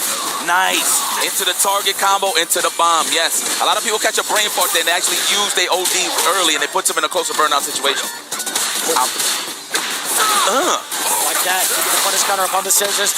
Right back into the swing of things with an OD Psycho Crusher, but Xiaohai now in really, really big danger, actually death. Closing the gap like that, leaving yourself at what, negative? It's going to be so problematic, especially when you're in burnout. Oh, what are we talking about, the stand medium kick? Have to let it linger, huh? You gotta watch out. You gotta have purpose behind the stand medium, man. Wow. If you would have sure you could net to that, what an option just to stop him from the shadow rise. That was so clean. Makes sense. Punish. Back pitch. What's it gonna be on the drive rush? Looking for the shimmy. We're gonna let it pop, and then we're gonna advance for more offense. Damn. Saw how Blaz became the wall. He's like, you know what? I'm gonna take it to you. This is what you want? Boom. Let me block. Into the level 3. Damn. Jesus, that was sick. Expedited W there, Vicious. Holy smokes. Okay, Blaz, you ain't playing no games. First and foremost, Justin Wong is the prophet. I didn't know this was going to be it. To be very honest with you, no disrespect to Xiaohai as the game developed and him focused on other games. I did not expect this guy to be in the grand finals again, dude. You're not the only one that feels that way, right? I feel like a handful of different players from around the world were like, damn, Xiaohai did it again, huh? He's the real deal. Man, but Blaz, though, first W. Let's not take that away from. That is a great way to start the momentum shift. Blaz is looking good, and this is a matchup that he's pretty comfortable with. It's not like you got to worry about too much. As long as the bomb is not in place, he is fine to take a couple of throws and a couple of scissor kicks. Clap the dash back or the jump out. Front or standing short bomb. The Tatsu to get out the corner. I couldn't tell you what it was from Xiaohai. Couldn't tell you why he actually tried to move out of the way with the Hashogeki while the bomb is currently planted on Blaz again. How does he wait for it? Excellent parry, good choices, and the perfect parry to follow suit. It gets the target combo. And the Tatsumaki, okay, we get that meaty throw. It said counter hit. That looks like Xiaohai is going to wake up with buttons. Oh, watch your cabeza. 4 for 4. Into the level 2. Survey says that. Absolutely. Ooh, he's putting on the clinic. Look at him. He's like, I see. The Pringles to the overhead. All right, got it. Noted. Yeah, absolutely. Open the can, open the lid. Use that payphone and call for defense, Xiaohai. This is looking a little bit dreadful here. Little side note, I don't think a lot of people even know what a payphone is. So they're seeing that, they're like, what the hell is that? Pretty sure Blaz don't know. Oh, definitely not. It's all right, though, but I know this court is it. Ooh, like that. Let's go, the jump back. Okay, trying to snipe out the scissor kick early. Xiaohai's not giving it to him. Even the standing fierce. Into the level 3, I would. Not gonna do it just yet. Letting the bomb do the talking. I don't mind that. Back-to-back throws. The backdash didn't really get to punish that. It was meaty enough for Xiaohai to recover time. Oh my God, he's dead. He went for the overhead again. I swear, that is the Blaz special. You see him laughing because he is consistently landing it. Nobody has caught on yet. What a way to steal it. She's like, you didn't block that? You saw that earlier. Yo, that's crazy, bro. Like seriously, and he keeps laughing at it. Yo, can you imagine if he wins it 5-0 with that? already naturally everybody's ducking, right? Oh my god. Yo, Xiaohai just ran right into the Fierce. Oh my god. So you got your answer question. Now I kind of want to bring one up. What's up? Would he counterpick and switch over to the Nai if the Bison doesn't work out at least 3 games in? We'll see. I mean, look, right now, this is the tail of the tape. Xiaohai starts a little strong in the rounds, and then Blas just runs with it. So this is going to be a little tough here. Oh, that almost was a whiff punish. That just goes to show you that Blas is ready there. He was off the mark on the stand fierce for the whiff punish, but that's how you know he is aware. Wow, the buffer. Are you serious? Xiaohai cannot get no offense off, and he's thinking about it. How are you going to get it going? Obviously, you want to get him in the corner with a bomb, but the question is, how are you going to get in? For the throw. Nice. Come in there, I like that. Immediate button upon wake up from Xiaohai. The bomb is planted, forward throw. One more sequence to try to get a mix and get it to explode. No, it's plus frames either way. Plus on plus frames. Look at that. He know the offensive sequences. He definitely tried to get a perfect parry there on the back roundhouse for Bison. Small one. Nice catch. Caught him walking back. Got in your proximity. Xiaohai. Whip crosses shorter to the throw. No, the bait this time. Big damage incoming. Make it hurt. Hell yeah. Level 2. Don't even play with your food. Level 2. No, level 1. Oh yeah, that's enough. That's enough. Pardon me, Xiaohai. Optimal. I would have done it just for disrespect. Level 2? Yeah, but now you need to put it around, especially against this guy. Ultimate disrespect would be level 2, let's be honest. Okay, true. That is. Ooh, the delay! Oh, but nothing too big out of that. So I've seen certain scenarios where Blas would drop a combo purposely just so he could get that pressure to burn him out faster. Yes. So he does it sometimes, but that definitely wasn't a scenario. I'm pretty sure that was a Tatu, possibly. Or a DP, I should say. He ended it in Fireball, no? Yeah. So maybe there's enough of a gap to force a level 1, and the Fireball would stop the level 1. Oh. Okay, into the level 2. Yo, bro. Are we playing a 2-player game here? What's up? Oh my god. And we in the range for the fireball. What the hell can Xiaohai do? React to a fireball with level 2, sure, but you're gonna need the cast to close it out. Okay. No. Punish! Wow. Committing to the sweep is Xiaohai. Blas looking rather comfortable. Yeah, we out of there. We broke the glass. She's coming out, y'all. It is the Mai. Well, I was kind of curious about that, honestly. Yeah. I mean, the first 2 games, it felt just kind of shaky, despite Xiaohai looking like he had control for the first couple of seconds, these last couple of rounds, but there was something about Blas, like catching the timing off against Xiaohai. A lot of his choices revolving around, obviously, resets, crouching media punches as well. Like, how often do you see him kind of delay his timing to catch a counter hit against Xiaohai? Multiple times over in those 2 games, right? That's true. And it was the stuff out the medium kick. And he threw it out there, too, just for a check in case that he wanted to throw a scissor kick. He would have met him halfway. So this is going to be tough. But we got the Mai. We could close the distance a little earlier with the fans. I do believe there's going to be a stand fierce fan shenanigan on the side of Xiaohai and a perfect parry from Blas into the punish that we're about to see that we don't know yet. So I know Blas is going to take his sweet old time to condition. There it is, already represented on the fans. Nice whip punish right there from Xiaohai. Got the corner carry. We're going to get the throw. No, the bust out, the logo early on. Hit. Nothing too big out of that. Standing fierce to check from the side of Xiaohai. Oh, the fact that there is no proximity on that anymore, but he's losing distance, and he got hit with the drive impact. Good no Mai. Gets the burnout, gets the enhanced fans, and more so importantly, the pressure that comes with those enhanced fans. Mid-air, more than enough damage. Ryu engine with a little bit of a flip on the way out. That was kind of fire, that camera angle, huh? I'm telling you, man, Kung Fu movies. That's what I see. All right. Wow, perfect parry in that range. Damn! Okay, I don't know if Ryu is a big fan of handball with that combo. I'd assume he would be. Oh my god! DI calling out the fireball. It was a matter of time before somebody got caught slipping with that projectile, right? Don't whip. Oh wow, okay, he checked the overhead. Oh Lord have mercy. Why do I feel there's gonna be another scenario where he hits some drive rush into an overhead reset? I just feel like that's just gonna be the theme here, so we'll see. Nice. Xiaohai with a strong answer back. This is not gonna be easy, young lad. And, keep doing that. Why not? Love it. The cameraman definitely heard you. He'd be like flipping the whole thing before he gets the recording, huh? Okay, seriously. So, let's talk about this a little bit. What are the substantial differences between Xiaohai and Bison? I feel like Xiaohai. Mai and Bison, hello. Not good. Mai's got a lot more control within the neutral space, right? I think her walk speed also pretty good. Her limbs, fierce specifically. phenomenal to control with, but also the fans, right? The fans have certainly become a factor now, right? And it gives Blas something else to look at due to the fact that she does have a reversal, right? So to slow down the pressure there a little bit on the wake up, depending on what Blas is thinking of. Let's go. Nice. See, there it is. As soon as I speak on it, there goes the reversal. That is such a big deal as well, right? You have to kind of second guess your approach. Sweet. Right back at you. The good sandals, the house sandals right here. Both of these folks. Ooh, nice. Uh-oh. Good punish. Oh, he missed out a little bit, but that's all right. Trying to walk back and got clipped with the layered offense that Mai is known for. Xiao Hai is catching momentum. Second win with Mai? We'll see. Stay down. Scoop. Good way to start it. Wasn't the Denjin. Maybe the Denjin would have made it in time for sure. Denjin would 100% make it for sure. Yeah. Definitely seen that type of punish before. But it wasn't too bad to kind of experiment with. Damn! Counter hit on the last hit of last part of the solar plexus. Blas is just a Shotokan warrior, huh? And I'm only saying that because if Blas loses this, I wonder if the Ken is coming out. But I feel like Ryu is definitely the answer for mine. Definitely should have switched. Xiao Hai right now looking very comfortable. Put him in the corner. Another throw. Are we going to do a reversal? A back dash? Well, there it is. Reversal. Damn, get off of me.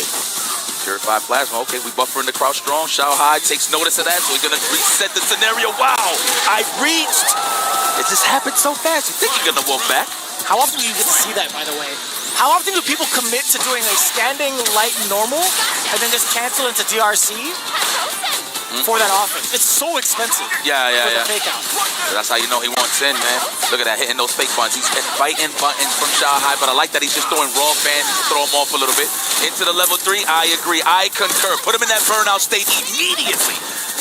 So we're going to get a range in that stand fierce. Let's see. Nice and patient, nice and easy. There it is. And the immediate perfect and rebuttal from Blas. Doesn't want to get burnout yet, but he's about to be. Hence why he's jumping around the fans. He's going to be taking a lot of damage. No, he actually gets the burnout. Xiao Hai seals game number 2 on his side. I like how you got an evil doer like Bison. And you say, hey, I'm going to go with the graceful one known as mine. She is so nervous. She's like watching her favorite soap opera and is just getting to the climax. And I just called that. I wondered if he was going to pick Ken if he lost one game against Mai, and he does so. Ken Masters is in the building. I think Crime actually thought the exact same thing. You saw him kind of get ready. Like the look on his face made me feel like he was getting hyped for something specific. Yeah. And you did call it correctly. Ken Masters. So the difference here is the EX Fireball, right? On the fan. It'll crash right through, and that's a free drive rush in, right? So that's definitely something that you got looking forward to. And you got access to the run DP, and of course, the run Tatsu shenanigans that get you to the corner super fast for the mix-up game. Yeah. Very, very similar in regards to the corner carry both have, the presence they have with their fireballs. So we'll see. I think the damage output is also pretty similar as well. Damn, Kagero no Mai. Now, mind you, take time to think about this, Blas, because Xiao Hai plays this character as well. It's been a while, but he knows how this character functions, so this is going to be a little tough for you. Mini overhead plus frames. Oh, harassment in this corner. Ooh, sequence. Extremely calculated. Back-to-back fan pressure, ending it with the killer B stance. Hella damage. Now, mind you, Blas said he was preparing for all of his opponents, right? But are you preparing for the will of Xiao Hai? He does have a bunch of characters in the pocket. He does have a Cammy as well, but we haven't seen it in a while. Last time was UFA last year. Yeah, I mean, I don't even know if it's going to be unstable or not. His Bison has just been so active. His Mai just as active, right? Nice. Met with the stand roundhouse. Got to be careful, though, because Blas is looking for that big hit. You see the buffers on the crouch strong. Ooh, stand roundhouse next time on that stand strong. I promise you got to be careful. The short Yuki. Ooh. Meaty. Hella damage towards the end with a run. Sure you. Man, this guy's so cool. He really do look like an anime character, Blas. Give him like those shades where you can't see the eyes, the shine. Oh, yeah, that'd be kind of sick. Yeah, I think that's Blas, for real. Zenny, get on it. Seriously. We'll see.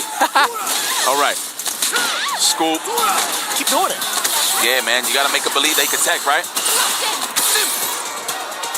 One more sequence left for Blas. Could be the big opener down below. It could have been it, right? He could have drive rushed forward off of that OD fireball. Yeah. Oh, my God. Slowly but surely. Oh, Blas needs his one hit. Okay. That just increased Xiao Hai's survival rate. He does have those stocks. Oh, nice whip on his dude. Back to back. Hey, no way. You're not dead off of this. Not at all, but you know what? We get a nice lead. to do so. Wow. I couldn't tell you what the hell that was. I'm not gonna lie. But what we do know is it's a tie game. Look at this excellence from both of these guys. They got characters to pick. Yo, Blas, if you got the cajones, Malone, you know you got one-eyed Willie. You know he just came out. And I thought, oh, okay. Random question. So, Shanghai was at a pixel left of death, or a pixel left of drive game, right? Yeah. No, not drive game, but just life in general. I think so. So I think maybe the jump the jump jab, whatever that was from Blobs, was maybe trying to catch Shanghai with the fuzzy. Walking forward, perhaps? Yeah, it wasn't jump strong, so I don't know if it was just a heart or something that he was just trying to jump back and get like a bait or something. I don't know. I might have blinked. I couldn't tell what the animation was. That happens to me all the time. Very interesting, yeah. But that's basically what was the idea for sure as well. Oh, nice. Damn! Okay, into the drive impact. No bar. I didn't even realize that. Holy smokes. Blas trying to get this lead immediately. That's one on the board, and I'm talking about rounds. Getting closer and closer to that 4-3 situation. Very aggressive, and now catching him down below. Shanghai stuck in the corner, yet again with the enhanced Tatsu behind it. Throw Loose City once again. We love this cereal. Look like Blas eat it with no milk. That's right. Wow, the DP, what an answer. Defensive options, we need that. We got to keep Blas on it. Wow, trying to backdash the chase down. Shanghai, thirsty. That's commitment too, by the way. Not rushing forward like that. Oh my God. God. Loops, and he got the level 3 forward into the DP. Optimal stuff. This is a burnout guarantee, and it does give Blas the drive gauge lead on the recovery side. Oh no. We're going to just do light kick, Dragon Lash. We're looking for it. Light kick, Dragon Lash. He's going to get thirsty for it. No, he's going to take his sweet old time. He wants to creep. Wow. And we get the lead. Well, almost. We got some big damage, though, at least. Shanghai got to worry about this. He's still in burnout. He can get chipped out. No, the snipe out. Meaty fireball. That's going to be DP. Ah! He's almost close to the drive gauge. No! Wow! What a way to hang in there, Shanghai. Layers. He ain't giving up. It's the heart of a champion here. Nice, perfect parry. That didn't even stun Blas one bit. Completely unfazed after that big comeback from Shanghai. And now we get the enhanced Tatsu as the punish counter. Hella damage incoming. Give me the Jinrai uppercut. Oh, looking for the shimmy, the jab choice from Shanghai. Oh my God, no text in the corner. No text. No referees in sight, please. Okay. Ooh. That's a mix-up that should be 4. No one hit away. The throw. Oh my God, 4-3. Championship point for Blas. We are trying to make history here. New champion or repeat champion? What's it gonna be? What we gonna write in the scrolls of history, huh? It's Capcom Cup all over again, man. Blas disrupting the waves from the old guard. Reinventing the way that Street Fighter should be played with a multitude of different characters. This is so intense to watch. Shanghai definitely in the hot seat, trying to defend his title as EWC champ. Oh my God. This is some incredible Street Fighter. From the character selections to the decisions made. These guys are playing at the highest level right now, rightfully so. We was calling that early on. He's looking for those perfect parries on the fans to get the big fan punishes. I was about to say panish. Panish. Okay. Drive impact. Already. Represented from Shanghai. Barry, of course, on the side of Blas. Okay, right back at you, said Shanghai. I could do it too. I'm still young. Right. Does catch the movement against Blas. A couple of those lights a little bit too far out. Luckily, not a big punish counter from the side of Blas. It's still contained in this corner. Very lucky now with a side switch. Back throw. Here comes Blas peppering in the damage with the sequencing. Oh no. He boxed him in. Blas is thirsty for a trade. Oh my God. He probably could have done the low forward and it would have comboed. I'm going to be honest with you. Woo. Another chance at life. Shanghai. One round away to tie this up. Yo, we just make this like a first 10? Like, what's up? Nah. Let it rock. Yeah, let it rock. Ooh. We was talking about that earlier too. The OD fireball to just clash right through the fans and get a big punish. Grenade to the back throw. Blas didn't see it coming. Roundhouse to check the movement. So is the fierce Ryu Enbu. Actually, that was a buffer from the side of Shanghai, but the fact that Kim was crouching, it just whiffs. Ryu engine instead. Love that from Shanghai. He is not scared. Gotta respect the Jinrai. You don't know if he's gonna stop or not, right? Nice stoppage there with the stand strong. That was very clean. Ooh, speaking of strong crouching strong there from Blas into the level 2. And oh my goodness, he puts himself in championship point. This might be the youngest champion ever here in EWC. We're standing up, we're getting ready to give this young man props. That is, of course, if he could close out the match. The fan here from Shanghai. Overhead denied with the OD reversal. Super expensive for both ends, but you know what? It was absolutely worth it. I think more so for Blaz than it was for Shanghai if that overhead had connected. 3 bars from the side of Shanghai, trying to pepper in the... Okay, actually let him out of the corner for free. A little bit of a mishap. Big error. Whoa! That was a brain fart and a half. I'm not too sure what Blaz was trying to do there, but input error indeed. Oh, wow. First one he busts out with. I think that's what he wanted the first time. Oh, yeah. Actually, yeah. You're right. Nice. What reaction. Are you serious? Putting yourself in burnout. You got to be careful here, Shanghai. Nice. Lay it off as to sneak in that throw.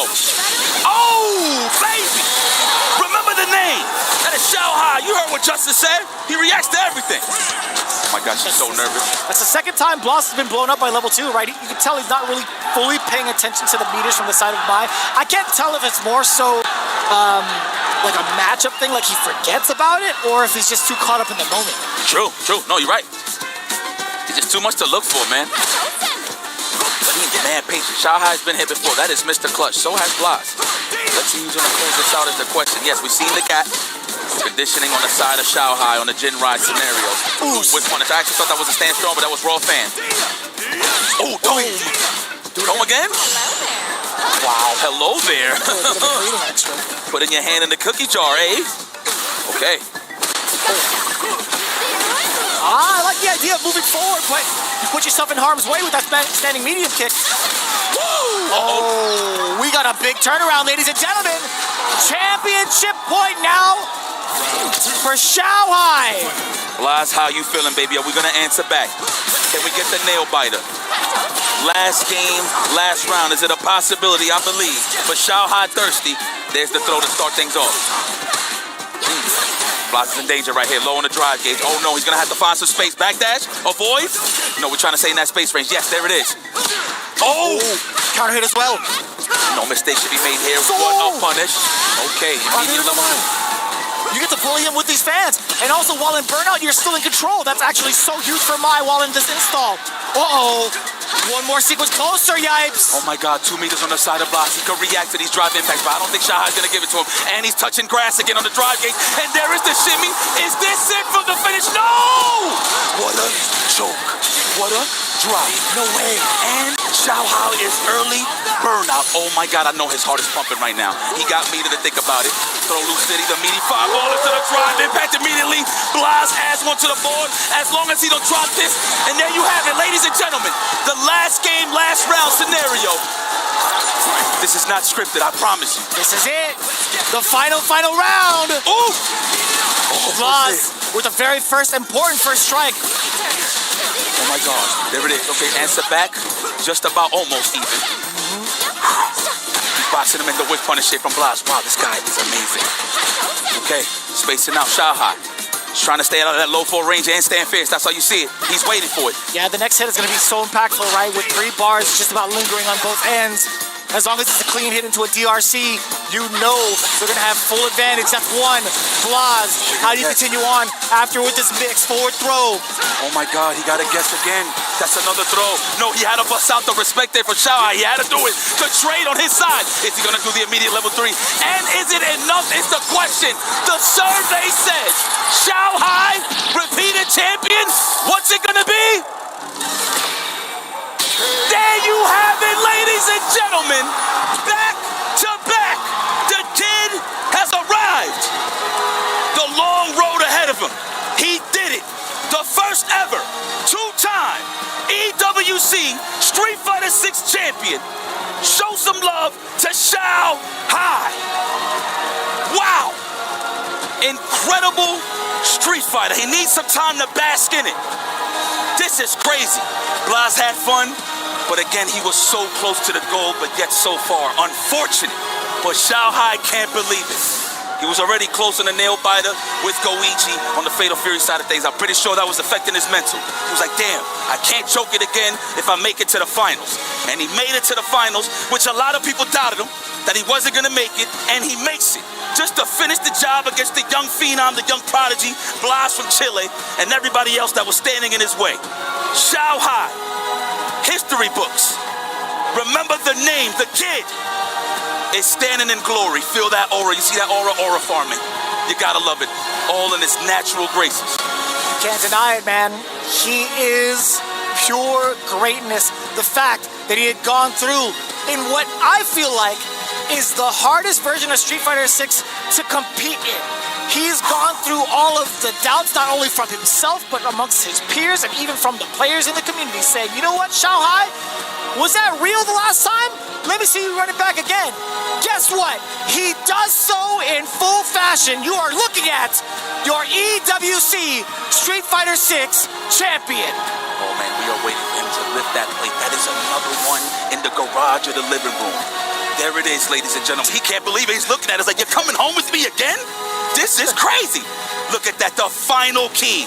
It belongs to none other than Xiaohai. Hell yeah, leave the DNA on it. That's yours, my boy. That belongs to you, Xiaohai. Ready to lift that trophy. Look, he's still basking it. I would too.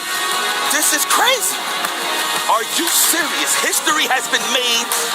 At the end of the day, it's about pride, of course. Big bank on the side of things when it comes to the money. But dude, this is your champion. Once again, it's about pain, time, and glory, and Xiaohai represents that all too well. Lord, he just needs some time to bask in, and I know we're waiting for him to raise it. Let's see. And there it is, ladies and gentlemen. Give it up for Xiaohai!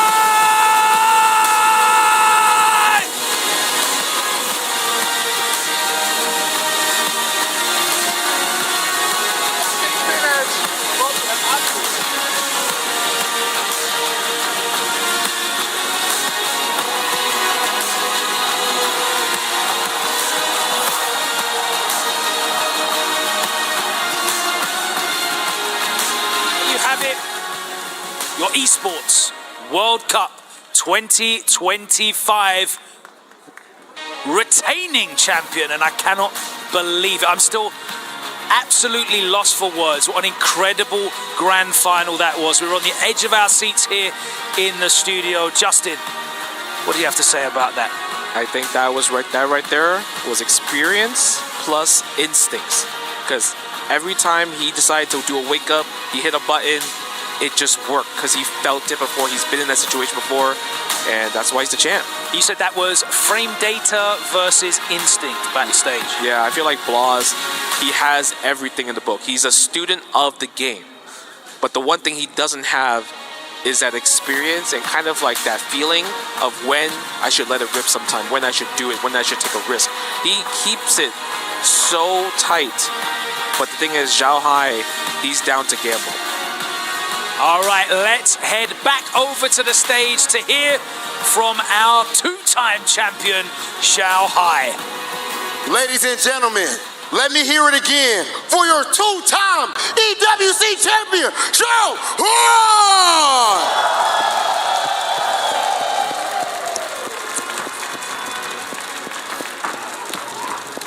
Xiaohai, at this point, you've done it again. You were down 0-3, came all the way back. Please tell us what you're feeling in this amazing moment.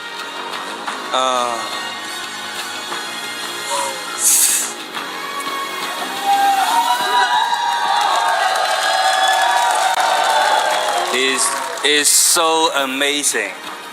I never think about that. I never think I can so love like that. Wow, 2 times for EWC champ. Yeah, I'm not random champion. I'm really champion, right?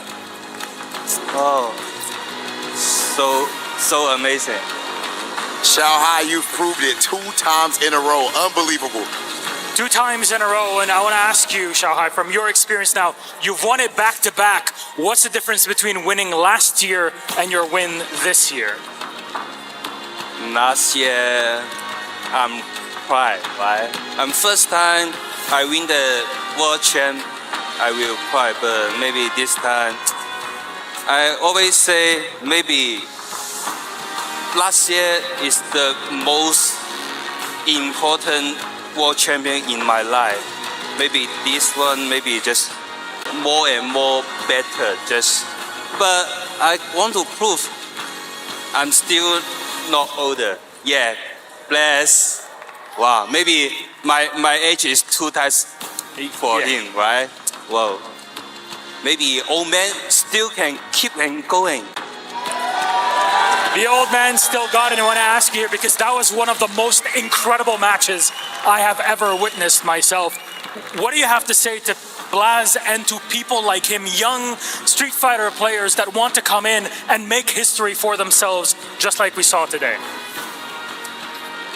就刚才我们看到那个决赛，已经是我们见到最精彩的一个总决赛了。然后就想问你，你有什么话想跟这种新一代的这些选手，像 Blaz 这种年轻选手，有作为一个长辈，有什么话想跟他们说的吗？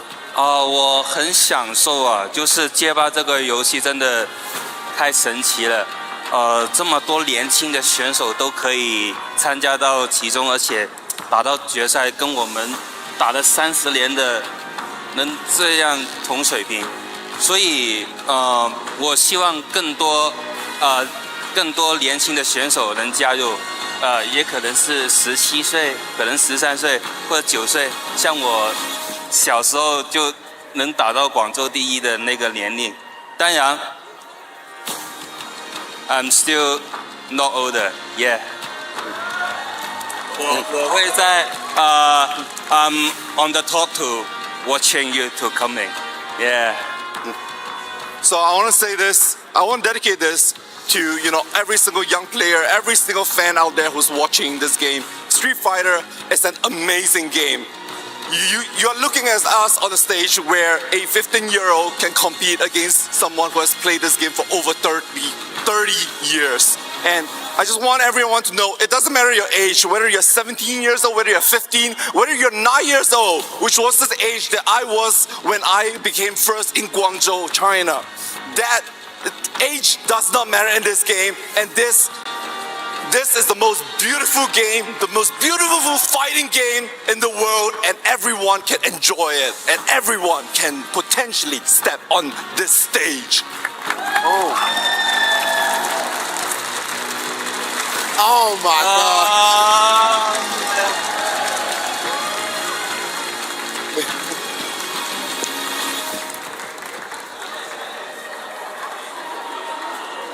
Xiaohai, actually my last question for you was, this is actually perfect. Do you have any message for, of course, your wife who's been supporting you through all of this? She tell me he didn't come this time because Fatal Fury is loose. He afraid to face it again. Maybe I will lose again in Street Fighter 6. But I tell her, you are my lucky star always, forever. You need to come here to watching this. Yeah. Okay, please, Milosh, give my man back his trophy. It's heavy. Or the be crown careful, is heavy. be careful, be careful. Heavy is the head. Ladies and gentlemen, one more time for your back-to-back Street Fighter 6 EWC champion, Xiaohai! Xiaohai, please go to the key wall.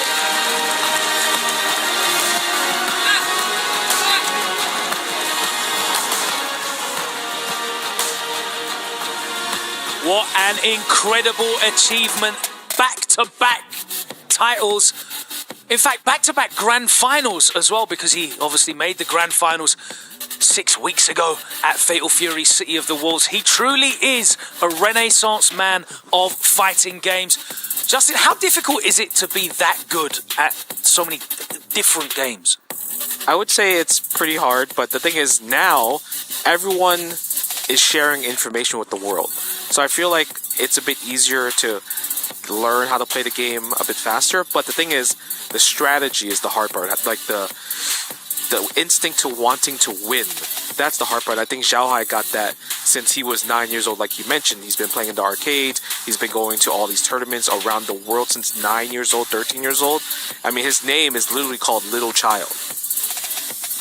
Jammers, when we started this journey 4 days ago, realistically, we were looking at a lot of other names to take this title. We didn't really think that Zhao Hai would be able to overcome 47 other players and carve his name onto that totem wall. But he managed to do it, didn't he? How much of an achievement is that? I mean, that's a massive achievement. I think it's indescribable to him, no matter what he says. It's just something that it will sink in later, probably tomorrow, maybe a week to come. But like we said and discussed before, that as we see him at the key wall now, he saw Ulsan do it with Tekken 8, and he said, well, if he can do it, why can't I? He's more than capable of doing that there, and he's picked Punk's key. Yeah, as you can see, he's at the key wall, selecting the 3 keys that he will place in the base of his trophy.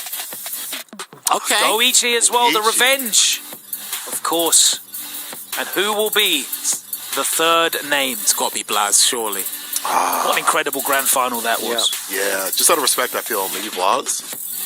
Yeah, there we go. It is. How do you feel about those picks?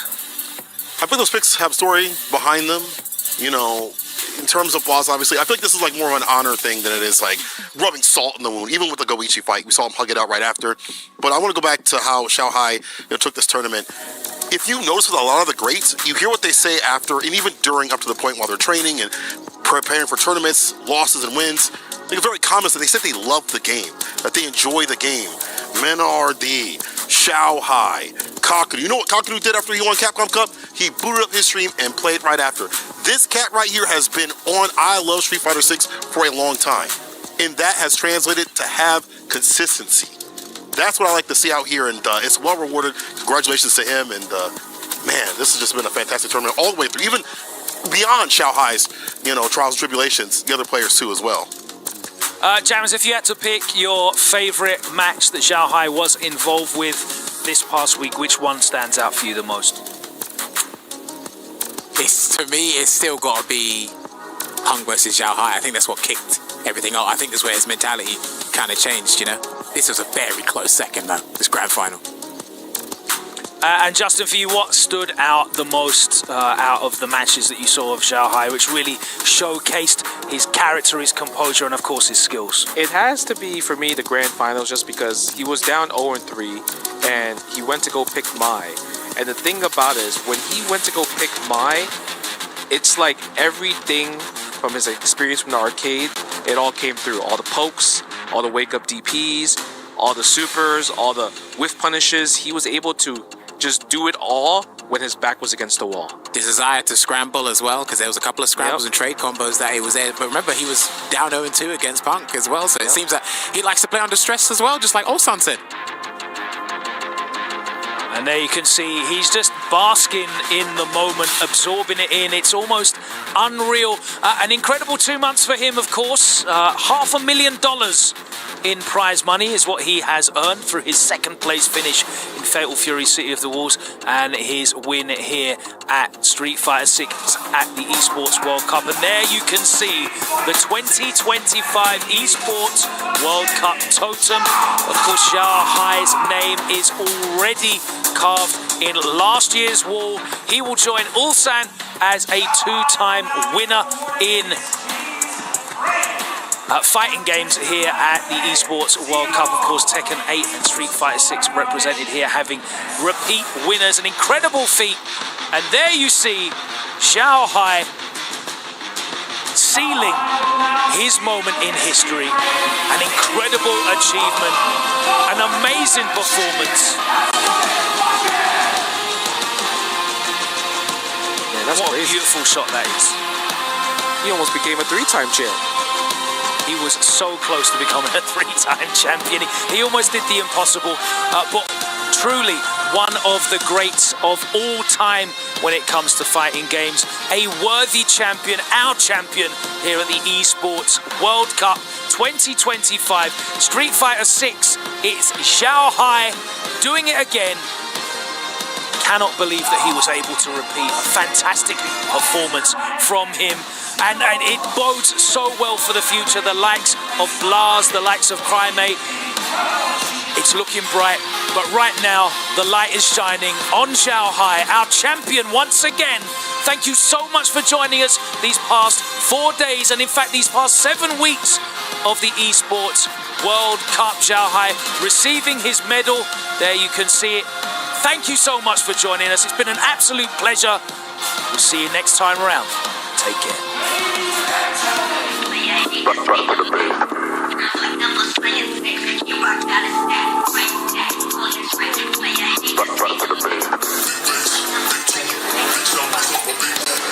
Only getting started when it's midnight, keeping it tight. If it wanna go to war, it can get dark, but we stay bright. Coming like a night, it's on sight. If it touch my sleeve, niggas around there wanna disagree when it's clear that I'm speaking facts. Man like me, you know I'm proactive. Never gonna stop till I see the big man's on flats. Hop on the front door, it's like midnight, midnight, midnight, midnight.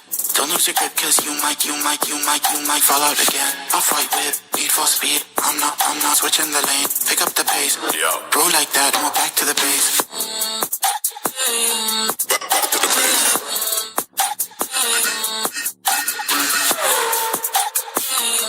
Back to the base. How I could never act. Been trying to stack up racks on racks. Boys in the back wearing all black, staying on track. Better stress for the gun, and that's on me. Out here getting this beef. If you work for the devil, better retreat. Coming too icy, coming too clean. Could never move shady, ain't no feed. Shotgun, London, what's the outcome? You know, I'm a madman, just can't stick to the program. Raise up the heat, keeping the tension, shifting the gear to a different dimension. Red light, speed up, take off. Hop on the front door, it's like midnight, midnight, midnight, midnight. Don't lose your grip, cause you might fall out again. Off-white whip, need for speed. I'm not switching the lane. Pick up the pace. What? Roll like that, and we're back to the base. Back to the base.